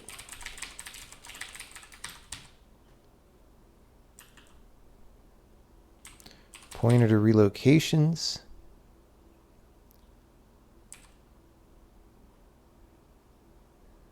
Like, yeah, like we're already adding and stealing stuff from other buffers, so it's not that bad.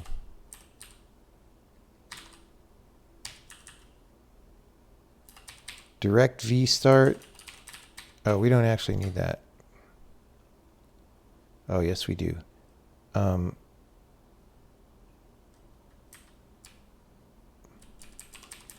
it there, though.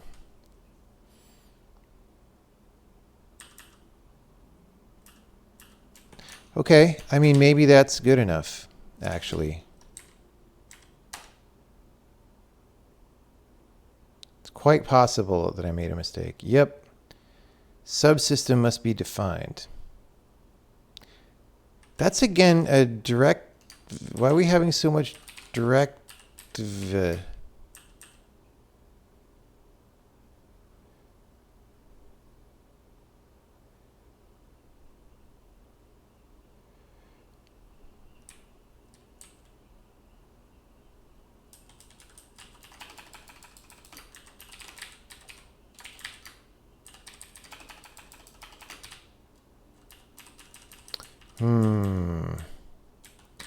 Okay, so let's review again. How was pizza? Pizza was very good. It's still over. I've already had 3 giant slices of deep dish pizza. I'm very full, but there's more. There's more. It's going in many directions. Yeah, sometimes you got to go in many directions.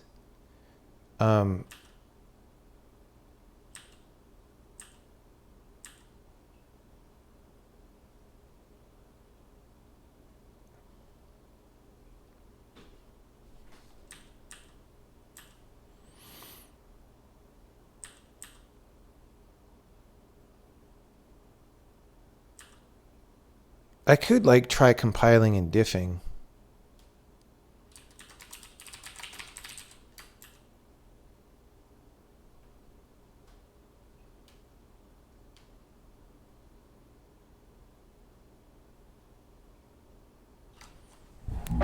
We should get rid of maybe steals, by the way.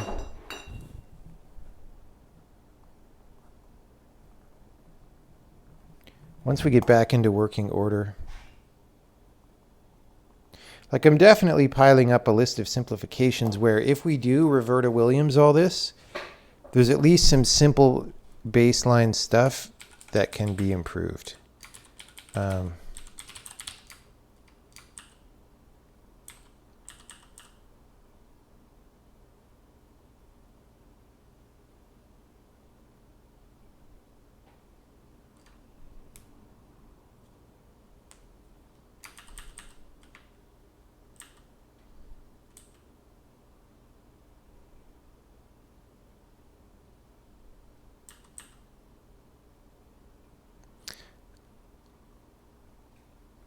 Wait, what's this one?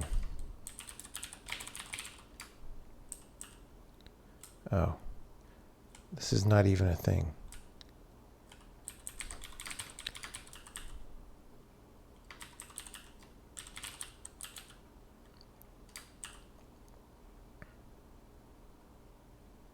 Wait, why did I stop? I must have just stopped searching.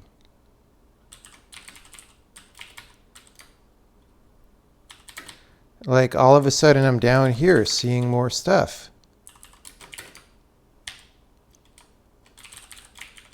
Like, what? There's a seed out. Oh, that's macOS, though.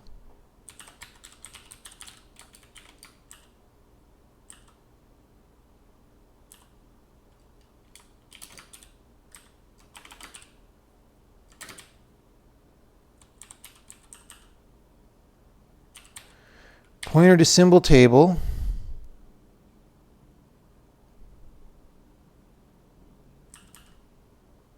String table start.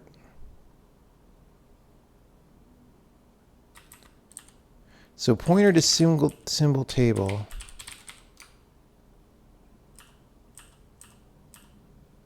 Okay. String table start is offset into the table.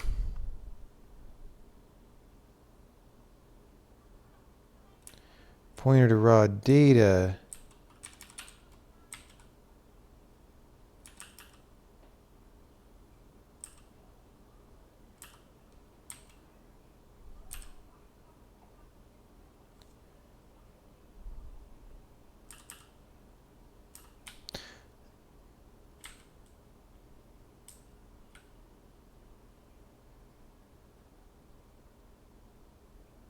Why do we not ever do a pointer to raw data on Windows? I guess because we don't need it.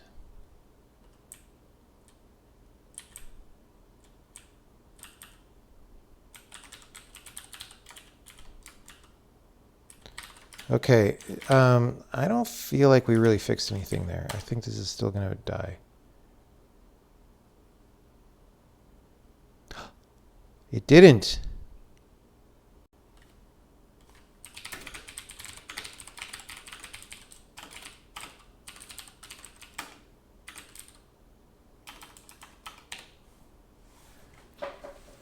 That is good news.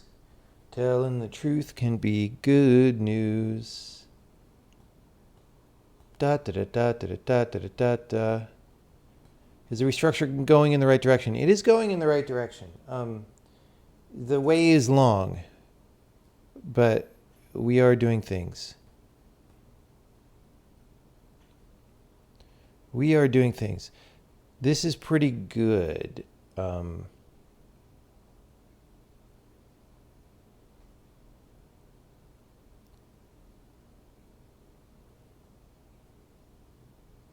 The only problem being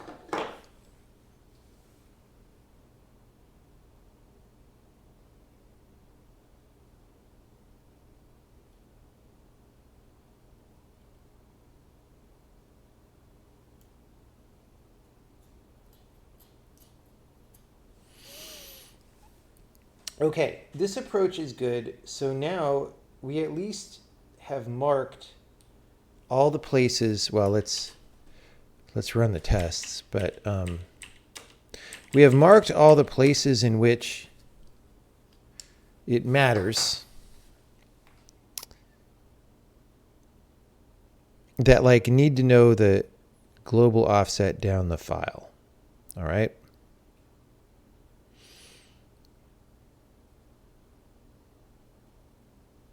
The problem is we still probably want to insert some information before those things sometimes. Right.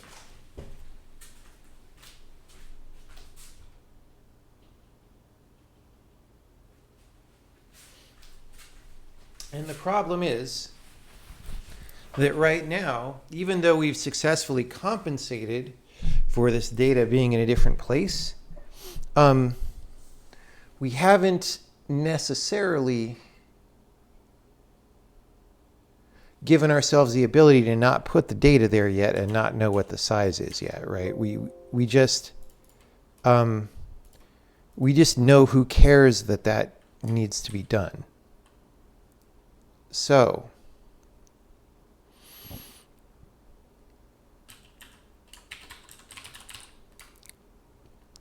all those are now marked by saying section headers c.length. And actually, honestly, I should check this in and do Linux, because if Linux is hosed, we need to fix it before things get carried away. Okay, so we're just going to do this and this and this and this.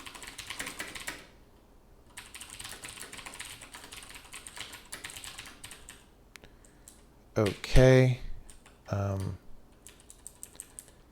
We're just going to leave that for now.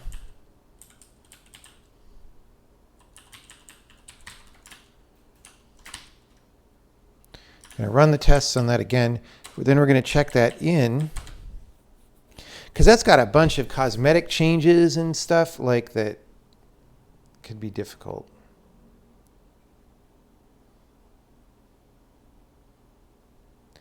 C.length minus current section start will always be 0. No.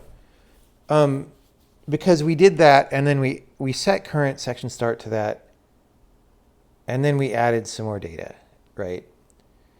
Now, there's one or two of those places where we didn't need to do it that way, and it probably would have been more straightforward to do something else. But there you go. Okay. We're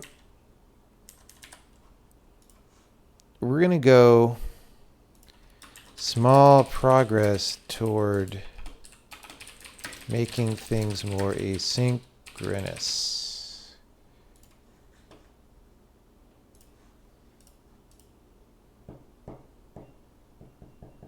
I mean, we could do all kinds of things. Like if we wanted to isolate ourselves, we could have a policy where when we generate the machine instructions, we just record a patch and we go back and patch them later. However,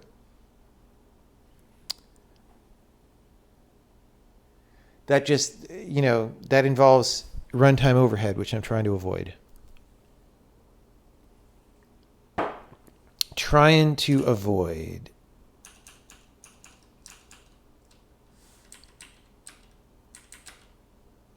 Okay, let me just try the Linux situation.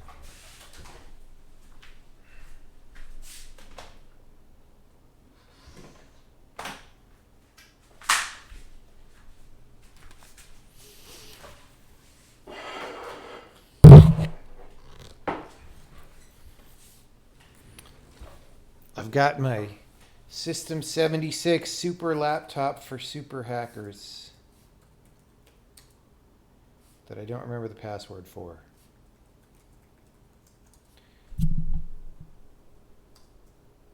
Okay, it's that one.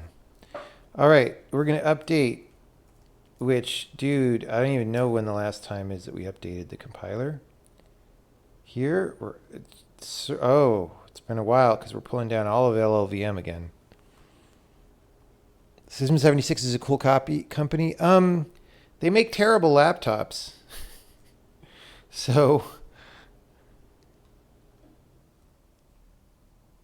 I don't know what to say about that.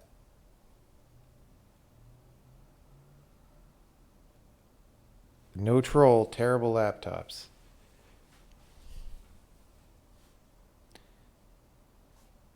I'm just waiting for this LLVM to update now.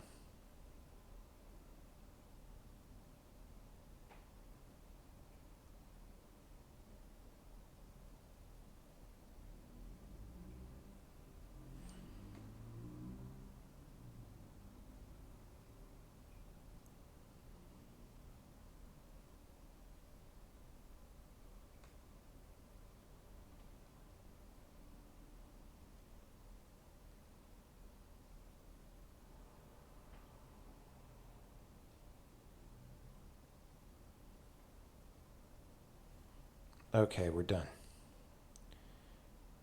We are done.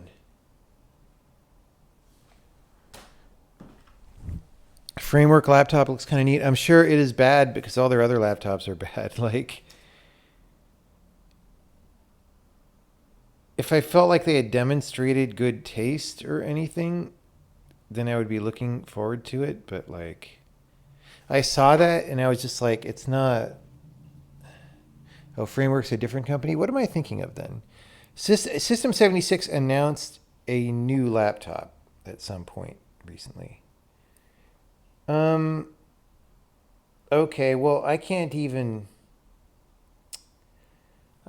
try the Linux on this computer because we use GCC and I don't know why we use GCC on this computer.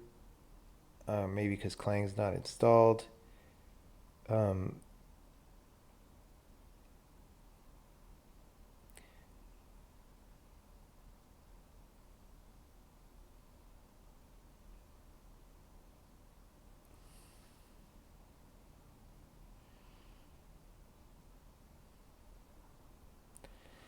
The intrinsics aren't working somehow. I'm trying to use the TZ count intrinsic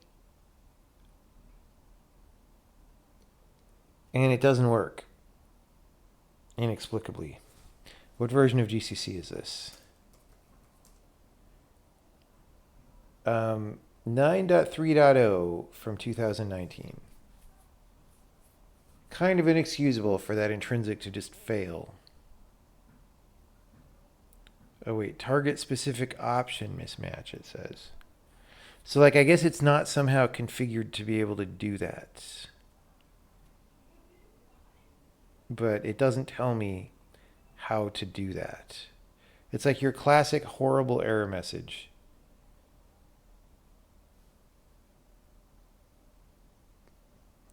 How do I cope with the idea of the game not making profit? I don't care. Built-in CTZ.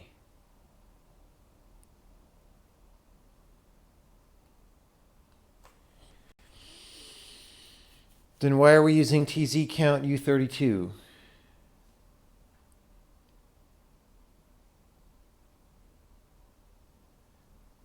I mean, that's in GCC's own header files.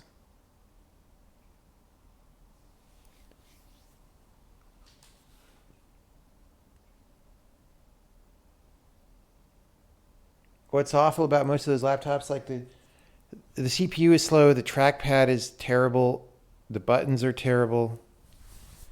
Like everything about it is just super cheap, and they try to pretend it's not. That's the insulting part. It's obviously manufactured for like the absolute lowest price, but they try to pretend it's a quality product.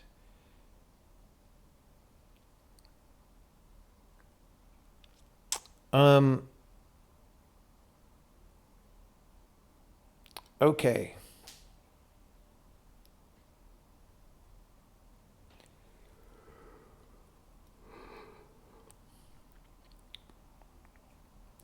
I'm really not in the mood to debug why GCC won't compile our thing. So we're going to switch to the other laptop.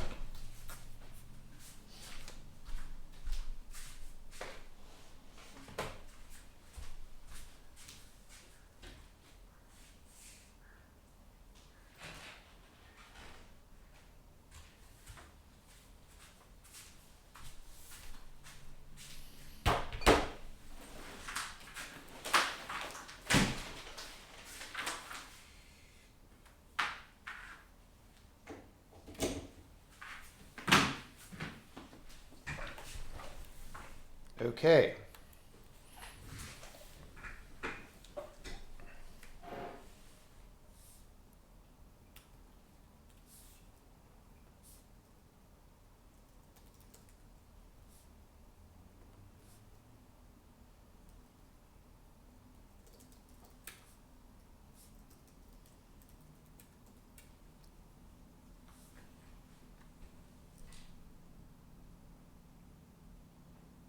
Hard to design for pencil thin without budget.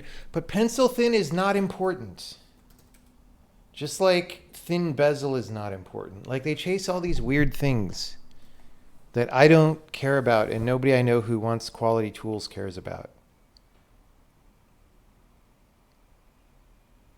It's like they're all just trying to copy Apple, but at a low price, basically.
You're just rebranded Clevo. I agree, right?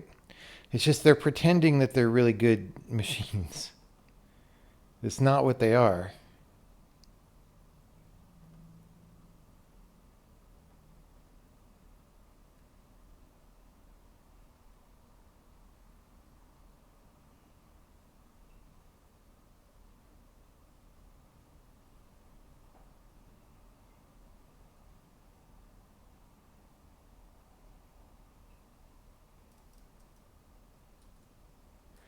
Okay, this is updated.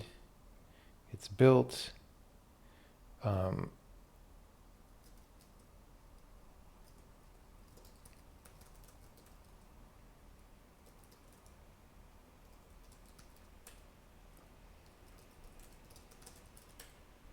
It appears to be running just fine. Uh-oh, maybe there's some fails. Let's see. Oh, there's some fails.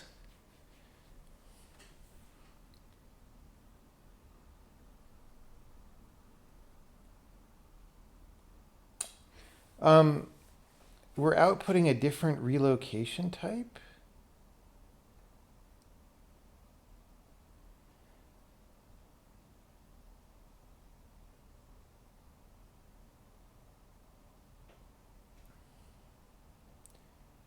Relocation RX86 PC. RX86 64 PC32 cannot be used against simple text base. So this is the dynamic library thing. I broke it somehow. I broke the dynamic library thing, which...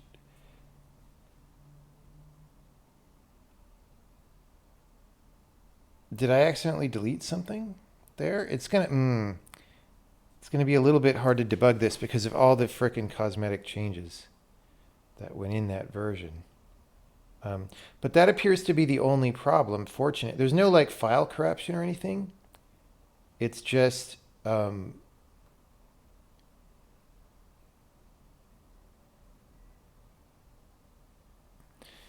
position independent code thing didn't happen, or maybe it happened. We did things like moved where things went. So let me see if I could figure that out.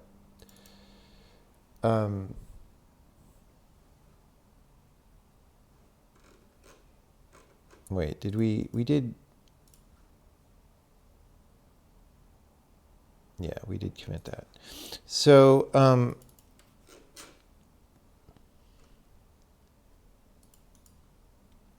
going to do diff against previous version. And the position independent code thing.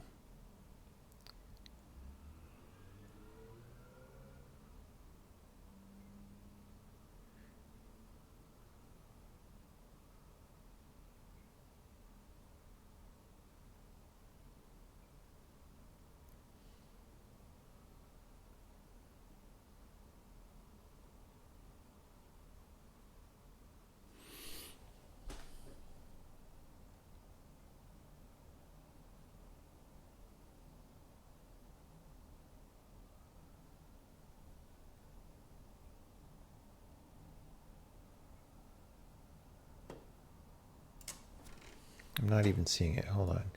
There was a thing about pick, right? Where's that? Where's the pick? Not pick, P-I-C-K, pick. No? Okay. Let's look for dynamic library. What is even highlight? It's so, the highlighting is so bad. Okay. We do this. Okay. Like I cannot tell where the hit is. I guess it's at the bottom all the time. Find dynamic library. Okay.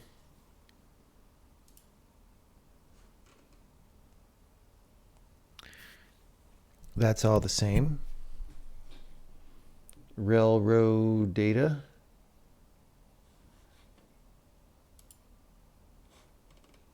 And all this stuff is exactly the same.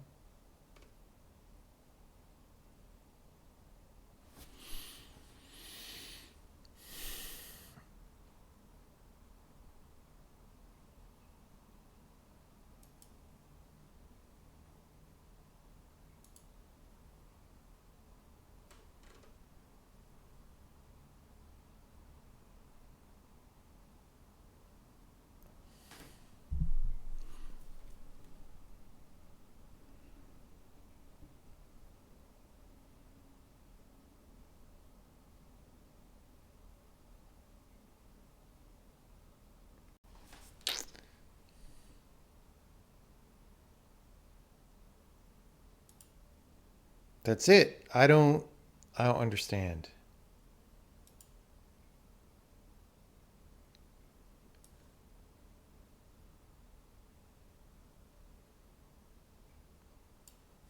I don't understand.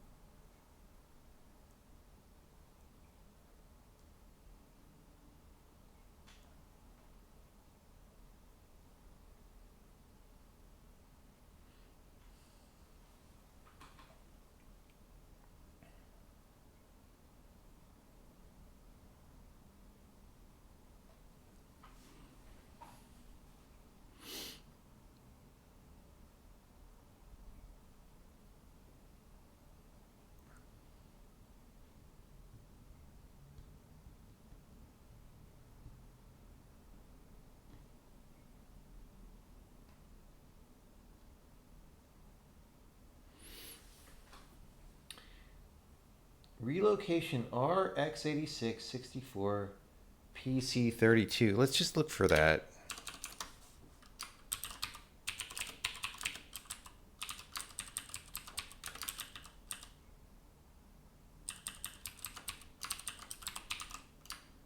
PC32.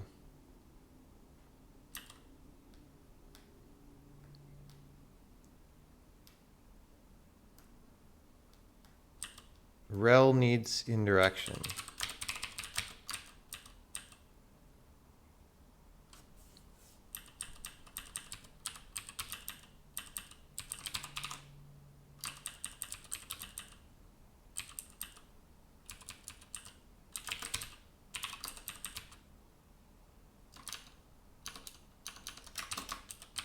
Is this in the debug output? Like, nobody uses that constant.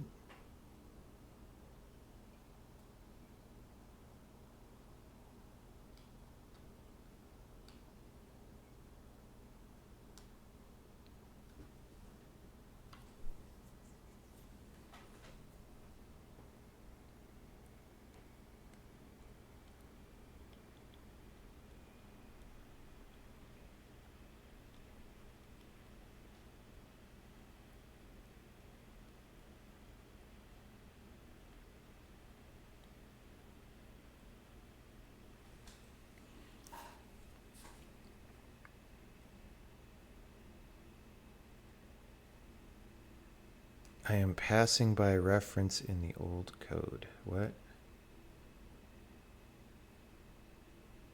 What? Will the stream be saved? Maybe. I don't know. It hasn't been a super exciting stream. It's been me banging my head against stuff. I wanted it to be more exciting, and it hasn't been. So, well, you know. You know how it goes.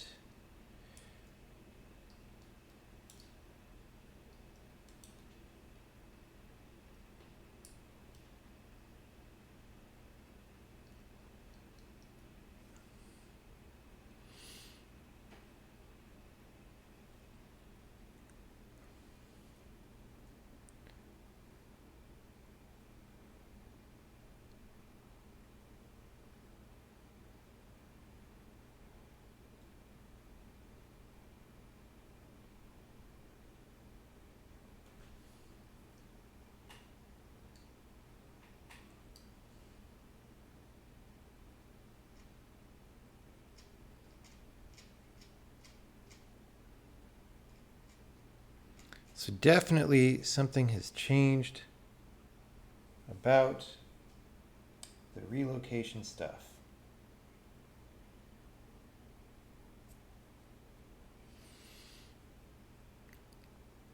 Or, I mean, well, it's actually possible that that's not the problem and that I just missed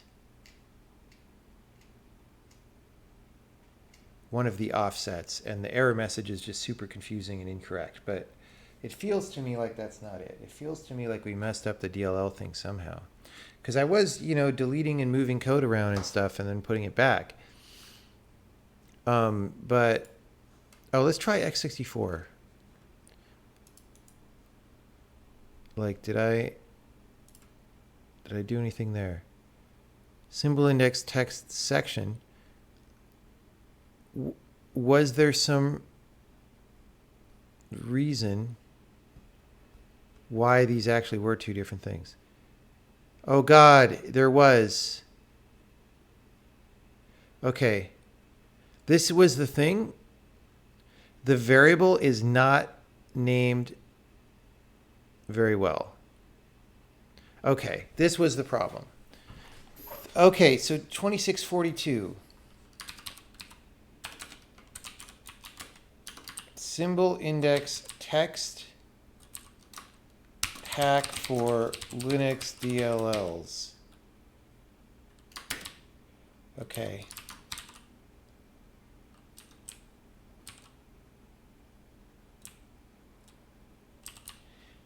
Symbol index text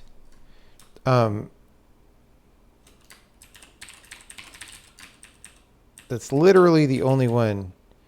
Text hack reassigned for Linux DLL. Like, just say what the fuck it is, right? That's, you know.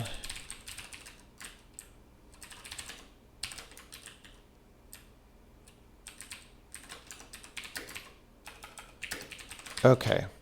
So now the symbol index text section, I guess we deleted more than one thing. So here we make the symbol and then we assign it, okay? But then what?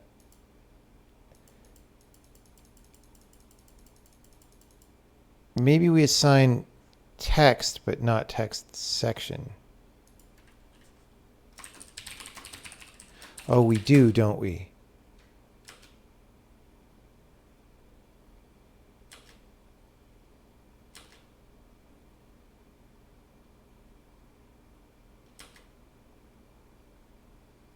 No?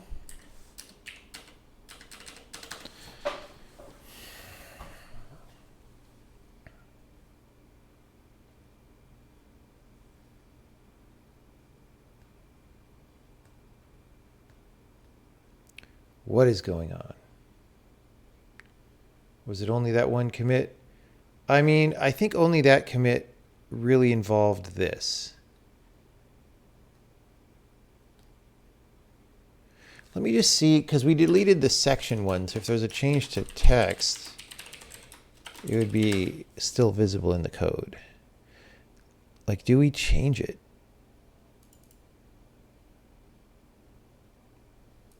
Oh, yeah, we do right there. Okay. Okay.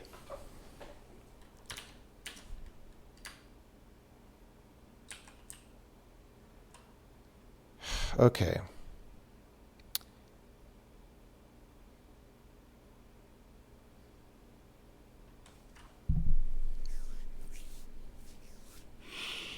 Yeah, these variables need to be named better. So it's actually not this one that gets renamed, or reassigned. It's that one. It happens here, right there in the dynamic library thing. I don't like.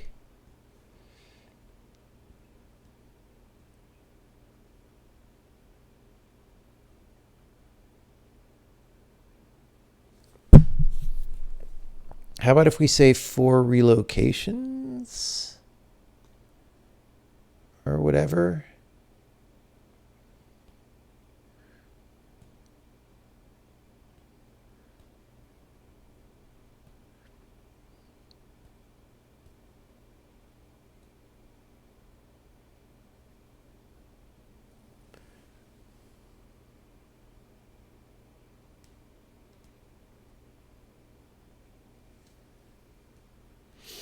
What do I call these? This is just very confusing.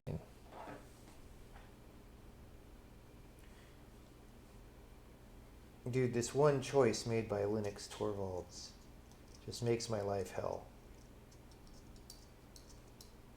It's so annoying.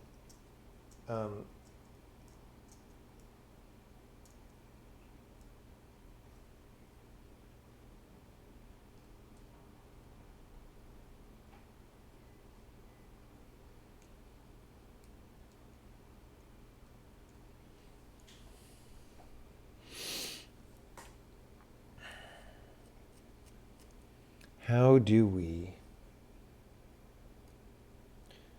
deal with Linux Torvalds?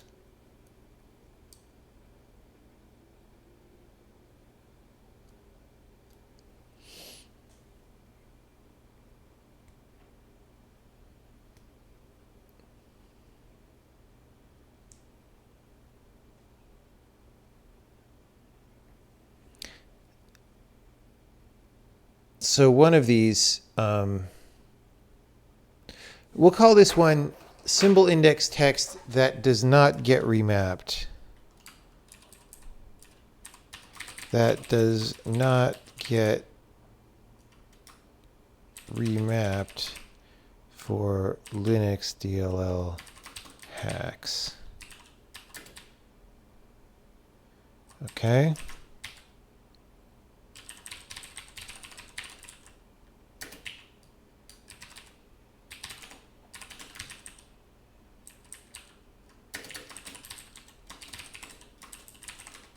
Okay.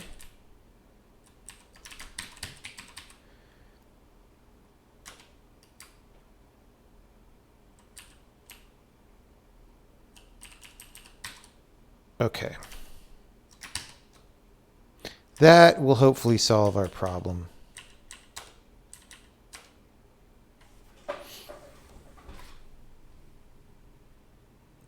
Torvalds had nothing to do with dynamic libraries.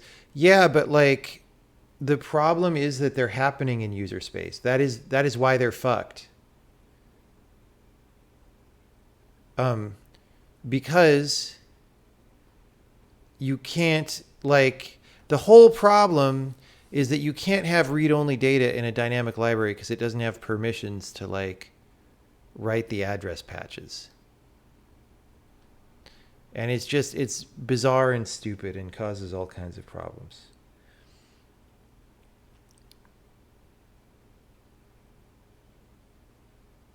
Thank the GNU people for the way they extended ELF to support dynamic.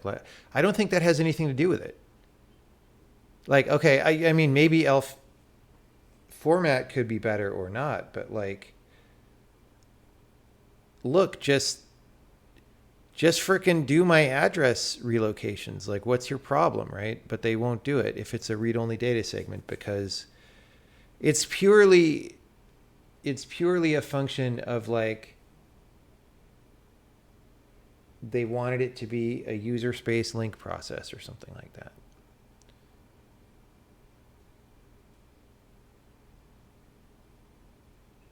Dynamic linker is part of glibc. Well, that's the problem. That's the problem. On Windows, the fucking kernel links your DLL, and it's fine. It's preferable. You don't have to have all these stupid hacks.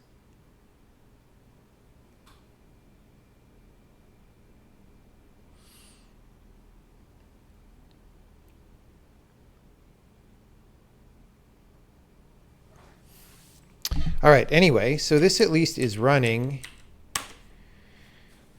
our stuff.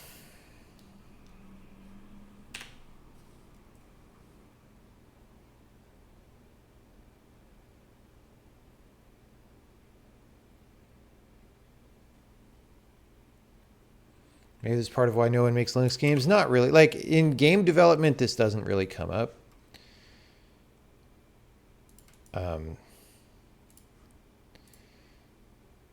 But yeah, there are plenty of reasons why nobody makes Linux games. Okay.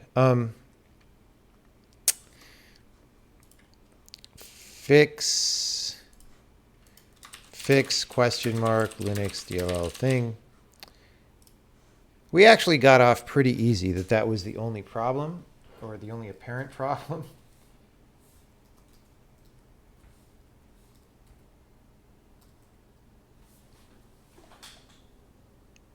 Yeah, we do prefer static linking. It's really the only way to ship things that work. Which is why nothing on Linux ever works, by the way.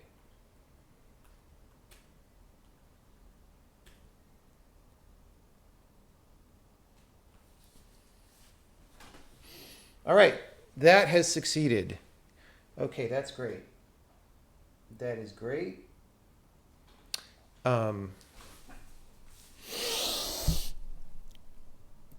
It's getting cold in here. I just can't actually have a reasonable ambient room temperature.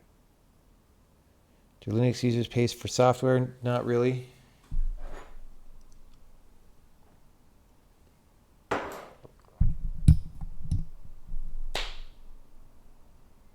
With mental load and rage, that sounds accurate. Accurate.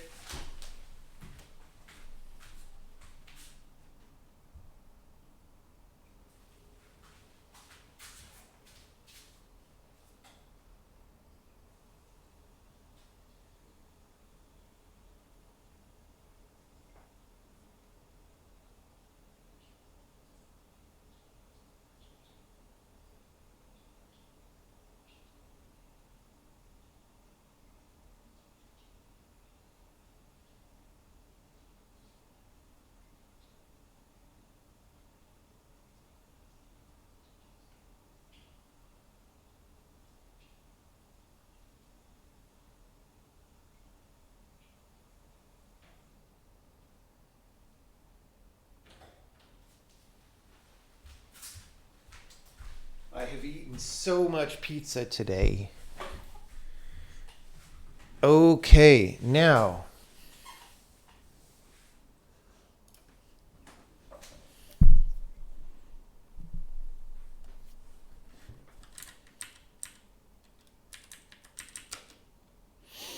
Now we are free to move on.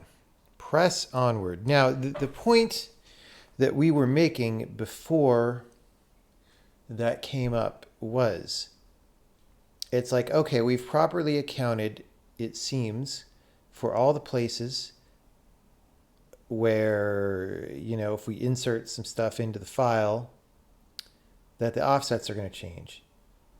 Now, can we delay those offsets until the end?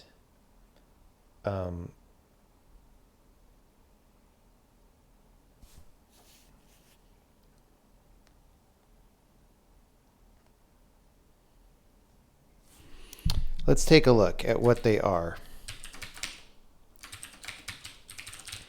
All right, there's pointer to raw data. Any pointer to raw data in the headers we could automatically offset. All right.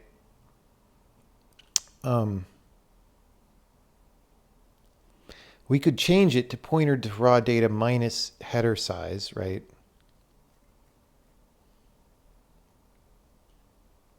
And pointer to relocations minus header size. Okay.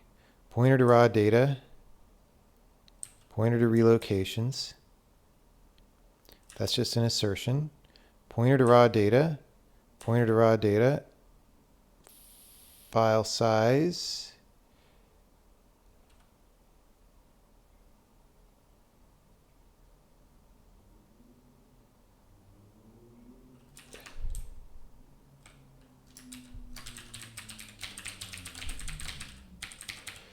Oh my God, that's in the middle of the frickin' header. Okay, that's pretty much got to be there. Where does this happen? Prepare code and symbols. So that's kind of at the end.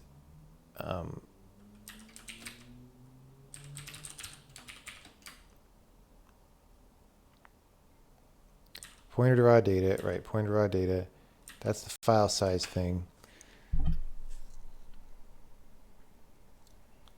And then this virtual address cursor, I don't even know what that is.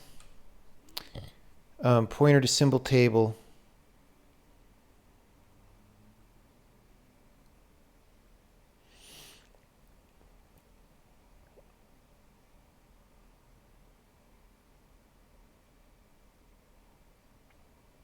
Okay. This is one that we would have to manually adjust.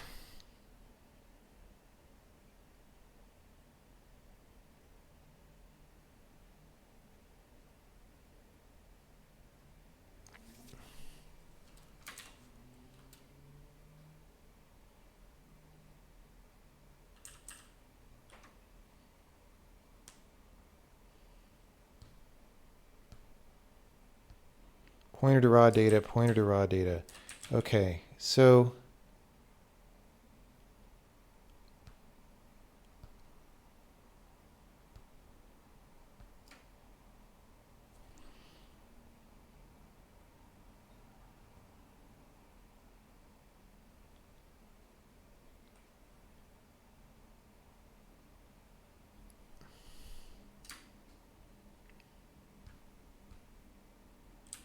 then when do we write these out?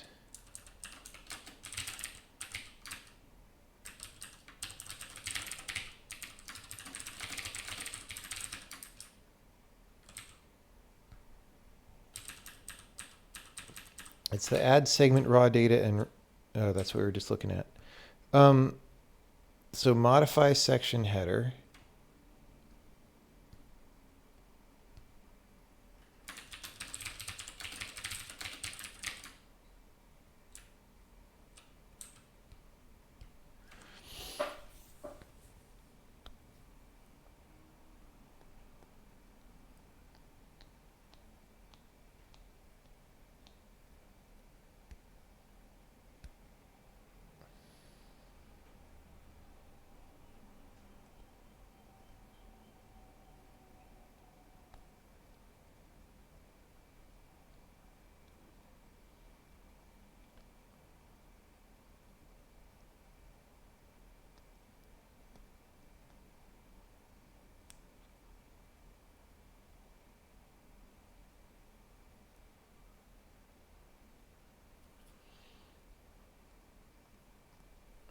Okay, so this is definitely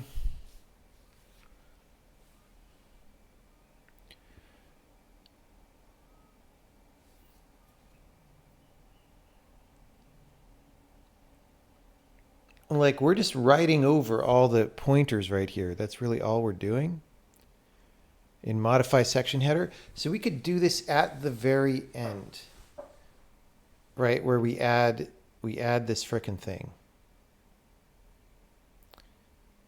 We could iterate over everything and just bump all the pointers by the section headers size. That's kind of gross.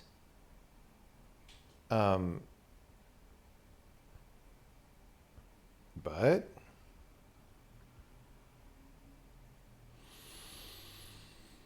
you know, oh, hello people. So this is a sub only stream, and I imagine most people coming in from Raid are not subscribers. Sorry, we're doing it. We do sub only sometimes.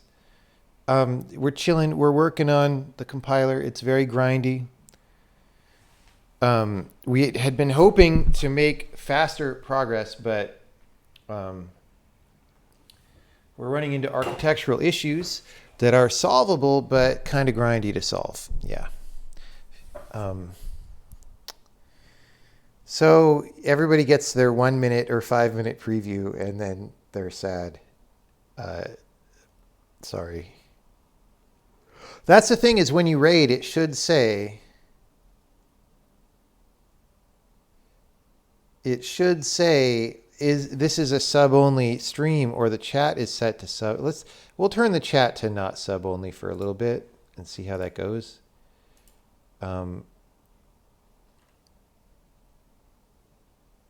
You know, we have a good mutual friend in real life. Okay, now I get to guess who that is.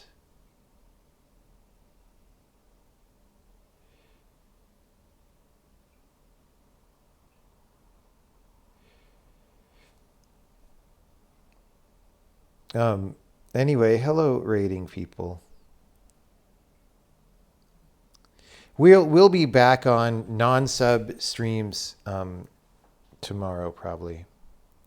Is it Sting? I don't know Sting super well.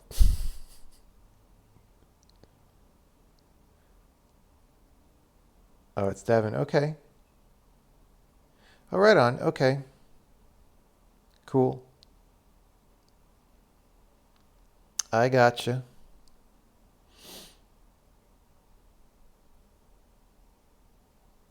He is a mod on this channel, so he's here once in a while too.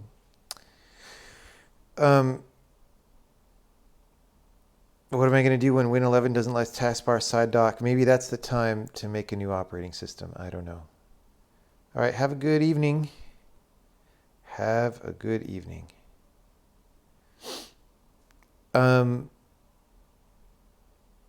Okay. So, like, we could fudge it so that we do all this stuff later.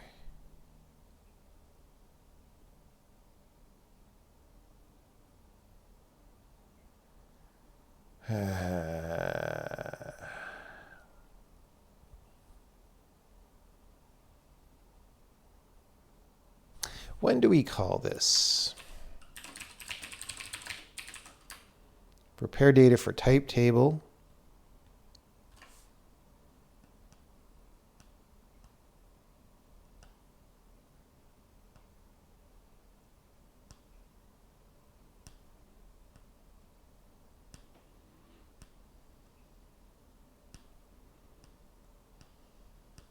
I don't understand.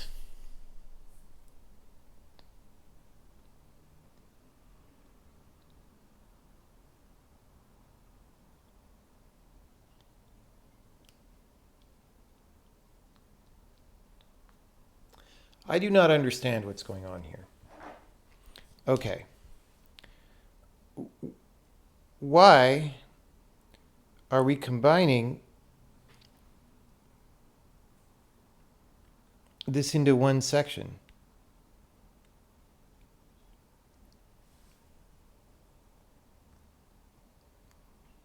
Like, okay, if you're not allowed to have read-only data in a DLL on Linux, why don't we just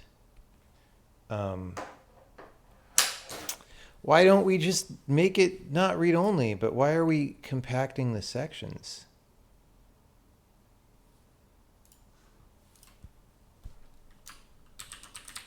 Data rel-row. For building a dynamic library, relocations will be applied at startup time, but we can't patch read-only sections, so we have to move all read-only data that will be affected by relocations to a special section that's read-write, but will be, oh, right, because it changes it. And there's only one. That is such garbage, dude.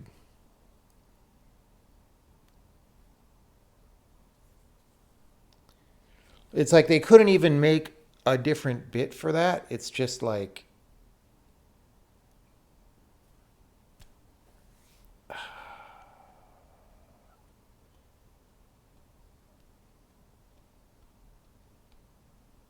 such garbage.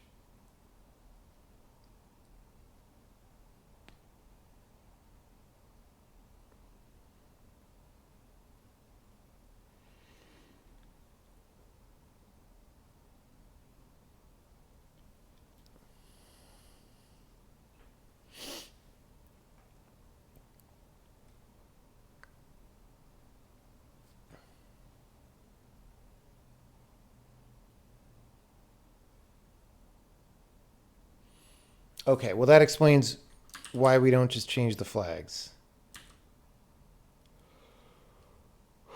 Okay, what was I even trying to do? We were trying to figure out, can we do the offsets later? And the answer is, of course, yes, we can.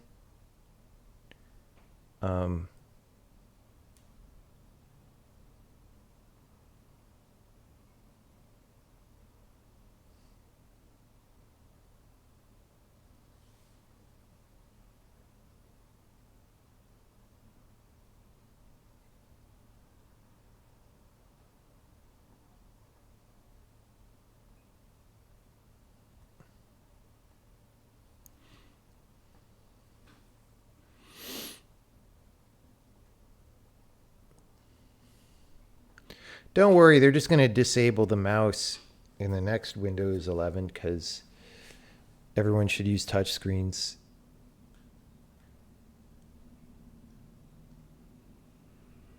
Everyone should use touch screens.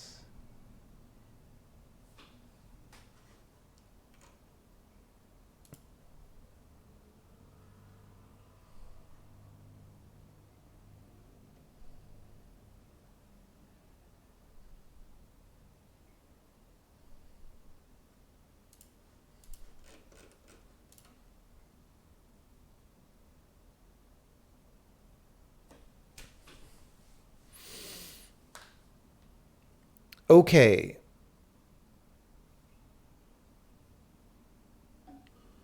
What do we do here? We're a little bit stuck. Just in the sense that it seems unclear.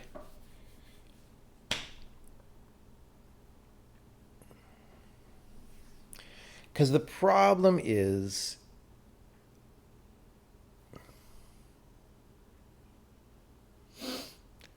like if we run this modify pass more than once, we like destroy the information, right? And that's not good. Okay, so anyway, so we could add this in at the end if we want and do it pass for every segment.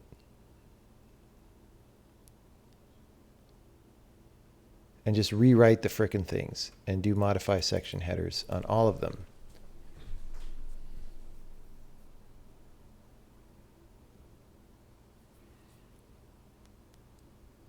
And that would work. It's just we would have to remember the original offset, which is fine. Like that's... Or we would just add, which is a little scarier, but we could do that. Okay. Now, what is this? Text section pointer to raw data. Text section pointer to relocations. Why don't we just use modify section header here?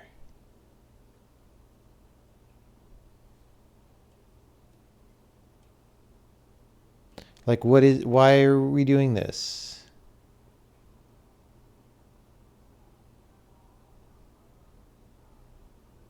So this is just a possible cleanup we could do.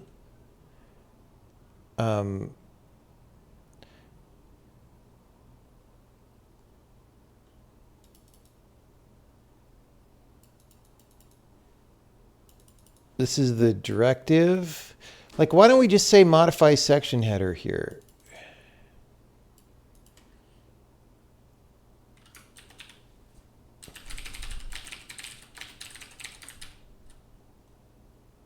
Data segment info.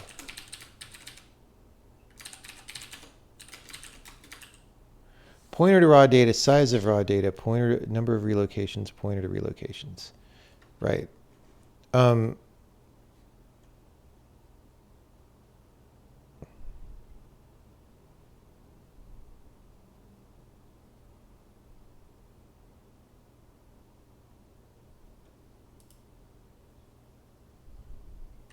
Let's just do this. Data segment info.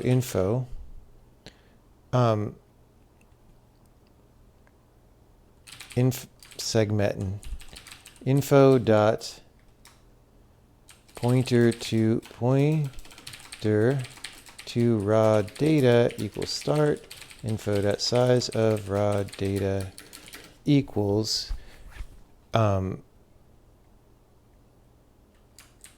well, we'll do this down here. This is a different info than that one below, right? C dot length minus start. Info dot number of relocations equals 0. Info dot pointer to relocations equals 0. Okay, so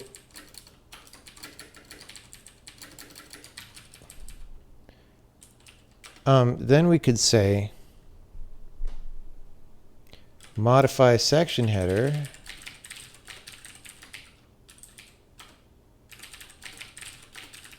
section number directive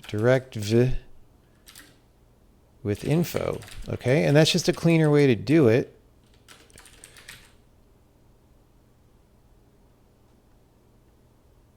And that'll add this section header C thing, and I'm reducing the number of sites where we're fiddlily thinking about this number. Right? Let's see if let's see what that does. Let's close all these.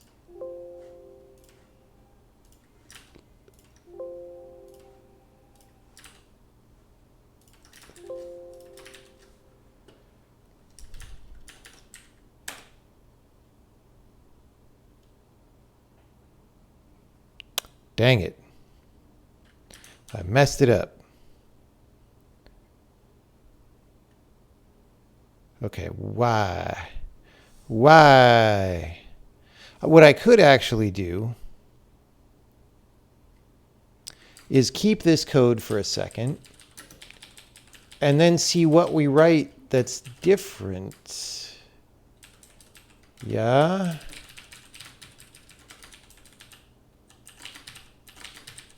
Like what are we doing? What are we doing there that's different? It's a secret strategy. 18-month sub. Right on.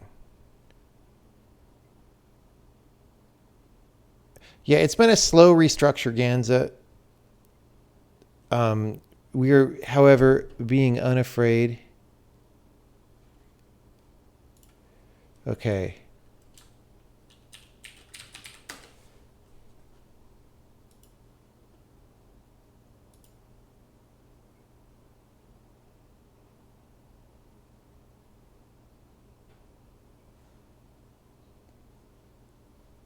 Let's see, star U32 star info p size of raw data star U32 star info p pointer to raw data. Okay,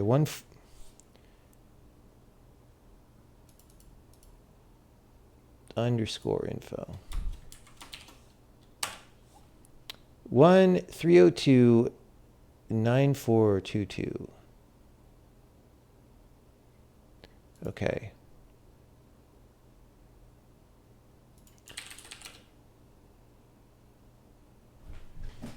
So like our section headers are 500 bytes exactly somehow. Okay. So pointer to raw data, size of raw data. Here we go. Now,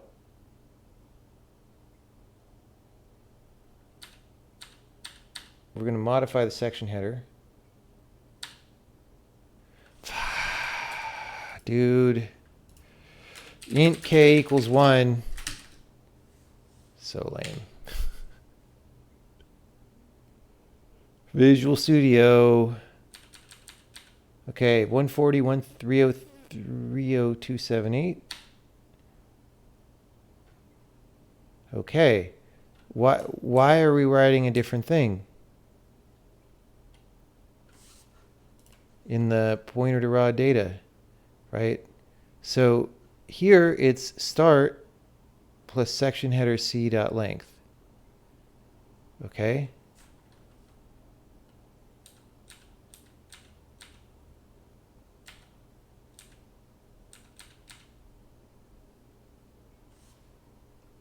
Wait, we're not adding it here.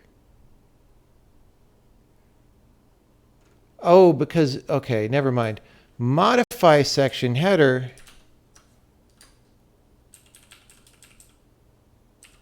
Yeah. Okay. You know what? Okay, I got confused. The thing that was calling that was adding the thing in. Okay, so this doesn't actually reduce by 1 the number of places where we're adding it, but we are like standardizing the API, which is good, I think. All right, fine. So instead of this scary thing, we're saying modify section header. Okay. Now what about up here? What is all this? It's like, come on, bro.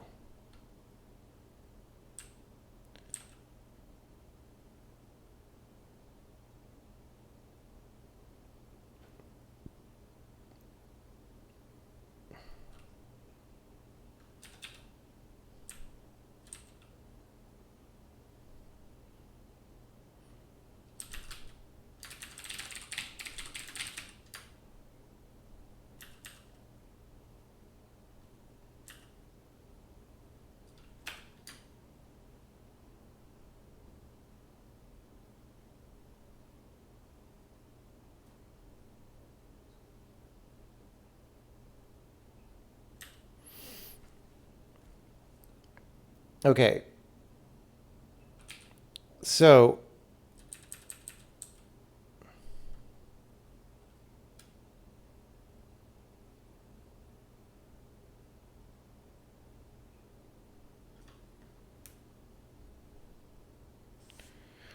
Why does it say text section pointer to relocations? Oh, because that's what this is. Right.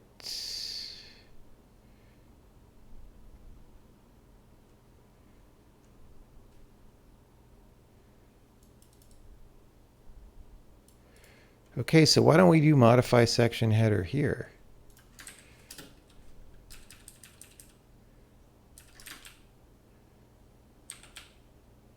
Like, what is this spam?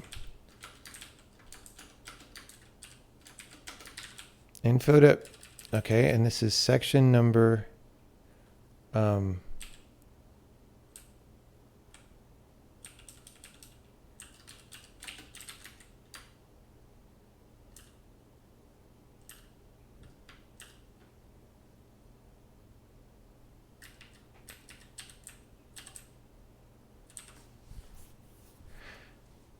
okay, this is a very good progress to make, but it's also scary.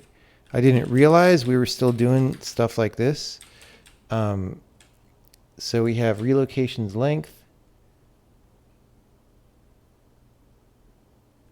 Okay. Number of relocations is something. Number of relocations. And hold on, the MyRela section. Yeah, so we multiply by the size there. And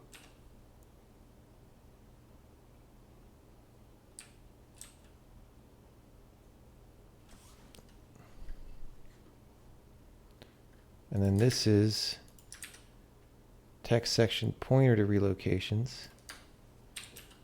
All right. And then pointer to raw data.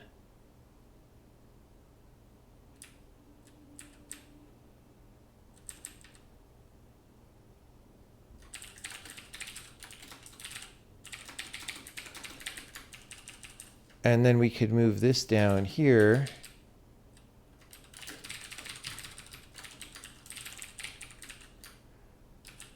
Size of raw data is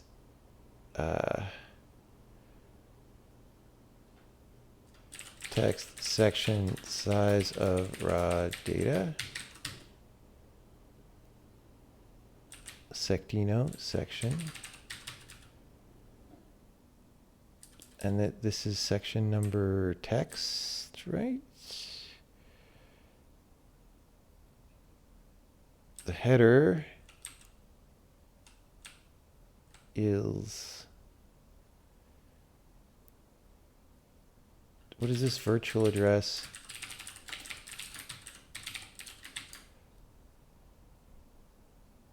Like, I assume that that's all.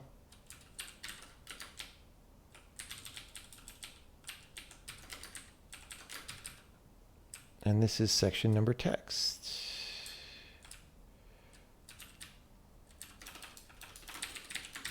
Right, right.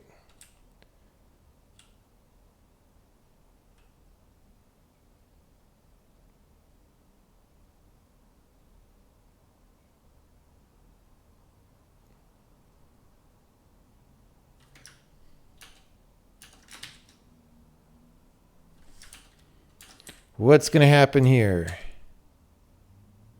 Could be terrible. Seems like it kind of worked.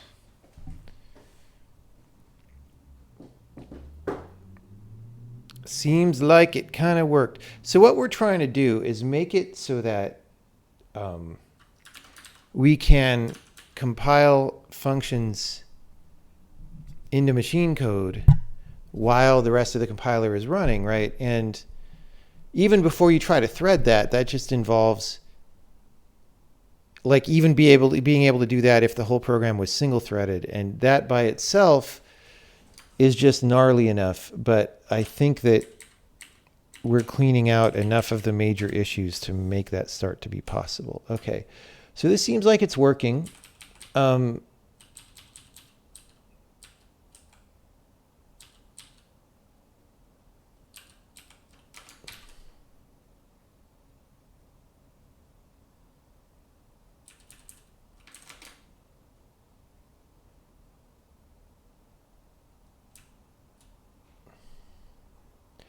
Now this entire thing even,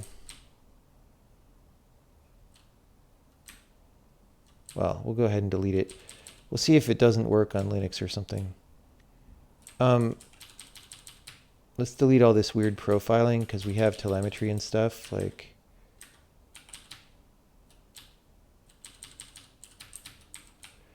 just cleaning it out. All right. So even this should be calling add data segment and write relocations. Like this higher level function that we did that even does all this. So we're making gains like in code. Let's actually just commit this first. We'll say text section cleanup part 1. And I thought I had done this to everything a while ago, but there's just enough code. It was like last year or something that I went through and did all these cleanups, but I guess there was a little bit that escaped me at that time. I was so happy when I did it too. It made the code so much cleaner. All right.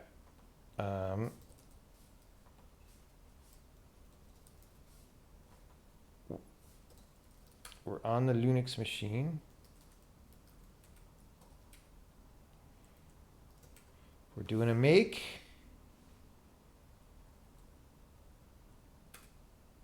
We're running the tests.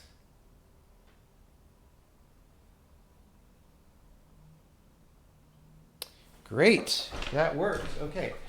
That means we can do the next thing, which is why are we not just frickin' calling add segment raw data and write relocations?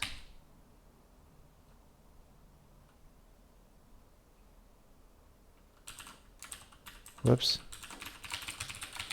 Like, I did all this work to factor this.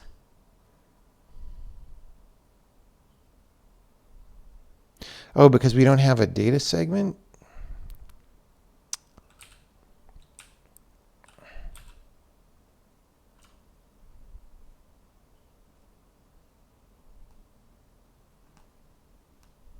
Okay. Given that we don't have a data segment, this is kind of reasonable, I guess. Let's move this here.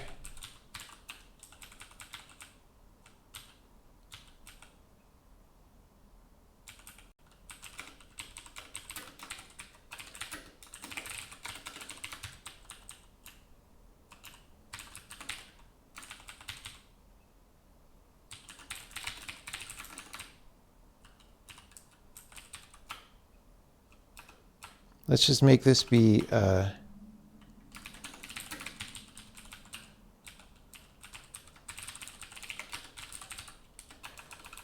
output.length. Okay. And that way we don't need to do a subtract even. We go, okay, header. Do we need this header? We don't even.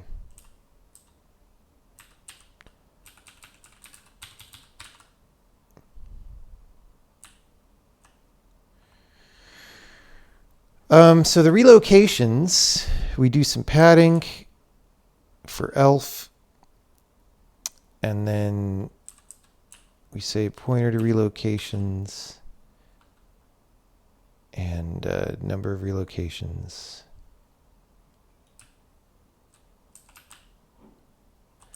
And let's just keep the convention that we add these on the info. Okay.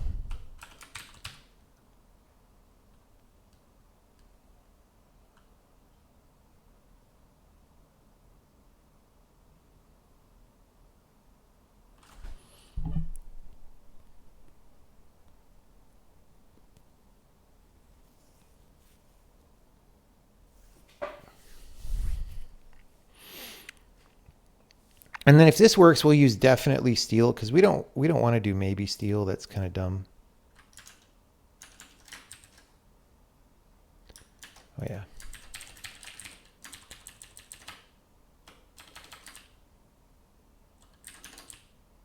Except that it's this.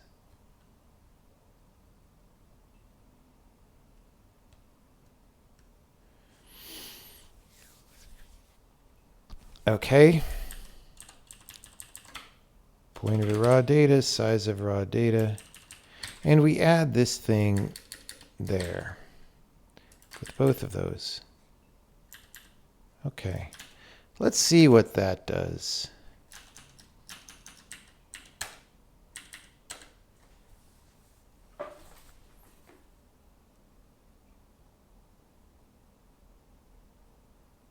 Let's see what that does. Okay.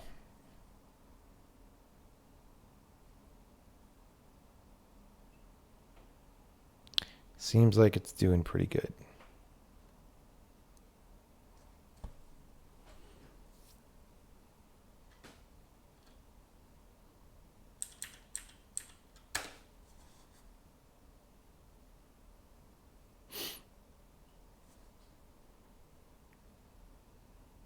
Okay.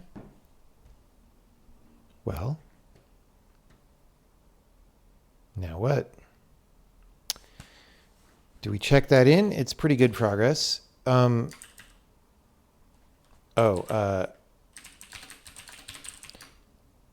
This may be steel. I think I want to definitely...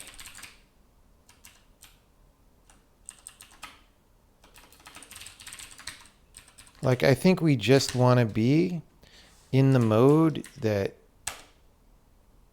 you can for sure poke the addresses anytime you want. Because that's what we're trying to do, is get more freedom with regard to when things happen. So that we can move things around more loosely than we have been able to do.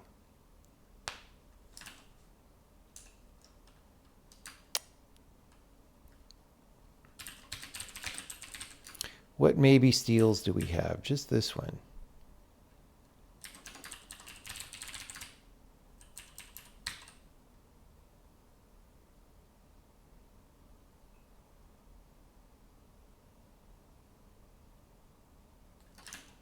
Okay.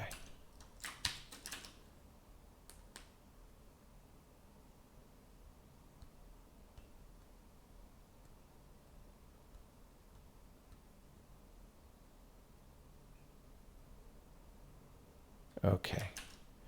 This code is so much better than it was once upon a time. It's really not bad. Really not bad. I think we're just about ready to try again.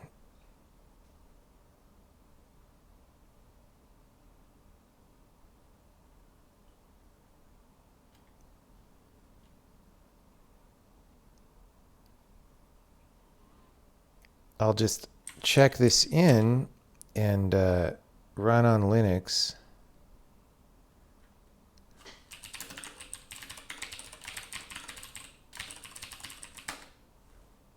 All right, we're just making sure that the binary's going down and all these things, and code cleanup involving the text section.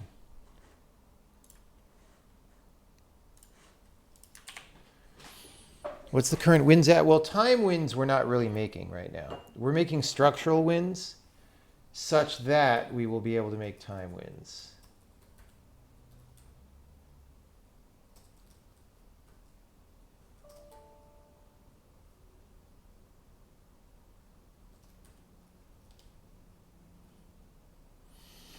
Well, that's working on Linux as well, which is great. Okay. Now,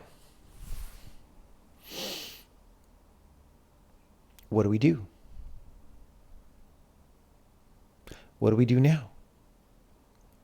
Well, we're now back in this place where we care about when do we take the length of the section headers. Here, in add segment raw data and write relocations, which probably doesn't happen till the end. Here, prepare code and symbols, which also doesn't happen till the end. Here, which happens right in prepare code and symbols. Here,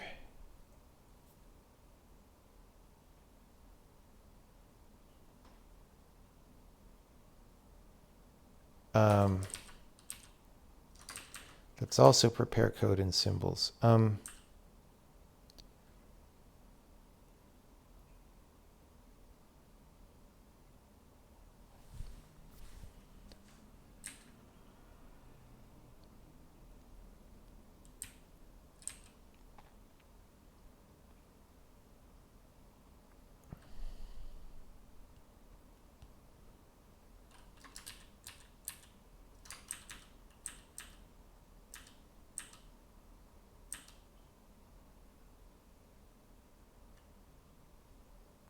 String table. Okay, so it looks to me like it might be okay now.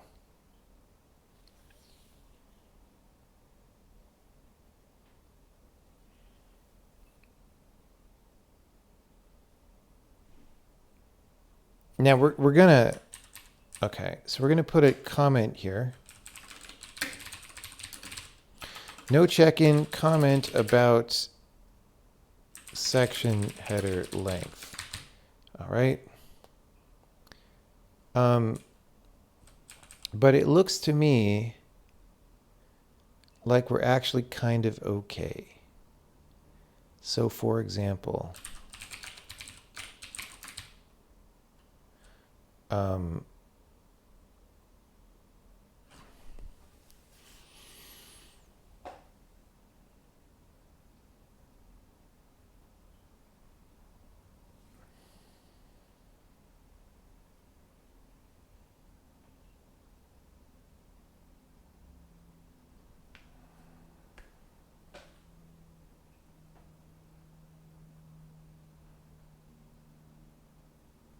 we have this function add sections, right? And we kind of want to split it into two things. Create sections. Okay. At the bottom of all this stuff,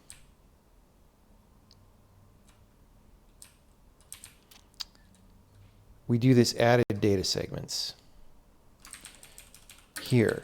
And this is the part, this one little piece out of all this code is the part that changes as all this stuff happens, right?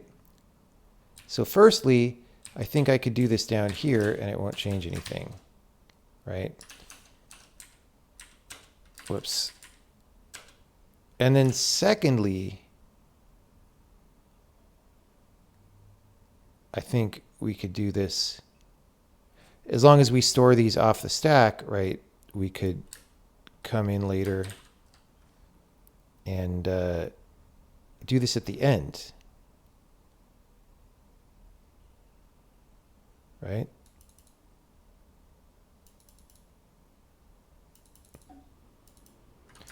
Where does that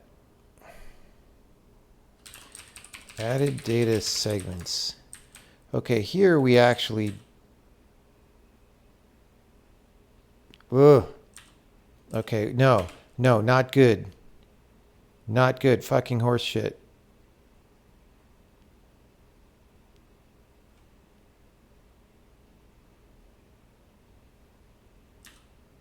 Okay. We're going to want to factor this some more.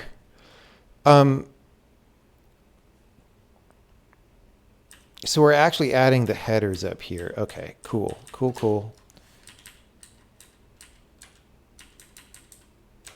Okay, still fine. So this loop, let's make some gains here. So this is the Windows loop right here. Okay, and here's the Linux loop. And here is the Mac OS loop that doesn't even expect it to run. Doesn't afraid of anything. All right, and so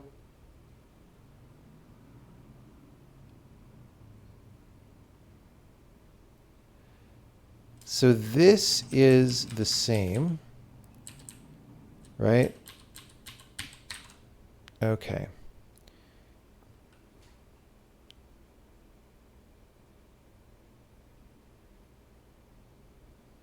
And then we're going to go, whoops, OS is Windows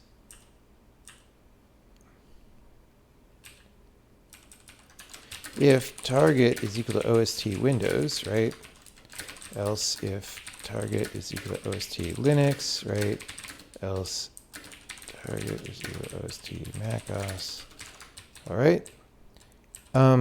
So this is the Linux part. This is the macOS part.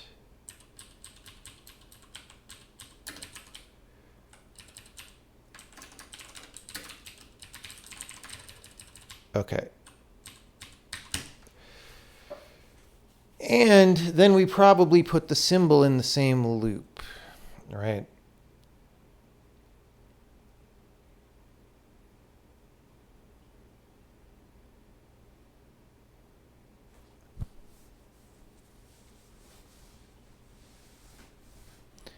Except that's the one where I'm like, I'm not sure if we're still blocking on this part or not. I think we're not blocking on this part.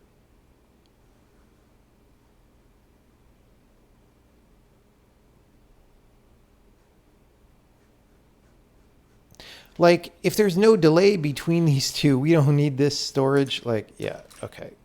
Let's just see. Please work. Please work. Please work. You're late to the party. I'm sorry. I am not late to the party. I have been in the party for quite a while, aside from the short break that I took. The 30-minute break. Let me. This laptop fan is loud. Okay.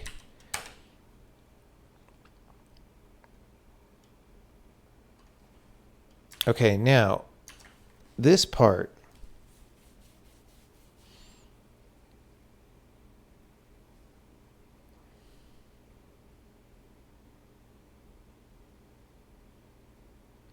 The question is, can I do all of this at the end? So, how about this? Code and symbols. Okay, how about this?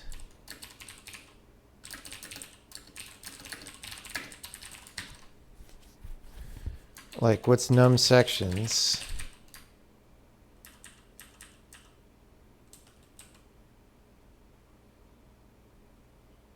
Oh, it's right there. Target.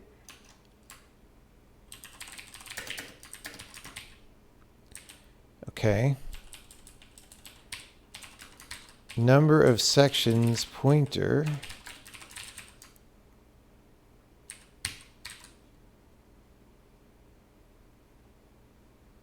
And macho size pointer.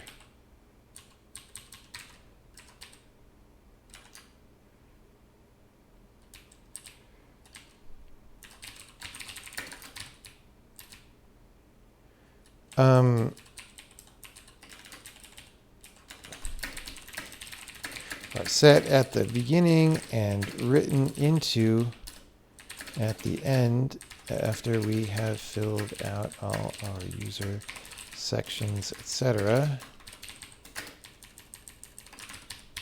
Okay. Here we go. Target redefine. Oh, target equals. Yeah, okay. Great. Does that blend?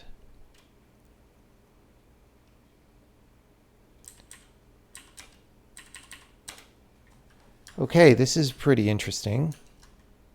So we don't need to write that until the end. Okay.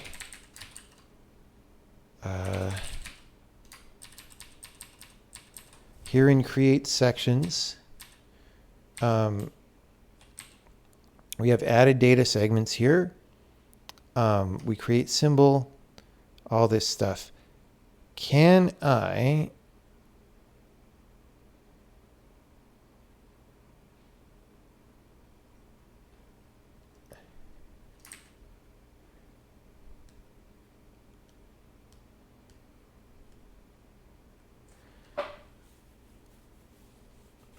This is added data segments.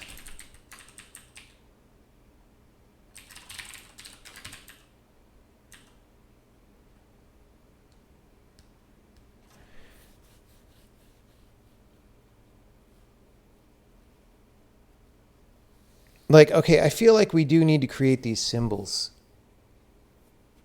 as soon as we see them.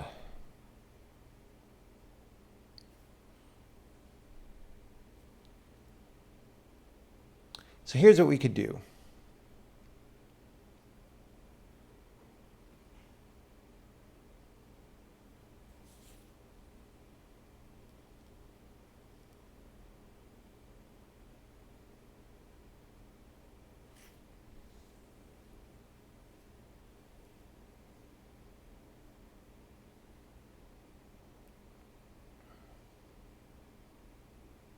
Like what we need, I think, is to create the symbol for the data segment before anybody tries to use it. Okay, so like, okay, instead of these two loops, we do this. This should work just fine. And then we can have that loop over a function that it calls, right, called add user data segment of it, right?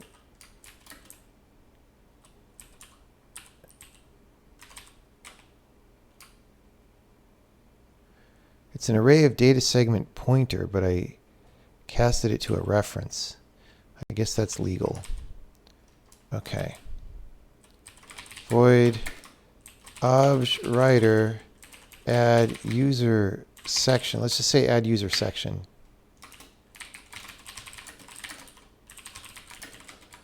Okay. Add user section. Sectino. Sectino. We're adding a user section. All right.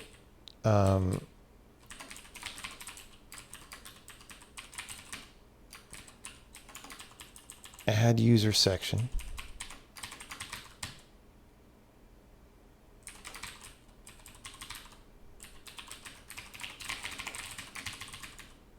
Okay.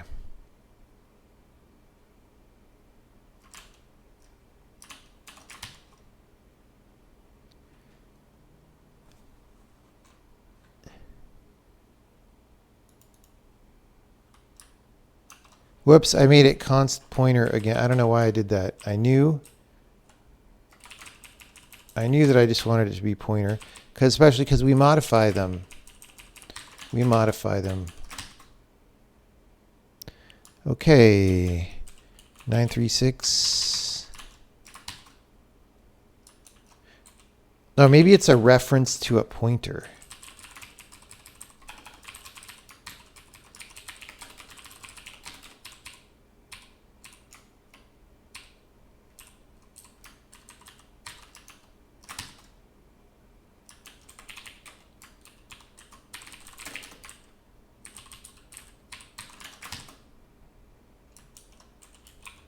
Whoops, target, not OS target.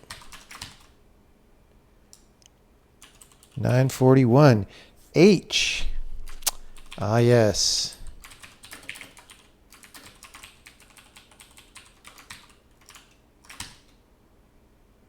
I remember H.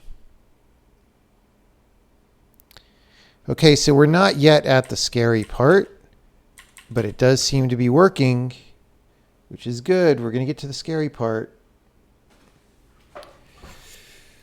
Yeah, like sometimes that's the thing. Sometimes things are just complicated and rough, right? And it's hard to make progress, but like then you move some pebbles here and you move some pebbles here and you could roll the wheel a little further because it's not stuck as much. And then eventually it just gets way better, right? So, okay. Now,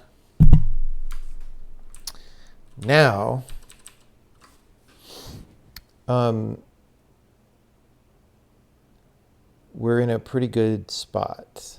I think. The only question now is, can we get away with adding the sections in the middle instead of in the beginning? So we're still calling add user section at the beginning of compilation, right? However, why don't we just tell the back end about these as we get them? That's going to be the next thing. And if we can do that, that has removed a number of the major roadblocks to parallelizing the code. Okay, but before we do that, we're going to check it in. We're going to run it on Linux. Okay, refactor user section stuff. Pretty sure I still have a no check-in. Yep.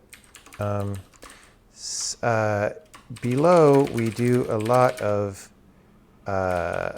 c.length, right? Section headers c.length. This is fine here because we are at the end of compilation when no more headers will be added. But we must be careful not to take this length in the middle of compilation, since it will change if we add user section headers. It's probably worth thinking about how to bulletproof the code against this. Okay, great. I just kicked my laptop power cable.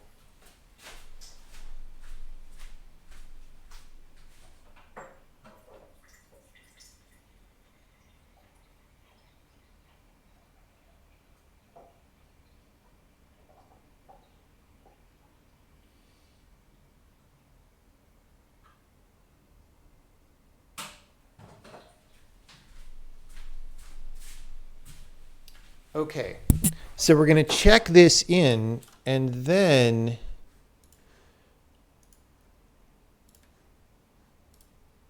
oh wait, I already had a window open for that. I'm going to check this in, and now we're going to do the big experiment, which does constitute serious progress today. I mean, already the cleanups we've done were good. But like, this is where we've been trying to get to, is where we could start moving stuff around and not have them happen in the beginning, right? And so the hope is I can do this now. And the way we will do it is, instead of doing this at all, okay, if I don't do this, right, we should just crash, right? Because now, like, we're not adding the information about the sections. So let's see what that looks like, and then we know. I don't know if we add user sections in Sokoban, though. Yeah, I don't think so. Does it run? Yeah, it runs. I don't think we add. We do add user sections in several of like in simp and getrect we do, because we use it to store font data and stuff. So some of these I would expect just don't work. Yeah, they're crashing. Pointer literals and some other stuff. Yeah. So exactly what we expect.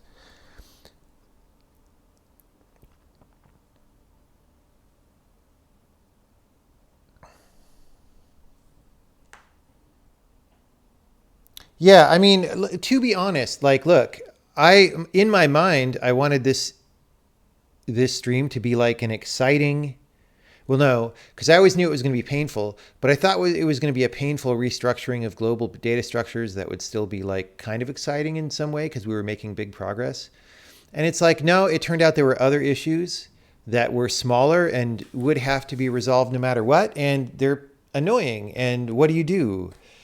What do you do when you don't know how to make progress? Is you just sit down and you figure it out, right? And so that's what we've been doing for 9 hours. And I think we're still going for at least several more. We've got the energy for it. So also, don't believe anyone who says you can only focus for 4 hours a day, right? Like, that's bullshit. I mean, we've definitely been more or less focused today, but we've been well above the minimum line at all times.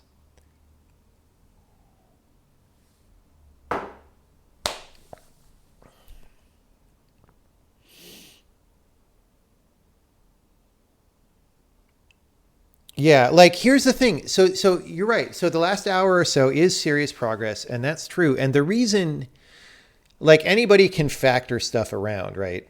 But like factoring the right things around in order to free up constraints that were tying you down from doing what you wanted to do, and even seeing that those are the constraints in like a file that's this complicated, when you succeed at that, that is good because you're able to, like, what we're doing right now is we're fighting entropy, right? Like, code just gets worse over time, always. Unless you are vigilant in making it get not worse, right? And then in addition to getting worse over time, it also, like, what you need it to do changes over time. And so the shape that it is ends up getting in your way. And we have like both of those happening. But we're managing to go upstream despite that, right? And yes, so that's very positive, very good progress when that happens. It's not always about belting out lots of lines of code. In fact, if everybody belted out lots of lines of code all the time, we'd be in real trouble because we'd have too much code. Okay, output machine code.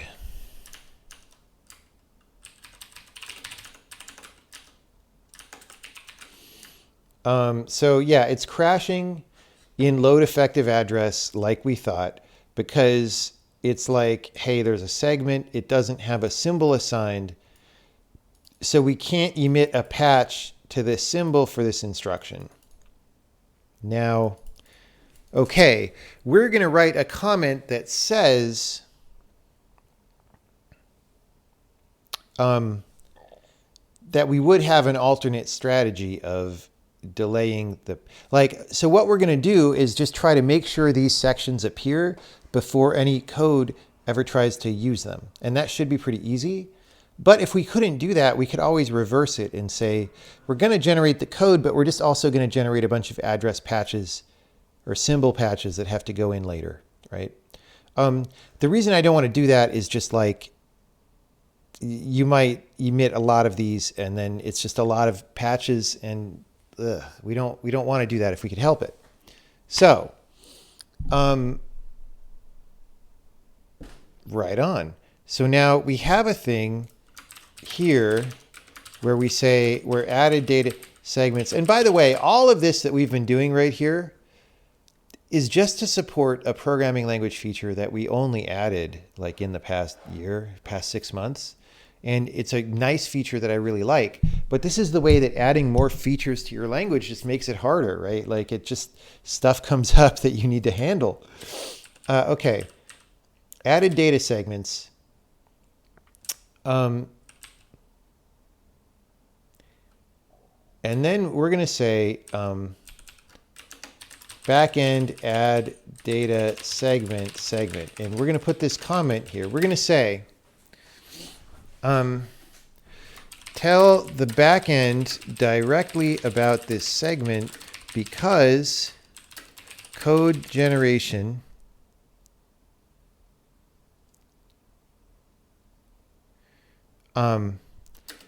currently needs to be able to look up the symbol index on a data segment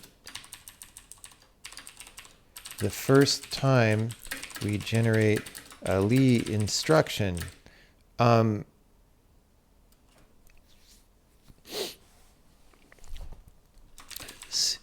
Since we want compilation to be asynchronous, we don't want to have to wait until the end in order to emit code. We could, if this kind of talking directly to the back end becomes a pain or a big speed bottleneck, now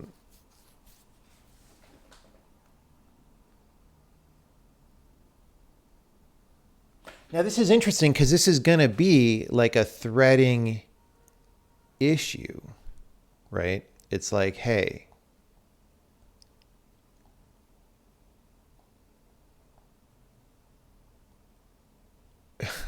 like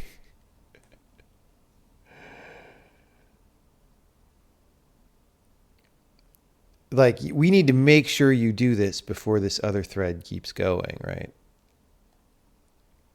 Too much code already happened, it's true. But we would have even way more too much code than that. So going strong, the pizza was great. The pizza was delicious. It was worth every dollar of the $76, and we still have a lot left.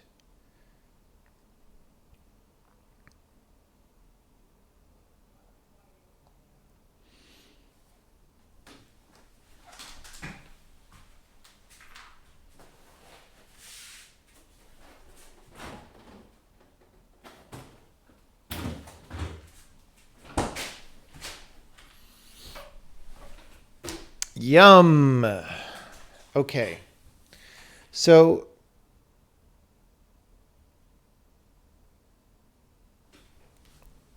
we could instead emit symbol patches for any Lee that doesn't know the symbol yet.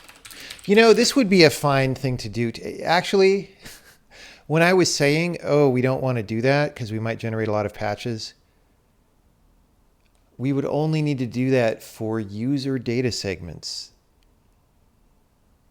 And most user data segments are probably going to use relative pointers. I don't know. It might actually be fine. We're learning. It's fine. But anyway,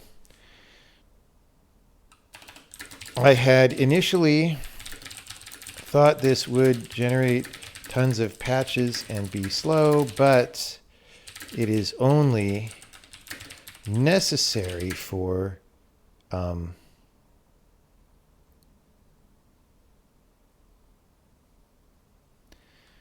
user data segments or any segments added after the initial startup. So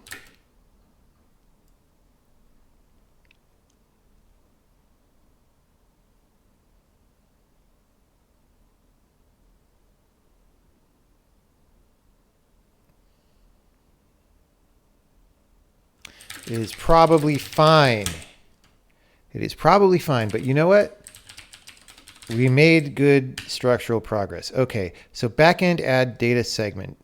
Now, what is that going to do? It's going to call add user section.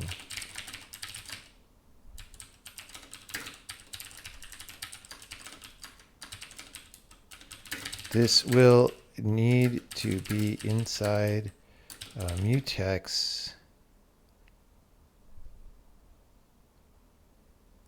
or something, as it is called from the main thread ugh.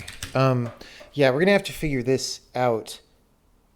You know what? Maybe we need to do the patches.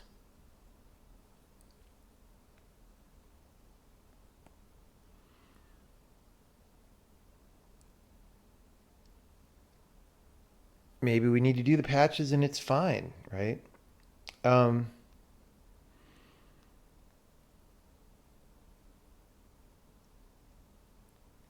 not a huge fan of patches. However, let's see if it's only load effective address, right? The thing is we need to do it in both backends, which it would probably suck to do this for LLVM. Oh, but it probably sucks already to do. like LLVM backend trying to synchronize this, how would it work?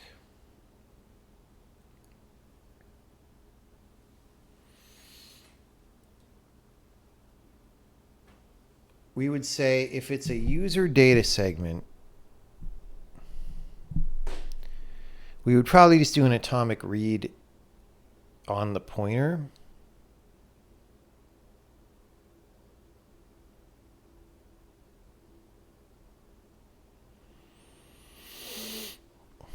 Boo. How do we do this? And then we need a patch anyway, I guess, because we're not going to sleep on it.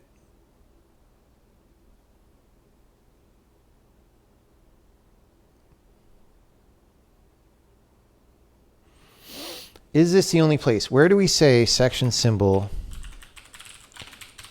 assigned? It's in Lee. It's in segment load plus offset. Oh, that's also a Lee. And also a Lee. So it's literally just emit Lee.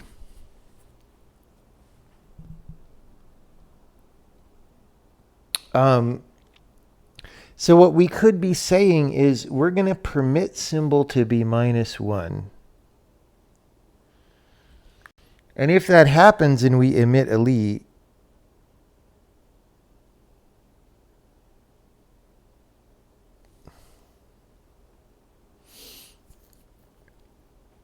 I mean, let's try it.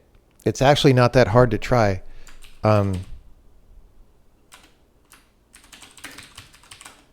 You know,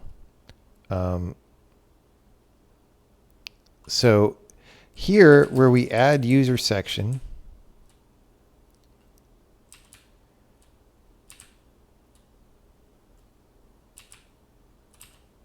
prepare code and symbols. We're just going to do this. We're going to go no check-in, explain why we are doing this late.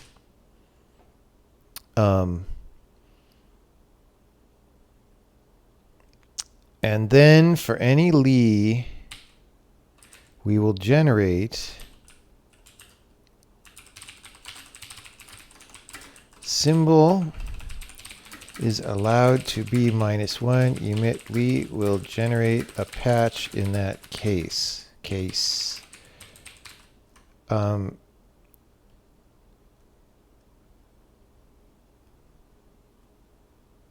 Hold on. Maybe not emit Lee. Emit Lee.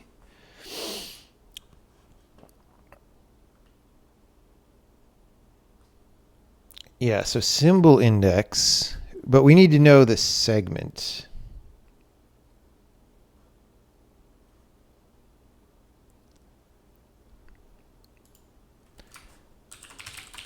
How many emit Lees do we have? Oh.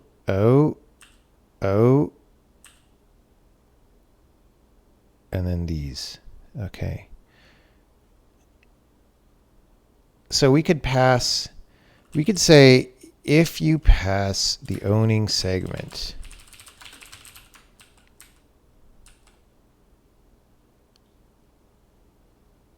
right?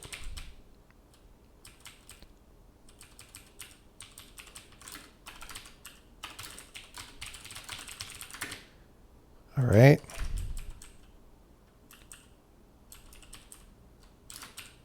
Whoops. And then we'll copy this comment about symbol being allowed to be -1. Okay, and then we'll go data segment, owning segment for patch generation. Okay, and then we're going to say,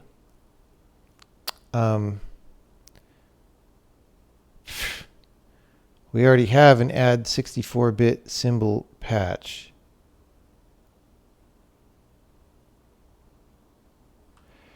Oh my God. So now the problem is we're just like quadratic, right? Because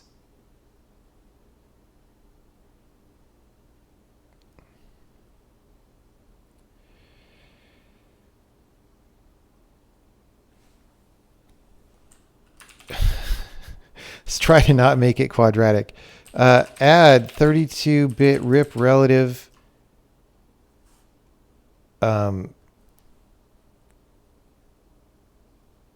This is not section number. This is symbol index.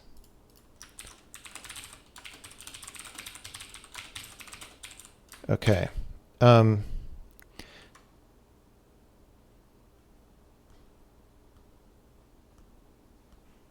Maybe we just let the symbol index be -1 and pass the owning segment for later patching.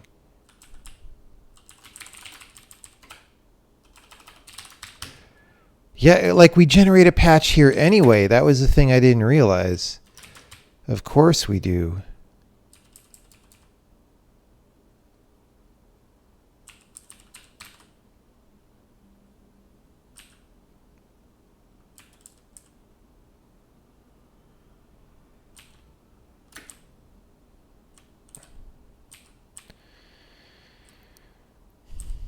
Data segment owning segment for later patching. If symbol index is not yet known, in case symbol index is not yet known, and that could be null. All right.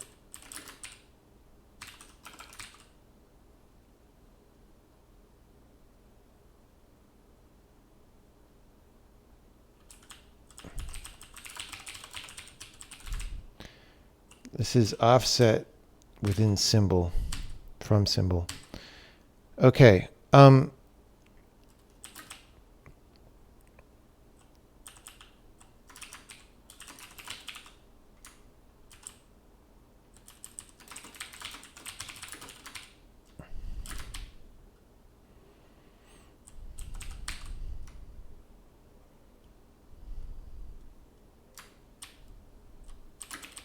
So we probably have somebody who was calling within section there. We'll see. So patch owning segment equals this thing. So our patch has got a lot bigger, unfortunately.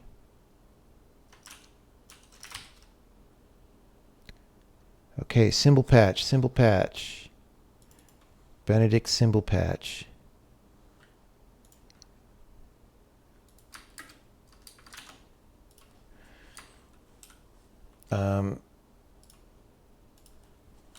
Data segment owning segment in case owning segment used in case the symbol index was not yet known. For example,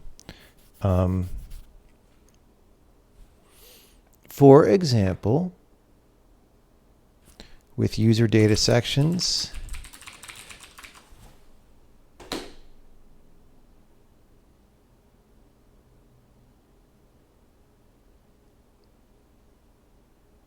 this is a little weird. Yeah. We're going to have to see. Right now we're like looking at the interps data segments.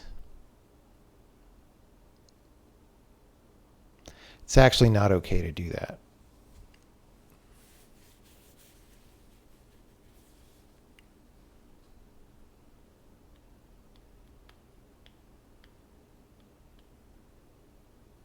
Well, we're discovering the things that we're going to have to thread, right? Like, here we go. Emit lead does not take 5 arguments. Oh, because I didn't make it null.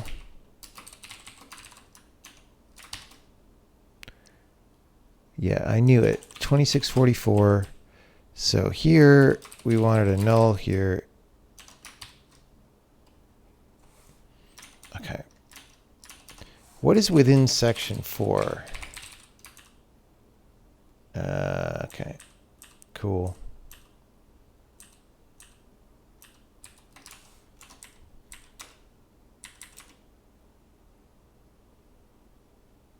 Okay, so we're still failing on those tests, but the reason is because even though we're supplying this information, we are not yet using it on the back end. Okay, so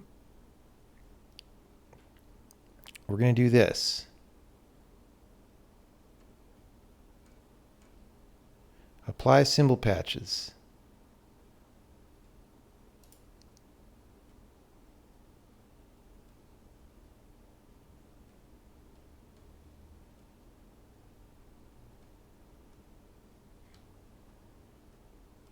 Okay. So here, when we do an emit lead, we're either putting in 32-bit RIP relative or 64-bit, right? So this goes into symbol patches, and this oh, okay.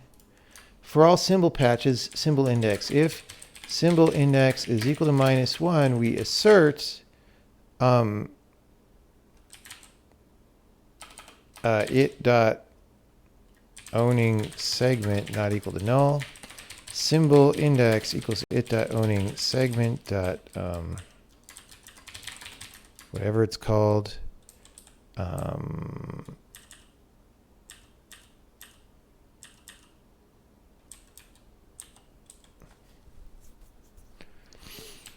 Section symbol assigned by backend.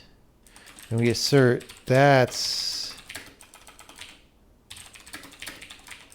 not -1. Symbol index. Okay, that might do it. Equals arrow. Okay. Oh, no, one of them failed. One of them failed, but most of them, no, maybe we didn't fix anything.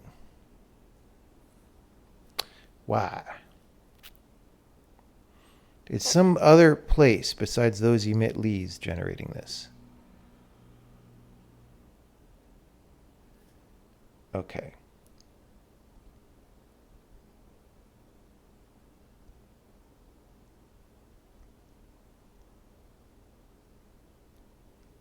That's pretty weird. Maybe we have a different problem.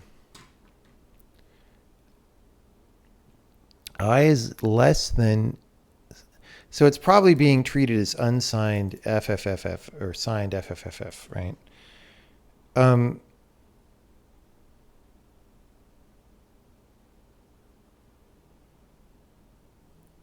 So that's just going to be the symbol index is -1 still.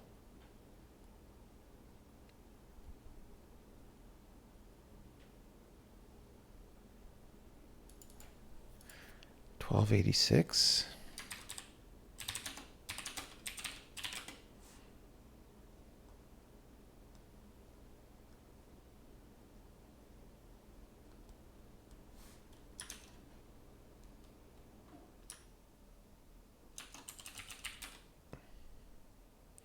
Section number.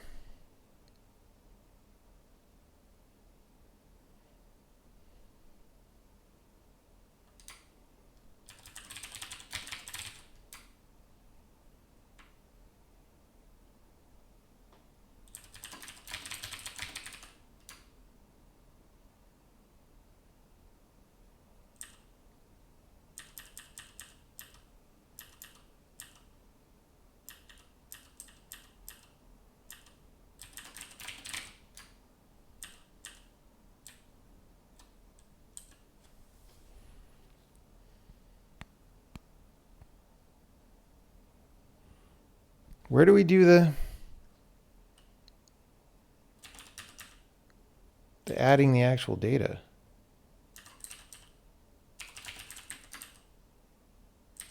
Here. Yes.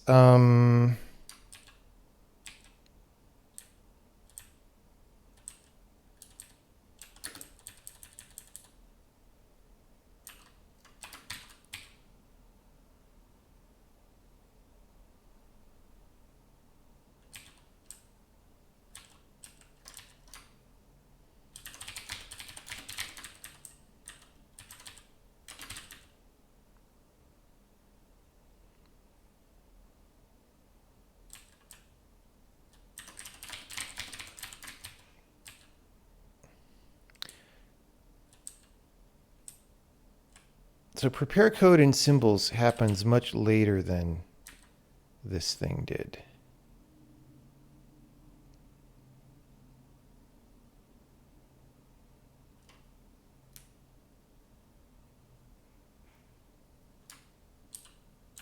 What if I do that?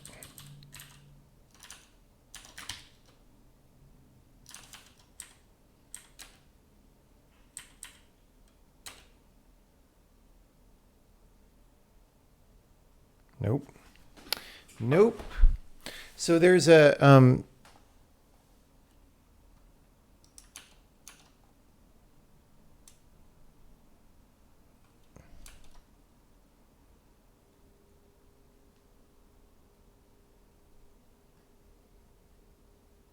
it's pretty weird though, like it's literally right there. Oh, because we haven't in apply symbol patches. Right. Okay. So let's make a thing called finalize user sections, or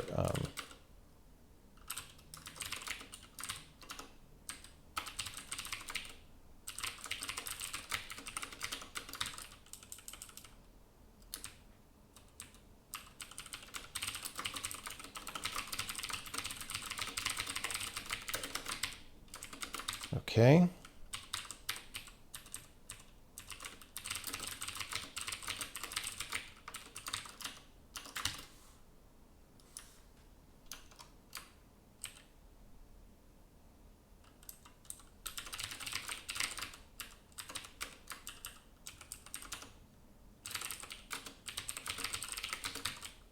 Why don't we make an alias for that?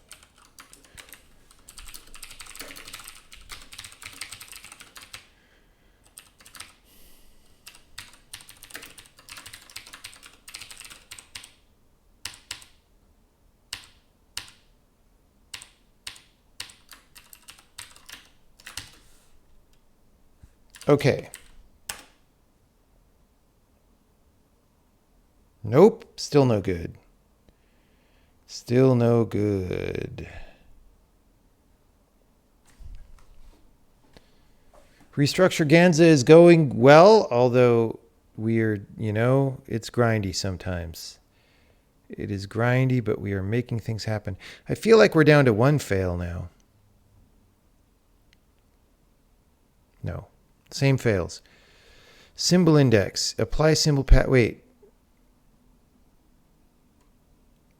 We're supposed to be doing this.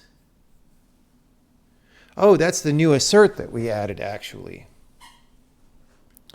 That like looks in the segment, right?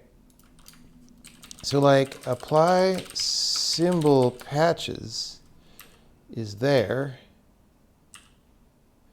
Finalize user sections.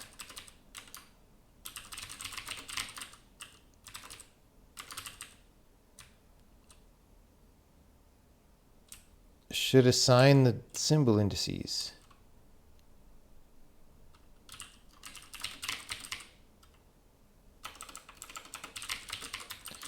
Let's put finalize user sections right next to add user sections so we could see it. Okay. We add user sections.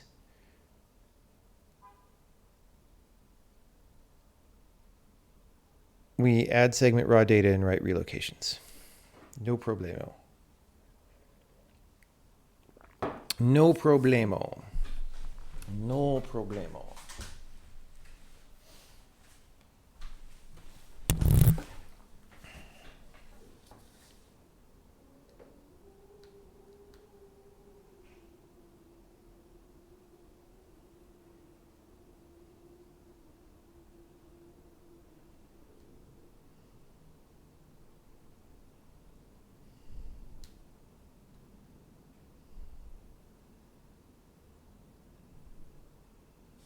Okay.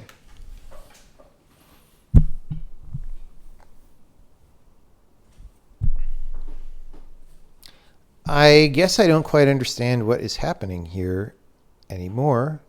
So let's try this. We'll run the debugger on the thing.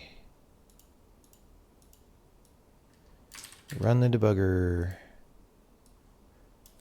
on the thing. And hit the assertion. All right. Here we go. Here we go. Wow, we have a lot of subs since we've been doing sub-only streams. I really appreciate it. It pays for the pizza, you know. We're almost at 900 now. We're at 893. And back before we were doing sub-only streams, we were at about 200. So we have massively more subs than we used to. So that's great. We've done a lot of sub-only streams this weekend. We'll go back to streams for all the people a little bit next week, but we'll do some sub-only still once in a while. It's just whatever mood I'm in. Now that said, maybe our 900 subs will crash down to like 200 again next month, but it's been fun while it lasts.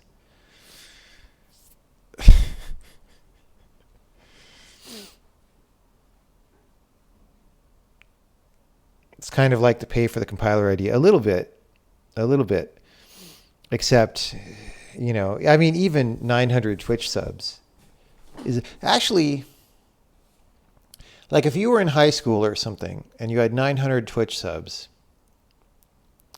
and you make like $250 each, right, a month. Well, and then there's ads for all the people who are like get ads. So that's tends to be about, I don't know. But that's like $1,000 a month almost, right? Of that plus ads.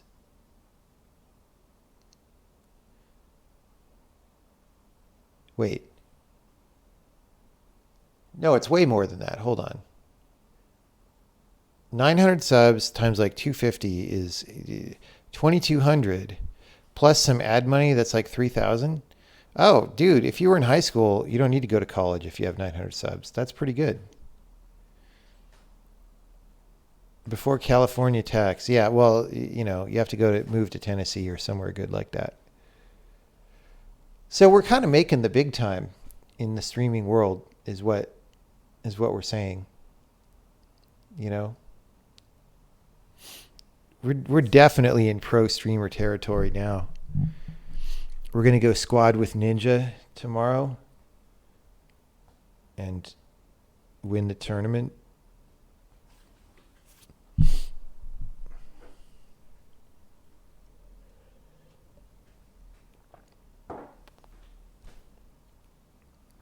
Okay, symbol patches. What are we doing here? Oh, this is old. Wait, I just didn't see this assert when I added this. I didn't read the code. Let's see if it would have worked. It.owning segment. This segment owns. Owning segment. User segment. It's got a section number. So literally, I'm literally shaking right now. All I have to do is delete that line and it should work.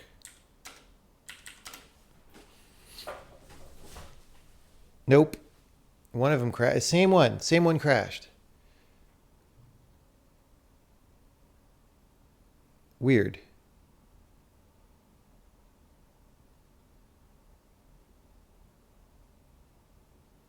Let's see why.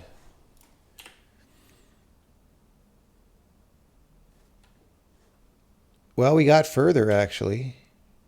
Huh. Okay, what happened? Failed to compile.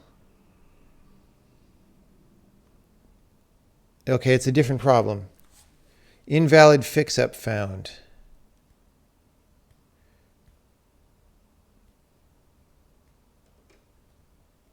Okay, it didn't somehow like these indices that we're passing.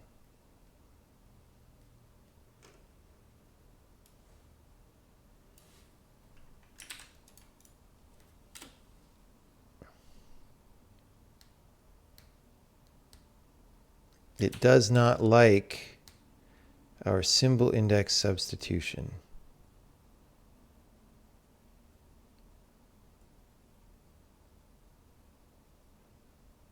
Okay, does finalize user sections happen before prepare code and symbols, right? It should have. Yes, it does.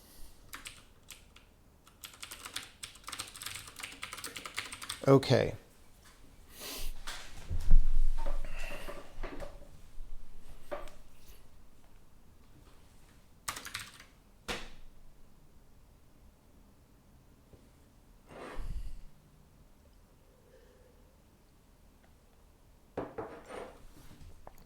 Okay.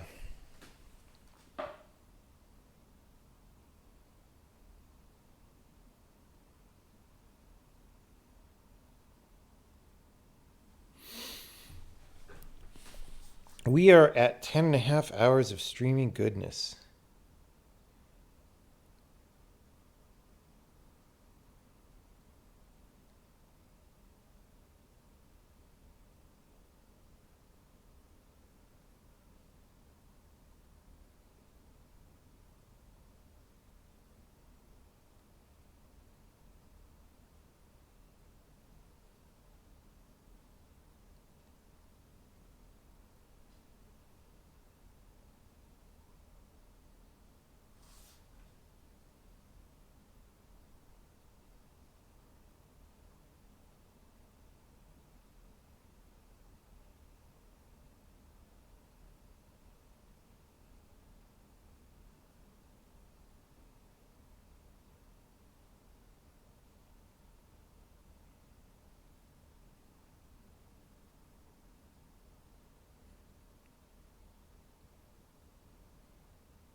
Okay.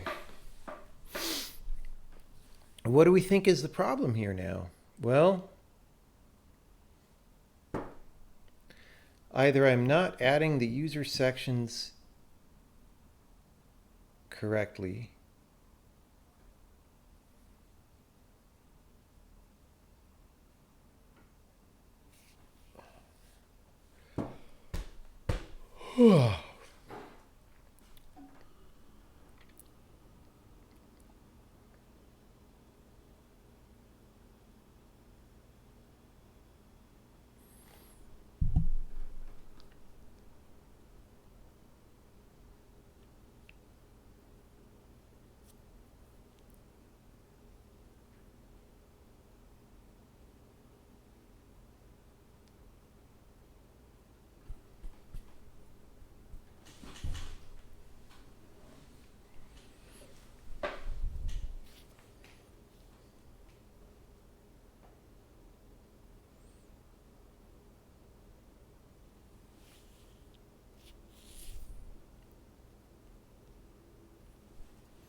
it's like almost right, I feel. I feel like it's almost right.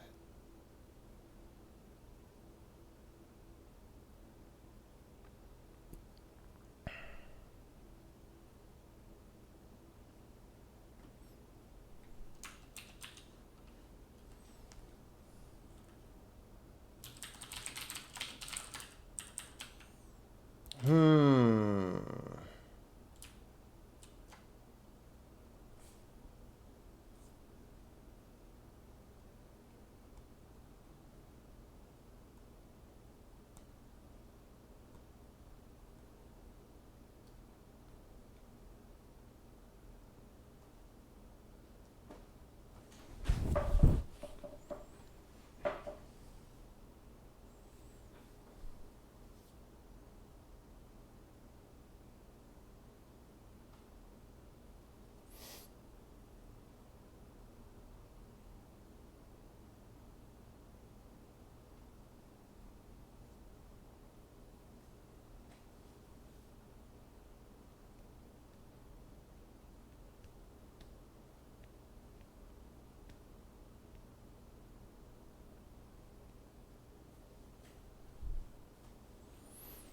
I mean, I could look at the binary and see. I don't really have a good hex editor that I like to use.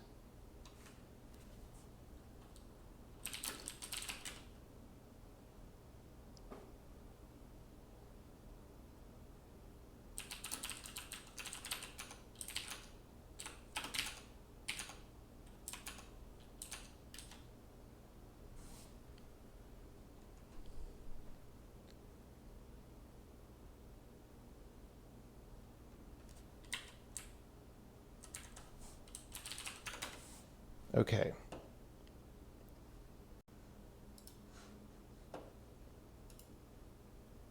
Tests, features, dot build,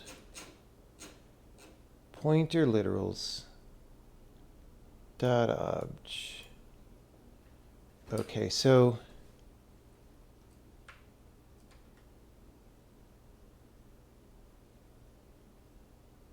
I think this numbers is a user data section, right?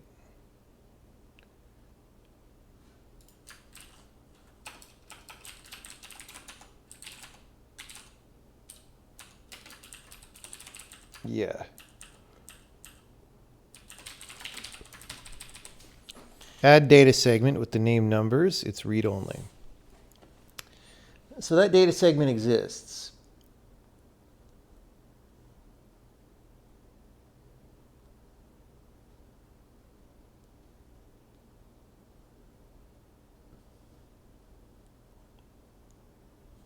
So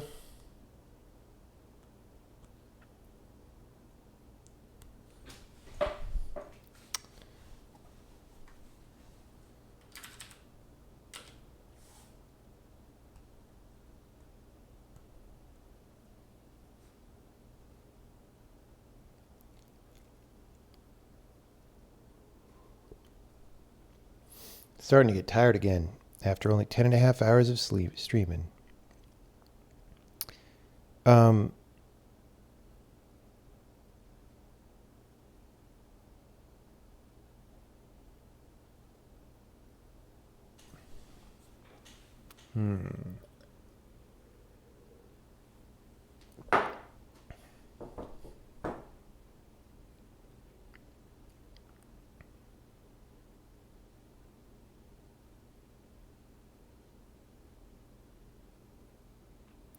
Numbers.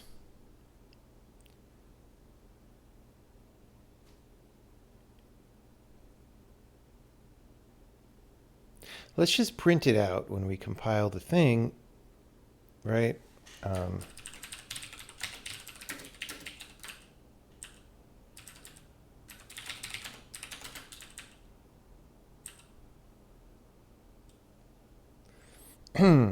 Owning segment, section symbol assigned by backend.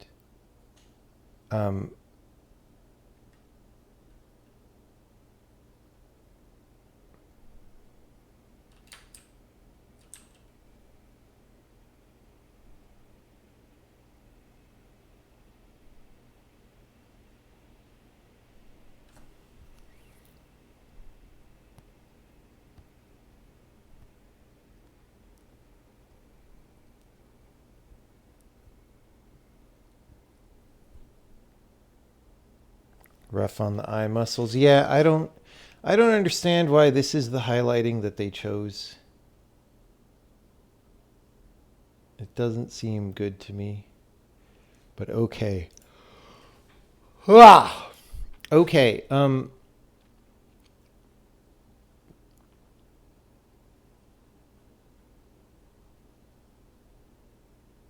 Symbol patches.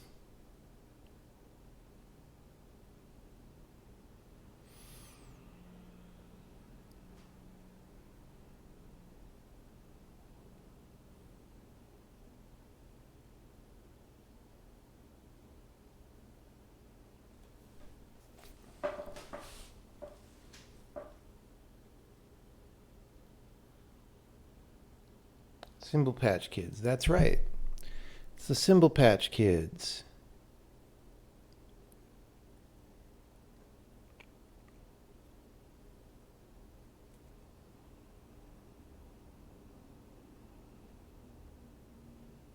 Okay, well, I mean, I'm just guessing right now what the problems might be. One of them might be that somehow the index is not, right? So we'll go...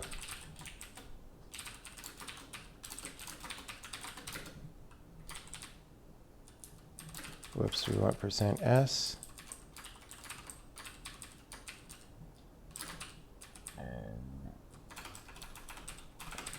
And that just makes sure that that's there. And I suspect that that'll work fine. If I put an F here to pay respects,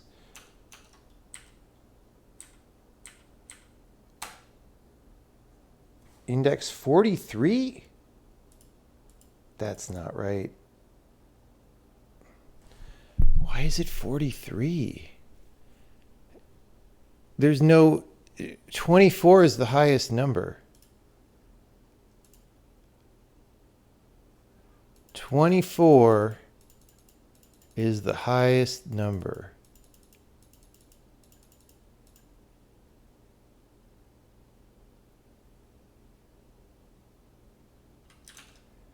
$43. There clearly ain't 43 sections here.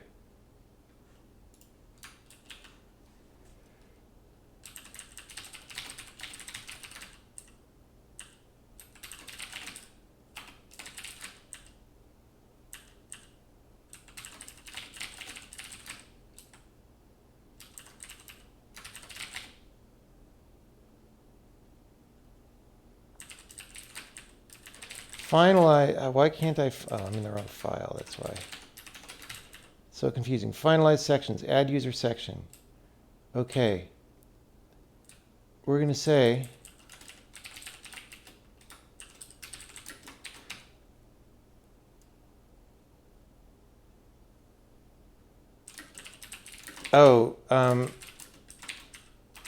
actually, that's probably the symbol index, right?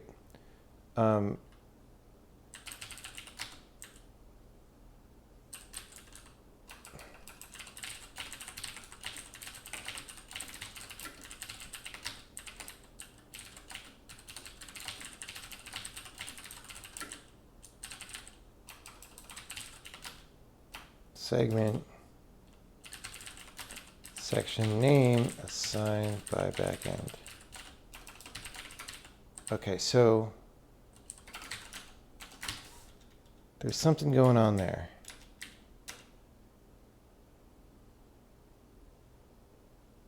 Symbol 43, section 13, name numbers. Does section 13 look right? That sounds plausible. 0, 1, 2, 3, 4, 5, 6, 7, 8, 9, 10. It doesn't really look like 13 of them.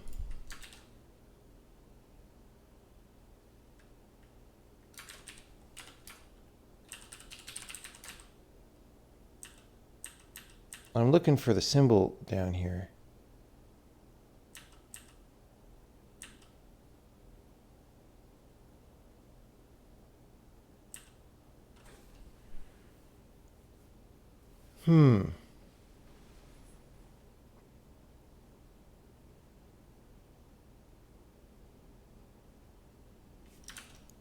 Yeah, this is like symbol 43 or something maybe, yeah.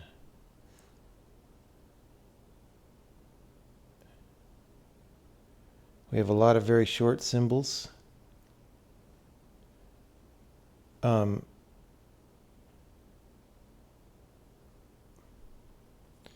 could definitely print them as I dump them.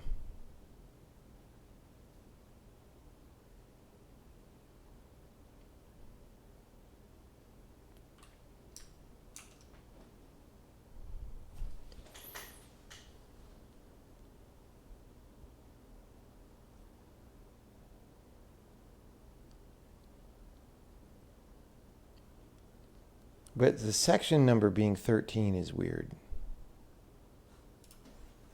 to me.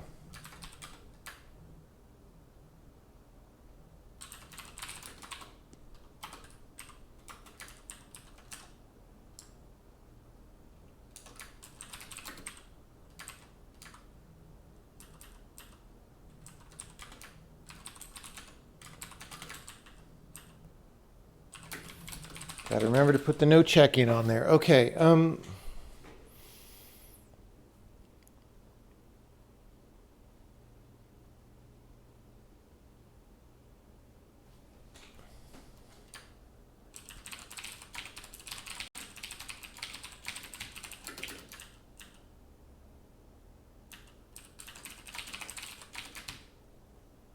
right.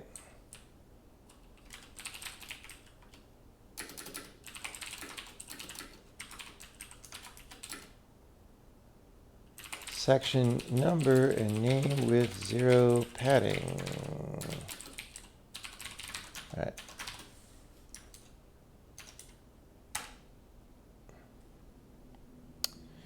Okay, I mean, seems plausible, I guess.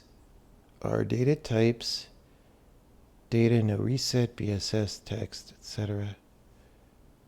Debug $S.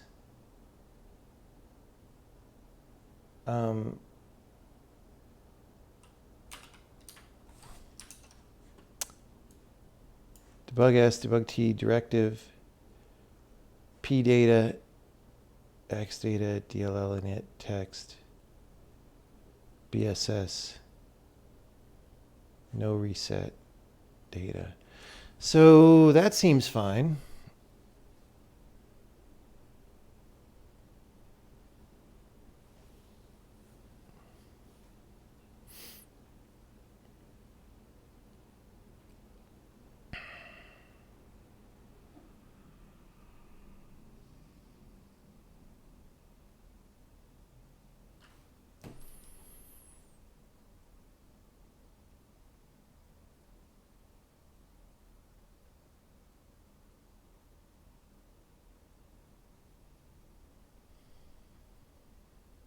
What if I lie?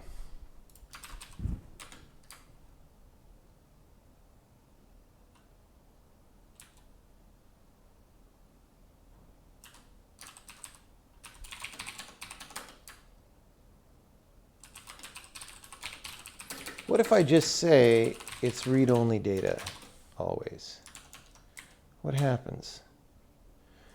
Or does it not like something else about the fix-up? Oh, whoops. Let's say 1, symbol index 1, sorry.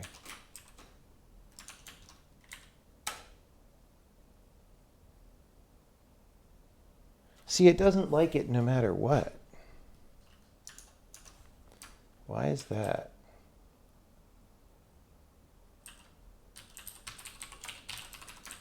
Does anyone else look at that?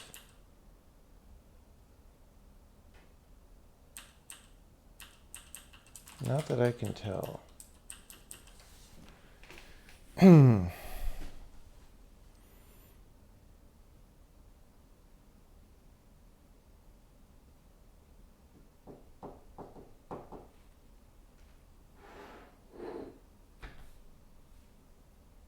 I am not, this is, okay, this kind of thing in computers is where productivity just stops dead, right? It's like, okay, there's a problem.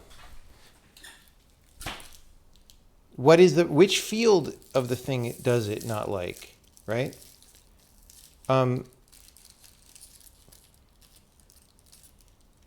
don't even know that, right? This is always the thing in programming that kills you.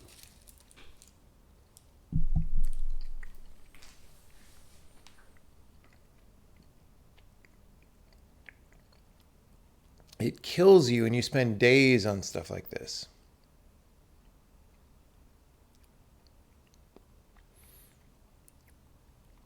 Invalid fix-up found. Now, I guess there's utilities that'll parse these things, right? And that we could look at.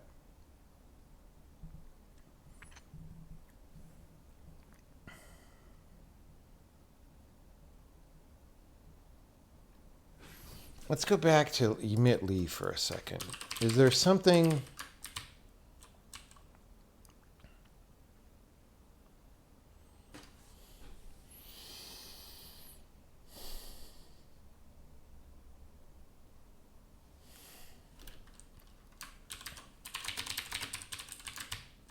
We don't really make any decisions internally to these.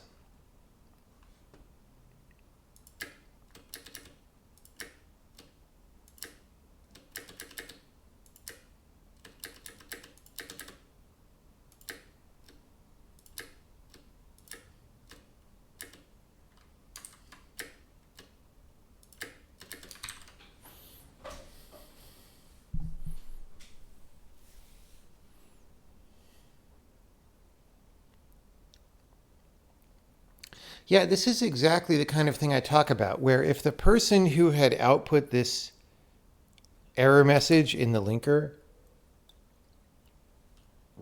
had spent like 5 more minutes making a better error message, it already would have saved me 5 minutes. And how many, it might save me hours, right? And how many other people is it going to save time? A lot, right? How many people have ever made compiler or link tools? So it's a massive waste that people do not take seriously.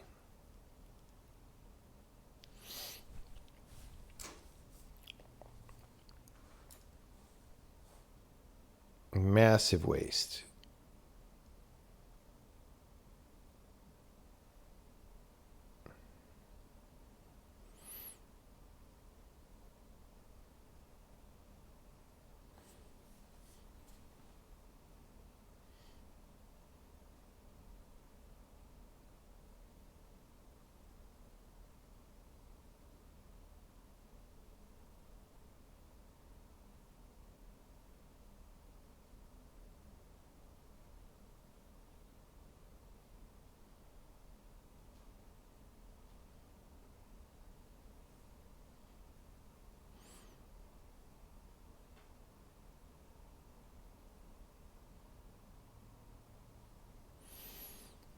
All right.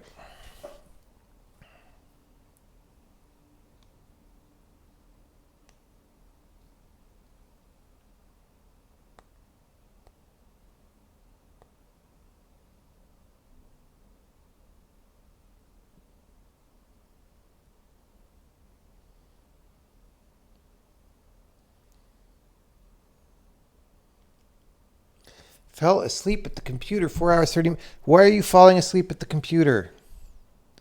Why are you doing that? Don't do that. There are non-computer places to fall asleep. Wanted to watch the stream. Okay, well, hello. How's it going? We have made lots of progress since then, and yet we are now being stonewalled by a bad linker error message that does not tell us what we need to know.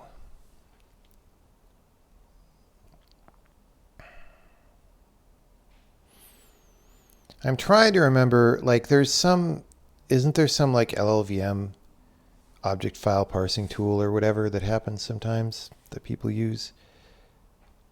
I never remember because we only use it like once every 6 months or every year.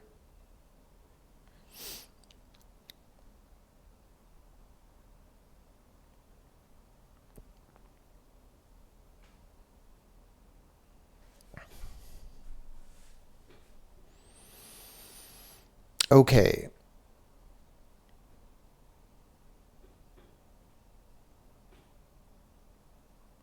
What do we do? What do we do?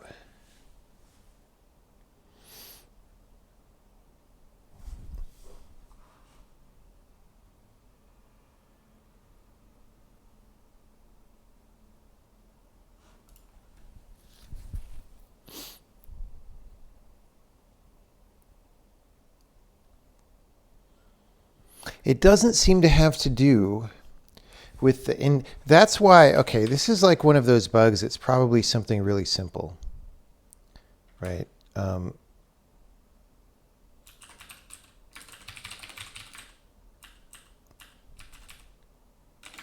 Like I hard coded this. Let's put text because that's probably like long. Like I frickin' hard coded it.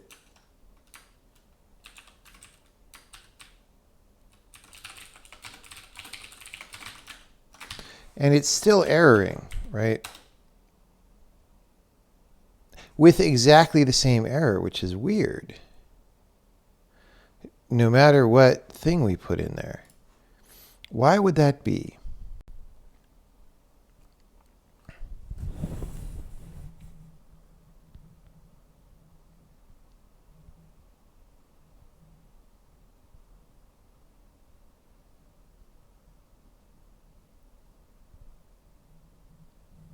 I mean, we could just take a look. We could just see if something's really weird.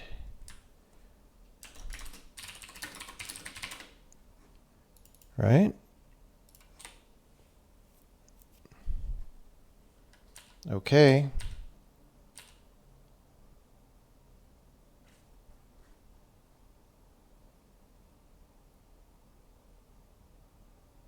Target value position within section. 80. Okay.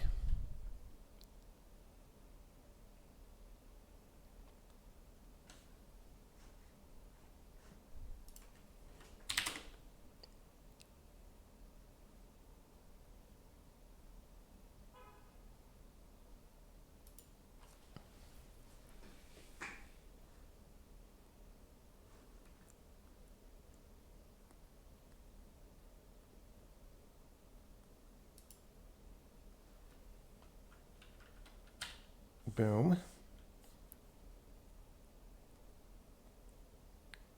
And then we call right relocation with symbol index, which has now been changed. Right relocation cough. Adder. Symbol index. Relocation type. Like, this just all looks very boring.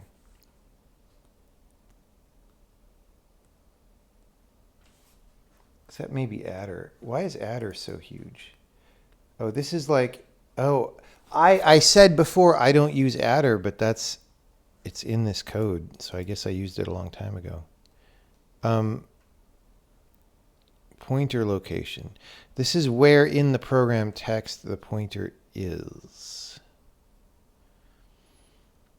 I'm kind of stumped. This is so simple. I kind of don't know what could actually be wrong.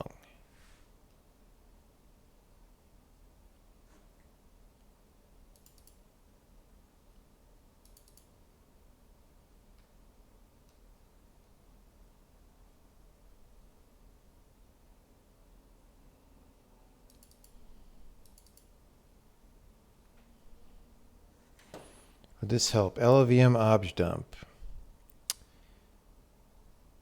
Yeah, it might. This is something we were using before, I think. In fact, did we have it in downloads, like executable? LLVM obj dump.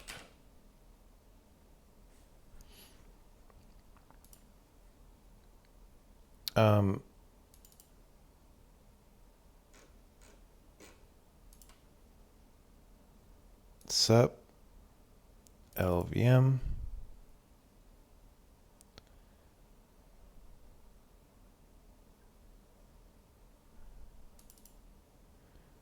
bin. No, that's not. Okay, we don't have the things here.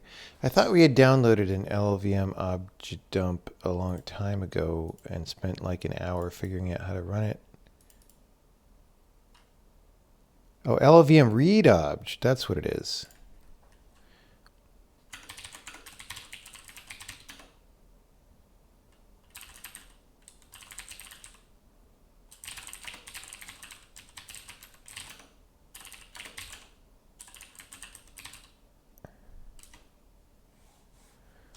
Okay, where is it?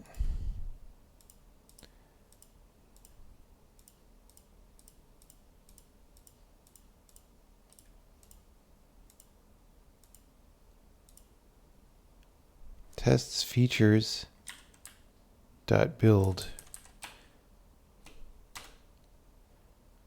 Okay. LVM read obj.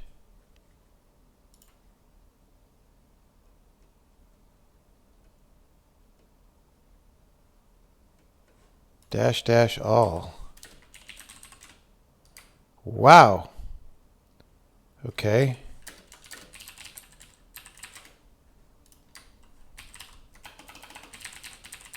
Okay. Number. Okay, let's change it back to what it's supposed to be, though, if we're going to do this, right? So we're going to use the legit symbol index that we think it really is. We're going to run this. Okay. I'm going to do this again. Okay. symbol, numbers, value 0. Section numbers, base type null. Storage class. Okay. Value 0 is wrong.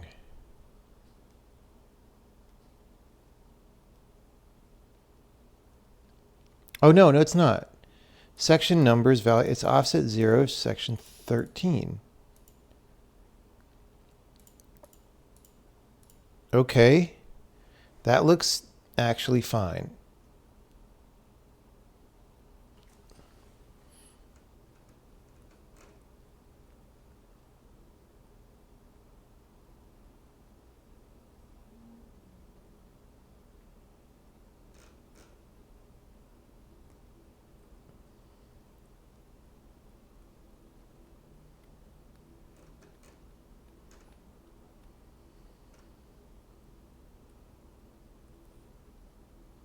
Maybe storage class is wrong?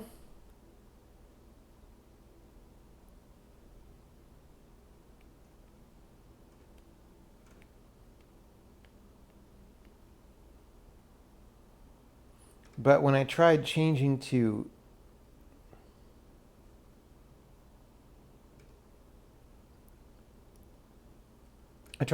symbol index text, for example, and that didn't work.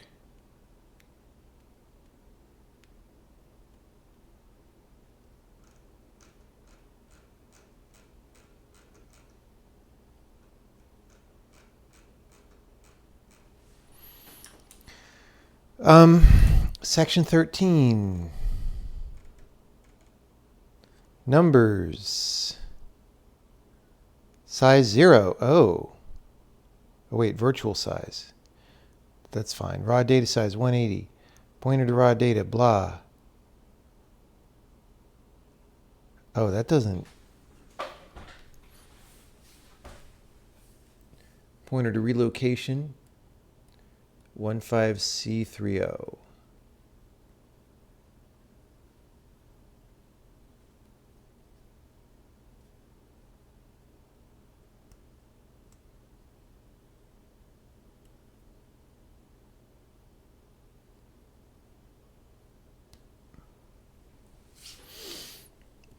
I feel like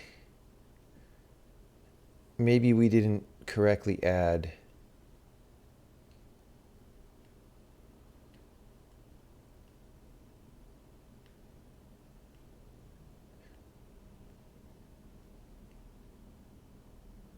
the header offsets, right? Did I already make that mistake? Add user section. Okay. And then add segment raw data and write relocations. This is going to use the frickin' chicken. Right?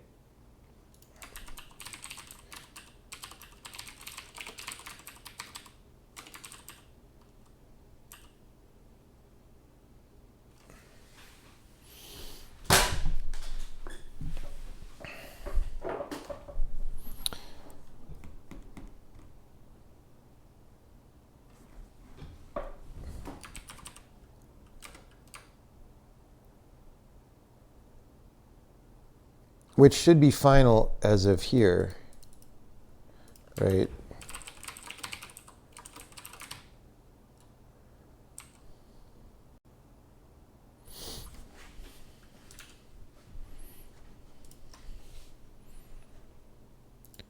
Relocation count 0. Yeah, if there's no pointers inside it, it won't have relocations.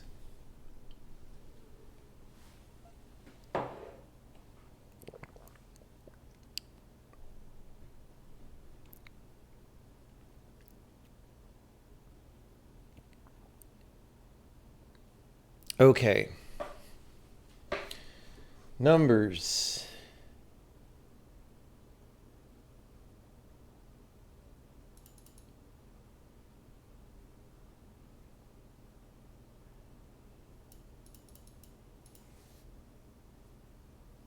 maybe it doesn't like the relocation count is 0, but we did the same thing here.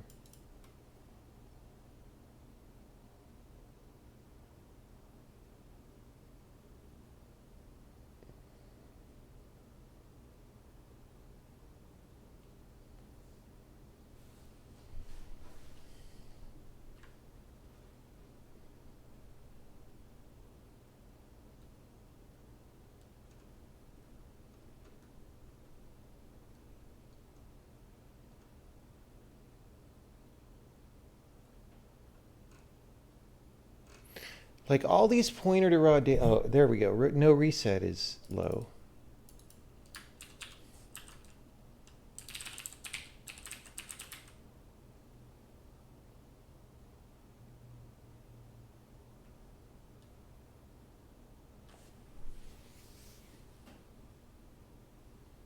No reset is really tiny. 8 bytes. 8 bytes. But it's aligned to 4K because have fun with that. Okay, so this is actually...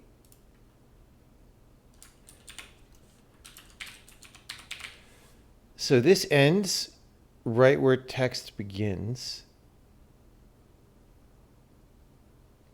Which makes sense because these are the last things we dump before we do text.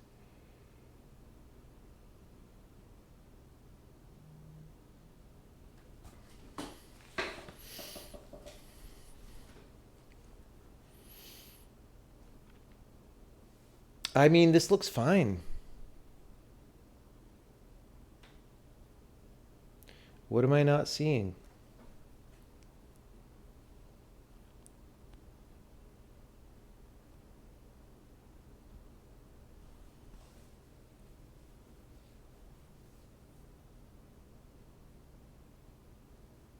What am I not seeing?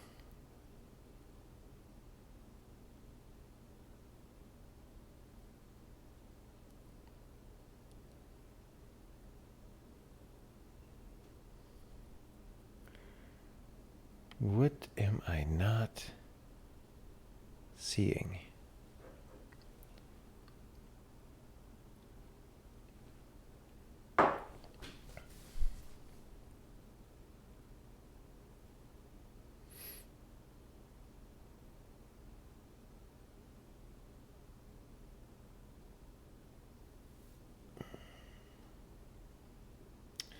It doesn't seem to matter what section number I put, which means the error is not in the section data.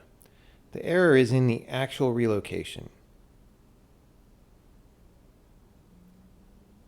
Now, look, we do see, oh, look, we see some fucked up relocations here.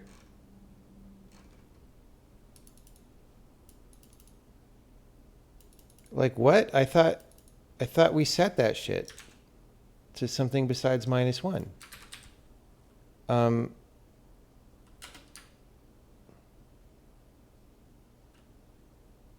Like what?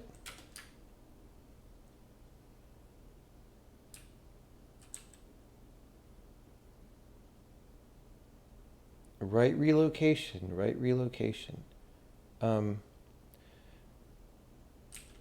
So those are our data relocations.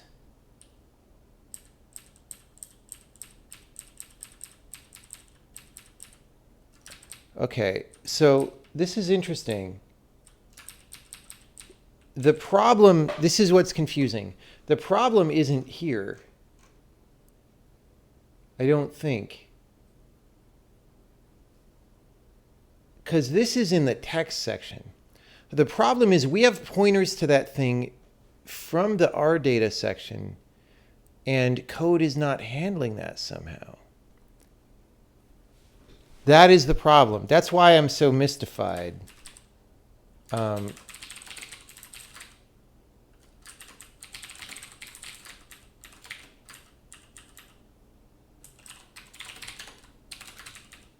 Where is right relocation? Let's just go to definition. Objwriter.h. Okay.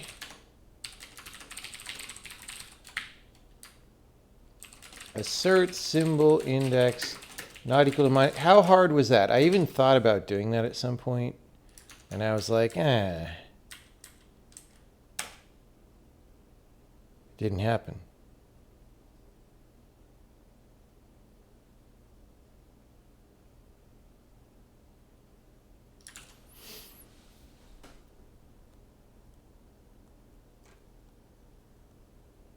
And yet, let's see if there's any other unknowns.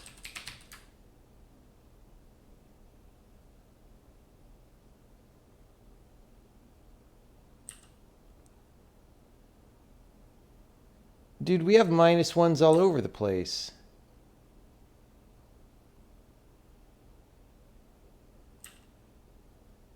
Like, maybe we've been writing these the whole time, but nobody ever tried to use them somehow.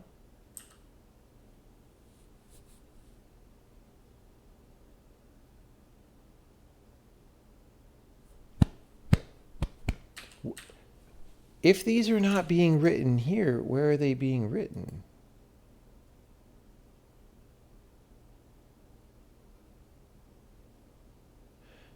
In the debug relocations?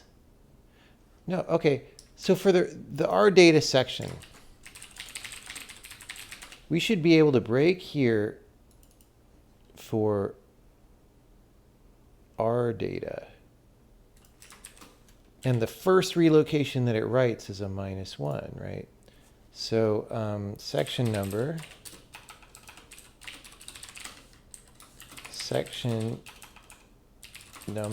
R data is 1. So we'll keep going. There we go.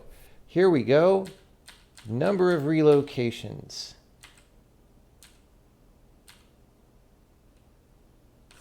Initial relocations length is 0. Okay. Patch. What is in this?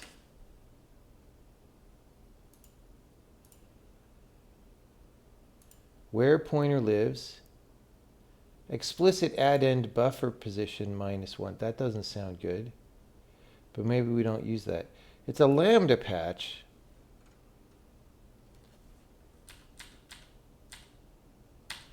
Add-end is 0.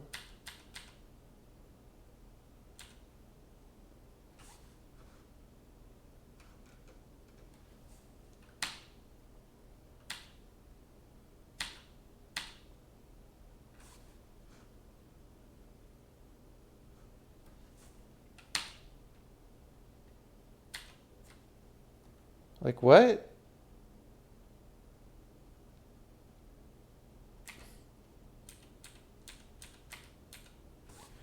Symbol index 5, relocation type 1, adder 48, symbol index 5. Okay. 48, OX30. So what's really happening is we have junk at the beginning.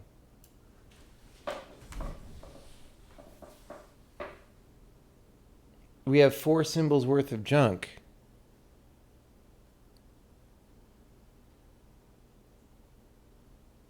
And it thinks those are relocations.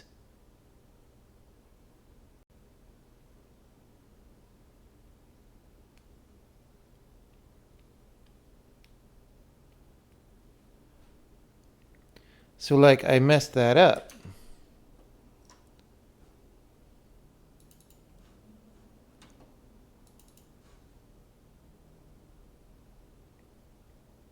We go definitely steal. I don't know what that has to do with this other thing that we moved around, though.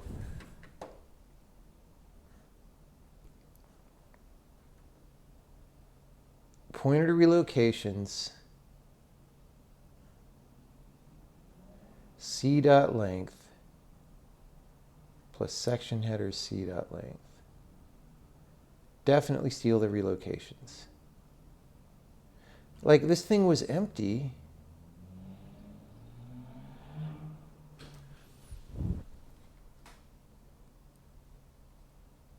is it that this thing has changed after we add this? That must be what it is. It's that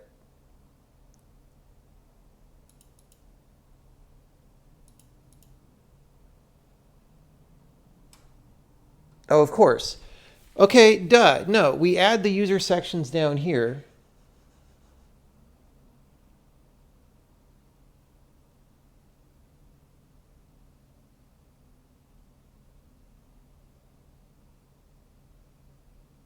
Okay. I actually need to do this up here. That's the problem.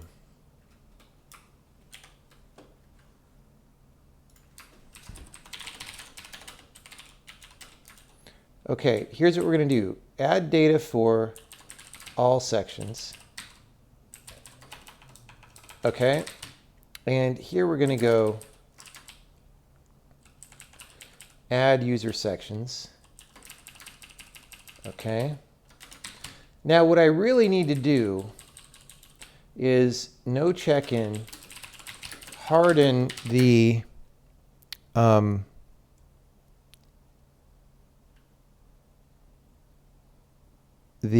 number of sections. So the whole point is I got that length and then we added more afterward, right? And if I put an accessor on that, because we don't get that length very much. So if I put an accessor on there that says it sets a flag, and after that flag is set, you are absolutely not allowed to change the value, that would have caught this, and it would have saved myself half an hour at least.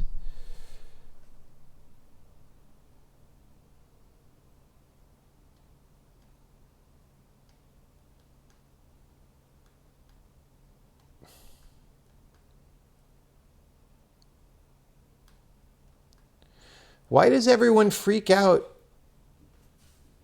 when I do a sub-only stream? I just want to do one once in a while. It's been chill today. It's been quiet. I've been thinking very hard about this problem. It's been nice because they like free stuff. That's true. Sub-only is equal to greedy. Yeah. No, I mean, it's chill. Like, look, there's many fewer viewers than there would have been normally. Like, well, this late at night, it's never super huge, but like, we would have more than twice as many viewers if it was not a sub-only stream, probably. But like, it's more of a focused atmosphere. And honestly, some of the stuff today, it's been hard to think about this stuff today. And I appreciate having a more focused atmosphere. Australia is busy to watch stream. Like, Australia is busy trying to decide if they are a country or not. Like, I don't know what's going on there.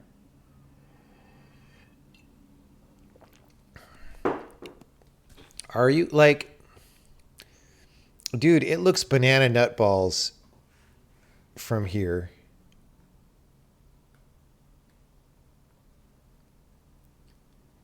I saw a video this morning of the one politician lady, I don't know their names, but she was like, well, we just have to acknowledge that we're going to have COVID forever, and so we'll always have restrictions. They won't be as bad as now, but you're just always going to have to live with restrictions because COVID forever. She literally said that. And I'm like, holy shit, dude. What are you talking about?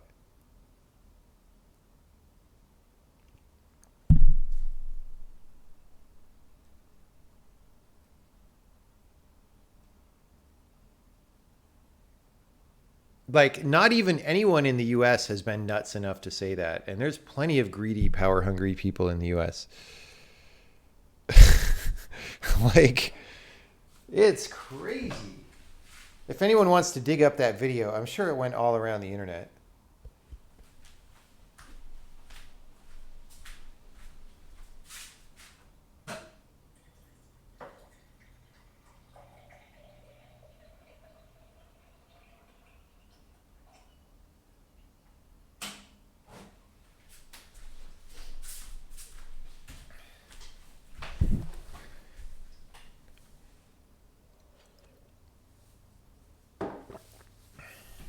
The results were exactly the same as last election. Well, yes. All I know is the YouTube lawyer dude who was running for some kind of office did not even come close to winning.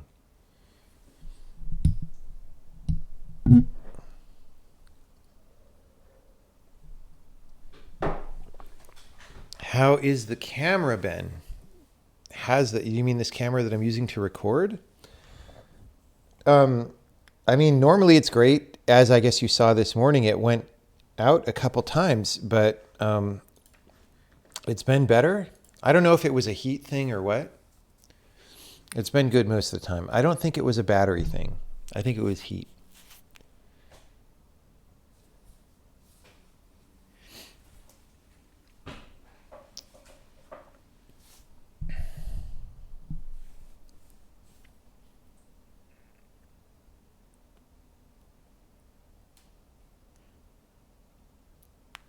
Sorry, guys, because of COVID, we're just going to have more restrictions forever. We're going to have to be sub-only stream forever because we don't want to contaminate people. It's going to be $50 a month for a subscription fee, and you have to pay it.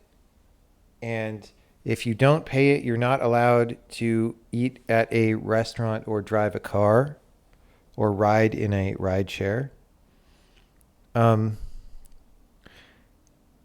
Gladys Berejiklian. Who is that? Is that the actual person who was saying this? Australian politician serving as 45th and current Premier of New South Wales.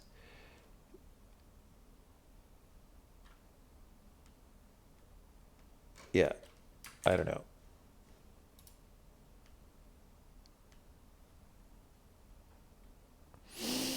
It was nuts, dude. Just seeing somebody say that. It's like, you know, somebody's been waiting for their whole life to do that when they say something like that. Like, oh, God. All right.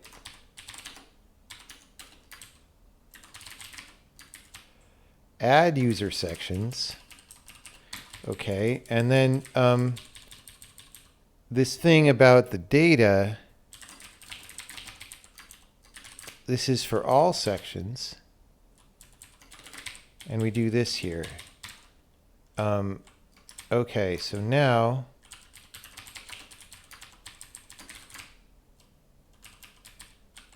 this is add user sections.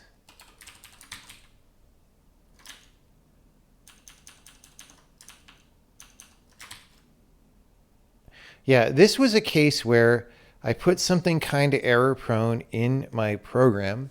I knew it was error prone when I put it in there, but then I was like, oh, well, it's still not right, interestingly. Still not right. So let's do this thing, because maybe somebody else is doing that, right? We're going to make an accessor called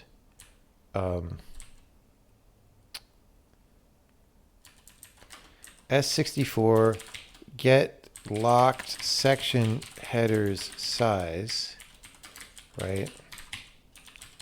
And we're going to do this.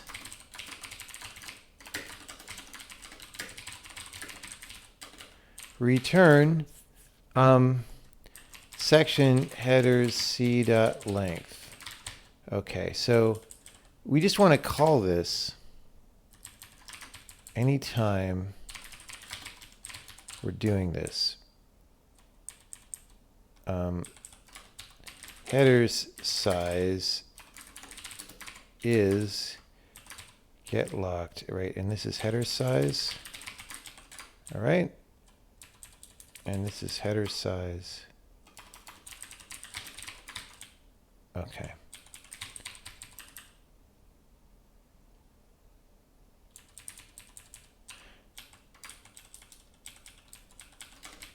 No, check in update. So get locked. So c dot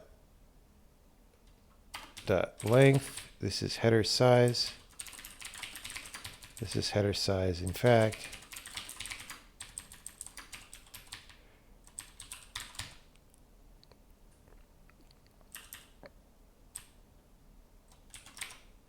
Whoops.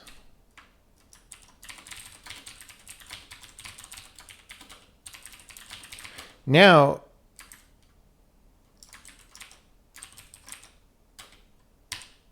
this might not even be the problem.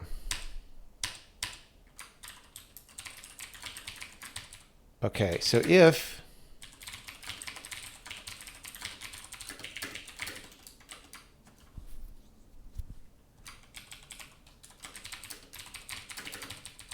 so we're going to get the current length. We're probably going to return that. But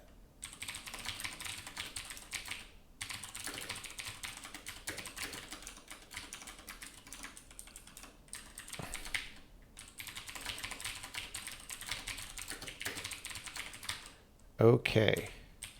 So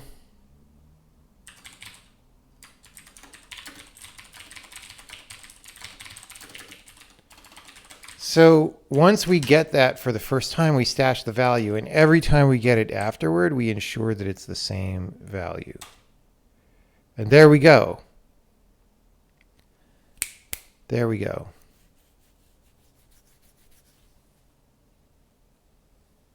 I mean, maybe we screwed it up and got the assert wrong, but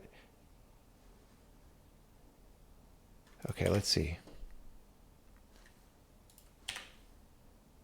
So it's just, I thought I was seeing everything and I missed something. Current, 540, 500. So we added more things after we got it. So when do we get it?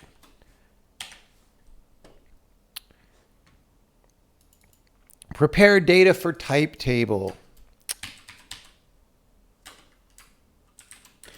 Yep, okay, we need to do this before that. But it is so worth adding things like that to your code. There we go. We won. It is so worth it. Like back when I thought I was a good programmer out of school, but I actually was not nearly as good as I am today, I might have spent an entire day debugging that bug. It still took way too long, but like,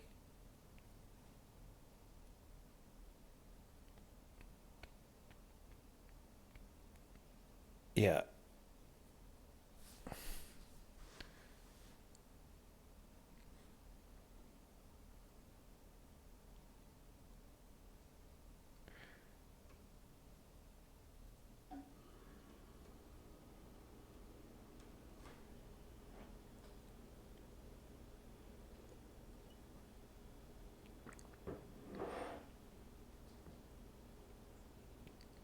Okay. We might have earned ourselves a break for today. It's been a long stream.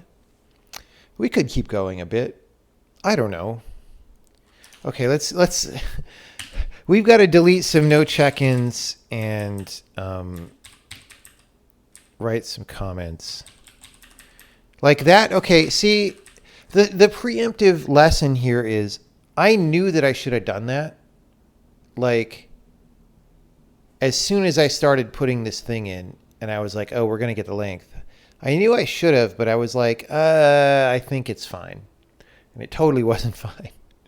And even if it's fine now, it's so easy to break, right? And so having that assertion in there, very important. Okay.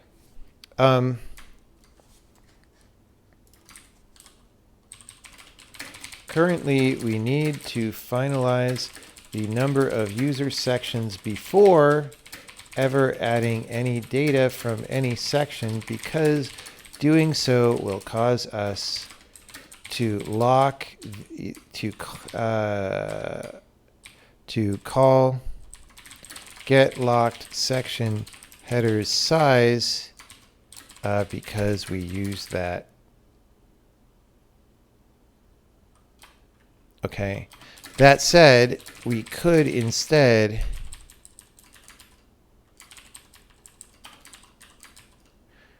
not lock the header size, but add increased offsets to existing headers later on. Whether this is more chaotic or not, I don't know. Okay. Prepare data for type table is an example of a routine that locks the header size, and you wouldn't know that from looking at it here. Okay. See? Comments, guys. Comments. Delete that. Is that really all the no check-ins? Okay. Oh, no, this one. Oh, we got a few.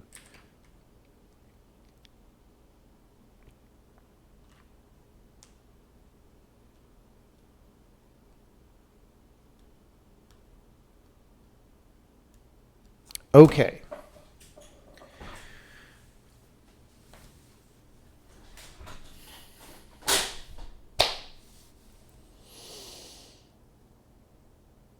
Boy, today was grindy. I'd been hoping to get further. Like, I'd been hoping that maybe by the end of the day we would actually have this threaded, but that has not happened.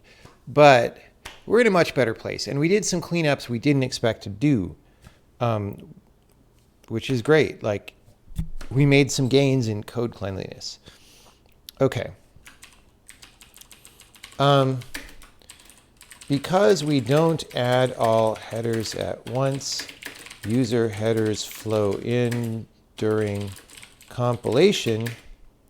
We don't know the size of all the section headers, but when we start adding data, we need to know that size. So this routine is here as a mechanism to ensure we don't accidentally add more headers after we use the offset, which would result in a corrupted obj file. There are other ways to do this. For example, we might actually just add offsets to all the headers if we add, or all the section, all the pointer to raw data, etc. if we insert new headers, though this seems messy and a little slower. Okay.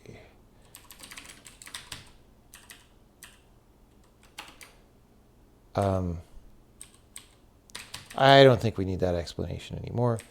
And okay, this is actually fine.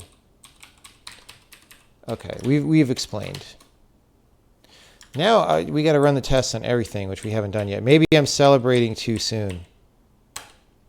Maybe I just 1G'd myself, right? Let's see.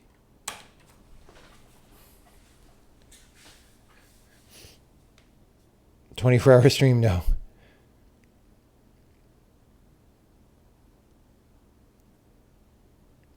I think we should do 12, though. I said all day in the title. Like 12 seems kind of like all day, right? Is this my longest stream? I don't know. Like we tended to stream a lot like on Super Stream Sundays, but on Super Stream Sundays, I would usually do several streams with breaks in between. And here I took a little break in between, but we kept the stream running. It was different. Okay. I think we're good here.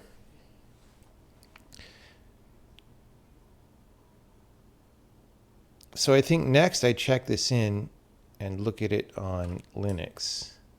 So we're finally at the point where we could start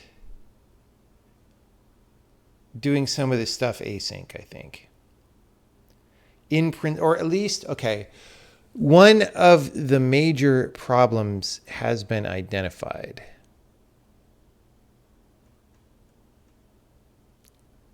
Right? We still don't, there might be other ones, for sure, but this one has been identified.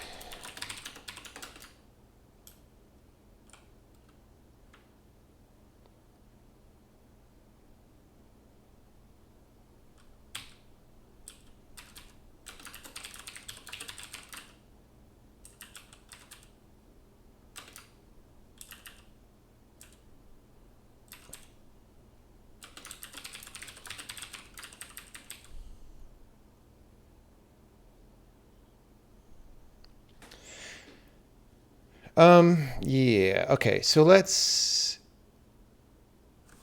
going to commit this. The LLVM read obj really helped, by the way, as well. That was a good call. I got to remember that I already have that down. I looked for it and I didn't see it, but it's in my bin folder. Because that's the way that we knew that it was corrupted data. All right. Structural cleanups to enable async code generation eventually. Still, okay.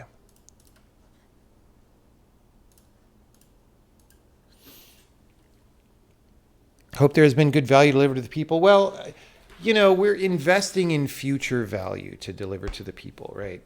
Like, what we are investing in is progress toward the 1 million lines of code per second as foretold in the prophecy, right? And we only reduced that number, or we only increased that lines of code per second slightly today, but this other restructuring that we're doing is kind of getting to where we can increase it by a lot more, right?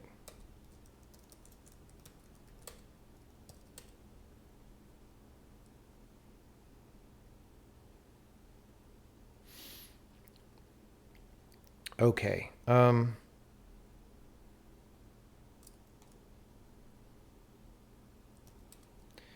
We're building the compiler here on the Linux.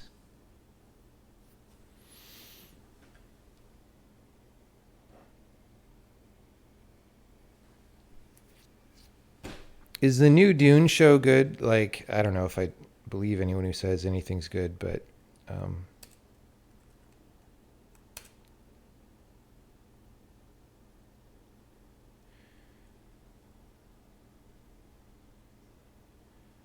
okay. It works on the Linux.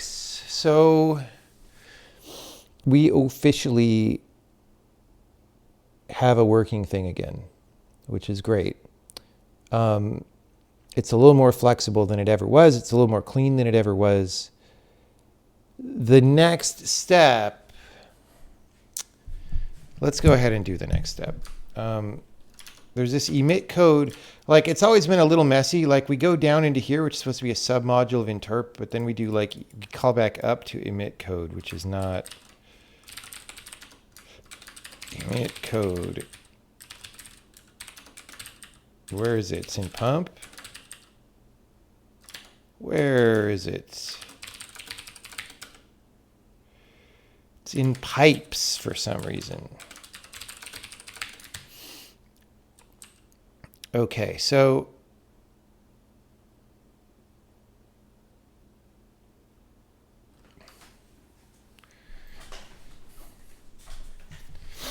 this actually kind of makes sense structurally, because this is what we're going to want to do as things come in, right?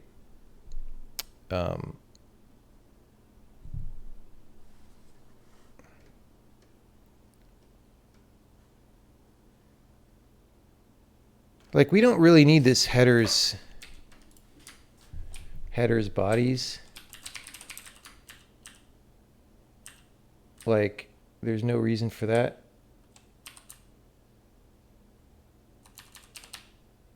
We'll just go here, continue, and then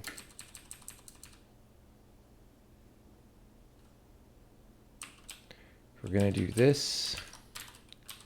Okay. And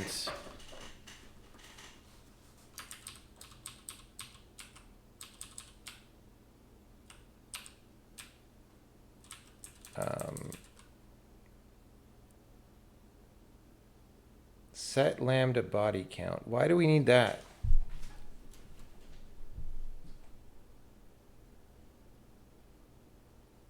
Body count. That is going to prevent threading, really. Set lambda body count. Subprograms.reserve. Bull fucking shit. Okay. So that's a thing that we need to get rid of.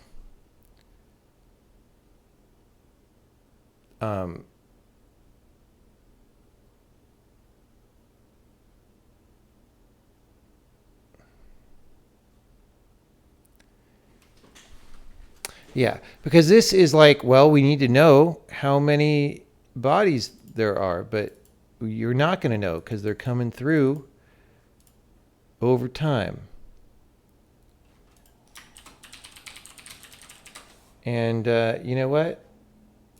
Since we just add here, that's just an optimization, so-called. We're just going to get rid of it. And if it shows up in the profile, then that's fine. All right. Body count, iced tea and body count. All right. So there we go. Now, oops.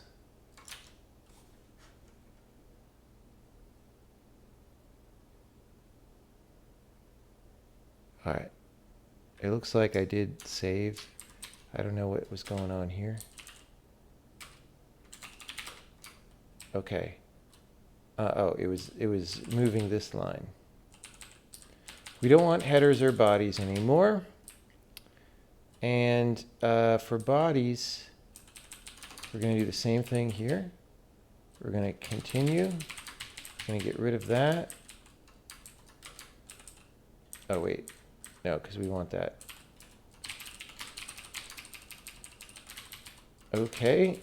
And then we're going to do this.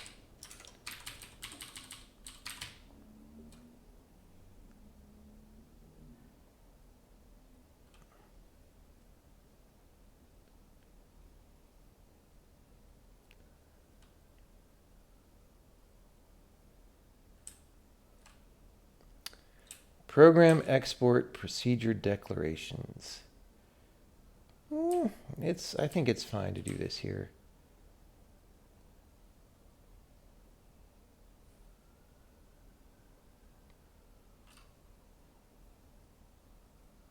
You thought Wonder Woman was good and you love Dune. Well, that's great.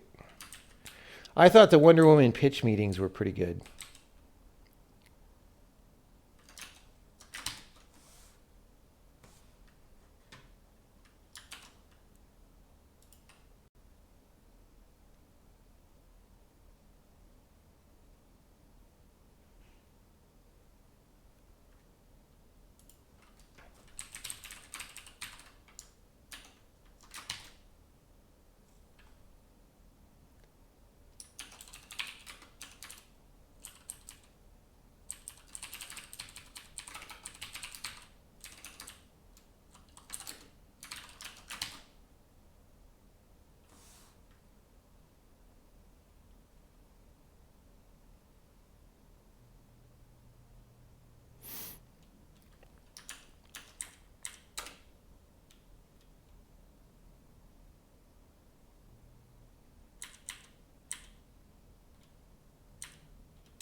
Okay, so that's good because we got rid of a little bit of intermediate storage as well.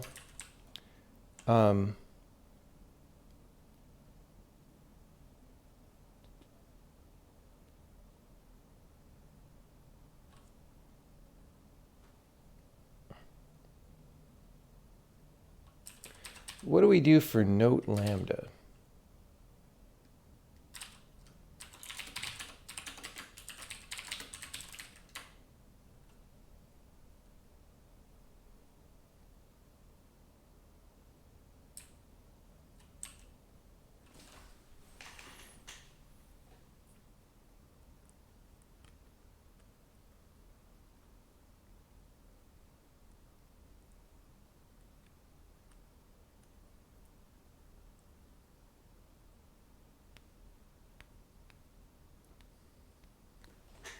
Okay.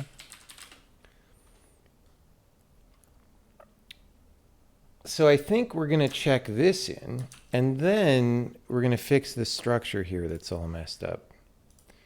All right. So cleanup of interp emit code. That's great. Now, the problem is we called down into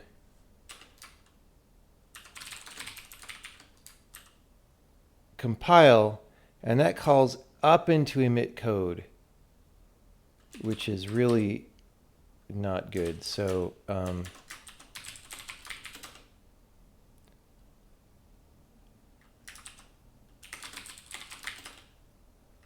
Okay, so in pipes, we have this.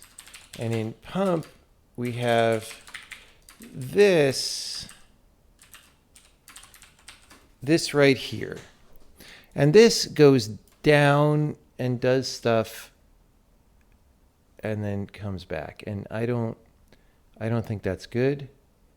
I actually want to go right here and say interp emit code, because I think this could probably happen before those other things happen, maybe, probably. And if we need to, we actually haven't been testing LLVM backend, which we need to do now. But if we need to lift some initialization out of here to like a prep, right, then that's fine. But we want all these things to happen at this level so that they could be factored further out and made asynchronous. In fact, let's do this. And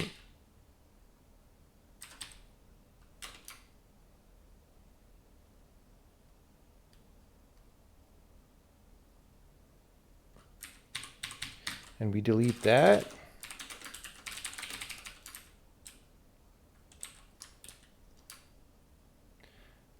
This is really doing a lot of stuff.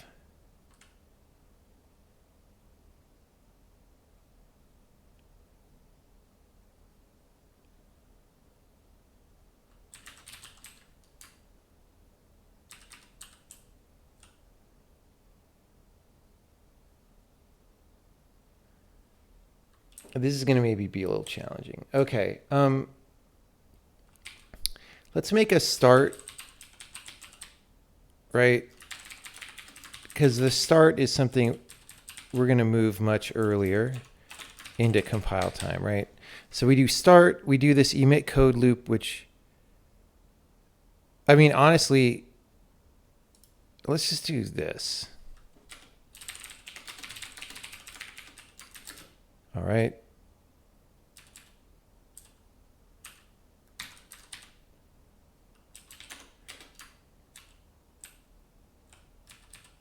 All right, so switch backend. We're going to do one or the other of the starts.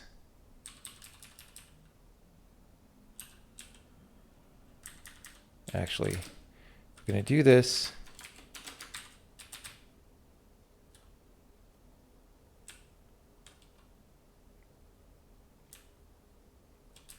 And then we're going to do this. We're just putting all this stuff more into one place, which means we need to make these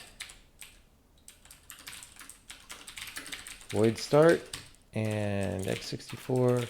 You might recall much earlier today we were trying to put a start function, and that's one of the things I backed off of, but now we're back there. So here we're going to go start is going to be here.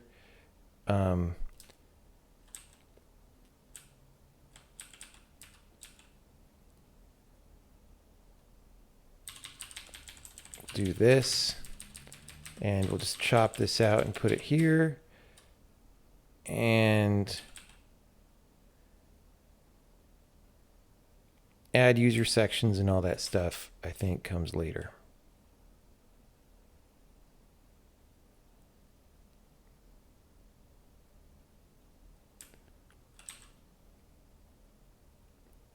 Okay. LLVM converter, start.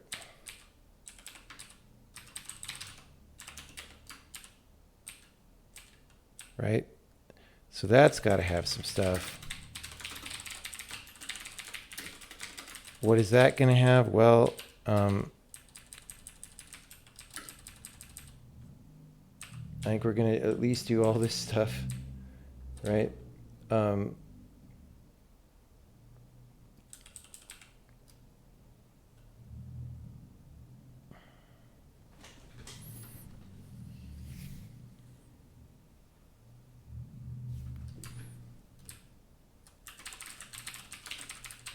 Okay, so this debug options can go here. The target triple.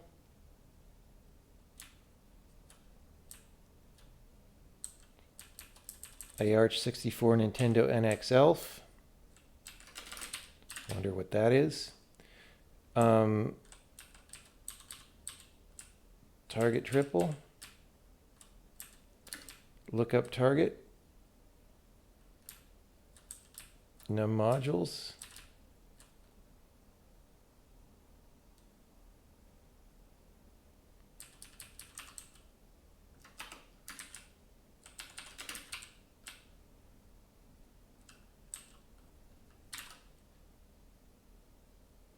Loads and imports.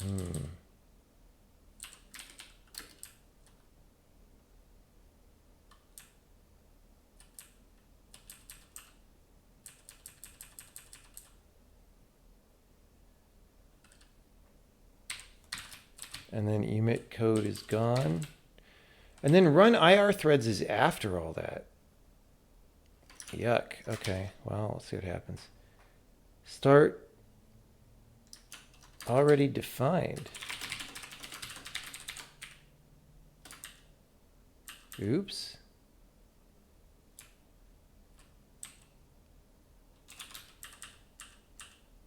Whoops.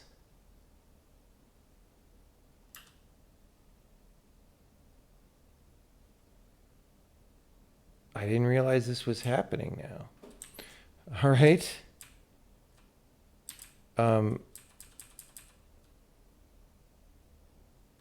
Let's actually, just to be a little bit scared, let's just do this for a second.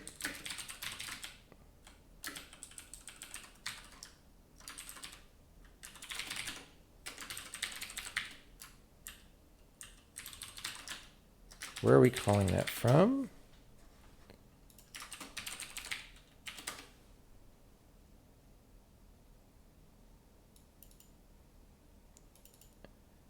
I thought we had Roberta Williams this, but we didn't. Oh my. All right. I had no idea. All right.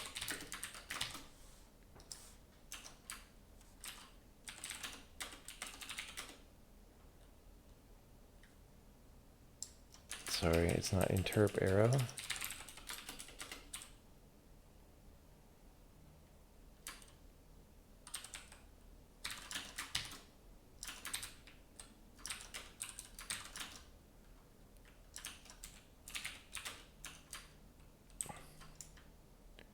Info, right.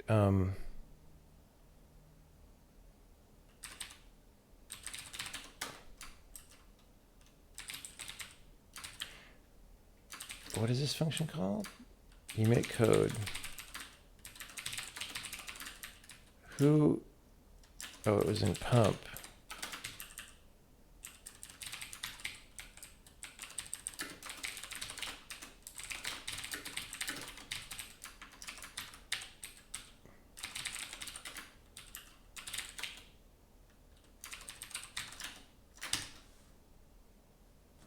Okay. Flow pipes is illegal.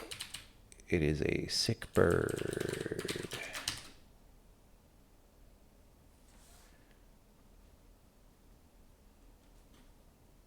Okay, options, debug options.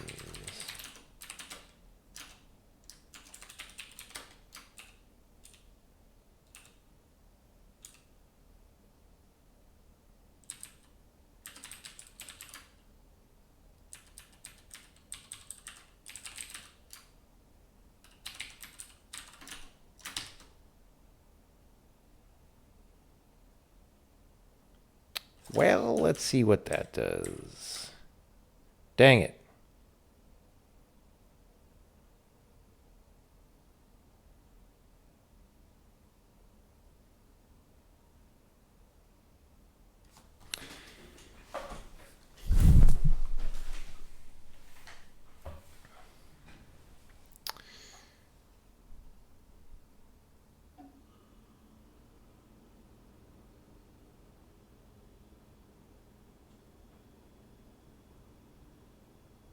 How did we change that?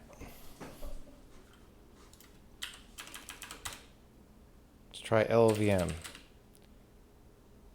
If we didn't break LLVM, then that's great. And then we only have to worry about x64, which is our home territory. Oh, we broke LLVM. Maybe. Or maybe that's or that has been broken. I don't know. I would think that the build server would tell us.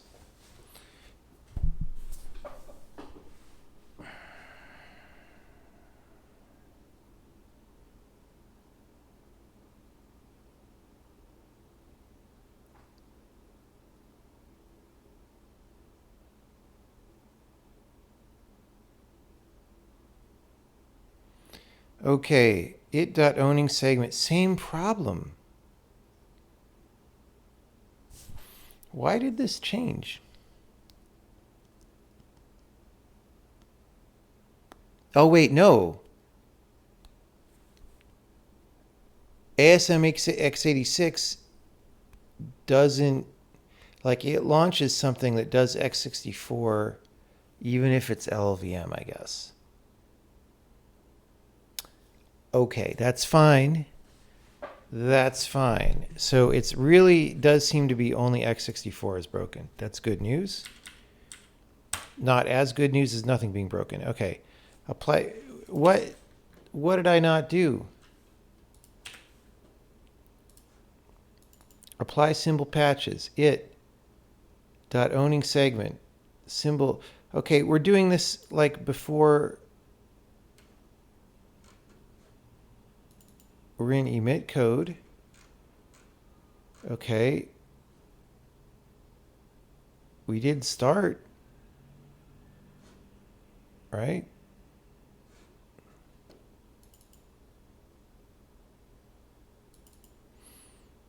It seems very simple.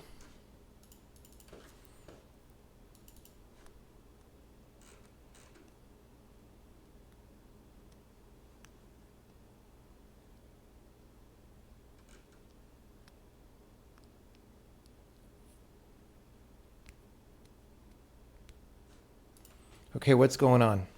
What is going on? Who is this that doesn't have a thing?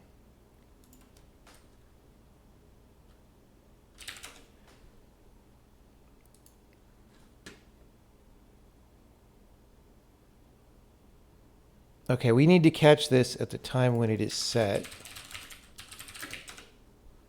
Right, so, no, not there.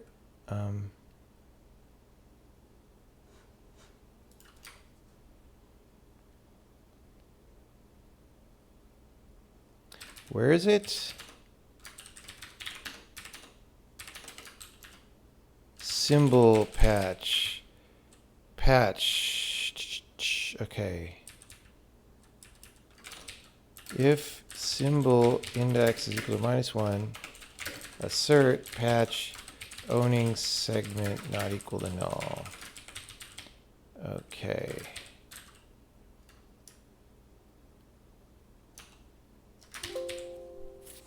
There we go. There we go. We got it at the adding site. What section is this that somehow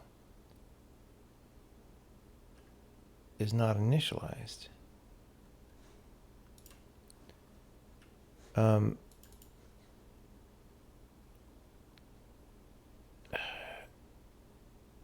Symbol index, owning segment for later, output machine code.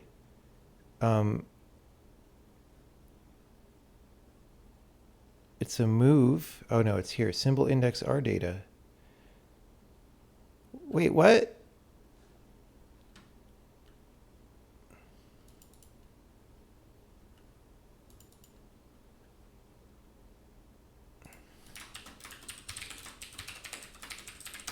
That's pretty straightforward.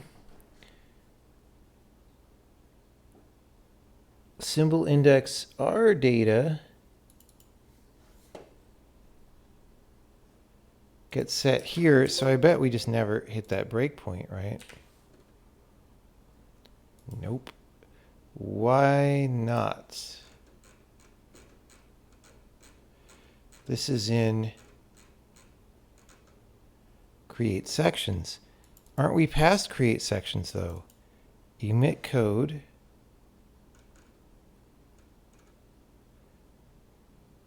Oh, I moved. Okay. Remember when I said I was going to be conservative and move the call to create sections? That was not the play. We actually want that there. Oh my goodness. This is actually great because it means we actually took the step. I don't exactly...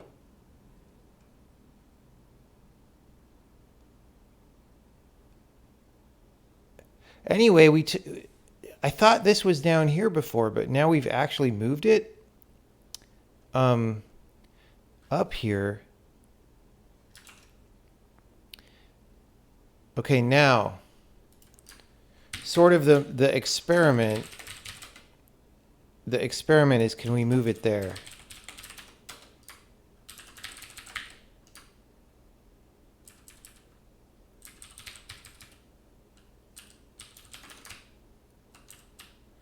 Can we do this? And therefore not do this. That would be here. We didn't recompile. Hang on. Oh my gosh, guys. Okay. We're actually calling the init code early in the compilation process. Okay. And then all this other stuff is happening later at the end. And there's a big gap in between now and everything is working. Which means now into that gap, we can do stuff incrementally. As long as we now solve the threading problems. Oh, dang it.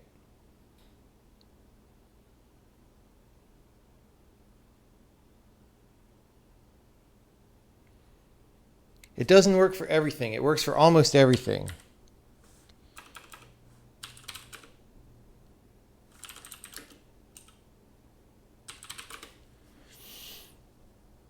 Let's see if that's only an x64 problem. Anyway, no, this is huge. This is like very good.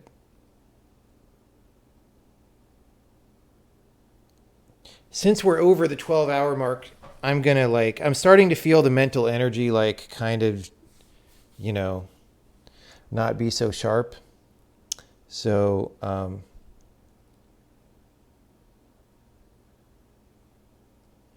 it's the worst kind of not working? I don't think so, because it's a big clue. It's like, okay, the part that's the problem has something to do with this functionality over here, right? Like we're running a bunch of tests. So it works fine in LLVM. It does not quite work fine on the other thing. So I'm going to write down moving start calls, right? We are very, very, very close to that working. And when it does, then it does. And we're one step closer to this thing. Okay, no, that's great. I feel good about that. Even though we didn't get all the way to threading things. And we're not even, there's still substantially more to go before we could even do that. We're in somewhere. We're in some kind of territory. All right. So let's change it back.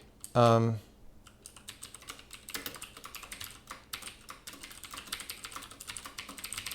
going to put this note.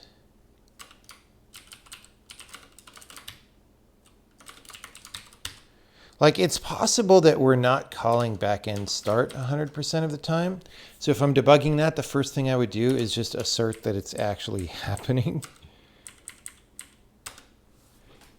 Yeah.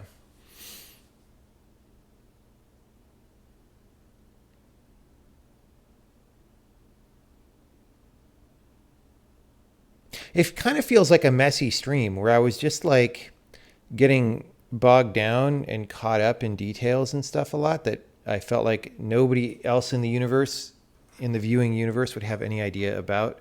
But maybe that's useful just to see, like, this is what like difficult programming looks like. Okay, so we can check that in. Okay, so untangle the interp arrow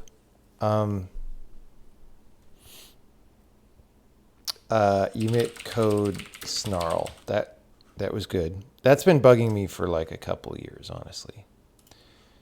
Okay, and so one last thing I want to do.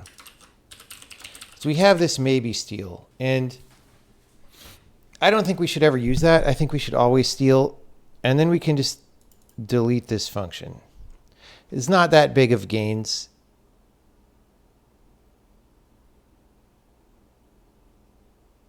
But it just tells us very clear. We have much more confidence about what's going on, and there's a certain kind of bug that could happen.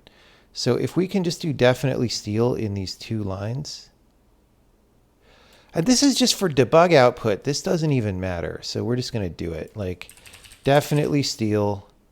Okay, kids, definitely steal. All right. And then that goes away. And then that goes away. Okay, and then we could just search and replace, because now that there's no maybe steal, it's just steal. It's not definitely steal.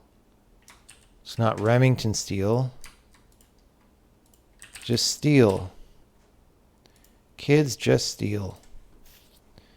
All right. Boom.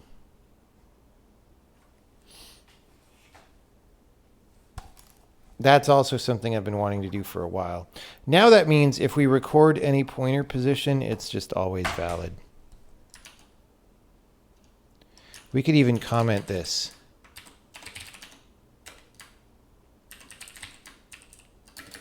Steal moves ownership of buckets, but validity of all pointers into buckets is maintained.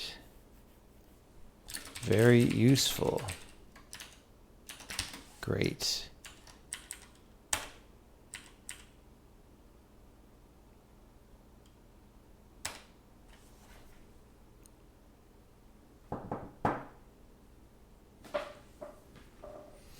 We're going to have some bonus content now because you know what? I worked hard today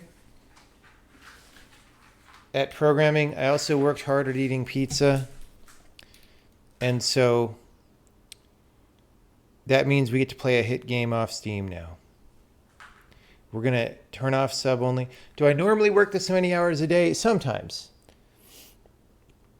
I would say this is a little bit on, I don't work 12 hours a day on average, probably.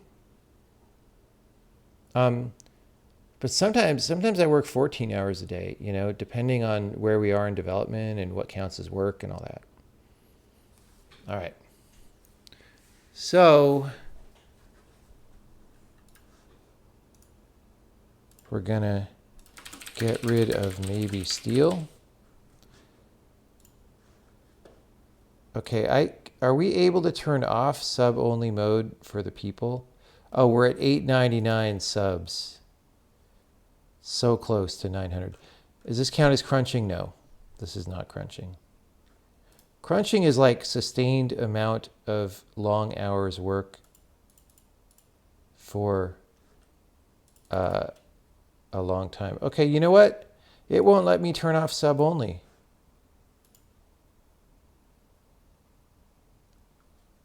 It's like Twitch technology does not handle this. So,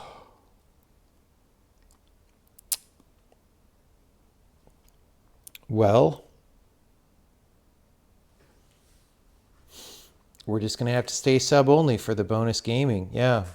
All right. Here we go. What did we see today? We saw The announcement for the potion game.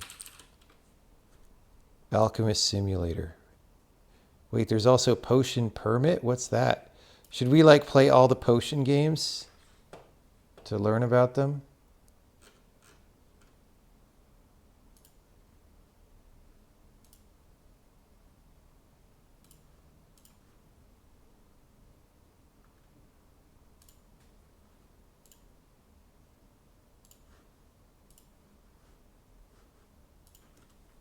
Potion.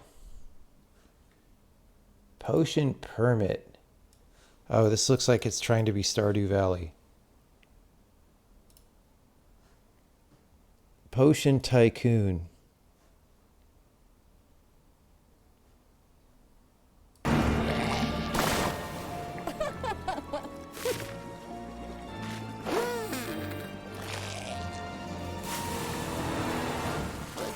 Oh, this is not even out. Potion Commotion, Potion Pot. Look at all the indie games. Potion Pipeline, Absolute Alchemical Potion, Magic Potion Millionaire, Potion Meister, Happy Room. All right.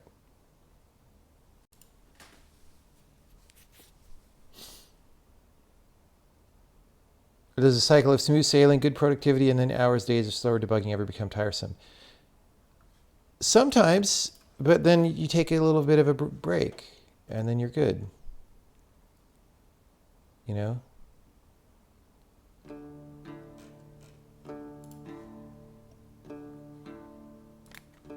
Okay.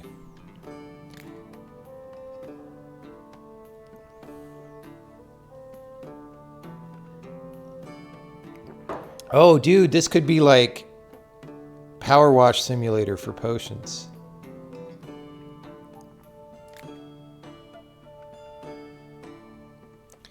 Two Terrarias and 2 water blooms.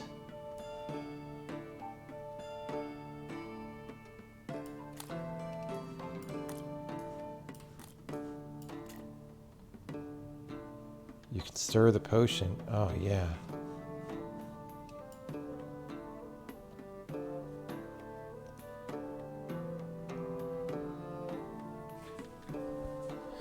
Bring the water in the cauldron to a boil. Use the bellows to blow on the coals. Finish potion.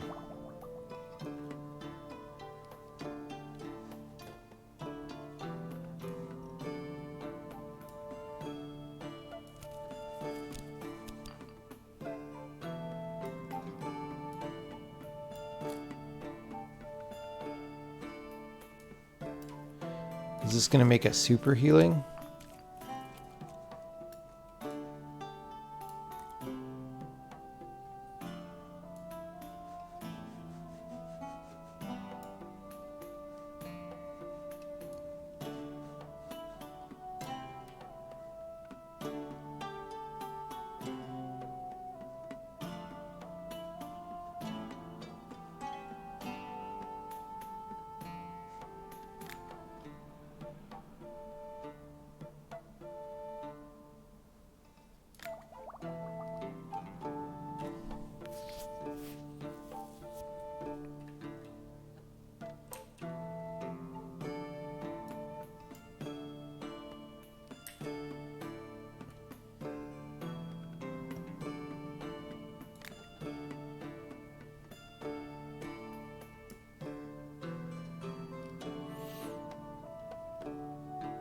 He's got COVID. He can't taste things. What a jerk. He won't pay very much.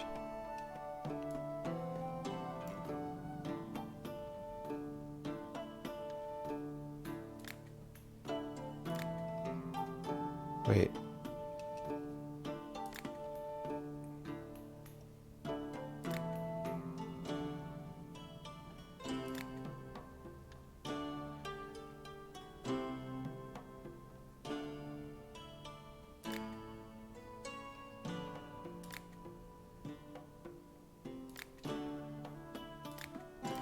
Whoops.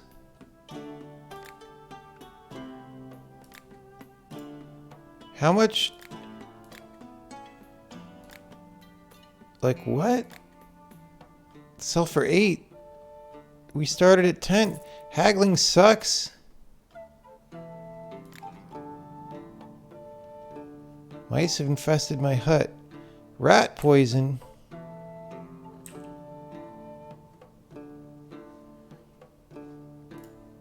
I bet rat poison uses fire bell. I bet it uses exactly these 2 ingredients.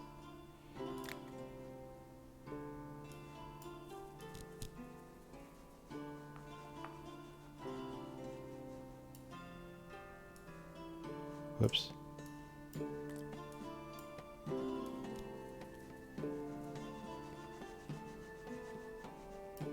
Uh-oh.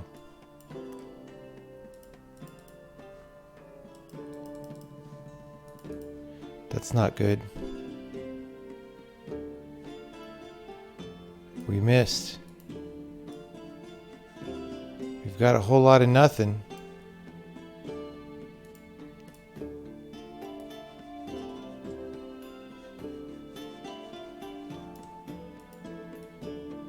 We very almost made something. Wait, it is... Oh. Okay, we got it.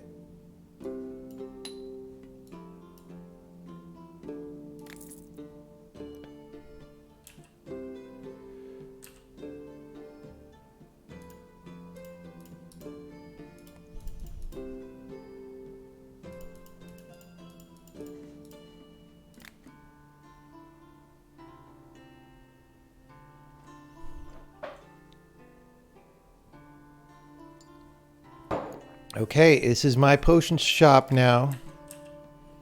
Hell yeah, we're getting ingredients. We're gonna make hella potion things. I'm talented. How do I spend my talent points? Trading. Yes. Visibility radius, haggling. I don't want haggling. Fuck you. We're just gonna have higher trading skill. Boom. Talent point 0. Okay, great. Great. Calendar is in development. Awesome. Okay. So like mixing it goes further.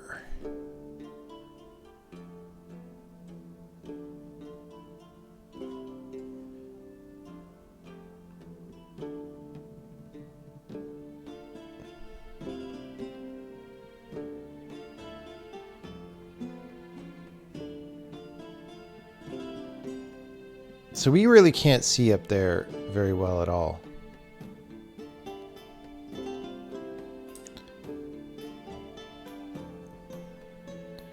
Healing potion.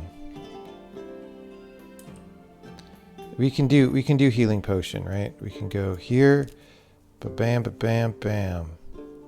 Right? Boom. Water lily. Ba-bam, ba-bam, bam. Okay. Bam. Mix it up. Heat it up. Boom. Finish the potion. I'll give you that healing potion. Sell it. Beetles.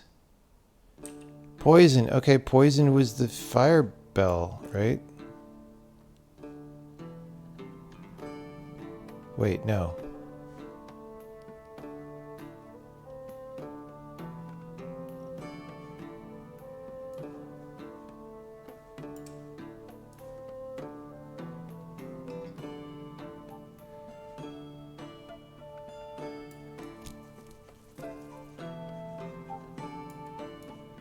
Okay, then we'll do another fire bell.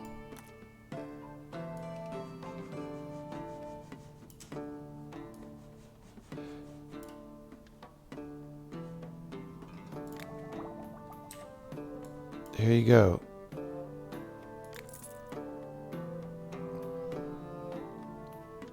Troubled gut.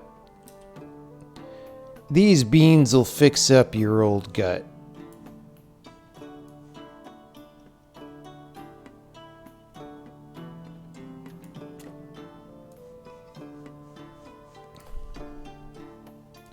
Big George. There's deaths up here.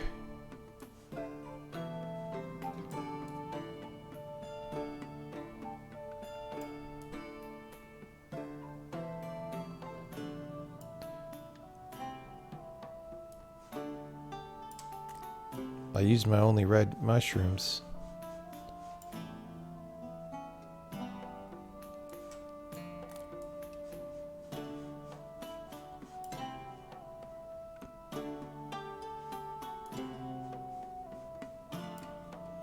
Unlocked a new effect. Weak potion of light. Okay.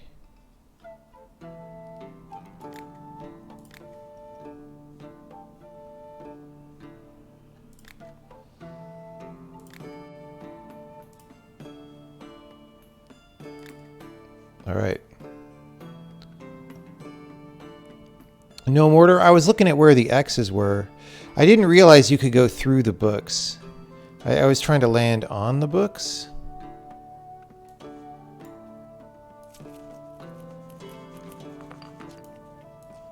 It's interesting that you can like analog grind it. Kind of like going to the club. Why are there so many bones?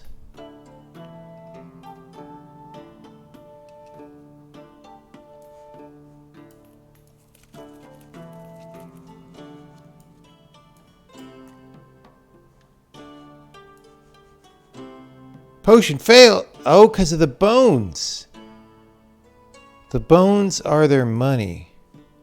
What if I give the guy a poison potion? Like, how bad would that be?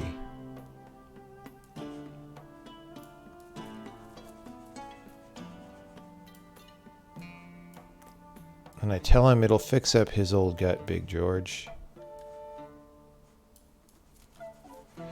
We're just exploring out in Potion Land.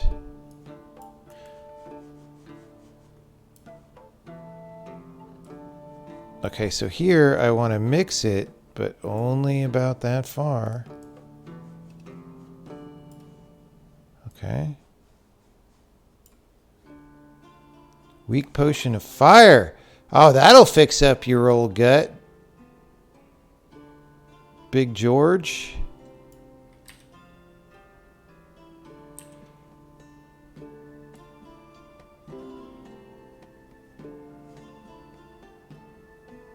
I mean, maybe potion of healing, right?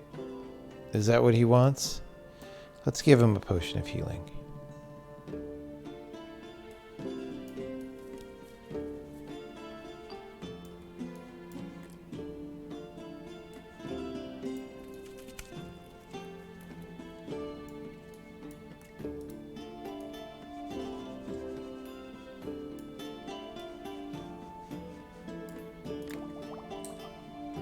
Here you go.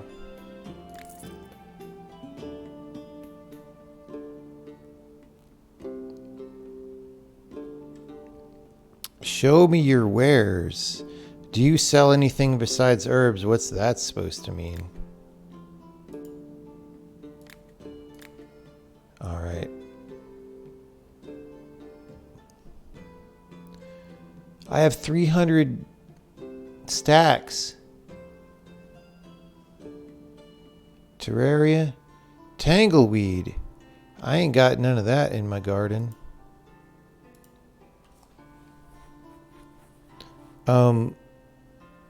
What do I not have that much of? Just get one of these, get one of these. These are expensive. You'll buy for 1.6 and sell for 22. Are you kidding me, lady?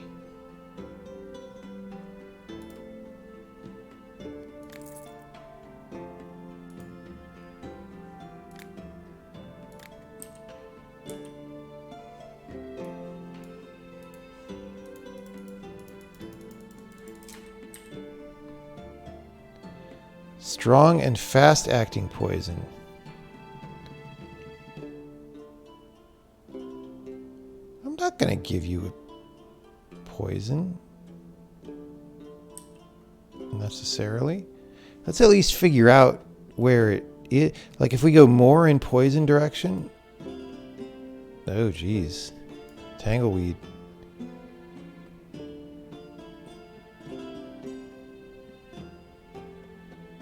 Let's just go more in poison direction, right? Boom.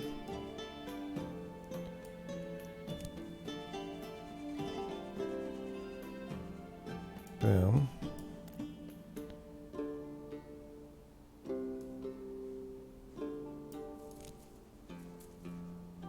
Why didn't I get that experience? Oh, I got it. Oh, because the potion... Okay. Yeah. Now we get the experience when we go there. Okay, and then...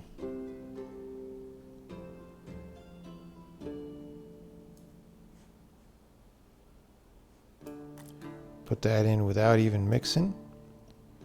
If you ain't got Mojo Nixon, then your potion could use some mixing.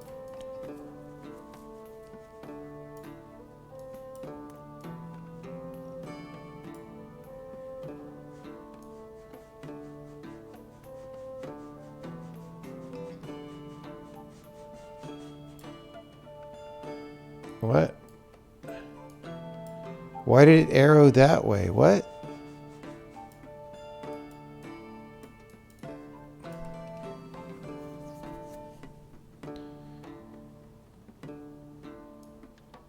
Oh, merchant has 300.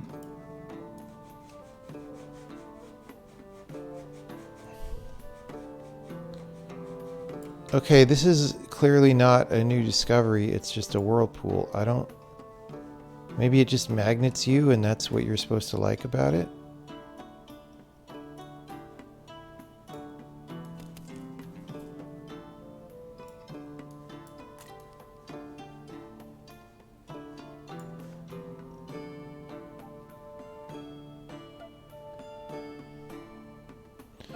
Like, the game kind of wants me to go east, if I'm being honest, right?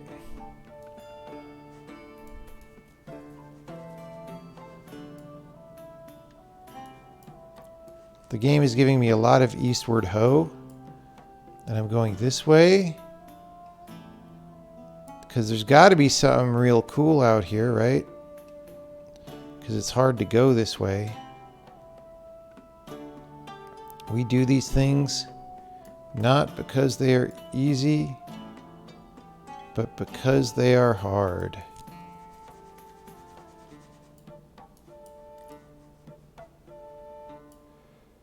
Like what?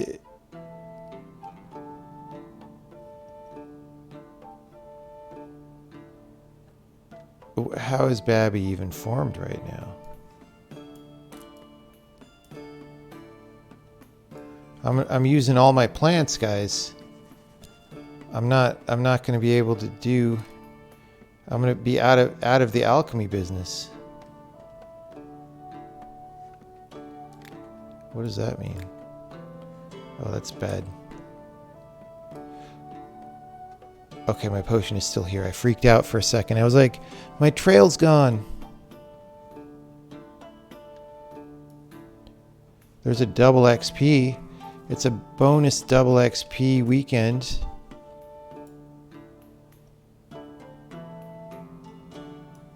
There's a potion down there.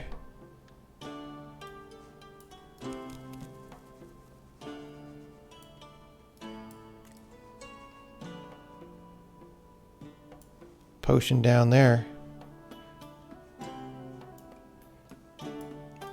Am I going to gravitate toward the thing? No. Alright. Dude, I am spending all my stuff. I hope the people appreciate this. What I do for them. Okay, can I... It's in the bones. There's a triple XP weekend in the bones.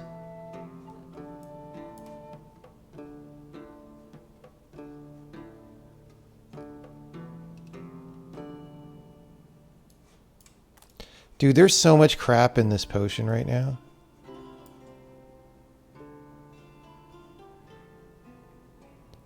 I guess it points toward the center or something.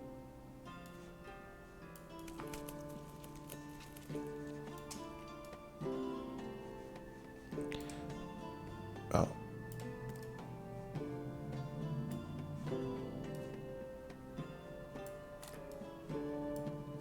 Okay, let's do it. Weak potion of acid. We'll give that guy an acid.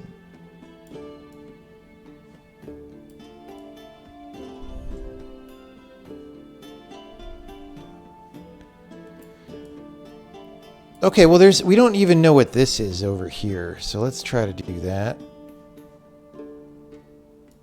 Can I hold more potions in my inventory? I don't even know.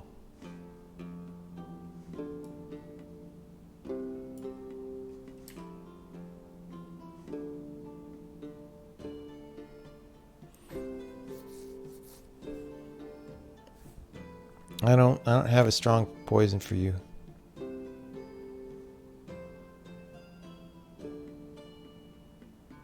Fire potion, I got that for you.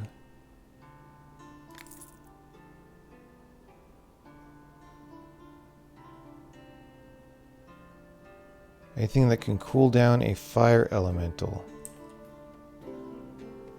Not necessarily. Let's see.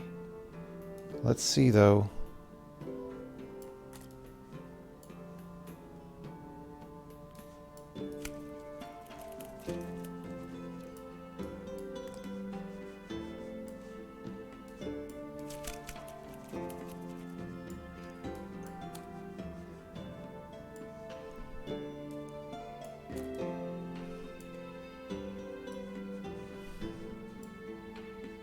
Yes, I do.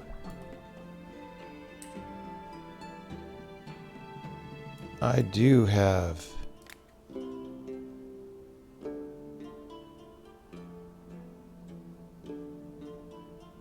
Oh, save last recipe.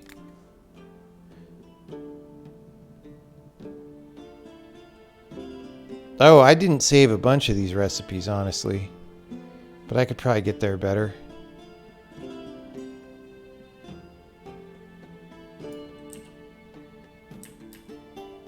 Do I go to bed now? Let's go to bed.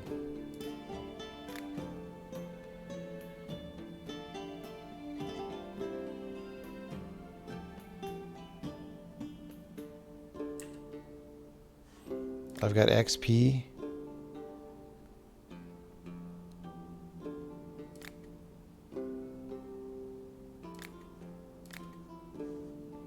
Great.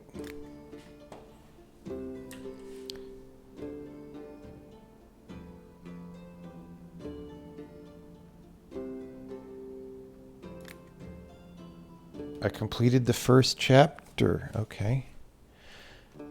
Put the lotion in the basket. You guys can't see this stuff down here because it's under the camera.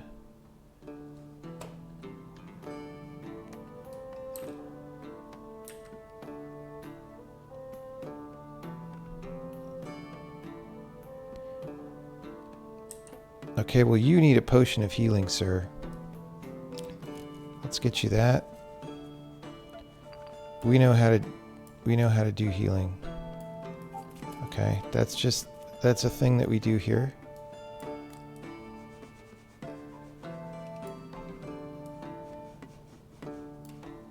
Okay.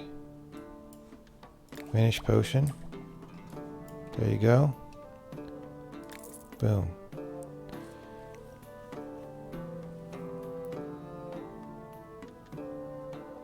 Fertilize the soil with ash. And all the stumps got soaked. You need to plow the field.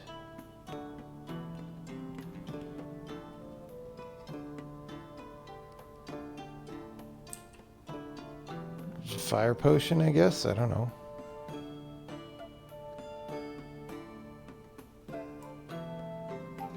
Did I save fire potion?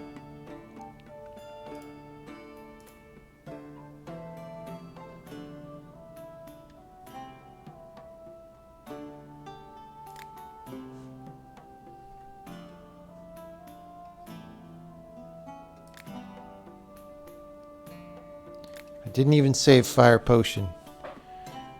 Look though, I made hella stirs. Okay. Hidden object game.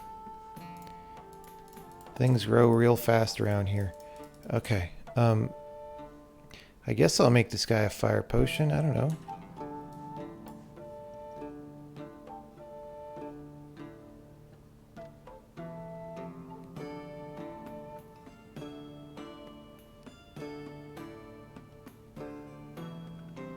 Let's actually use this mushy mush here.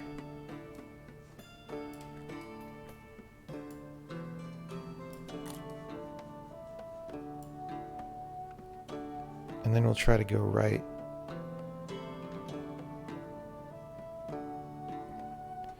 These are like expensive ass things.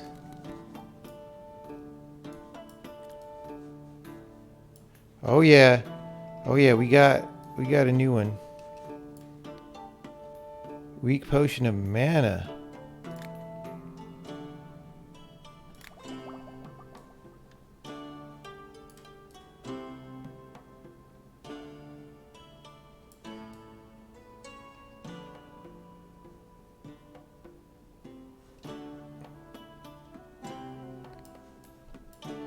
So there's sort of these lines that tell you where things are if you're near it. But like this one only has a line here. A line must be drawn here. Oh, there's a potion right there, guys.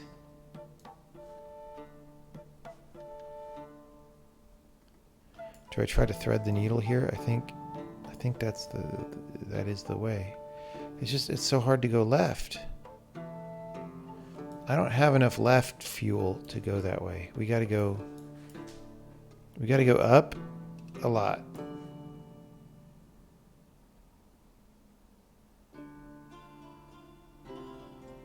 Wind blew.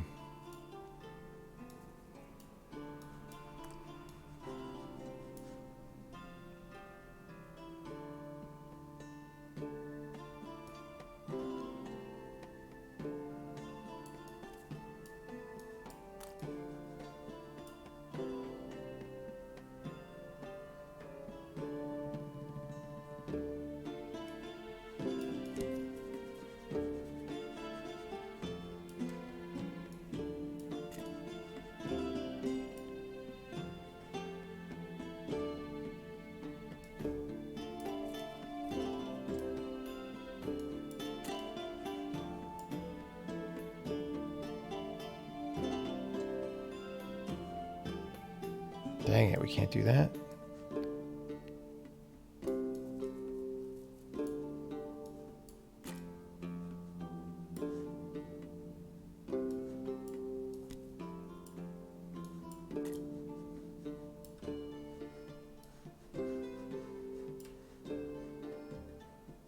Explosion. Yeah. Wait. Did it? Oh, it's down there. Okay, I have more inventory. I wasn't sure.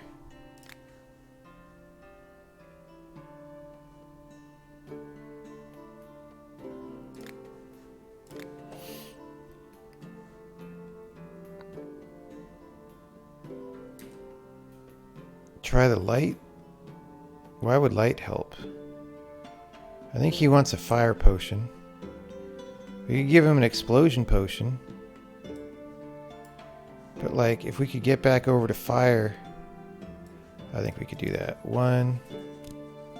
I'm going to use all these, right? But two.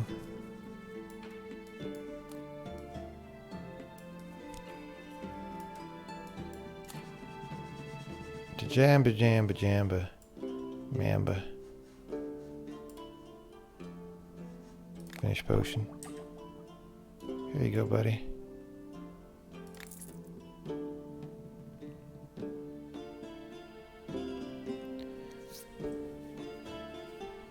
Calluses and corns. How many healing potions do you want, lady? Like, oh my god.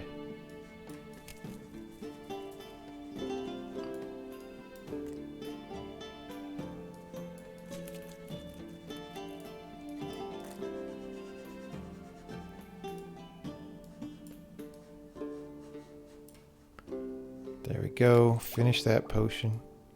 I should put them on top, the recent ones. Hello, old mushroom man. Show me your goods. I don't have a lot of money to buy mushrooms with. Green mushroom. Have you got mushrooms that help me go left? Because honestly... Okay, that helps me go left. That helps me go south, so...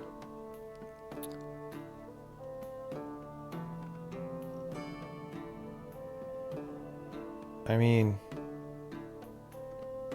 It's about all I can do here.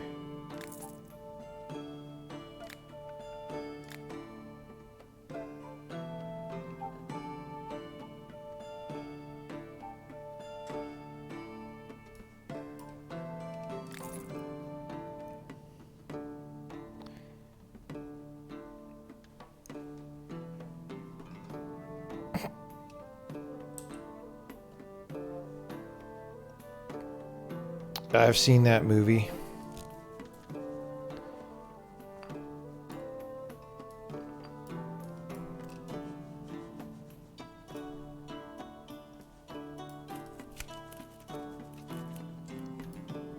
Why does this game want me to make so many healing potions, by the way?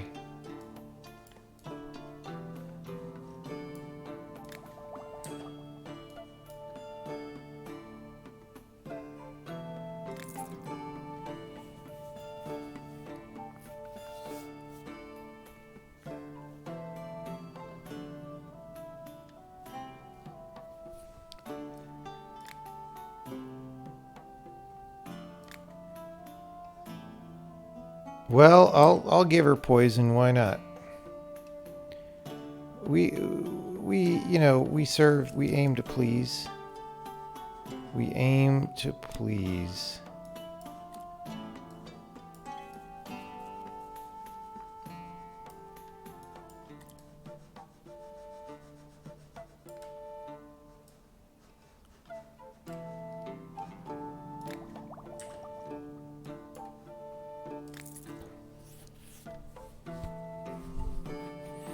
How was the pizza? It was very good. It was very, very good.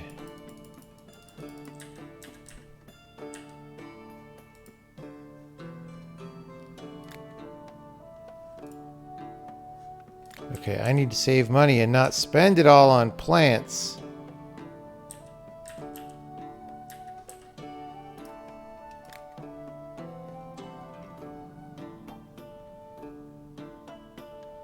Can't you use a recipe? I couldn't figure out how to use recipes.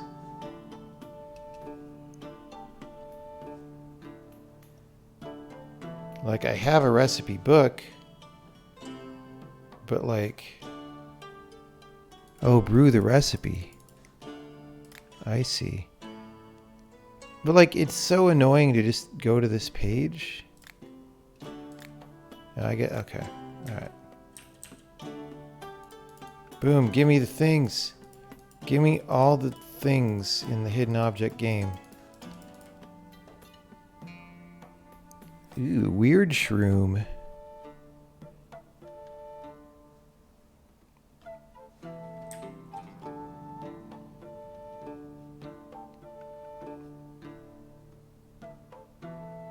Only have enchanted paper.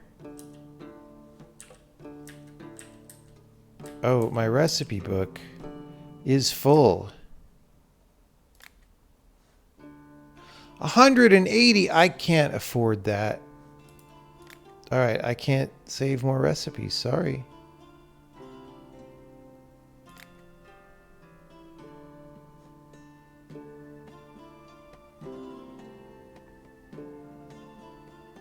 Something like liquid fire. How about an explosion?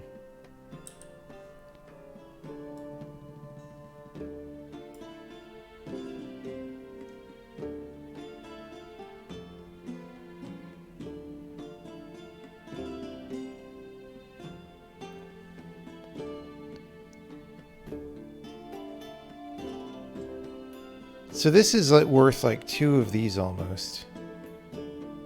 Let's use one. We got some green books today. That's good.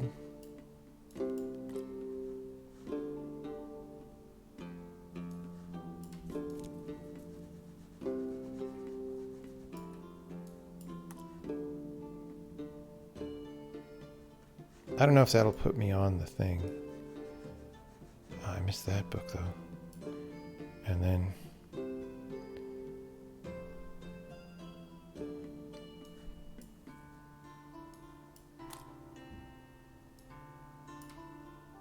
wait, level 2.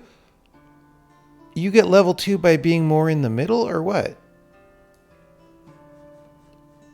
I didn't realize that.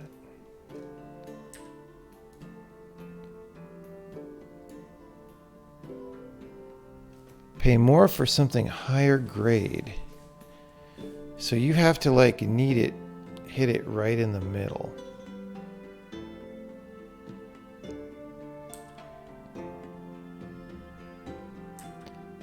Well, you know what? I did that. All right.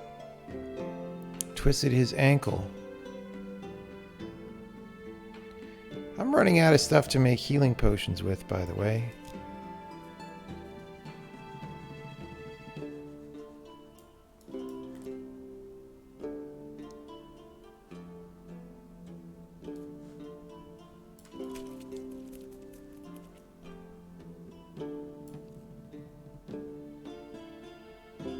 See, this is going to go down and right and down. I think I kind of missed anyway, but... Oh, no, this is good.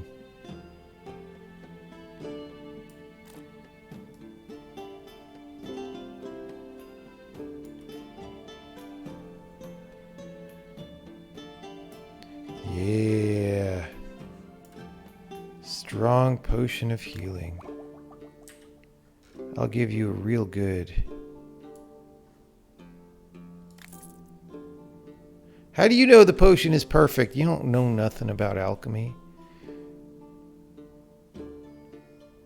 The sound of thunder. Oh. Is there a sonic potion? Like what? Like a weather potion?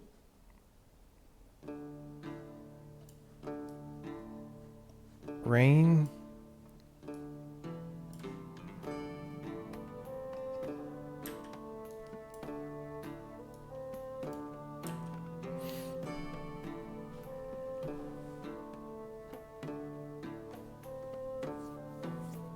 Okay. I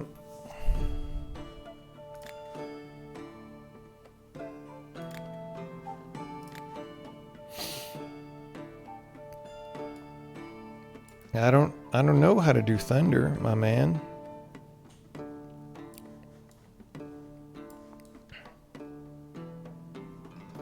We could just try to go over here for a bit.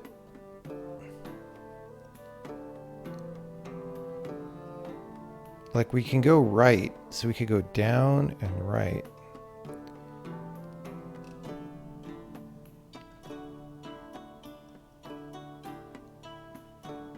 Like we can play the Terraria video game.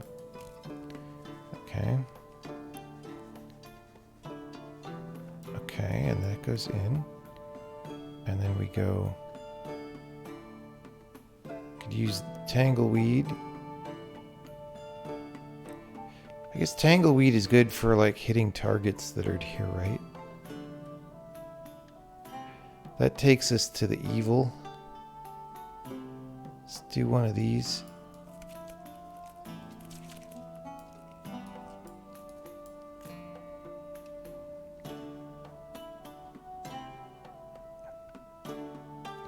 Let's do one of these. Boom, boom, boom. Boom.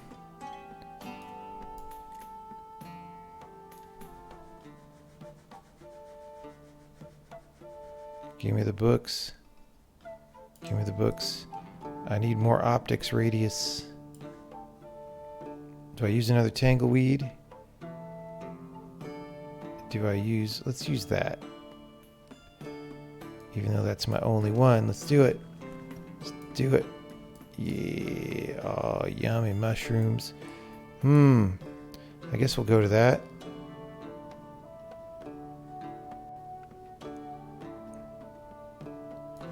I'll put us basically... Oops. Shoot.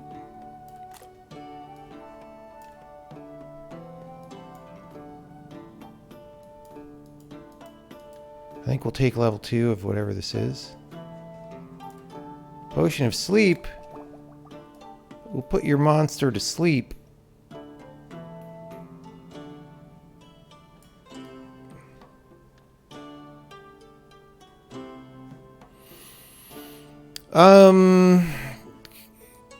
Can I get down here?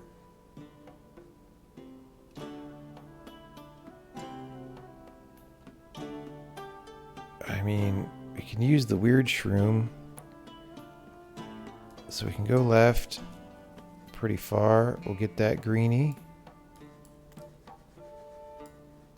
We'll use the weird shroom. Actually, let's use a Terraria for a while. That's great. We'll use another one.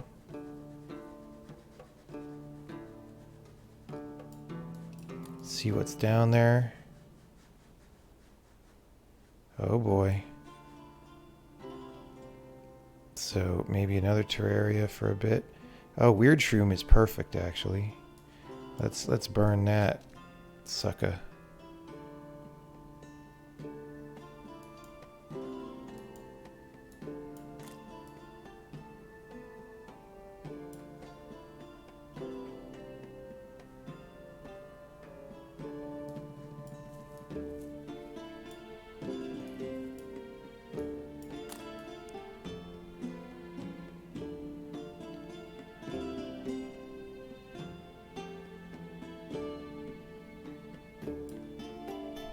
Oh, we have a 3-book right there.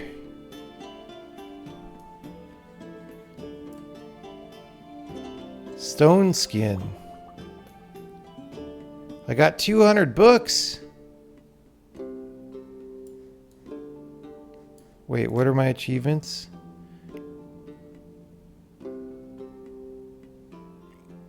Pour water from the ladle.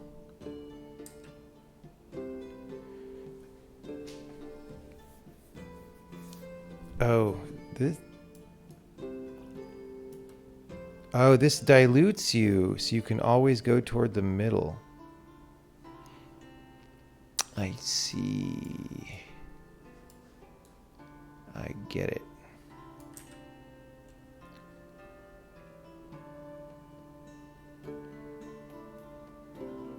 You need to reinforce your sword.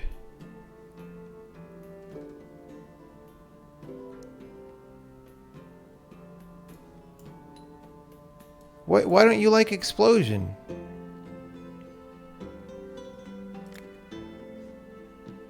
A hairy banana?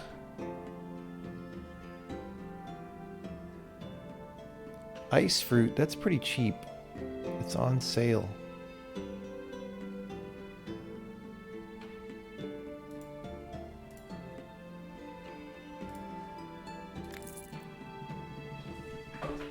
Acid here? I think I already tried acid. I tried the explosion already too.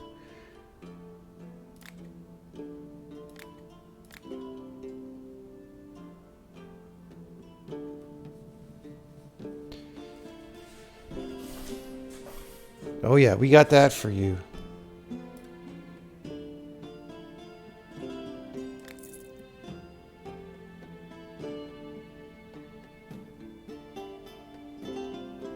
Acid, sleep the ants. I guess he wants ant poison.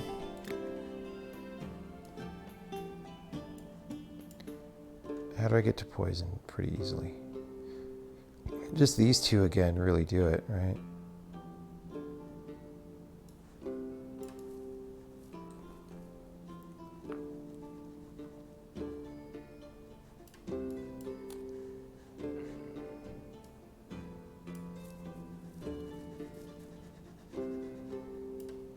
So the question is, how much is it worth burning another one of these? give him the extra ant poison that he really desires.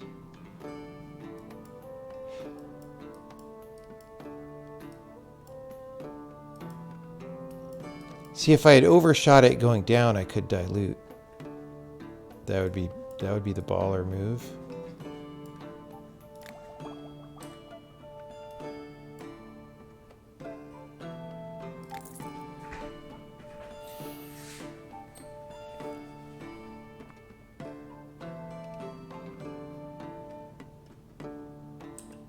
Healing. Everybody wants healing.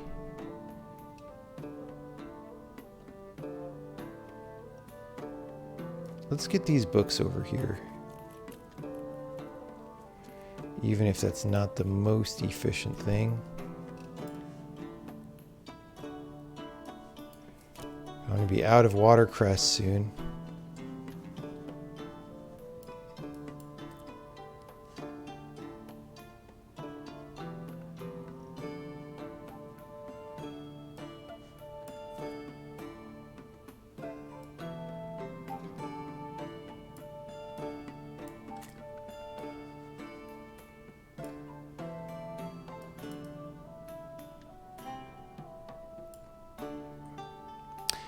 I need to figure out how to offshoot.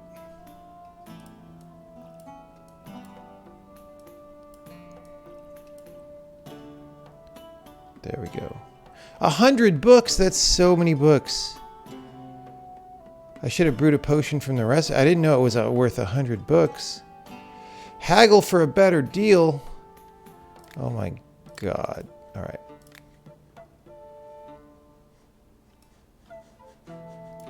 Finish potion. Healing.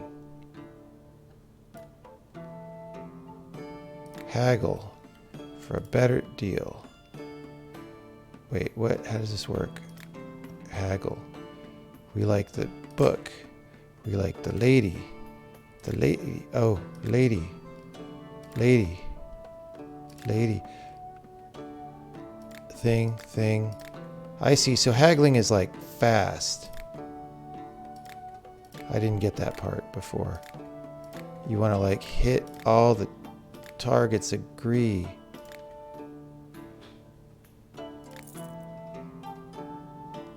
Wait, wasn't that a better deal? I thought I got a better deal. Okay. Potion of lightning, that would have done the thing. Alright. Bedtime. Same price. Okay, if I'd gone faster, I would have got a better deal and 100 books.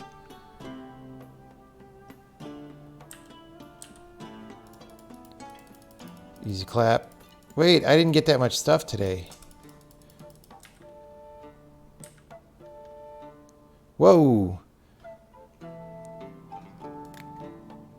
Oh my goodness. That's like so far. I cannot afford.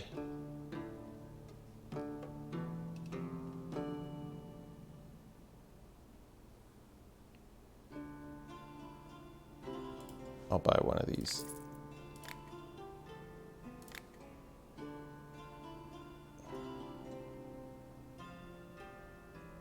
Light a fire.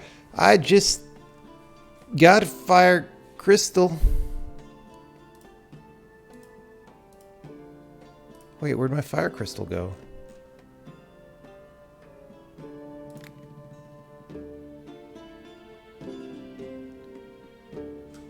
Wait, chapter 1. Okay, we did everything. Chapter 3. Stone skin. Okay, I'm doing advanced things.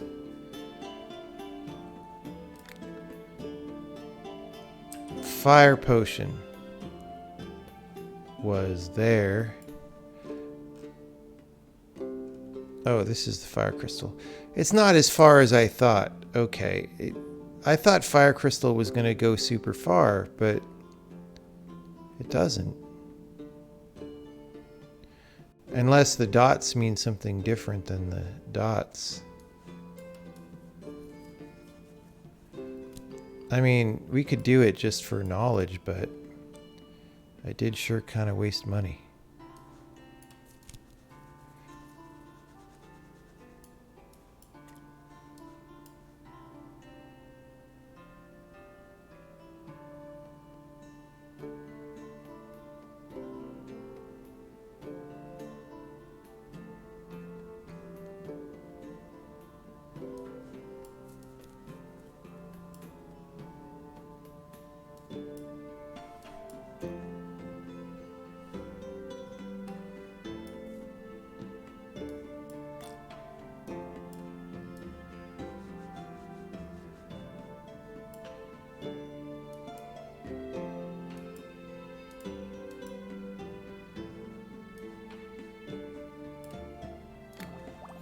Lady, I'm going to give you super fire.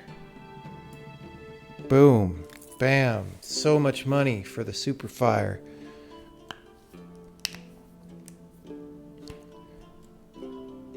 Ale will stay ice cold, even in the summer's heat. Ice, ice, baby.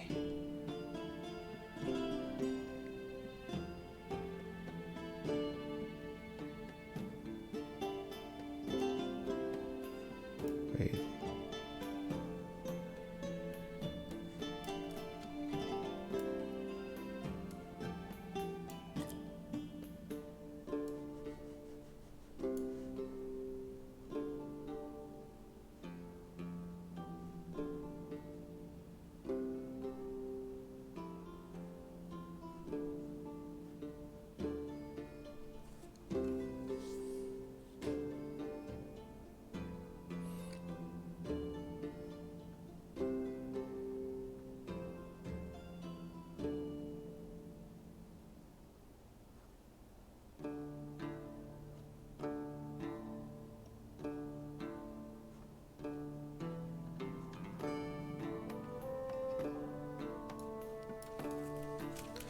Gonna go all the way with that.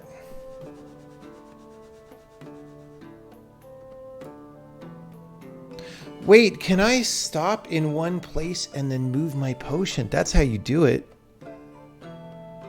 I'm a silly. I didn't understand how to do it.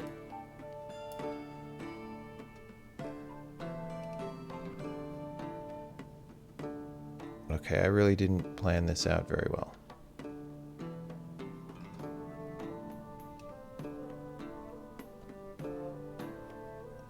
Oops. I mean, screw it. We're gonna use we're gonna fix up your old beer gut.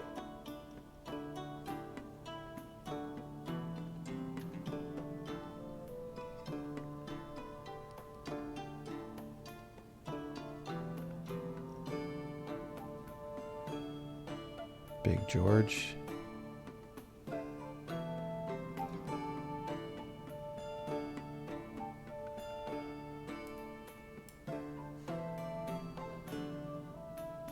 Dang it. That kind of sucked. We're just going to keep doing weird shit till we give him the better beer, okay? There we go. Okay. No, this is good. This is good. We put some of this in there. And we're coming around. Okay. You see? You see? And then we just... Ah, fuck!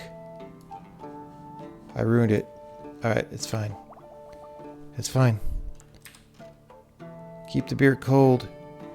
33. Flower pot. Got a big bump. That's what she said. Let's go to the book. Potion of healing. Brew this recipe. We got 100 books for that. Alright, do it. Sell. 8.5 for goblin shrooms. That sounds like a deal, good sir.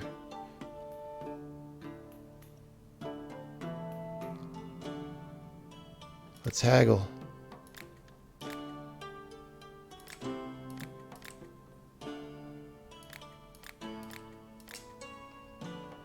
I haggled for a better deal. Great. End dialogue.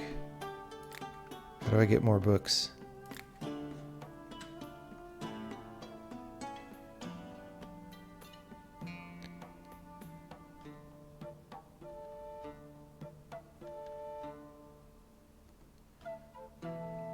Spice your vegetables up with something special.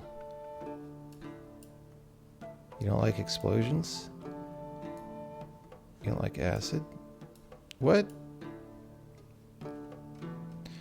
You just want to poison the poor animals?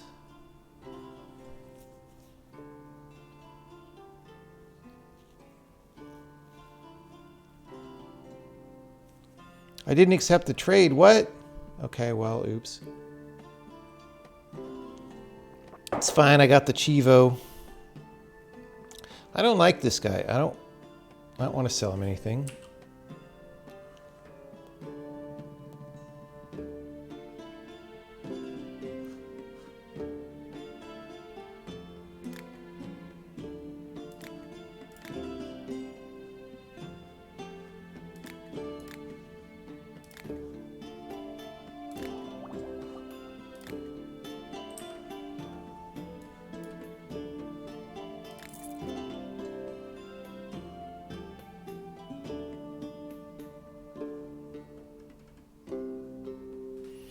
I'll explode your stuff.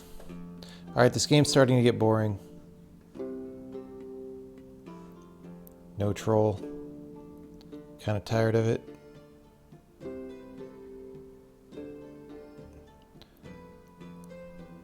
Let's use this stupid ass thing that I bought.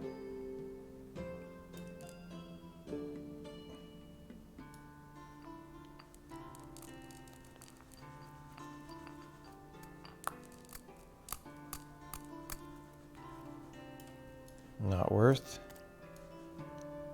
Whoa! Oh, it tunnels. Okay, that was a learning experience. Okay. That was a learning experience.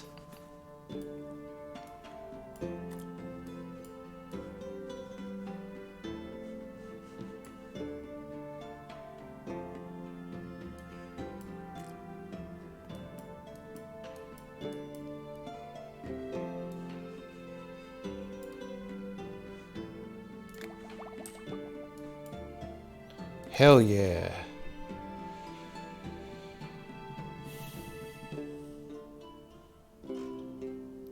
I got this explosion. Hell yeah. They say you know how to make potions.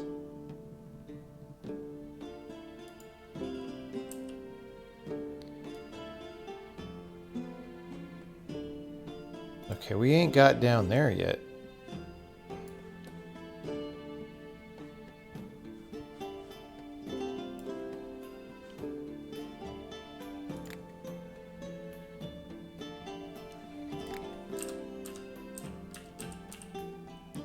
Give me more things.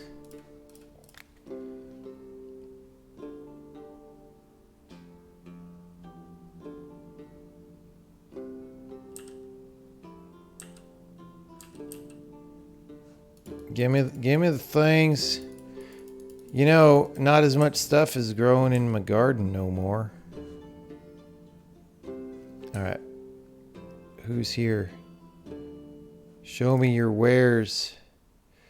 170 inch.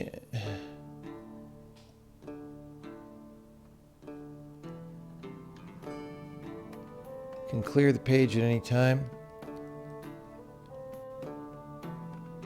I can't afford it.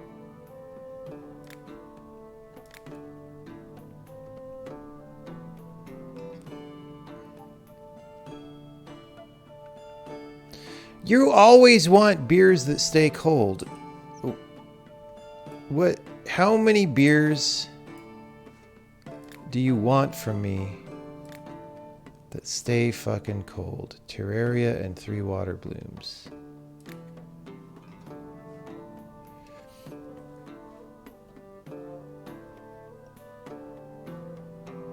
So I could erase these, right? Erase. All right. So when I make a better explosion or something, like, well, okay. So Terraria, water bloom, water bloom, water. Yeah. I think that's my best option on this.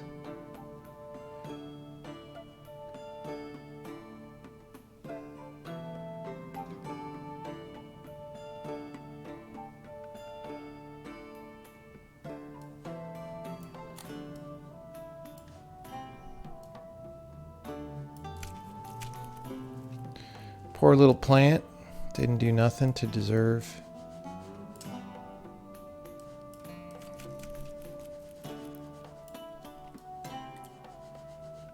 Okay, so now, what do we do? That's actually,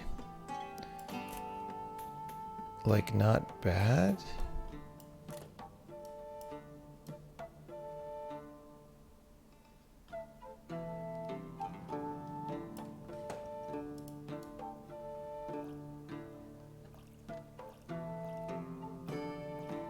Dang it.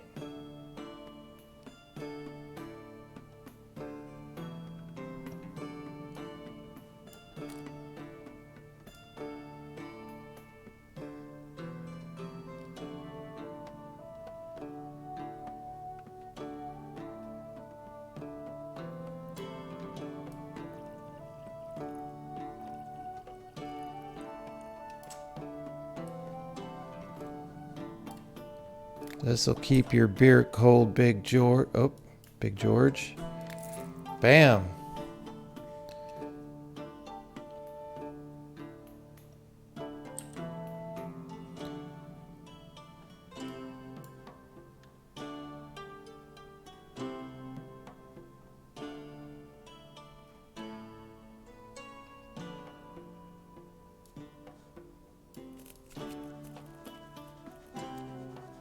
Hopefully the bones don't poke me there.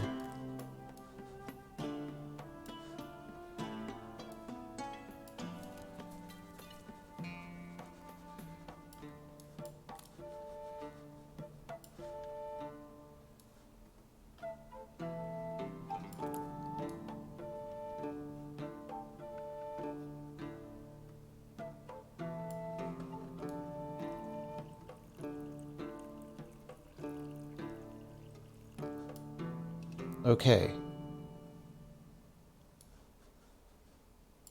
Finish potion, strong healing. Can I, if I go clear up a page now, will it let me save last recipe?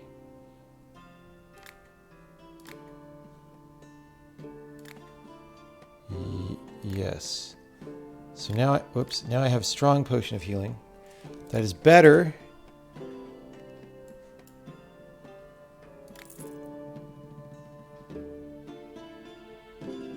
What deal? I rejected you.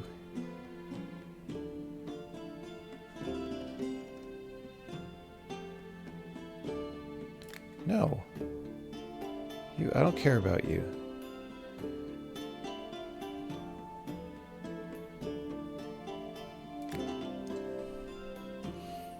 Wow, there's some real on sale herbs. Of course, I have a lot of water blooms, so we're maybe not going to buy those. Wind blooms, we've got a lot. All your other stuff's too expensive.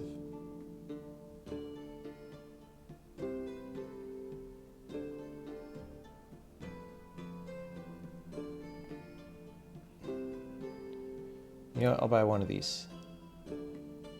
Deal.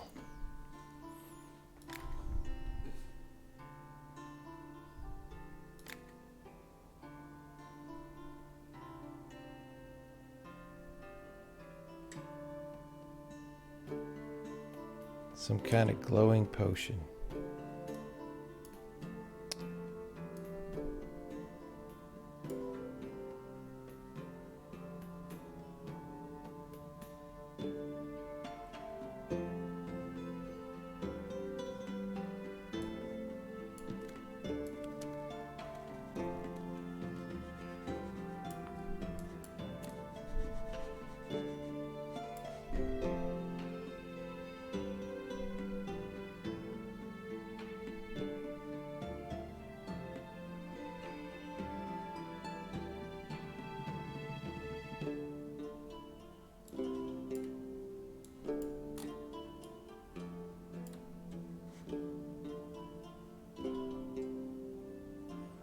Oh, shoot. I didn't realize I have to go all the way before I can mix a new one. Oh, that sucks. But... okay, what if I... sippy cup, dial, and then do that sippy... oh, wait, no, this'll take me... yeah, no, this is the way. This is the way.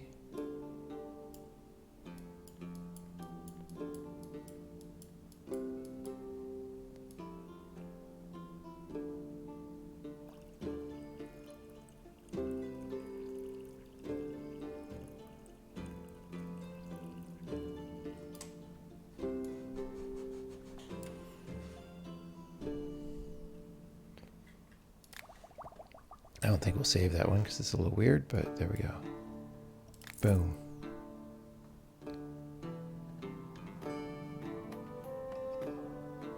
Speed up their growth. Fast growth potion is one of the things I have to figure out that I don't know. Is it up here? Okay, wait. So this is healing, like life. This is anti-healing. This is explosion. This is stuff. So fast growth would probably be this one, if I'm being honest. And I am. I just don't know if I could go that direction very well. Okay, we could go diagonal and down. And then weird... okay, let's try our weirdo diagonal here. It'll also give us a lot of stuff. Oh. Bam. Alright, so now we just kind of go south for the winter. We mix that in. Okay, now, weird shroom takes us the wrong way.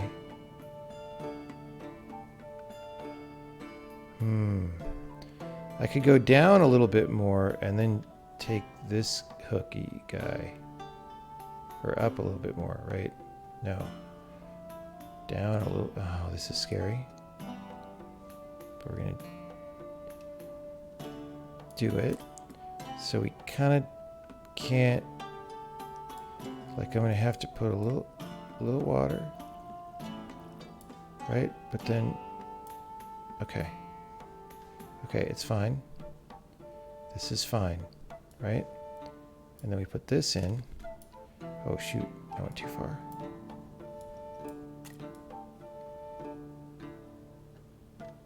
Okay, we're very close to whatever this is. Oh, I messed up. I had a 1 on it. Okay, I need some other way to go. Oh, this is great. This is great. This is the way. That takes us right across where we need to go.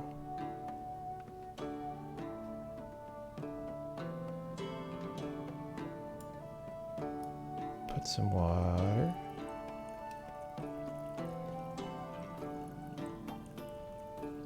Cut left a little bit.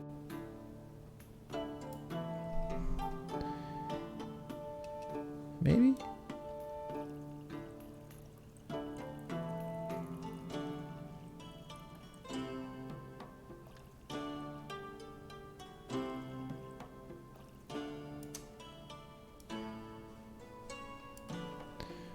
Strong potion of fast growth.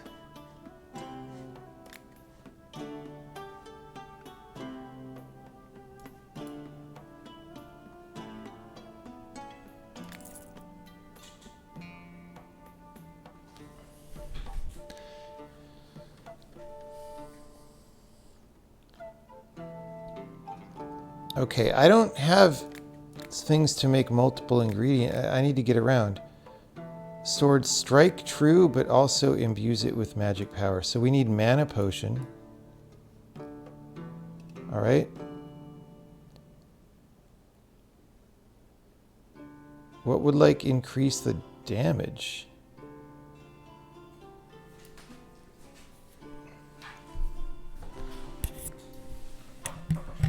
Okay, I can just make one and then dilute all the way back. What does he mean by make it strike true? The fuck am I going to do with that?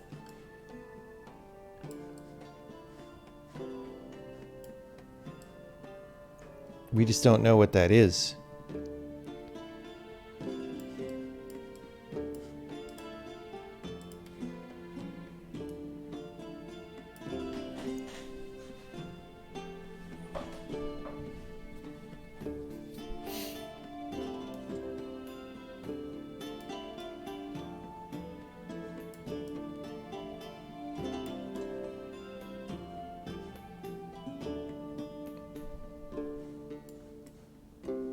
I mean, we really don't know what's up here. There's something there. So let's maybe try to get up there. See what happens. We really don't have ingredients, though. This is a problem.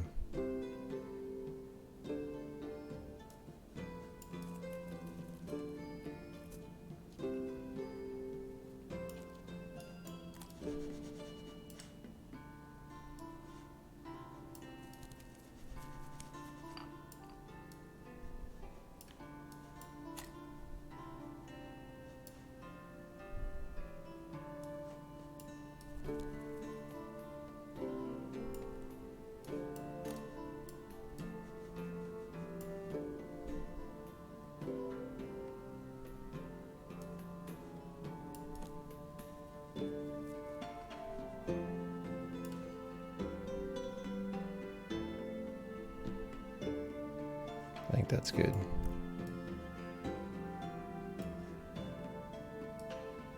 Yep.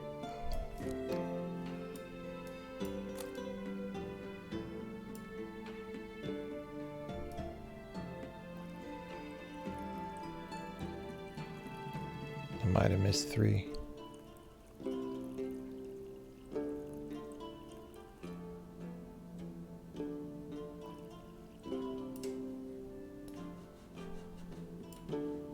Strong potion of lightning. Okay, well, now we know how to make that.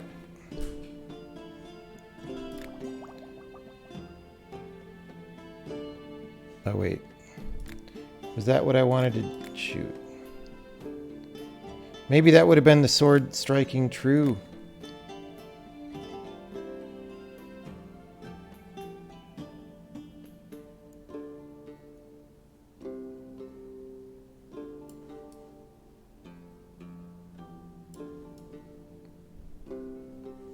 I feel like it's probably something like over there.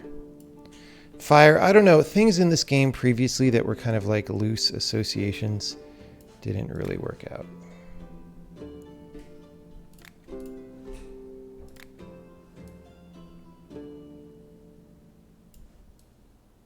Okay, I'm about done for now. That's our only last thing for chapter 2.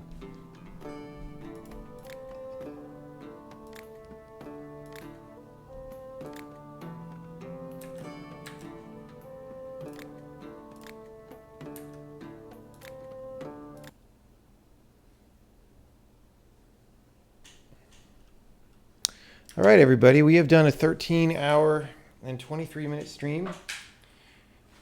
Pretty close to 12 hours of that was programming. And 1 hour was brewing potions.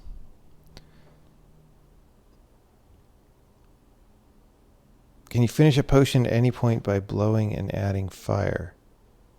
I mean, if it's level 0, that doesn't really do anything.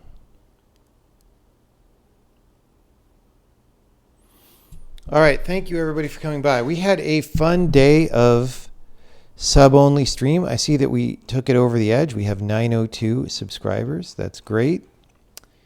Thanks everybody. We'll do some non-sub streams in the coming week. And you know, I want to take the work that we have done today even closer to being able to thread the stuff soon. We'll see how it goes. Maybe we'll do like another, maybe I'll just work on normal stuff for a while, but then we'll do another like all day attacking the thread thing, because that'd be great. Thanks everybody. See you later.